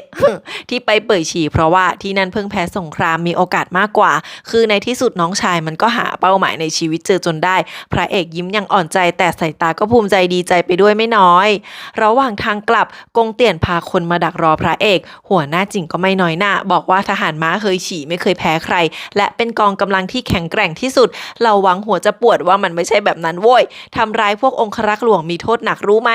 กงเตี่ยนมาพร้อมกับพระราชโองการจากเต้แผ่นเล็กจิตเดียวบอกว่าสำหรับพระเอกคนเดียวเท่านั้นพระเอกยังงงกัดฟันบอกเต้ก็ช่างประหยัดจริงๆพอเปิดอ่านก็สั้นจุดเขียนแค่ว่าตามกงเตี่ยนไป แล้วกงเตี่ยนก็พาพระเอกมาที่วัดเสวียนคงในป่าที่สร้างอยู่กลางหน้าผาสูงบอกว่าที่นี่คือที่ที่ราชวงศ์ใช้ชมดอกไม้มาหลายปีเป็นวัดที่เก่าแก่ที่สุดในแคว้นชิงตำนานเล่าว่าคนที่เชื่อในวิหารเทพเอาอิฐมาสร้างที่นี่ทีละก้อนทีละก้อนวัดทุกแห่งในแคว้นชิงถูกสร้างเพื่อบูชาวิหารเทพอีกทีแต่พระเอกให้คุณค่าคนมากกว่ากงเตี่ยนหันไปดูทหารที่ถือกระถางเบญจมาศบอกว่าเต้สั่งให้พระเอกถือกระถางขึ้นไปด้วยตัวเองด้วยพระเอกงงว่ามันมีอะไรพิเศษหรอกงเตี่ยนก็บอกว่าไม่รู้ตัวเองทำตามคำสั่งเท่านั้นแล้วแต่ละคนก็ถือกันคนละกระถางค่อยๆเดินตัดภูเขาตามทางที่ขึ้นไปวัดเทศกาลดอกเบญจมาศเนี่ยจัดขึ้นทุกๆ3ปีพระเอกบอกว่าที่นี่ดูเหมาะจะลอบสังหารมากแต่กงเตี่ยนบอกว่าสลับกันจ้าหลายปีมานี้คนที่กล้ามาลอบสังหารที่นี่น้อยกว่าเมืองหลวงไปอีกพระเอกเจอนักโทษถูกล่ามโซ่ทั้งแขนทั้งขากงเตี่ยนบอกว่าพวกนี้คือแรงงานที่ทำงานเทศกาลปกติจะถูกส่งลงเขาไปช่วงเทศกาลแต่กลับมาหลังงานจบแล้วก็จะไม่มีวันได้กลับบ้านอีกเลยที่ต้องล่ามไว้เพราะที่นี่เป็นที่ของราชวงศ์ไงพระเอกฟังไปก็สายตาเข้มกระถางของพระเอกต้องเอามาวางไว้ตรงโต๊ะข้างเตเป็นพิเศษด้วยนะพระเอกได้ยินเสียงเหมือนคนย่องอยู่บนหลังคาก็เลยกระโดดตามไปดูทันทีกงเตี่ยนตามมาแต่ไม่เจอใครบนหลังคาเห็นวิวจากยอดหน้าผาสวยงามมาก3 ปีที่แล้วพระเอกยังมาไม่ถึงเมืองหลวงก็เลยไม่เคยเข้าร่วมงานนี้กงเตี่ยนยังบอกว่าพระเอกได้เลื่อนขั้นไวมากแล้วพอจะกลับจู่ๆพระเอกก็เกิดอาการพลังปราณปรวนแปรอีกแล้วกงเตี่ยนยังพูดว่าไม่รู้พระเอกฝึกมาทางไหนแต่นี่เป็นสัญญาณที่ไม่ดีควรเช็คกับอาจารย์นะพระเอกยังหัวเราะเบาๆบอกเรียนเองไม่มีใครสอนตอนเดินลงมากงเตี่ยนยังบอกว่าเต้ใส่ใจพระเอกมากอย่าลืมดูแลด้วยล่ะโดยเฉพาะเรื่องพลังปราณปรวนแปรพอไปกันหมดแล้วบนหลังคาก็มีคนโผล่มาพร้อมอาวุธเหมือนของท่านอาอู่จูจริงๆจ้าที่บ้านพระเอกพ่อกับแม่เล็กนั่งเล่นไพ่นกกระจอกอยู่กับซื่อเจ๋อและรั่วซื่อเจ๋อคือเหมากินคนเดียวเรียบจนรั่วตังหมดรั่วเลยลุกให้นางเอกที่อยู่ข้างๆมาเล่นแทน อาจารย์เฟยเจี้ยมาสำนักตรวจสอบแต่ถูกล่ามเท้าไว้พอลุกได้ก็ขู่คนเฝ้าให้ปล่อยตัวเองเดี๋ยวนี้ไม่งั้นจะโดนวางยาลุงเฉินเข้ามาบอกว่านี่ตัวเองสั่งเองเอาข้าวปลามาให้อีกเฟยเจี้ยเริ่มสงสัยว่าอะไรเป็นอะไรแล้วเพราะตัวเองกลับมาเมืองหลวงเพื่อเรื่องฆาตกรเท่านั้นแต่เจ้าตัวก็หายเงียบไปเลยหลังเข้าเมืองหลวงเหมือนว่าสำนักตรวจสอบมีคนปกป้องแต่ถามยังไงลุงเฉินก็ไม่ตอบบอกแค่ว่าอยากกินอะไรให้คนมาบอกนะแล้วลุงก็ไปเลยมันยังไงก่อนทุกคนที่วงไพ่นางเอกมือขึ้นมากจนซื่อเจอถามว่าไม่ใช่มือใหม่ใช่ปะนางเอกก็ตอบเรียบๆว่าสมัยเด็กป่วยบ่อยเลยต้องหาอะไรเอนเตอร์เทนทำซื่อเจอแกเจอคู่แข่งเขาแล้วพระเอกกลับมาเห็นก็เลยกวักมือเรียกรัวๆมาถามว่าทำอะไรกันอยู่รัวๆบอกว่าวันนี้ซื่อเจอกลับบ้านมาบอกพ่อเรื่องจะไปเปิดฉีพ่อเลยเสนอให้เล่นไพ่กันตาหนึ่งพระเอกบอกว่าที่แท้พ่อไม่อยากให้ซื้อเจอไปแต่ไม่พูดตรงๆก็เลยใช้วิธีนี้แทนมิหน้าแต่ละรอบพ่อควักเงินมาเติมไม่ขาดส่วนแม่เล็กที่ยอมปล่อยไปคงพยายามปล่อยวางให้ซื้อเจอได้เติบโตแถมช่วงหลังพระเอกก่อเรื่องในเมืองหลวงไว้เยอะส่งซื้อเจอไปตอนเนี้ยมันน่าจะปลอดภัยส่วนที่วงไพ่พอหาเรื่องให้ซื้อเจออยู่ต่องนงี้จนซื้อเจอบอกว่าถึงยังไงก็ต้องออกเดินทางอยู่ดีจนพ่อบอกว่าแกไปรอบที่แล้วก็พอแล้วนี่ได้เรียนรู้ก็พอแล้วซื่อเจอบอกว่างั้นมาเดิมพันตาสุดท้ายถ้าแพ้ก็จะออกเดินทางนางเอกถามว่าถ้าชนะแล้วก็เล่นต่อไหมซื่อเจอรีบบอกไม่เพราะทุกคนเงินหมดแต่พอควักตัวเงินออกมาเป็นปึกพ่อคือน่ารักมากไม่อยากให้ซื่อเจอไปจริงๆซื่อเจอเลยบอกว่าที่จริงการเดินทางคราวที่แล้วเพราะอยากพิสูจน์ให้พ่อเห็นว่าตัวเองก็ไม่ใช่คนไม่ได้เรื่องอยากให้พ่อภูมิใจแต่ครั้งนี้ไม่เหมือนกันซื่อเจออยากไปเพื่อตัวเองอยากไปสร้างธุรกิจที่นั่นทำตามความฝันจนแม่เล็กยังน้ำตาคลอบอกลูกชายโตแล้วนะตานี้ซื้อเจอแต้มน้อยกว่าพ่อส่วนนางเอกก็ทำหน้ายุ่งถามว่านางควรชนะหรือแพ้คือนางเอกมือมหัศจรรย์มากแกเปลี่ยนแต้มน้อยมากได้ตามใจชอบอย่างไวแต่พอแม่เล็กบอกว่ายังไงเกมนี้ก็ต้องจบลงนางเอกก็เลยเปิดหน้าที่แพ้ออกมาให้พ่อชนะซื้อเจอลงไปคุกเข่าคำนับพ่อกับแม่ที่พื้นแล้ววิ่งมาลาพระเอกกับรัวฝากฝังพ่อกับแม่พี่น้องทุกคนมองส่งกันด้วยใจส่วนพ่อกับแม่พยายามใจแข็งไม่ร้องไห้แต่ตางี้แดงสุดๆพอซื้อเจอจากไปจริงๆพ่อก็อมยิ้มเบาๆฉันละชอบความรักของครอบครัวนี้มากเวลาดีๆก็ตีกันยับส่วนเวลารักกันก็ไม่ต้องพูดอะไรมากก็เข้าใจพระเอกนั่งรถม้าเดินทางไปวัดเพื่องานเทศกาลดอกเบญจมาศแต่รถติดสุดๆเจ้าหน้าที่ทุกคนได้ไปร่วมงานนี้ไงเราหวังคือฝอยช็อตๆเหมือนเดิมแต่พระเอกฟังแล้วยิ่งน่าเครียดเพราะมีแต่เจ้าหน้าที่เท่านั้นที่ได้ไปร่วมงานแต่ชาวบ้านไม่มีสิทธิ์พอถึงทางแยกก็มีทหารโบกธงเหมือนไฟเขียวไฟแดงที่พวกระดับสูงได้ใช้ทางดีแต่พระเอกดันได้ใช้ทางนี้กับเขาด้วยเป็นข้อยกเว้นเราหวังยิ้มหน้าแป้นแลนแต่พระเอกยังสงสัยว่าทำไมพอผ่านมาได้ไม่เท่าไหร่ก็โดนทหารล้อมซะงั้นเราหวังรีบบอกว่าถ้ามีอันตรายวิ่งก่อนเลยนะจะได้ไปตามกองหนุนพระเอกยังหันมาบอกจ้ะขอบใจจริงๆคนที่โผล่มาก็คือเย่จงผู้บัญชาการใหญ่ของเมืองหลวงหรือพ่อของหลิงและเป็นศิษย์พี่สำนักเดียวกันกับกงเตียนด้วยมาถึงก็ขอประมือกับพระเอกเลยบอกฝ่ามือเดียวก็พอพระเอกรับได้แบบเจ็บมือหน่อยๆแต่รถมาข้างหลังนี่เกือบจะปลิวเย่จงเจ็บมือพอกันแต่ก็รีบวิ่งมาหาพระเอกท่าทางดีใจบอกว่าฝีมือดีมากๆถึงระดับ9หรือยังเนี่ยพระเอกก็บอกเพิ่งข้ามมาได้ไม่นานเย่จงพอใจแล้วก็สั่งทุกคนถอยทันทีก่อนจะพาพระเอกไปคุยกันส่วนตัวบอกว่าอยากให้พระเอกช่วยดูแลที่วัดหน่อยเพราะเต้สั่งห้ามพวกกองทหารเข้าใกล้ไปรบกวนงานถึงจะมีคนคอยคุ้มครองข้างนอกมากมายแต่ข้างในมีแค่องครักษ์หลวงพอดีตอนนี้ขาดคนเจ้าหน้าที่ข้างในที่สู้ได้ก็มีพระเอกนี่แหละส่วนหงกงที่ฝีมือโคตรเก่งมีแต่เต้เท่านั้นที่สั่งได้กงเตียนก็ไม่อยู่ลุงเย่จงควักตัวเงินมายัดมือพระเอกด้วยนะคือกลัวพระเอกจะไม่ช่วยแต่ก็บอกถ้าไม่มีเรื่องอะไรแกเอามาคืนฉันติดสินบนแบบใดและให้และเอาคืนเนี่ยลุงเพิ่งทำครั้งแรกพระเอกยัดเงินคืนไปบอกถ้ามีอะไรแล้วค่อยเอามาให้นะเพราะว่าอุบัติเหตุมันไม่ได้เกิดบ่อยๆหรอกลุงเย่จงคือหน้ายังโหดลูกน้องยังกลัวแต่พูดกับพระเอกทีตลกไม่ไหวแกพระเอกมาถึงแต่ขี้เกียจจะเข้าไปก็เลยได้รู้จักชินเหิงว่าเต้จะอยู่ชมดอกไม้ที่ชั้นบนสุดชั้นรองลงมาจะจัดเจ้าหน้าที่เข้าไปตามเลเวลพระเอกพอฟังก็ยิ้มมุมปากอีกละองค์ชายทั้ง4เจอหน้ากันก็หลอกด่ากันไม่หยุดโดยเฉพาะรัชทายาทกับองค์ชายรองที่ยิ้มหัวกันแบบหลอกด่าองค์ชายรองแกล้งทำเหมือนจะผลักรัชทายาทตกหน้าผาบอกว่าจะยืนอย่างมั่นคงได้ก็ต้องมีคนช่วยในที่สุดเต้ก็ใส่ชุดดำวันนี้มาแบบเรียบร้อยหล่อๆเดินเข้างานมาเลยจู่ๆก็มีไฟไหม้ที่ระเบียงทางเดิน พระเอกวาร์ปทีเดียวขึ้นไปถึงที่ฝากเราหวังอยู่ช่วยลุงเย่จงส่วนตัวเองวาร์ปต่อขึ้นมาที่ชั้นบนสุดหมอห้อยอยู่ริมหลังคาตะโกนขอเข้าเฝ้าเต้เซ็งเปิดหน้าต่างออกมาดูมีองค์ชายทั้ง4ชะโงกอยู่ข้างหลังพระเอกบอกว่ามีคนจุดไฟเผาที่นี่มาปกป้องเต้จ้ะเต้บ่นแต่ก็ให้พระเอกเข้ามาข้างในพระเอกพยายามบอกให้เต้กลับวังแต่เต้แค่หัวเราะบอกที่ผ่านมาตั้งเยอะแยะพระเอกนี่แหละตื่นตุ้มไปเองต่างหากกงรีบบอกว่ามีการลอบฆ่า43ครั้งแต่เต้ไม่เคยยอมถอยพระเอกไม่ยอมเหมือนกันคุกเข่าขัดคำสั่งเลยบอกว่าเต้เป็นผู้นำแคว้นจะเป็นอันตรายไม่ได้แต่เต้ไม่สนใจเดินไปดูดอกไม้จ้าบอกว่าไม่ใช่ว่าชอบเทศกาลเนี่ยแต่ตอนที่ดอกเบญจมาศบานนั้นสีสวยงดงามมากกว่าตอนที่ยังไม่บานมากนักที่แท้ถ้ามองจากข้างบนนะจะเห็นทุ่งดอกเบญจมาศสีเหลืองยาวสุดลูกหูลูกตาคือสวยงามมากๆ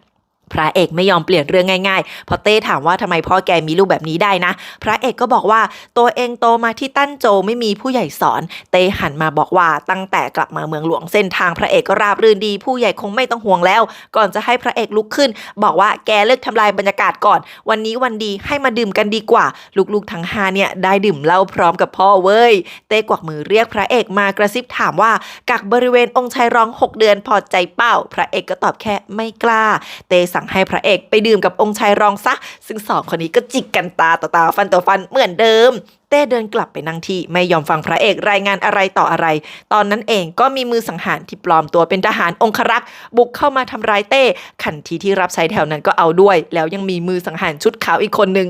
พระเอกคือโคตรเท่บุกเข้ามาช่วยปกป้องเต้แล้วก็ไฟไปด้วยฉากนี้คือแบบว่าเขาแสดงกันยังไงก่อนแก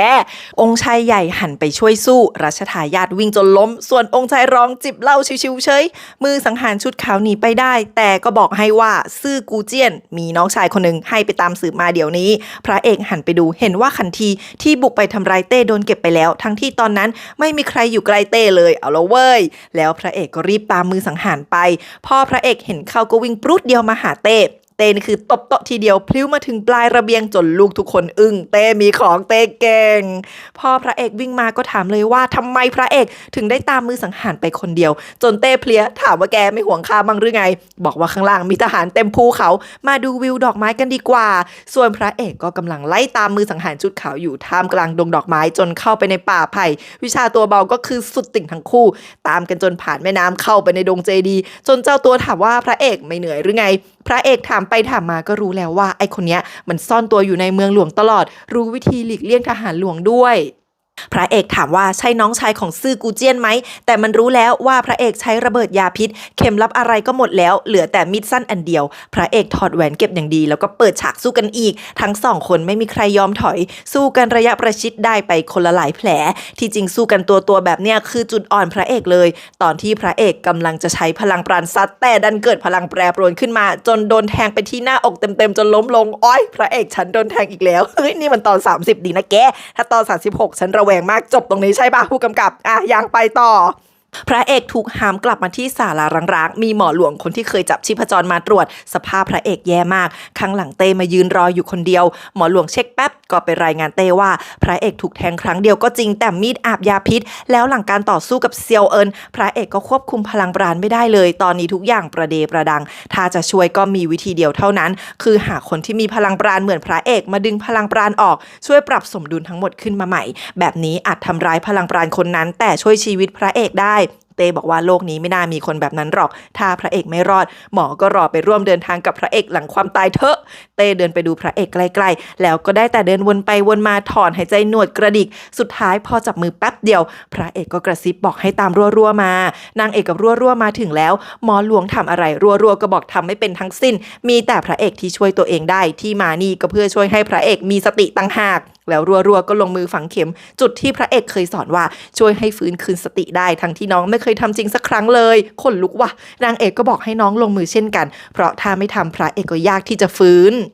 เหยียนปิงอินมารายงานลุงเฉินเงาก็อยู่ด้วยแต่ลุงเฉินบอกว่าไม่เป็นไรคนในทั้งนั้นเหยียนปิงอินบอกว่าพระเอกฟื้นแล้วและขอเรียกตัวเหล่งจากกอง3เข้าไปหาส่วนมือสังหารชุดข่าวที่เป็นน้องชายของซื่อกูเจี้ยนยังหลบอยู่ในเมืองหลวงฝีมือเหนือกว่าพวกระดับ9ซะอีกสำนักตรวจสอบก็ไร้เบาะแสลุงเฉินฟังแล้วบอกอย่างเงี้ยต้องสืบต่อไปเหยียนปิงอินยังบอกอีกว่ามือสังหารคุ้นเคยกับทหารหลวงและองครักษ์ในวังมากตัวเองสืบประวัติมาแล้วแต่ไม่เจออะไรเลยที่ผิดปกติเหยียนปิงอินคาดว่าต้องมีสาย ายอยู่ในสำนักตรวจสอบแน่ลุงเฉินมองหน้าบอกว่าแฟ้มเอกสารของซื่อกูเจียนมีแค่ตัวเองกับหัวหน้ากองเท่านั้นที่เข้าถึงได้เหยียนปิงอินกรอกตาคิดว่าสายอาจจะเป็นหัวหน้ากองสักคนขอสืบสวนอย่างลับๆเหยียนปิงอินคือไม่เคยคิดว่าจะเป็นลุงเฉินเลยเพราะเชื่อมั่นว่าในใจลุงยึดถือความยุติธรรมลุงเฉินฟังแล้วก็มองหน้าบอกแค่ว่าให้ไปจัดการสืบมาซะพอออกไปแล้วเงาถึงได้ถอดหน้ากากออกมานี่ล่ะค่ะมือสังหารชุดขาวพอสิทธิ์พี่เหล่งที่รักษาการหัวหน้ากองสามมาพระเอกยังจะมีอารมณ์ทักขำๆก่อนบอกว่าตัวเองโดนพิษดินประสิวพิษหายากของเมืองตงอีบอกด้วยจ้าว่ามือสังหารคือใครสิทธิ์พี่ไม่สนบอกแค่ว่าพิษหายากแค่ไหนกอง3เราก็มียาแก้ก่อนควักออกมาพระเอกไว้ใจหยิบใส่ปากเลยแล้วสิทธิ์พี่ก็หันไปตำยาแก้ภายนอกต่อหมอหลวงเช็คชีพจรแล้วก็ลนเพราะพิษยังแก้ไม่หมดพระเอกบอกว่าสงสัยพิษเข้าปอดแล้วต้องผ่าตัดทุกคนร้องฮะว่ามันคืออะไรพระเอกหันไปหารัวๆส่วนนางเอกก็ไม่ยอมออกไปเช่นกันจะอยู่ข้างๆที่จริงพระเอกก็ไม่มั่นใจวิธีนี้แต่ก็บอกว่ายังไงก็ต้องตายวันหนึ่งอยู่ดีถ้าไม่ลองก็ตายแน่นางเอกใจเด็ดกลืนน้ำลายพยักหน้าเห็นด้วยแล้วพระเอกก็เอาประสบการณ์การผ่าตัดมาบอกทุกคนว่าต้องใช้เตียงผ่าตัดด้วยไฟด้วยฆ่าเชื้อกันเชื้อโรคด้วยโว้ยพวกหมองงฟังไม่เข้าใจรัวๆบอกว่าพระเอกว่าไงก็ทำตามแค่นั้นแหละในที่สุดพระเอกก็ได้ห้องผ่าตัดพร้อมเตียงและไฟแล้วก็ห้องฆ่าเชื้อพระเอกจะสลบก็ไม่ได้เพราะต้องบอกบทปะโถ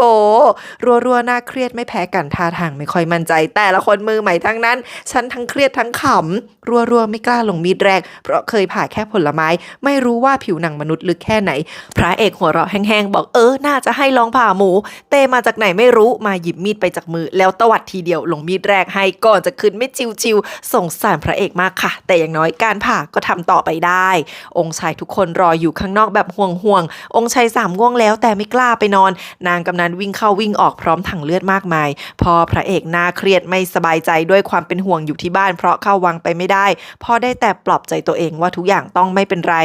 พระเอกได้คลอโรฟอร์มตอนนี้เลยโดนผ่าเปิดหน้าอกแต่หลอนเห็นทุกคนหัวโตตาเล็กเป็นเอเลี่ยนตลกไปหมดเอาแต่หัวเราะ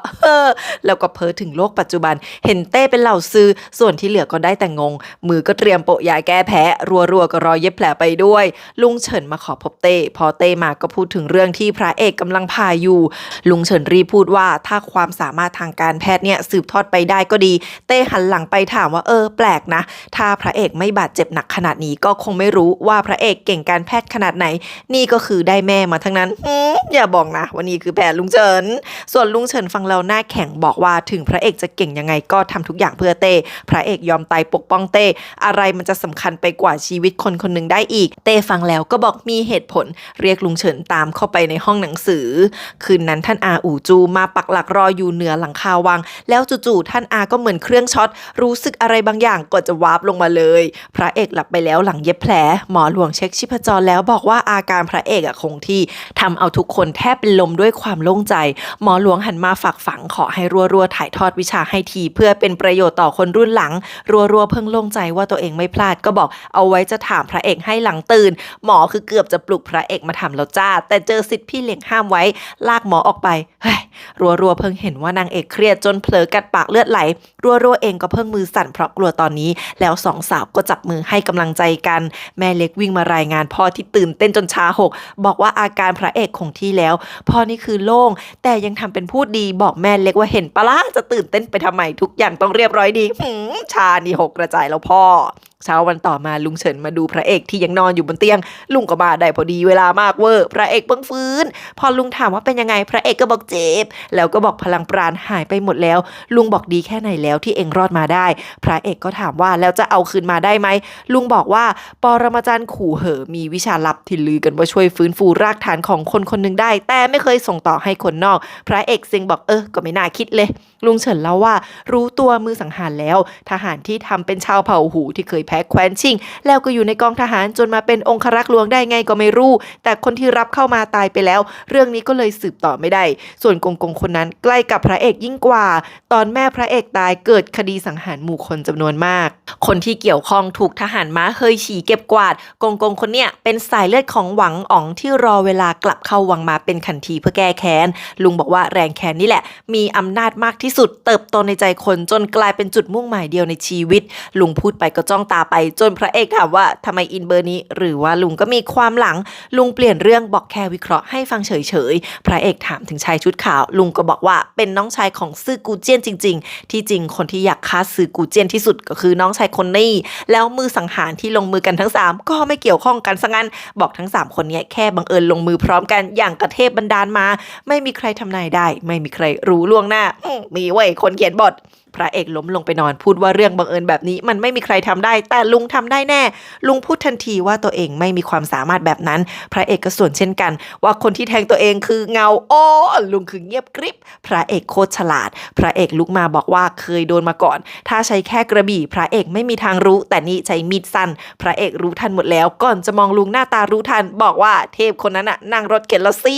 ลุงถึงกระมองซ้ายขวาพระเอกบอกว่าที่นี่มีแค่เรา2คนลุงหันมาบ่นว่าพระเอกประมาทเกินไปแล้วถ้าลุงทำจริงๆแล้วพระเอกที่ไม่มีพลังปราณเลยจะทำยังไงพระเอกถามย้ำว่าใช่ลุงไหมลุงบอกว่าแค่ส่งเงาไปเท่านั้นส่วนอีก2คนมันเป็นเรื่องบังเอิญจริงๆพระเอกถามว่าอยากฆ่าตัวเองหรอลุงก็บอกว่าไม่ใช่เงาแค่อยากจะสู้กับท่านอาอูจูแต่ไม่มีโอกาสเลยต้องมาไฟกับพระเอกแทนส่วนแผลนี้ที่จริงพระเอกไม่ควรจะโดนแต่เพราะพระเอกเสียพลังปราณกระทันหันแล้วตอนนั้นเงาก็คือหยุดบ่ทันแล้วพระเอกมองตาปริบๆถามว่างั้นก็แปลว่าลุงพยายามฆ่าเจ้าแผ่นดินหรอลุงก็บอกไม่ใช่อีกแต่ไว้ใจลุงจะตายลุงจะทำเพื่อแต่ในฐานะขุนนางก็ต้องช่วยแบ่งเบาภาระของเต้จนพระเอกยังอึ้งถามว่าเต้เหนื่อยที่จะมีชีวิตหรอถึงต้องช่วยแบ่งเบาด้วยการส่งมือสังหารมารอบกาเดีย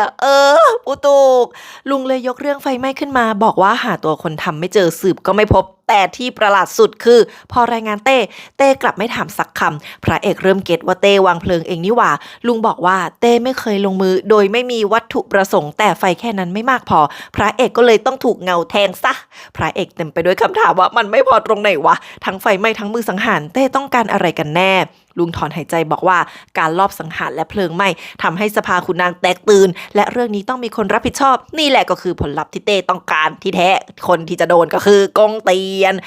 ยนโดนเนรเทศออกจากเมืองหลวงไปติ้งโจวเพื่อไปเป็นทหารชายแดนเย่จงเองก็โดนเช่นกันเรียกว่าสกุลเย่จบเหแล้วจ้ะพระเอกถอนหายใจบอกมันไม่ถูกสิปรมาจารย์เย่หลิวอินก็คนสกุลเย่แล้วเต้จะไปแตะปรมาจารย์ทำไมลุงบอกว่า ไม่มีใครเข้าใจเจตนาเต้พระเอกถามคำสุดท้ายว่าเต้รู้ตัวตนเงาไหมลุงก็บอกว่าไม่แล้วบอกว่าเต้ไม่โดนแทงง่ายๆหรอกเพราะไม่มีใครเคยรู้ว่าไพ่เด็ดไอเทมลับที่เต้ซ่อนไว้มีอะไรบ้างพระเอกยังถามว่าจะให้บอกเต้ปะเรื่องเงาลุงก็แนะนำว่าไม่พระเอกพูดว่าลุงไม่ควรยอมรับเรื่องตัวตนของเงาเลยลุงก็ส่วนว่าก็พระเอกเริ่มก่อนไหมยาก็ไม่น่าเริ่มเป้าแต่พระเอกบอกว่าคือถ้าเป็นคนอื่นพระเอกก็ไม่ถามหรอกลุงบอกกับคนอื่นค่ะก็ไม่ตอบเหมือนกันสรุปว่านี่ก็คือความจริงทั้งหมดของเหตุการณ์งานดอกเบญจมาศฉันละหัวจะประวัติคนดูนี่แหละจ้าโดนหลอกจนงงไปหมดแล้วพอลุงเฉินกลับไปเต้ก็เดินมาถามว่าลุงเฉินพูดอะไรบ้างพระเอกก็รายงานว่าเรื่องมือสังหารทั้ง3แล้วยังบอกว่าเต้อาจจะเป็นคนวางเพลิงเองก็ได้บอกเต้ทำแบบนี้เพื่อไล่สกุลเย่ออกไปแหมแกเลือกเรื่องที่รายงานได้ดีจริงๆเต้ฟังแล้วใส่หัวบอกว่าเรื่องนี้ไม่เกี่ยวกับสกุลเย่แต่เกี่ยวกับเย่หลิวอินที่อยู่ในเจียงหนานต่างหากเต้ออกพระราชองค์การลับ12ฉบับเรียกเย่หลิวอินกลับเมืองหลวงแต่โดนเมินซะไม่มีชิ้นดีเพราะเย่หลิวอินก็เป็นปรมาจารย์คนธรรมดาทั่วไปเทียบไม่ได้เหมือนที่ซื่อกูเจียนรักษาชายแดนหลายปีก็ไม่มีใครกล้าแย้มต่อให้มีทหารเป็นล้านๆเพราะพวกนี้เป็นปรมาจารย์อยู่เหนือกฎหมายไม่เห็นใครอยู่ในสายตาพวกปรมาจารย์นี่แหละภัยพิบัติของโลกใบนี้มือเต้ที่จับไม้ปลายเตียงพระเอกนี่คือบุบเป็นรอยมือเลยอะเต้ก็ฝีมือสุดโหดเฮ้ที่เต้เขี่ยสกุลเย่ออกไปเพราะอยากรู้นักว่าเย่หลิวหวินยังสนใจญาติตัวเองไหมเพราะยังไงเต้ก็ยังมีหลิงอยู่ในเมืองหลวงที่แท้พ่อหลิงเลือกนางเป็นตัวประกันให้เต้อยู่ที่เมืองหลวงต่อก่อนไปติ้งโจวพ่อมาขอโทษที่เลือกนางแล้วก็ยังเตือนว่าต่อไปอาจต้องแต่งกับองค์ชายรองแต่อย่ามีใจให้เด็ดขาดไม่งั้นจะไม่มีทางให้หนีแล้วหลิงเข้าใจดีทุกอย่างแต่ก็สายตาเศร้ามากตอนพ่อกอดลาคืนนั้นพระเอกฟังแล้วก็ตอบจุดได้ว่าที่แท้เต้เลือกหลิงให้แต่งกับองค์ชายรองเพราะวางหมากเอาไว้แล้วว่าอาจจะทาร์เก็ตเย่หลิวอินโอ้โหส่วนเต้หันกลับมานั่งลงจ้องหน้าพระเอกถามว่าวันที่เกิดเรื่องทำไมเลือกช่วยองค์ชาย3แต่ไม่มาช่วยอารักขาเต้พระเอกนี่กำมือแน่นเลยแต่ก็บอกว่าตอนนั้นมือสังหารบุกมา3คนตัวเองก็เลยเลือกช่วยคนที่อยู่ใกล้ก่อนไม่ทันคิดอะไรมากเต้ยิ้มเบาๆบอกว่าให้พระเอกพักให้ดีหายแล้วจะพาไปที่หนึ่งที่พระเอกอยากไปเต้นะยิงคำถามแต่ละทีจะลุ้นไปหมดหลีวินรุ่ยนั่งอยู่กับองค์ชาย ชัยรองบอกเข้าใจแล้วว่าเต้ก็แค่ใช้การแต่งงานขององค์ชายรองกับหลิงเพื่อเป็นสะพานเท่านั้นหลิวอินรุ่ยเหน็บแรงไปหลายคำบอกว่าองค์ชายรองพ่ายแพ้อย่างสิ้นเชิงแล้วนางจะยังอยู่ข้างเดียวกันทำไมสกุลเย่ตกต่ำองค์ชายรองหมดโอกาสชิงบัลลังก์แล้วแต่ว่ามีทางแก้อยู่นะฆ่าหลิงซะสิตัดสายสัมพันธ์กับสกุลเย่ทิ้งก็รอดแล้วโอ้โหเจ๊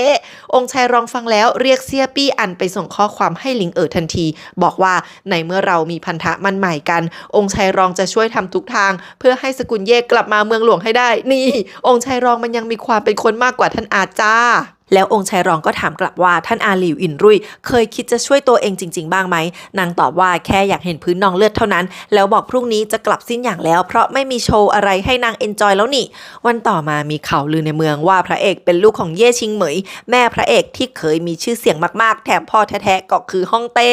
ส่วนพ่อพระเอกวันนี้ดันใส่กวนสีเขียวไปอีกแม่เล็กรีบมาถามความจริงพ่อรีบสั่งให้ทุกคนทำเหมือนเป็นแค่ข่าวลือเท่านั้นแม่เล็กโมโหแทนบอกว่าถ้ามีปัญหานักนางจะพูดว่านางคลอดพระเอกออกมาเองแล้วบอกให้พ่อไปเปลี่ยนกวานซะเถอะคือที่จีนผู้ชายหมวกเขียวคือคนที่โดนสวมเขาหลิวอินรุ่ยเก็บข้าวของออกไปจากจวนองค์ชายรองจนหมด2คนนี้คือเริ่มไม่ไว้ใจกันแล้วตอนที่หลิวอินรุ่ยกำลังออกไปเซียปีอันก็มารายงานข่าวลือให้องค์ชายรองฟังอย่างด่วนแถมสำนักตรวจสอบอย่างปล่อยจอยนี่ยิ่งยืนยันว่าที่ลือกันคือความจริงองค์ชายรองอึ้งบอกไม่น่าล่ะเรา2คนถึงคล้ายกันแบบนี้หลิวอินรุ่ยเดินกลับมาฟังชัดๆว่าพระเอกเป็นลูกใครแล้วก็หัวเราะเหมือนอยากจะบ้าก่อนจะสั่งให้องค์ชายรองตามตัวเองไปด้วยกันบัดเดี๋ยวนี้พอบุกมาหาลุงเฉินถึงห้องส่งคำสั่งลับด้วยตัวเองกัดฟันถามว่าข่าวหรือเรื่องชาติกำเนิดพระเอกรู้กันไปทั่วทุกมุมถนนแล้วภายในคืนเดียวก่อนจะคิดได้ว่าไอ้ก็สำนักตรวจสอบนี่แหละมันถึงน้ำได้ลุงเฉินบอกนิ่งๆว่าถ้าเต้ไม่อนุญาตก็ไม่มีใครกล้าอยู่แล้วพระเอกช่วยชีวิตเต้ไว้เต้ก็เลยซาบซึ้งไงพอยิงปรี๊ดถามว่าถ้างั้นทำแบบนี้ผลักพระเอกไปที่ขอบเหวเพื่ออะไรลุงเฉินบอกว่าจากเจ้าหน้าที่เป็นองค์ชายเท่ากับเปลี่ยนสถานะเลยนะพ่อไม่โอเพราะชื่อแม่พระเอกมีทั้งคนรักและคนชังที่ปิดบังชาติกำเนิดพระเอกมาหลายปีก็เพื่อความปลอดภัยความแค้นที่ยังรากลงในใจคนไม่ว่านานเท่าไหร่ก็ไม่มีวันจางหายเข้าใจบ่ลุงเฉินชะงักแล้วก็มองหน้าพ่อพูดเลยว่าตัวเองเข้าใจดีหลิวอินรุ่ยกำลังปรี๊ดแตกโมโหบอกองค์ชายรองว่าพระเอกต้องตายเท่านั้นพี่น่าล่ะที่เต้อยากส่งต่อพระคลังในให้พระเอกก็เพื่อส่งคืนให้เจ้าของเดิมนี่เองแต่ว่าเต้ติดหนี้นางหลายปีมานี้นางทำงานสกปรกแทนเต้ทุกอย่างขนาดนางโดนสั่งให้ออกจากเมืองหลวงนางก็ยังยอมไปองค์ชายรองหน้านิ้วคิ้วขมวดบอกนางใจเย็นก่อนแต่หลิวอินรุ่ยน้ำตาไหลบอกเรื่องนี้ยังไม่ถึงจุดจบที่แท้เต้ก็เป็นคนอยากให้เสนาบดีหลินลงจากตำแหน่งหลิวอินรุ่ยเลยให้ที่ปรึกษาหยวนไปอยู่ข้างกายเสนาบดีหลินมาหลายปีนางทำทุกอย่างตามที่เต้สั่งขนาดนี้เต้ยังจะยกพระคลังในให้พระเอกอีกพระเอกอยู่ในวังที่เคยเป็นตำหนักของนางอีกด้วยหลี่วินรุ่ยดูเกลียดแม่พระเอกมากบอกว่านางไม่สนใจสิ่งที่เต้ต้องการอีกต่อไปพระเอกต้องตายเท่านั้นส่วนองค์ชายรองบอกว่าคนที่ควรจะระแวงพระเอกที่สุดควรจะเป็นรัชทายาทป้าฮองเฮามาหารัชทายาทถึงตำหนักด้วยตัวเองลูกชายนี่ท่าทางไม่อยากต้อนรับแม่เท่าไหร่ฮองเฮาเครียดแทนที่พระเอกกำลังจะได้ครองทั้งพระคลังในทั้งสำนักตรวจสอบมีอำนาจยิ่งกว่าองค์ชายรองซะอีกแต่รัชทายาทบอกว่าพระเอกแซ่ฟานตราบใดที่ยังใช้สกุลนี้ก็ไม่มีสิทธิ์ในบัลลังก์ที่พระเอกได้ไปก็มากสุดแล้วเท่าที่พระเอกจะทำได้แถมทั้งคู่ยังเกลียดองค์ชายรองดังนั้นทั้งสองคนคือเกิดมาเป็นพันธมิตรกันที่แท้ทรูฮองเฮาจ้องตาเลยว่าถ้านางอยากให้พระเอกตายล่ะแม่พระเอกตายเพราะนางเองเฮ้ยหลี่วินรุ่ยกำลังเล่าให้องค์ชายรองฟังว่าตอนที่แม่พระเอกตายสกุลของฮองเฮาถูกฆ่าตายเรียบถึงฮองเฮาจะฉลาดยังไงแต่ก็เพราะเรื่องนี้แหละที่ทำให้นางหวังอะไรกับฮองเฮาไม่ได้เลยฮองเฮามีคนที่ใส่ใจส่วนนางก็มีเช่นกันคนนั้นคือแม่พระเอกหลี่วินรุ่ยอยากให้พระเอกหายไปจากโลกนี้ฮองเฮาเล่าให้รัชทายาทฟังว่าตอนนั้นคนของนางถูกกวาดล้างภายในคืนเดียวขณะในวังก็ยังมีคนบุกมาฆ่าทุกคนในตำหนักนางทิ้งถึงนางจะถูกปิดตาแต่ก็ยังได้ยินทุกอย่างสิ่งที่นางสัมผัสได้มีแต่เลือดรัชทายาทถามว่าแม่ไม่ได้เป็นคนสั่งเอาชีวิตแม่พระเอกใช่ไหมถ้างั้นแม่ก็ไม่ผิดสิคนผิดก็ได้รับกรรมที่ตายก็ตายไปแล้วบอกว่าตัวเองจะร่วมมือกับพระเอกต่อไปเพราะมีศัตรูคนเดียวกันฮองเฮาน้ำตาไหลใส่ตาคับแขนพูดว่าคนพวกนั้นคือครอบครัว แต่รัชทายาทไม่สนคิดแต่จะร่วมมือกับพระเอกถึงก็บอกแม่ว่าถ้างั้นแม่ก็ไปขอโทษพระเอกถือว่าให้เรื่องนี้แล้วกันไปเพราะแม่ก็ไม่ได้ทำซะหน่อยกว่าจะรู้ตัวว่าแม่แค้นหนักมากแค่ไหนมันก็รีบคุกเข่าล้นลานบอกแม่ว่าตัวเองแค่จะร่วมมือกับพระเอกเพื่อกำจัดองค์ชายรองที่จ้องจะแย่งบัลลังก์เท่านั้นหลังจากนั้นถ้ามีโอกาสก็จะฆ่าพระเอกเองบอกว่าทั้งหมดนี้แม่สอนมานี่นะแล้วก็ดราม่าบอกว่าตัวเองพูดแบบนี้ได้กับแม่คนเดียวเพราะเราสองคนคือญาติสายเลือดเดียวกันที่หลงเหลืออยู่เท่านั้นจนฮองเฮาซุดหยิบเหล้าออกมาจิบพูดใส่ตาแข็งกร้าวว่าได้สิรัชทายาทจะได้สิ่งที่ตัวเองต้องการแน่นอนองค์ชายสามมาคุกเข่าคำนับพระเอกไม่หยุดจนหน้าผักแดงไปหมดถึงขั้นสลบสนมอีไม่สนลูกชายแอบกระซิบถามพระเอกเรื่องข่าวลือพระเอกก็บอกไม่รู้เหมือนกันไม่รู้จริงๆตอนนั้นมีนางกำนันเอายามาส่งพระเอกดมแค่แวบเดียวก็รู้ว่าในนั้นมียาพิษนางกำนันเพิ่งโดนจับก็มีขันทีควักมีดออกมาอีกคนพวกคนทำเป็นข้ารับใช้เก่าแก่ที่อยู่ตำหนักนานมานานทั้งนั้นแต่ว่าองค์ชายใหญ่เข้ามาช่วยไว้บอกว่ามารักษาการแทนกงเตียนไปก่อนจะจัดการพวกมือสังหารให้พระเอกเองแล้วก็จะรายงานเต้ด้วยพอองค์ชายสามฟื้นมาก็รีบลุกมาคำนับตามแม่สั่งต่อสนมอี้ยังบอกพระเอกว่าลูกชายต้องแสดงความจริงใจแล้วหันไปบอกองค์ชายสามว่าเสียงหัวกระแทกพื้นยังดังไม่พอโอ้ยคือสนมอี้อยากให้องค์ชายสามมาเป็นศิษย์พระเอกมากเพราะคิดว่าพระเอกเท่านั้นที่ปกป้องน้องได้กงคนสนิทเต้มาหาองค์ชายรองพร้อมคำสั่งจากเต้บอกว่าให้กำจัดวัชพืชที่ไม่จำเป็นออกไปจากจวนอุ๊ยเต้ก็รู้ว่าหลี่วินรุยอยู่นี่พอกงจากไปองค์ชายรองก็หันมาบอกว่าส่งคนไปฆ่าพระเอกเรื่องใหญ่นะ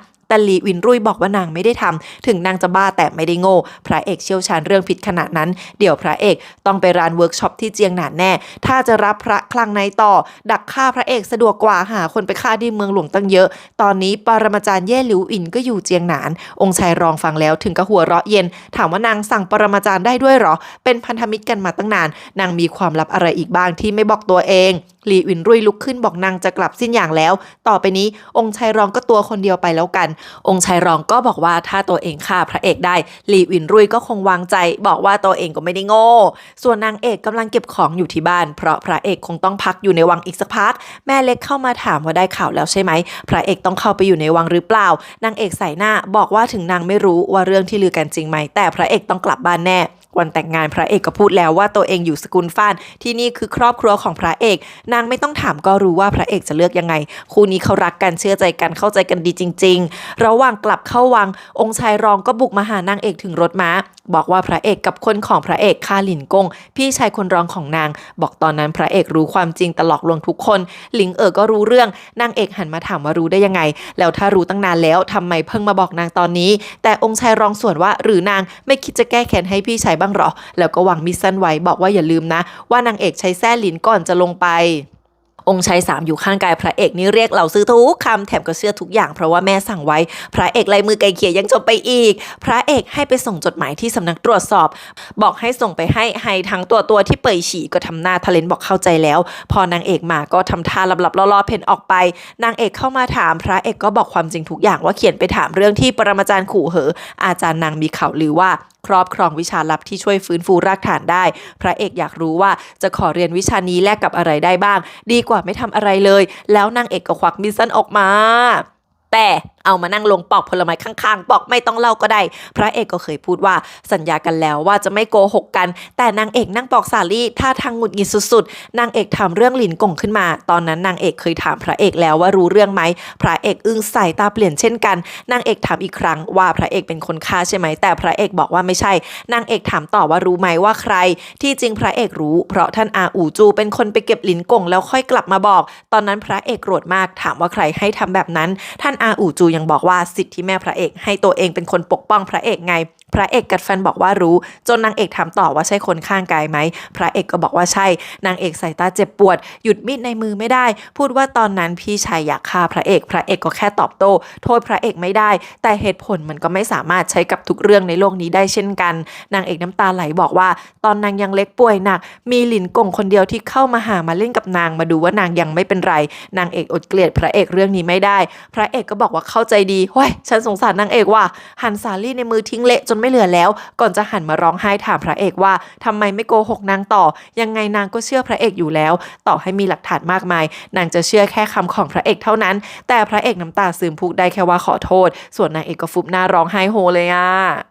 ฮองเฮาบุกมาหาเต้ที่ห้องหนังสือไม่ฟังที่กงกงพยายามห้ามเลยที่จริงทั้งสองคนนี้นะไม่เจอกันตั้งแต่เหตุการณ์ฆ่ากันตายในปีนู่นเต้ไม่สนใจถามว่านางกลัวความมืดใช่ไหมฮองเฮาบอกว่าใช่เพราะนางปล่อยวางที่ครอบครัวตายกันหมดไม่ได้แต่วันนี้ถึงเวลาแล้วก่อนจะก้มลงคำนับบอกนางมีความผิดที่ไม่เห็นความปรารถนาดีของเต้หลายปีมานี้ถึงเต้จะให้นางนั่งตำแหน่งฮองเฮาแต่นางไม่ยอมปล่อยวางความแค้นจนเต้ถามว่าที่มานี่คือต้องการโทษตายงี้ถ้างั้นก็แค่แขวนคอตายไปเองดิฮองเฮาดันบอกว่าทำงานเต้จะเสื่อมเสียขอให้เต้ปลดนางลงจากตำแหน่งซะเฮ้ยอะไรก่อน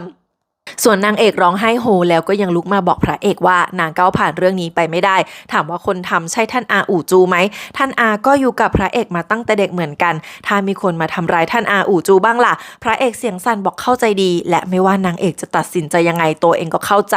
นางเอกลุกมาถามคำสุดท้ายว่าพระเอกสั่งหรือเปล่าพระเอกบอกว่าถึงไม่ใช่ก็ใกล้เคียงตอนนั้นพระเอกมีเจตนาจะไปฆ่าหลินกงจริงแต่ท่านอาอู่จูนำหน้าไปก้าวหนึ่งนางเอกก็เลยบอกว่าถ้างั้นมันก็ไม่เหมือนกันแสดงว่าพระเอกไม่ได้เป็นคนสั่งและนางต้องฆ่าท่านอาล้างแค้นให้ได้พระเอกบอกว่าท่านอาอู่จูฝีมือระดับปรมาจารย์แล้วพระเอกไม่อยากให้ทั้งคู่ต้องบาดเจ็บทั้งนั้นนางเอกก็น้ำตาไหลเลยบอกว่าผิดหวังในตัวนางเพราะแค่พระเอกพูดว่าไม่ได้สั่งนางก็โล่งใจนางจะได้เอาความแค้นทั้งหมดไปลงที่ท่านอาได้เพราะนางทนเกลียดพระเอกไม่ได้จริงๆนี่คือนางเลือกพระเอกแล้วทรยศพี่ชายเรื่องนี้เป็นเรื่องระหว่างนางกับท่านอาอู่จูเท่านั้นพระเอกจะเอื้อมมือไปหาแต่นางเอกลุกขึ้นบอกองค์ชายรองเป็นคนบอกนางเรื่องนี้แสดงว่าต้องมีแผนถ้าองค์ชายรองมาอีกนางจะหลอกเอาข้อมูลมาให้เพิ่มเองก่อนเดินจากไปท่าทางโซเซพระเอกนั่งอยู่คนเดียวก็น้ำตาไหลไม่ต่างทั้งสองคนคือร้องไห้ได้น่าสงสารมากทั้งคู่เลยอะ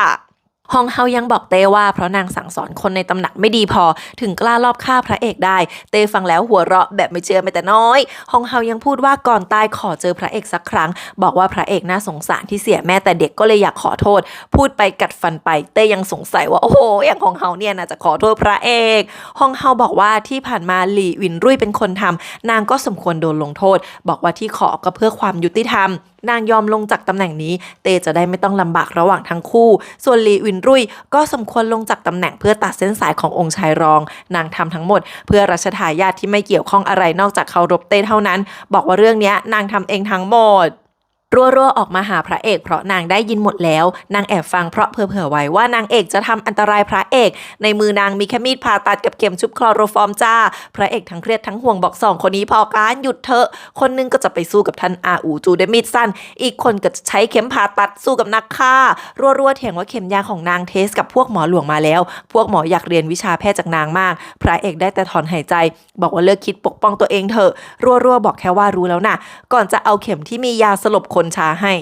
พูดว่าพระเอกต้องพักผ่อนหลับสักตื่นก่อนจะหลับไปพระเอกยังฝากฝังว่าถ้าเจอท่านอาอู่จูช่วยห้ามไม่ให้ทั้งคู่ทำร้ายกันด้วยบอกเรื่องนี้ยังอีกยาวไม่จบลงง่ายๆแน่พระเอกหลับแล้วยังน้ำตาไหลคิดว่าถ้าท่านอาอู่จูอยู่ใกล้ๆแล้วก็พอพระเอกหลับไปแล้วรัวๆก็บอกว่าถึงท่านอาจะไม่อยู่น้องก็จะเป็นคนปกป้องพระเอกคนสุดท้ายเองวางใจเถอะเต้ไม่ยอมให้ฮองเฮาลงจากตำแหน่งบอกว่านางแค่ใช้ชีวิตให้ดีต่อไปแล้วก็ไม่ต้องไปเจอพระเอกฮองเฮาขอร้องไม่ยอมส่วนเรื่องมือสังหารก็ไม่เกี่ยวกับหลี่หวินรุ่ยฮองเฮาไม่ยอมอีกจนเต้กริ้ววันนี้มันแตะขีดความอดทนของตัวเองแล้วนะบอกต่อไปนี้ไม่ต้องมาเจอหน้ากันอีกฮองเฮาหงุดหงิดเดินจากมาแต่ยังหันไปบอกว่านางได้ยินว่าคนที่มีทุกอย่างสุดท้ายจะสูญเสียทุกสิ่งเตะขวาธนูแล้วจ้าแล้วก็ยิงไปใส่ชุดเกราะที่ฮองเฮากำลังเดินผ่านซะระเบิดพังทลายธนูนี้นะแบบร่างคล้ายๆกับที่พระเอกเคยเขียนให้เลยกงมาหาพระเอกบอกว่าเต้สั่งให้พระเอกออกไปพักนอกเมืองไปวัดที่จัดเทศกาลดอกเบญจมาศพระเอกยังงงก็มีคนหามกล่องใส่ตุ๊กตาดัมมี่พระเอกตัวปลอมที่นั่งรถเข็นใส่ชุดเหมือนกันอย่างกับแกะแล้วกงก็ให้พระเอกขึ้นกล่องไม้นั้นไปแทนค่ะตัวจริงกลายเป็นตุ๊กตาดัมมี่ไปซะแล้วได้เหรอเนี่ยจู่ๆลุงเฉินก็บุกมาหาเฟยเจี้ยเพราะว่าหลบพ่อพระเอกมาเพราะมีข่าวที่พระเอกกำลังจะออกจากเมืองทั้งที่บาดเจ็บพ่อเลยปรี๊ดเฟยเจี้ยฟังแค่นี้ก็รู้แล้วว่าเต้ใช้พระเอกเป็นเหยื่อล่อยิ้มมุมปากถามว่าตั้งแต่พระเอกบาดเจ็บอู่จูยังไม่โผล่มาเลยใช่ไหมล่ะลุงเฉินหันมาบอกว่าที่ทุกคนคิดว่าเฟยเจี้ยเก่งแค่เรื่องพิษเนี่ยผิดแล้วจริงๆเฟยเจี้ยคิดสระตะแล้วมีแค่ระดับปรมาจารย์ที่จะต่อกรกับอู่จูได้ แต่เย่หลิวหวินอยู่ในเจียงหนานขู่เหออยู่เป่ยฉีลุงเฉินต่อให้ว่าซื่อกู่เจี้ยนยังอยู่เมืองตงอีถ้างั้นก็แปลว่าเหลืออีกแค่คนเดียวคือปรมาจารย์หงกงกงที่อยู่ในวังแต่หงกงกงคนนั้นอาจจะสู้ไม่รู้ผลแพ้ชนะถ้าเกิดเจ็บหนักขึ้นมาสมดุลจะเปลี่ยนทันทีเต้ไม่น่าคิดเสี่ยงเฟยเจี้ยคิดเร็วปรื๊ดว่าเรื่องคดีที่ผ่านมาทั้งหมดที่เหมือนอู่จูและที่เอาพระเอกเป็นเหยื่อล่อตอนนี้ทั้งหมดทำเพื่อล่อท่านอาอู่จูออกมาเท่านั้นถ้าเต้อยากเก็บอู่จูขนาดนั้นจนเสี่ยงเสียหายก็แปลกแล้วเท่ากับว่าที่จริงแล้วเต้ไม่ได้ต้องการผลแพ้ชนะหันไปถามลุงเฉินว่ายอมตามน้ำได้ยังไงทนเห็นอู่จูตายได้หรอ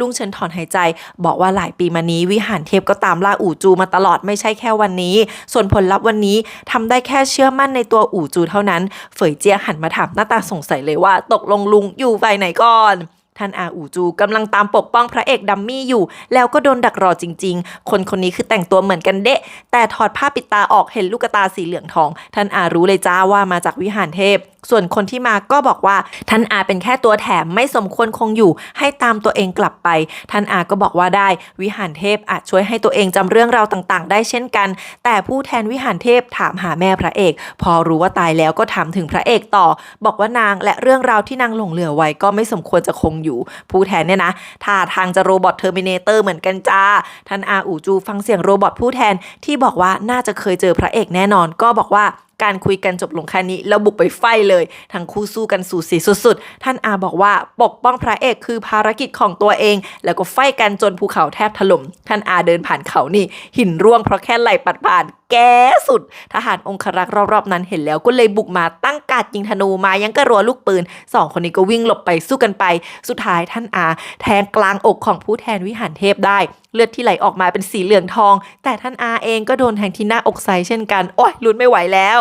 พระเอกมาโผล่ที่ไหนก็ไม่รู้แต่ว่าเจอเต้ใส่ชุดคลุมเดินมาหาบอกว่าที่นี่คือที่พระเอกควรมาตั้งนานแล้วมีคนที่พระเอกต้องเจอพระเอกตามเข้ามาเต้ก็มองนางเงียบๆเดินไปเปิดประตูตู้ใกล้ๆที่นี่มีรูปวาดของแม่พระเอกสมัยสาวๆสะพายหีบอยู่เต้หัวเราะเบาๆบอกว่านางยังดูสาวเหมือนเดิมแต่ตัวเองแก่ลงทุกวันแล้วก่อนจะหันมาบอกให้พระเอกดูซะให้ดีนี่ก็คือรูปใบเดียวของแม่พระเอกก่อนจะเดินจากไปพระเอกสายตาอึ้งมากเดินเข้าไปดูใกล้ๆคิดถึงคำที่ลุงเฉินและทุกคนพูดถึงแม่ตัวเองว่าเป็นแสงดาวส่องสว่างนำทางโลกใบนี้มาก่อนยังไงสายตาพระเอกละมุนมากส่วนเต้เดินออกมาผ่านทหารกองธนูที่เต้สั่งทำมาใหม่พวกนี้เอาร่างของผู้แทนวิหารเทพมากองตรงหน้าบอกว่าขนาดใช้ธนูแบบใหม่แล้วแต่วิชายุทธของท่านอาอู่จูยังเหนือกว่าผู้แทนอีกแต่อู่จูก็บาดเจ็บสาหัสและหายตัวไปแล้วทหารรายงานว่าตัวเองคาดว่าคงมีแค่ปรมาจารย์ที่จะเอาชนะอู่จูได้ส่วนเต้ดูร่างแล้วก็อมยิ้มเย็นบอกว่าแล้วยังไงสุดท้ายผู้แทนวิหารเทพก็มีวันตายอยู่ดีสั่งให้เผาร่างนี้ทิ้งซะแต่ว่าตอนเต้เดินออกมาก็ทำมือสั่งเก็บทุกคนให้กงที่เดินตามหลังอยู่เฮ้ยเต้เดินกลับมาเปิดประตูบนกำแพงวังเห็นสวนดอกเบญจมาศอยู่ข้างล่างเล่าให้พระเอกฟังว่าแม่พระเอกปลูกไว้นางชอบทุกอย่างที่มีชีวิตชีวาจนพระเอกถามว่านี่คือเหตุผลที่เต้เอาดอกไม้จากที่นี่ไปจัดเทศกาลใช่ไหมคือเหมือนพาแม่ไปด้วยทุกที่ส่วนภาพนี้ที่แม่ดูเด็กเพราะนี่คือภาพที่เต้จำได้ตอนที่เจอแม่ครั้งแรกเต้เหมือนมีอารมณ์ความเป็นมนุษย์ขึ้นมาพระเอกยังถามว่าคิดถึงนางมากใช่ไหมเต้ก็บอกว่าที่ทรงต่อพระคลังในให้พระเอกก็เพราะพระเอกคือลูกของแม่พระเอกถามว่าตัวเองเหมือนแม่บ้างไหมเต้บอกว่าแม่ดูดีกว่าแต่ทั้งสองคนมีอุดมการณ์เหมือนกันพระเอกก้มหน้าเลยบอกว่าไม่ได้กล้าหันเหมือนแม่เต้ก็บอกว่าแม่เคยพูดกับตัวเองว่าตำแหน่งของเต้ท้าทายมากต้องทั้งโหดและยืดหยุ่นดังนั้นต้องโยนทุกอย่างทิ้งไปรวมทั้งทุกคนที่ใส่ใจด้วยคราวนี้พระเอกเงยหน้ามามองเต้สายตาคือช็อกสุดๆไปเลยเต้ยิ้มเบาๆบอกที่ผ่านมาทิ้งพระเอกให้อยู่ในตั้นโจเพื่อความปลอดภัยทำให้พระเอกลำบากแล้วทั้งที่ไม่จำเป็นอย่าโทษตัวเองเลยนะพระเอกยิ่งอึ้งบอกสับสนแล้วว่าพ่อตัวเองเป็นใครเต้ยิ้มกอดอกถามว่ายังไม่ชัดอีกหรอพระเอกท่าทางช็อกจนเซเบาๆคิดถึงคำพูดที่หลายคนเคยบอกว่าแม่ตกหลุมรักท่านอ๋องที่กลายเป็นเต้ตอนที่ตัวเองกลับมาเจอแล้วเต้ก็ดูเอ็นดูแปลกๆมาตลอดพระเอกแทนตัวเองว่าลูกบอกว่าไม่เคยรู้วันเกิดเลยเต้ตอบให้ทันทีว่าวันที่18 เดือน 1พระเอกเงยหน้ามาขอบคุณที่เต้บอกวันเกิดที่ไม่เคยรู้มาก่อนส่วนเต้อมยิ้มสะกิดบอกพระเอกเบาๆว่าหายแล้วให้ไปที่เจียงหนานไปดูว่าที่แม่เคยเดินผ่านเป็นยังไงวันนั้นพระเอกนั่งอยู่กับรูปแม่จนค่ำบอกว่ายินดีที่ได้รู้จักแม่และเสียดายที่ตัวเองมาช้าเกินไป คืนนั้นพระเอกกลับไปที่ตำหนักเล่าให้รั่วๆฟังว่าวันนี้เป็นครั้งแรกที่เต้ยอมรับว่าตัวเองคือลูกแต่ทุกคำตอบทุกการกระทำที่ดูซาบซึ้งพระเอกตั้งใจเลือกมาแล้วอย่างดีแต่ไม่ใช่สิ่งที่พระเอกหมายความจริงๆบอกว่าแค่แสดงเพราะพระเอกยังกลัวอยู่ลึกๆพระเอกรู้สึกได้ว่าที่เต้แสดงออกคือความรู้สึกที่แท้จริงแต่ก็รู้สึกได้ว่ามีอีกด้านที่ซ่อนอยู่ถ้าเต้ยอมรับตัวเองทำไมไม่เปิดอกตั้งแต่วันแรกที่เจอกันแต่รอจนพระเอกผ่านอันตรายมากมายจนกระทั่งวันแต่งงานมาจนถึงวันนี้รัวๆคิดแล้วบอกเต้อาจประทับใจที่พระเอกช่วยชีวิตก็ได้พระเอกยิ่งขำบอกว่าถ้างั้นเต้ก็รักที่ผลงานที่ความสามารถไม่ใช่ที่ตัวตนถามรัวๆว่าถ้าเปลี่ยนเป็นพ่อพวกเราจะทำแบบนี้ไหม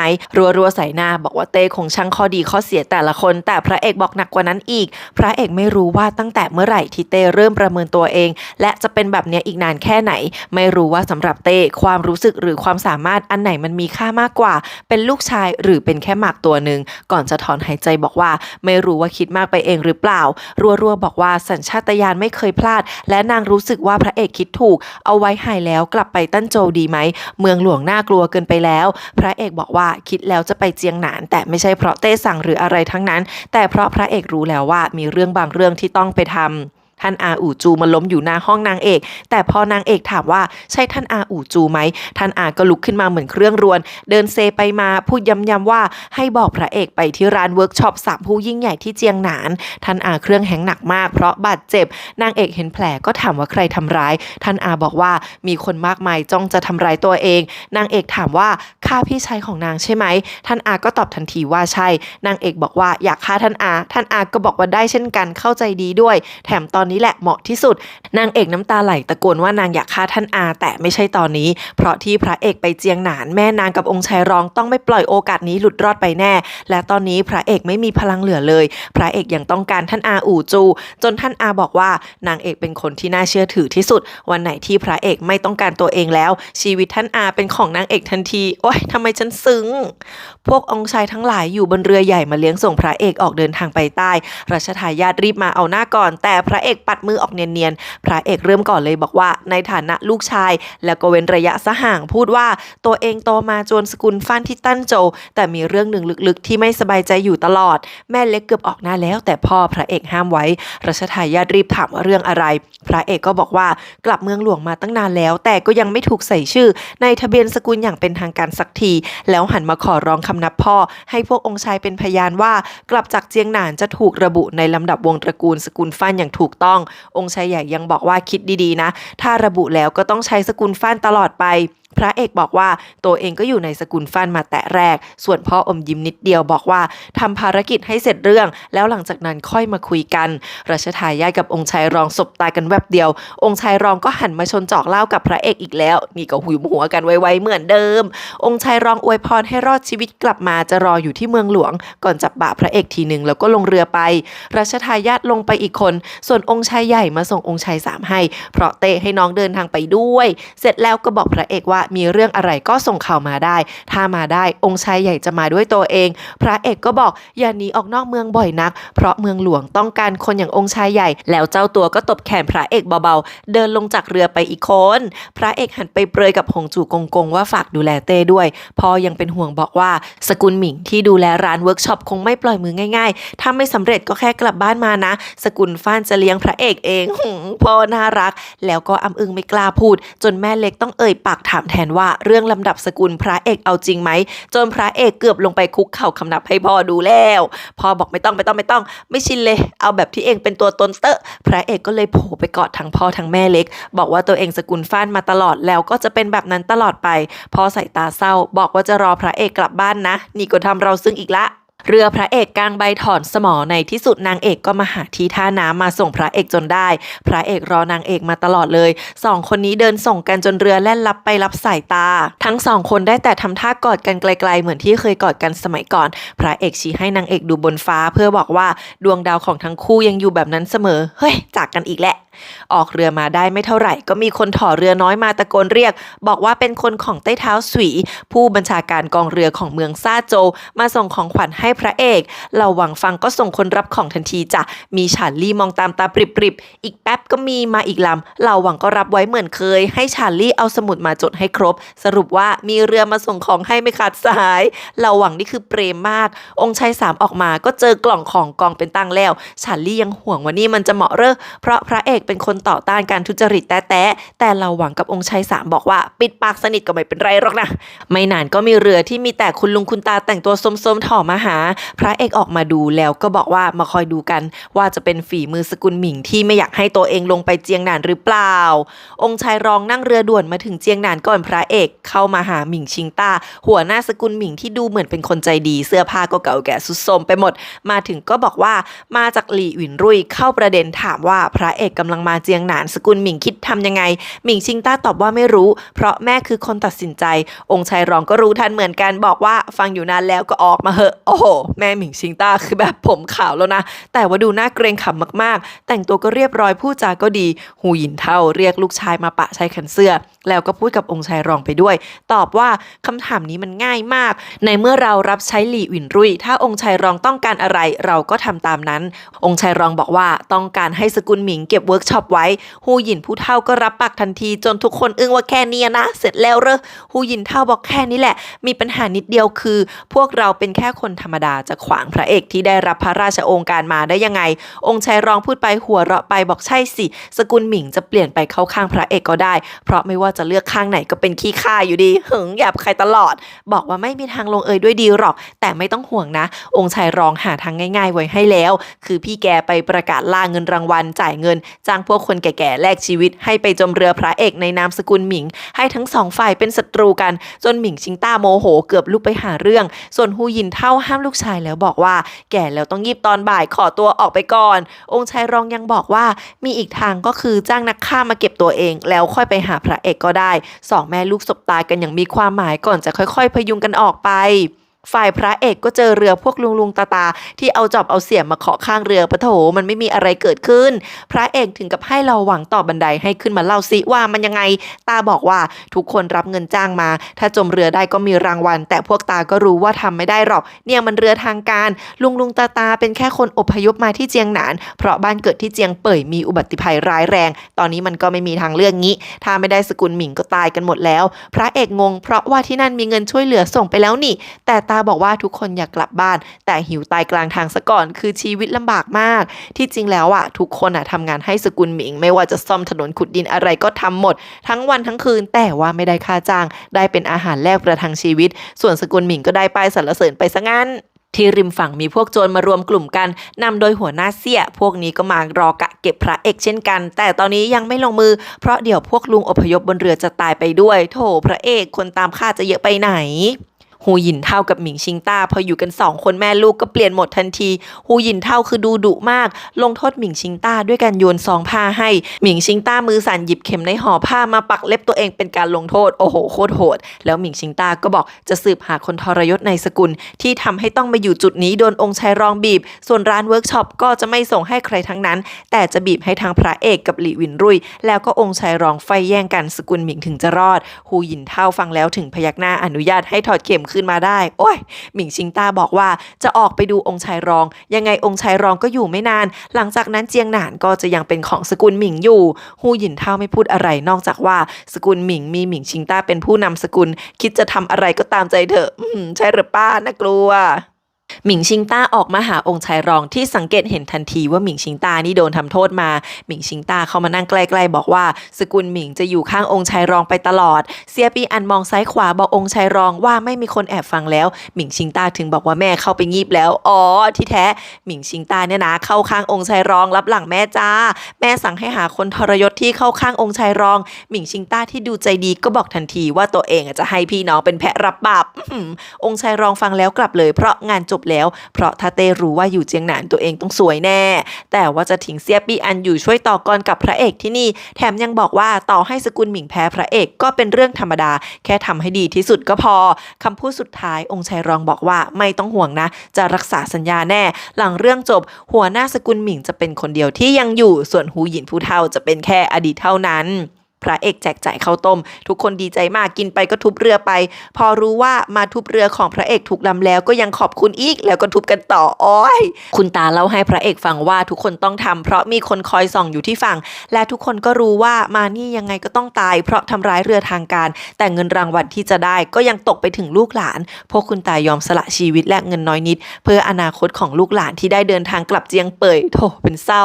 ตายังถึงก็ขอบคุณสกุลหมิงที่ช่วยชีวิตให้ข้าวให้ที่พักส่วนทางการที่ไม่ช่วยอะไรเพราะทุกคนที่นี่ไม่ใช่คนเจียงหนานไม่มีใครผิดตาไม่โทษใครเลยพระเอกหน้านิ่งใส่ตาไม่ยอมอีกแล้วฝ่ายองค์ชายรองกำลังจะเดินออกจากสกุลหมิงแต่หันมาถามหมิงชิงต้าว่าอยากให้แม่ตายหรือแค่หายไปหมิงชิงต้าตอบกำกวมแต่องค์ชายรองบอกเข้าใจละยังถามว่าอยากทำเองหรือเปล่าแต่หมิงชิงต้าบอกว่าไม่ดีกว่าลุงเนี่ยนะยังรักสัตว์มากกว่าแม่อีกคุณตาจะลุกมาทำร้ายพระเอกให้พวกบนฝั่งเห็นแต่พระเอกไม่หลบจนคุณตาบอกว่าช่วยแกล้งทำหน่อยดิเตือนพระเอกด้วยว่าที่นี่โจรสลัดเยอะมากพระเอกต้องหาบอดี้การ์ดดีๆนะก่อนจะเงื้อไม้อีกทีกระซิบบอกให้พระเอกสั่งคนแทงตัวเองได้เลยโถพระเอกก็เลยชวนกินข้าวต้มอีกชามถามว่าถ้าไม่มีสกุลหมิงล่ะคุณตาบอกว่าก็ไม่ต่างถึงไม่มีสกุลหมิงก็จะมีสกุลจางสกุลเจ้าสกุลหลี่อยู่ดีเพราะเวิร์กช็อปนี้คือขุมสมบัติพระเอกฟังแล้วใส่ตาเข้มขึ้นมาอีกบอกว่าใช่ต่อให้ตัวเองกลับเมืองหลวงก็คงมีสกุลอื่นมาดูแลต่อแล้วหันไปสั่งเหล่าหวังให้มอบเงินแล้วก็ส่งพวกนี้กลับเข้าฝั่งหันมาบอกให้พวกที่ทุบเรือเลิกได้แล้วตาฟังแล้วไม่ยอมบอกว่าถ้าพระเอกไม่ตอบโต้คนร้ายอย่างพวกเราแล้วศักดิ์ศรีของเจ้าหน้าที่ล่ะพระเอกจับมือคุณตาจ้องหน้าน้ำตารื้นบอกว่าศักดิ์ศรีของพวกเราคือการรับใช้ประชาชนอย่างพวกคุณตาตั้งหากโหยพระเอกคือพูดโคตรดีที่ริมฝั่งหมิงชิงต้าเดินมาท่ามกลางคนที่ถือของขวัญมารอพระเอกกันมากมายทั้งขุนนางทั้งพ่อค้าเต็มพืดไปหมดโดยเฉพาะพวกที่มาจากซูโจวที่พระเอกต้องมาขึ้นฝั่งสักพักมีฝูงคนวิ่งมาออกันมากมายมาจากเมืองอื่นของเจียงหนานทั้งนั้นพอพระเอกลงมาทุกคนก็ตื่นเต้นมากยิ่งกว่ามารอรับไอดอลอีกพระเอกเดินมาข้างหน้าพร้อมกล่องของขวัญมากมายเอามาเปิดทีละกล่องในนั้นเต็มไปด้วยทรัพย์สมบัติมีค่าและชื่อเจ้าหน้าที่ทุกคนก็ถูกบันทึกไว้หมดแล้วก่อนจะให้คนลากเอาหีบใส่เงินมูลค่า 138,888 ตำลึงออกมาหน้าตาขึงขังบอกว่าของนี้เอามาจากเมืองหลวงบอกว่าตัวเองรวยมากดังนั้นใครที่ส่งของมาก็คือหลักฐานการทำผิดกฎหมายพวกขุนนางเก็บของในมือกันแทบไม่ทันตอนแรกพระเอกจะกลับไปเอาเรื่องทีละคนแต่ตอนนี้เปลี่ยนใจเงินพวกนี้จะถูกส่งไปช่วยคนที่ลำบากจากอุบัติภัยที่เจียงเป่ยแต่พระเอกก็ไม่สามารถทิ้งเรื่องนี้ให้ขุนนางที่นี่ทำได้เพราะที่ผ่านมาไม่เห็นจะมีคนไหนมองเห็นเลยว่าคนพวกนั้นตกทุกข์ได้ยากเดือดร้อนแค่ไหนดังนั้นทำได้แค่ใช้วิธีอื่นล้ำเส้นแล้วก่อนจะตะโกนถามว่าเจ้าหน้าที่ลงบันทึกข้อมูลอยู่ไหน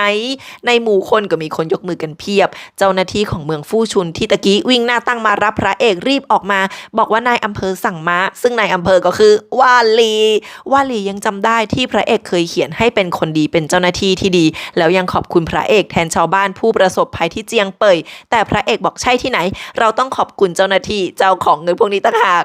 ยังชอบที่จริงแล้วพระเอกเป็นคนส่งจดหมายเชิญพวกเจ้าหน้าที่ลงบันทึกข้อมูลของทุกเมืองมาเองจ้ายังแสบพระเอกเรียกเจ้าหน้าที่บันทึกข้อมูลทุกคนออกมาบอกว่าฝากฝังเรื่องการแจกจ่ายเงินไว้กับทุกคนถ้าใครคิดโลภให้ลองถามตัวเองว่าเล็ดรอดการตรวจสอบของสำนักตรวจสอบไปได้ไหมพวกขุนนางที่มาพร้อมกล่องของขวัญก็เลยทำอะไรไม่ได้นอกจากส่งมอบของไปรวมกับเงินบริจาคช่วยผู้ประสบภัยแทนพระเอกยังบอกว่าไม่ต้องจัดงานเลี้ยงรับรองตัวเองอะไรทั้งนั้นด้วย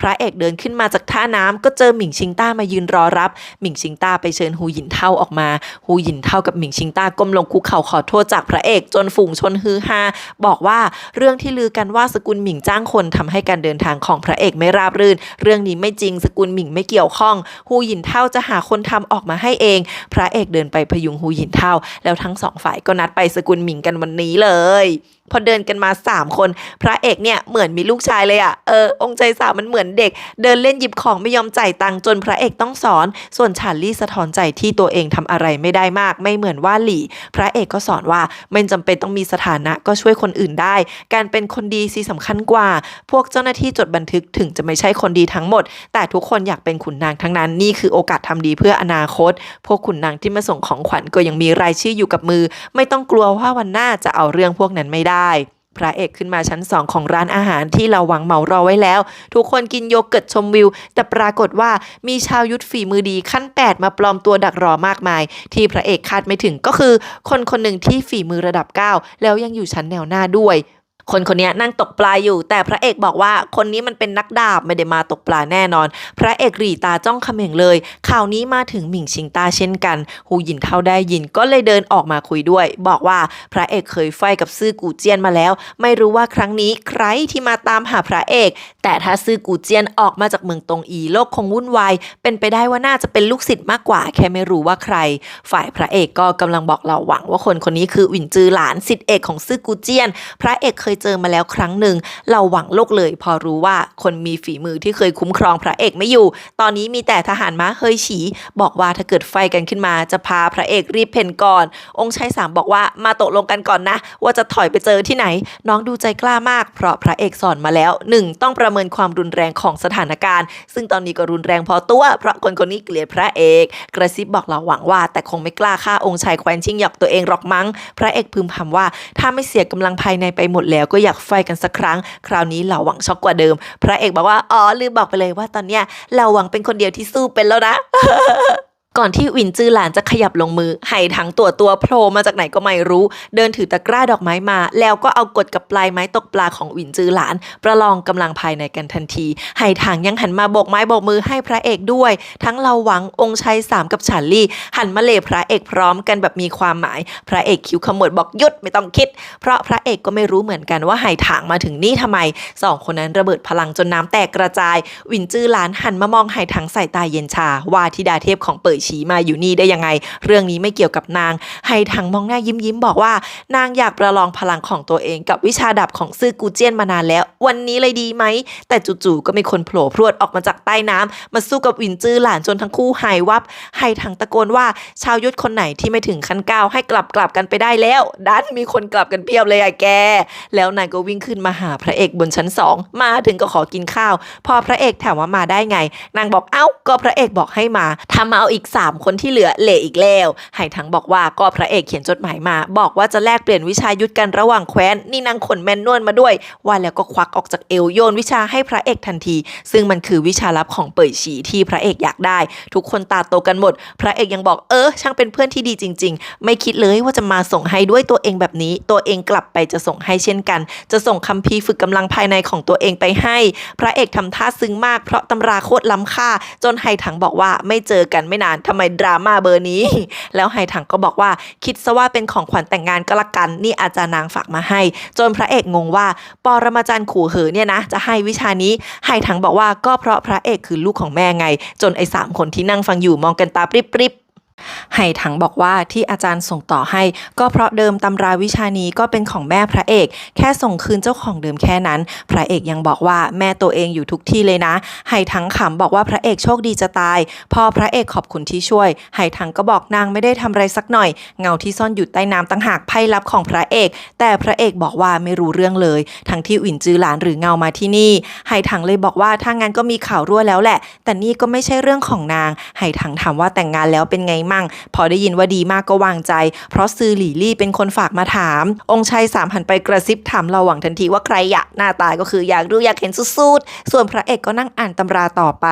ตกบ่ายพระเอกมาที่สกุลหมิงคนเดียวแล้วก็มาเจอฉากญาติในสกุลกำลังคุกเข่ารอให้ฮูหยินเท่ารับเป็นบุตรบุญธรรมหลังเสร็จสิ้นก็เท่ากับว่าหมิงชิงต้าจะมีพี่น้องเพิ่มมาอีกคนแต่คนที่มาคือน่าเครียดสุดๆหมิงชิงต้าแจกซองแดงยังไม่รับส่วนพระเอกนี่มองแบบขมวดคิ้วพอพ พระเอกมานั่งโต๊ะกินข้าวหมิงชิงต้าก็ให้น้องชายคนใหม่มาคุกเข่าให้พระเอกบอกนี่แหละคนที่วางแผนใส่พระเอกก่อนหน้านี้จนพระเอกหัวเราะน่าเครียดถามว่าที่ตัวเองมาเจียงหนานทำให้สกุลหมิงต้องเสี่ยงภัยหรือไงหมิงชิงต้าหัวเราะบอกว่าสกุลหมิงเหรอจะกล้าพวกเราแค่บริหารร้านเวิร์กช็อปแต่เครื่องมือทุกชิ้นของทุกอย่างกรมขนส่งเป็นคนควบคุมหลังการค้าแต่ละอย่างจบลงเงินก็จะถูกส่งไปให้พระคณิษฐาหลี่วินรุ่ยกับองค์ชายรองสกุลหมิงก็แค่หมาเฝ้าบ้านพระเอกหันมาตาเข้มพูดหมาก็กัดคนหมิงชิงต้าส่วนว่าที่สำคัญคือหมามันพักดีจ้องหน้าพระเอกกลับเช่นกันแล้วลุกขึ้นคำนับบอกว่าจะช่วยงานพระเอกเอาร้านเวิร์กช็อปคืนมาตามที่ได้รับคำสั่งแน่นอน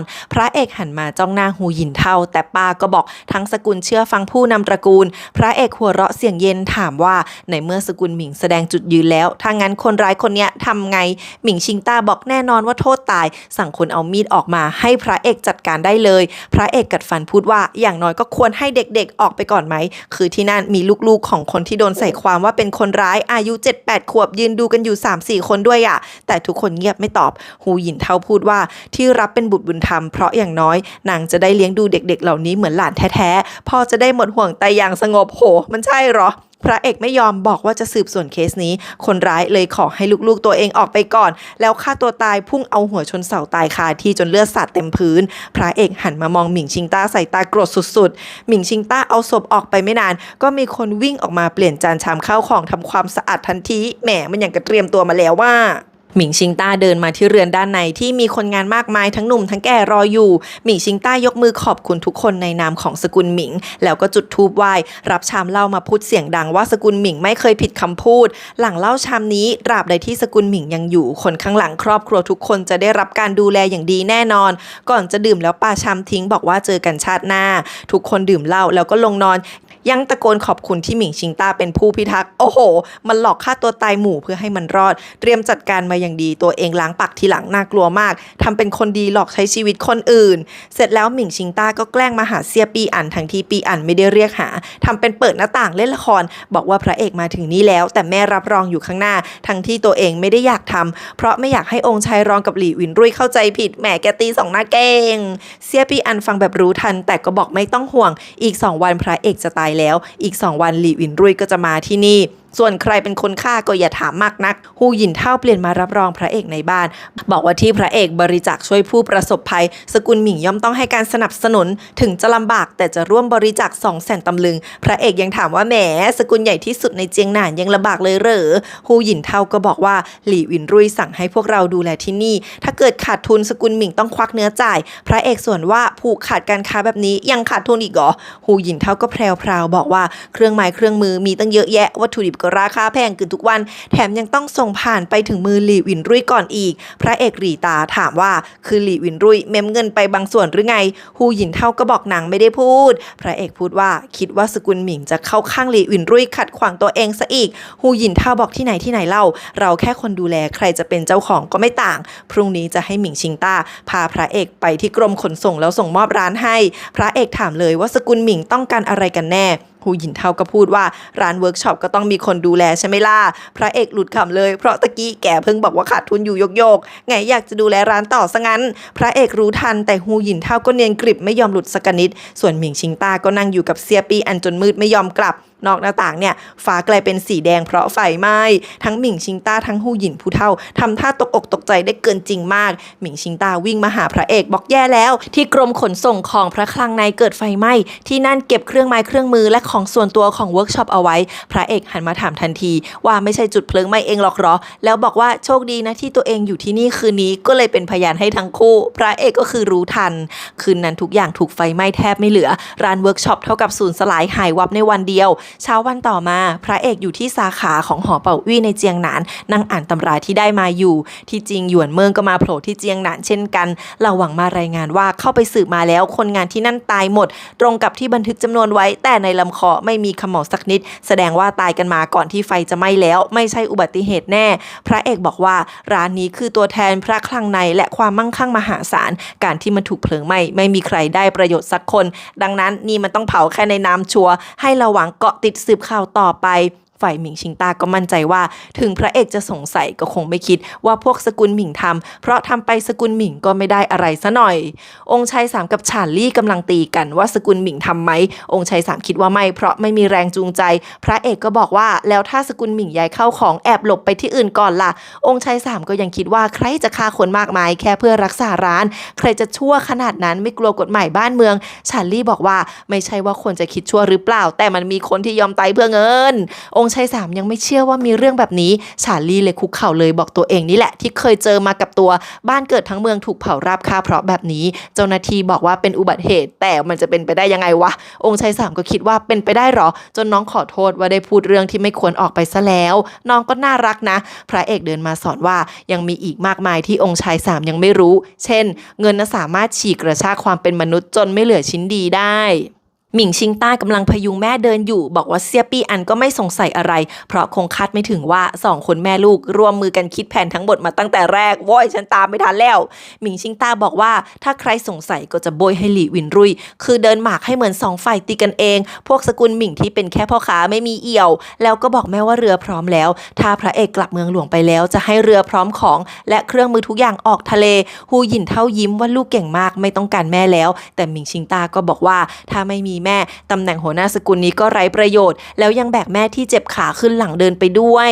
พระเอกเรียกลูกศิษย์ทั้งสองมาถามว่าอะไรคือปัญหาที่สำคัญสุดในเจียงหนานสอนว่าถึงไม่มีสกุลหมิงก็ต้องมีสกุลอื่นขึ้นมาอยู่ดีคนที่รวยก็รวยเอาคนจนก็จน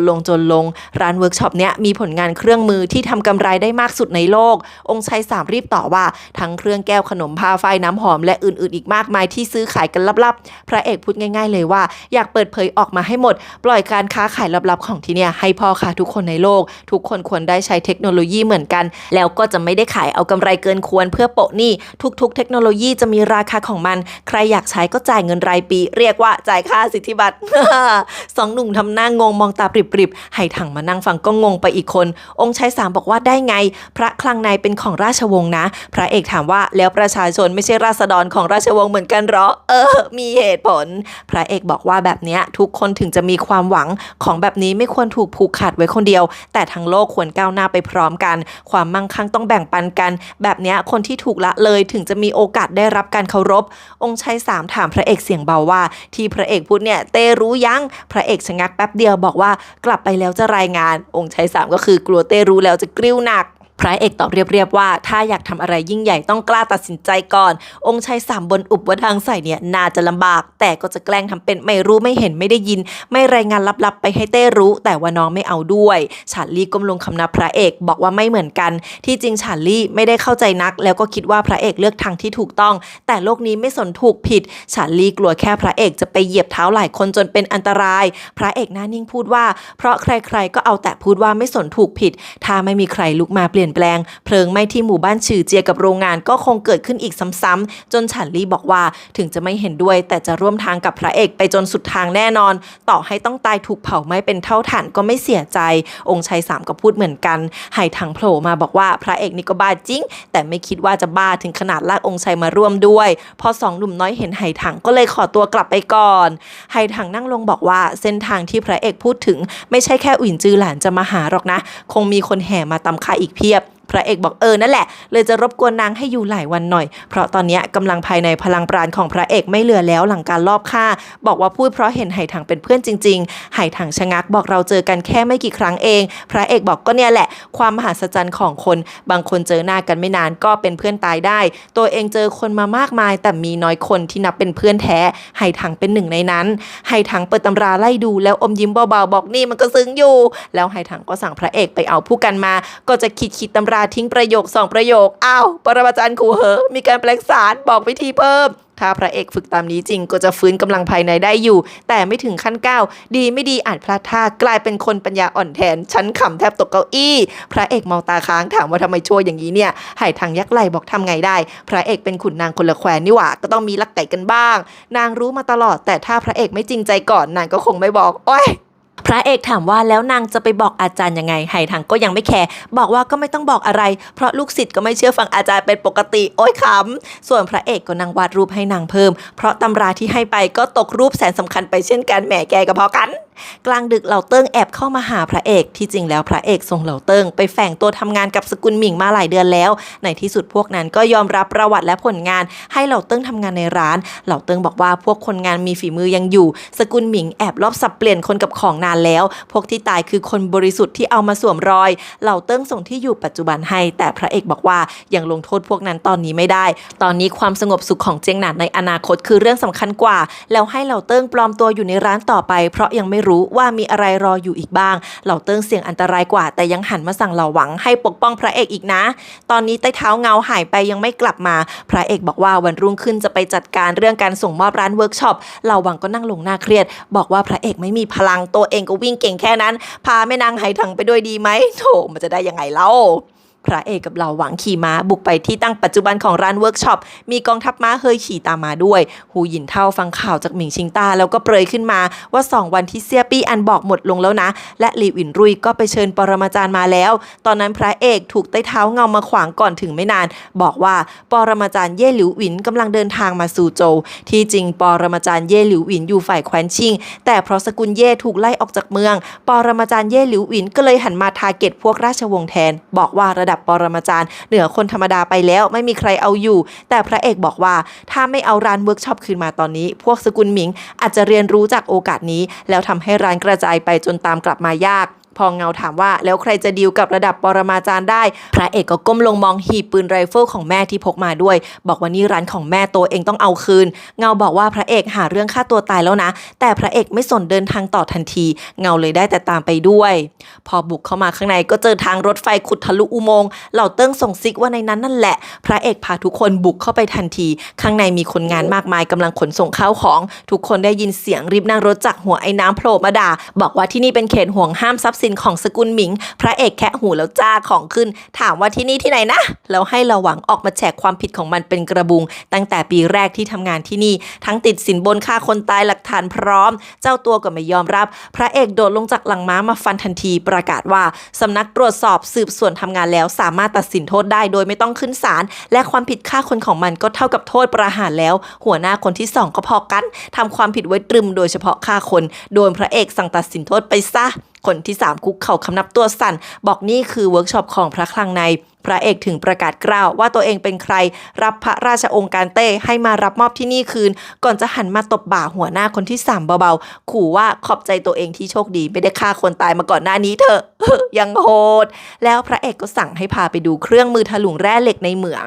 หมิงชิงต้ารายงานแม่ว่าพระเอกเข้าไปข้างในแล้วแต่ไม่มีใครรู้ว่าเกิดอะไรขึ้นได้ยินแค่เสียงเครื่องไม้เครื่องมือทำงานแล้วมันก็แค่หัวเราะบอกว่าต่อให้เวิร์กช็อปจะถูกส่งมอบยังไงเดี๋ยวปรมาจารย์มาถึงพระเอกก็ตายอยู่ดี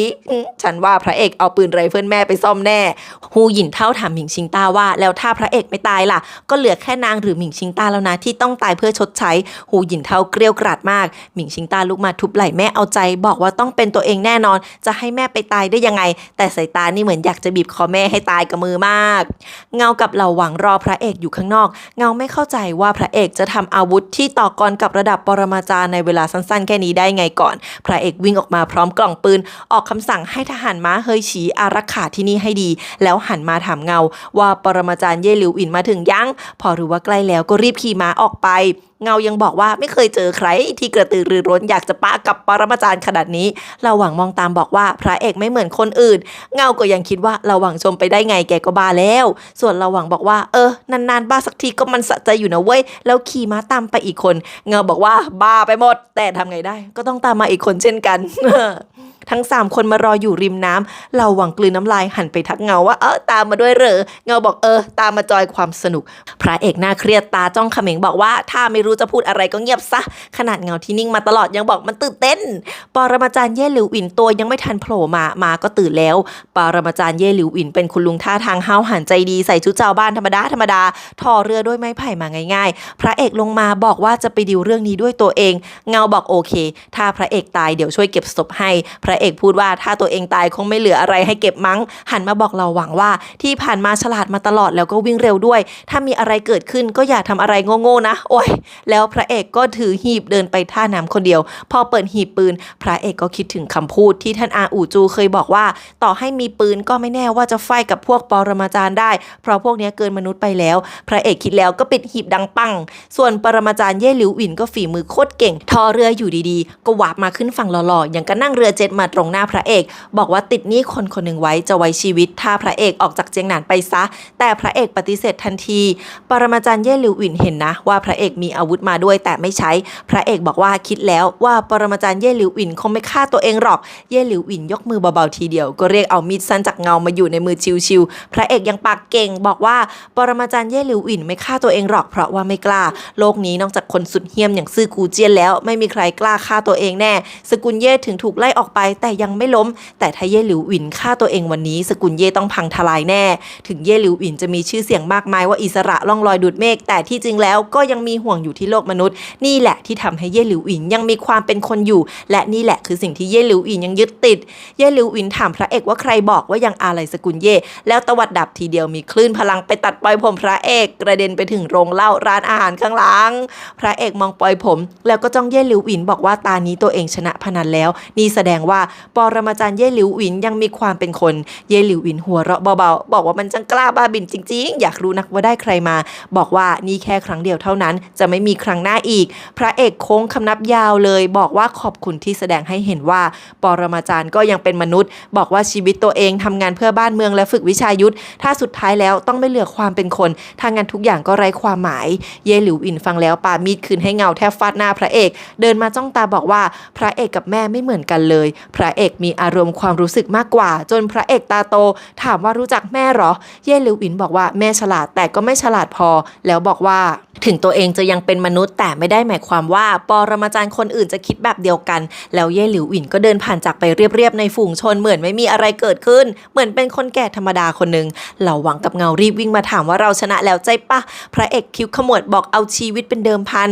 เงาขอถามหนึ่งคำว่าถ้าเย่หลิวหวินไม่ฆ่าพระเอกแล้วจะฟาดมีดทำไมพระเอกบอกว่าเพื่อแสดงให้เมืองหลวงเห็นว่าไม่พอใจเรื่องที่สกุลเย่ถูกไล่ออกจากเมืองหลวงตอนที่พลังมีดพัดผ่านพระเอกรู้สึกเหมือนแผ่นดินไหวจนนึกว่าจะตายแล้วแต่ที่ไหนได้แค่ตัดปล่อยผมเหรอตอนนั้นเองที่พื้นท่าเรือรวมทั้งประตูหินและหอเหล้าทั้งหอที่สูง3 ชั้นรวมถึงทุกอย่างที่พลังตวัดผ่านก็คือแตกออกเป็นครึ่งพระเอกกับทุกคนอึ้งมากแค่ตวัดดับทีเดียวนะเว้ยปรมาจารย์คือทำได้ขนาดนี้ขนลุกโคตรเงาบอกว่านี่มันไม่ใช่คนเลวพระเอกมองแล้วอมยิ้มบอกว่าผิดแล้วพวกนี้ก็ยังเป็นคนอยู่ถามว่าเรื่องแบบนี้จะเกิดกับเราได้ไหมเงาเดินมาบอกว่าตัวเองได้ส่วนพระเอกรอให้กำลังภายในกลับมาซะก่อนเหอะพระเอกกำลังจะหันไปด่าก็รู้สึกแปลกๆขึ้นมาเพราะว่าในมือปล่อยผมพระเอกปลิวขึ้นมาได้พระเอกใส่ตามุ่งมั่นเด็ดขาดมากพูดว่าข้ากลับมาแล้วนี่ก็คือตอนจบของภาค2อ้อยศาสตราจารย์เย่นั่งอึ้งอ่านตอนจบจางชิงเจ้าของต้นฉบับเดินมาปิดคอมอาจารย์ถอนหายใจบอกยังไม่จบไม่ใช่แปลว่าต้องรออีกหลายปีกว่าจะได้อ่านตอนจบใช่ไหมจางชิงยิ้มยักคิ้วหัวเราะให้ตอนนั้นห้องสมุดกำลังปิดแล้วเสียงอาจารย์ถามว่าก่อนหน้านี้เงาทำร้ายพระเอกเจ็บหนักไม่โดนโทษอะไรเลยเหรอหยวนเมืองล่ะเป็นต้นเหตุให้คนตายตั้งเยอะตั้งแยะแล้วเต้กับวิหารเทพเกี่ยวข้องกันยังไงแน่ปั่นต้นฉบับมาเร็วๆหน่อยอาจารย์รออยู่อาจารย์ค่ะพูดแทนใจคนดูมากค่ะลงแดงรอมา5 ปีสำหรับซีซั่นนี้พวกเราก็ลงแดงรอภาค3ตอนจบกันต่อไปสุดท้ายทีมงานเขาขึ้นเครดิตด้วยนะว่าขอให้การอดทนรอของทุกคนคุ้มค่าขอให้ความทุกข์ยากลำบากทั้งหลายไม่สามารถบั่นทอนจิตวิญญาณของทุกคนฟ้านเสียนหรือพระเอกของเราเลือกทางเดินที่ไม่ยอมอ่อนข้อยอมแพ้กับความอายุติธรรมหรือโชคชะตากลั่นแกล้งใดๆและเราก็หวังว่าทุกคนจะเป็นแบบนั้นเช่นกันจบ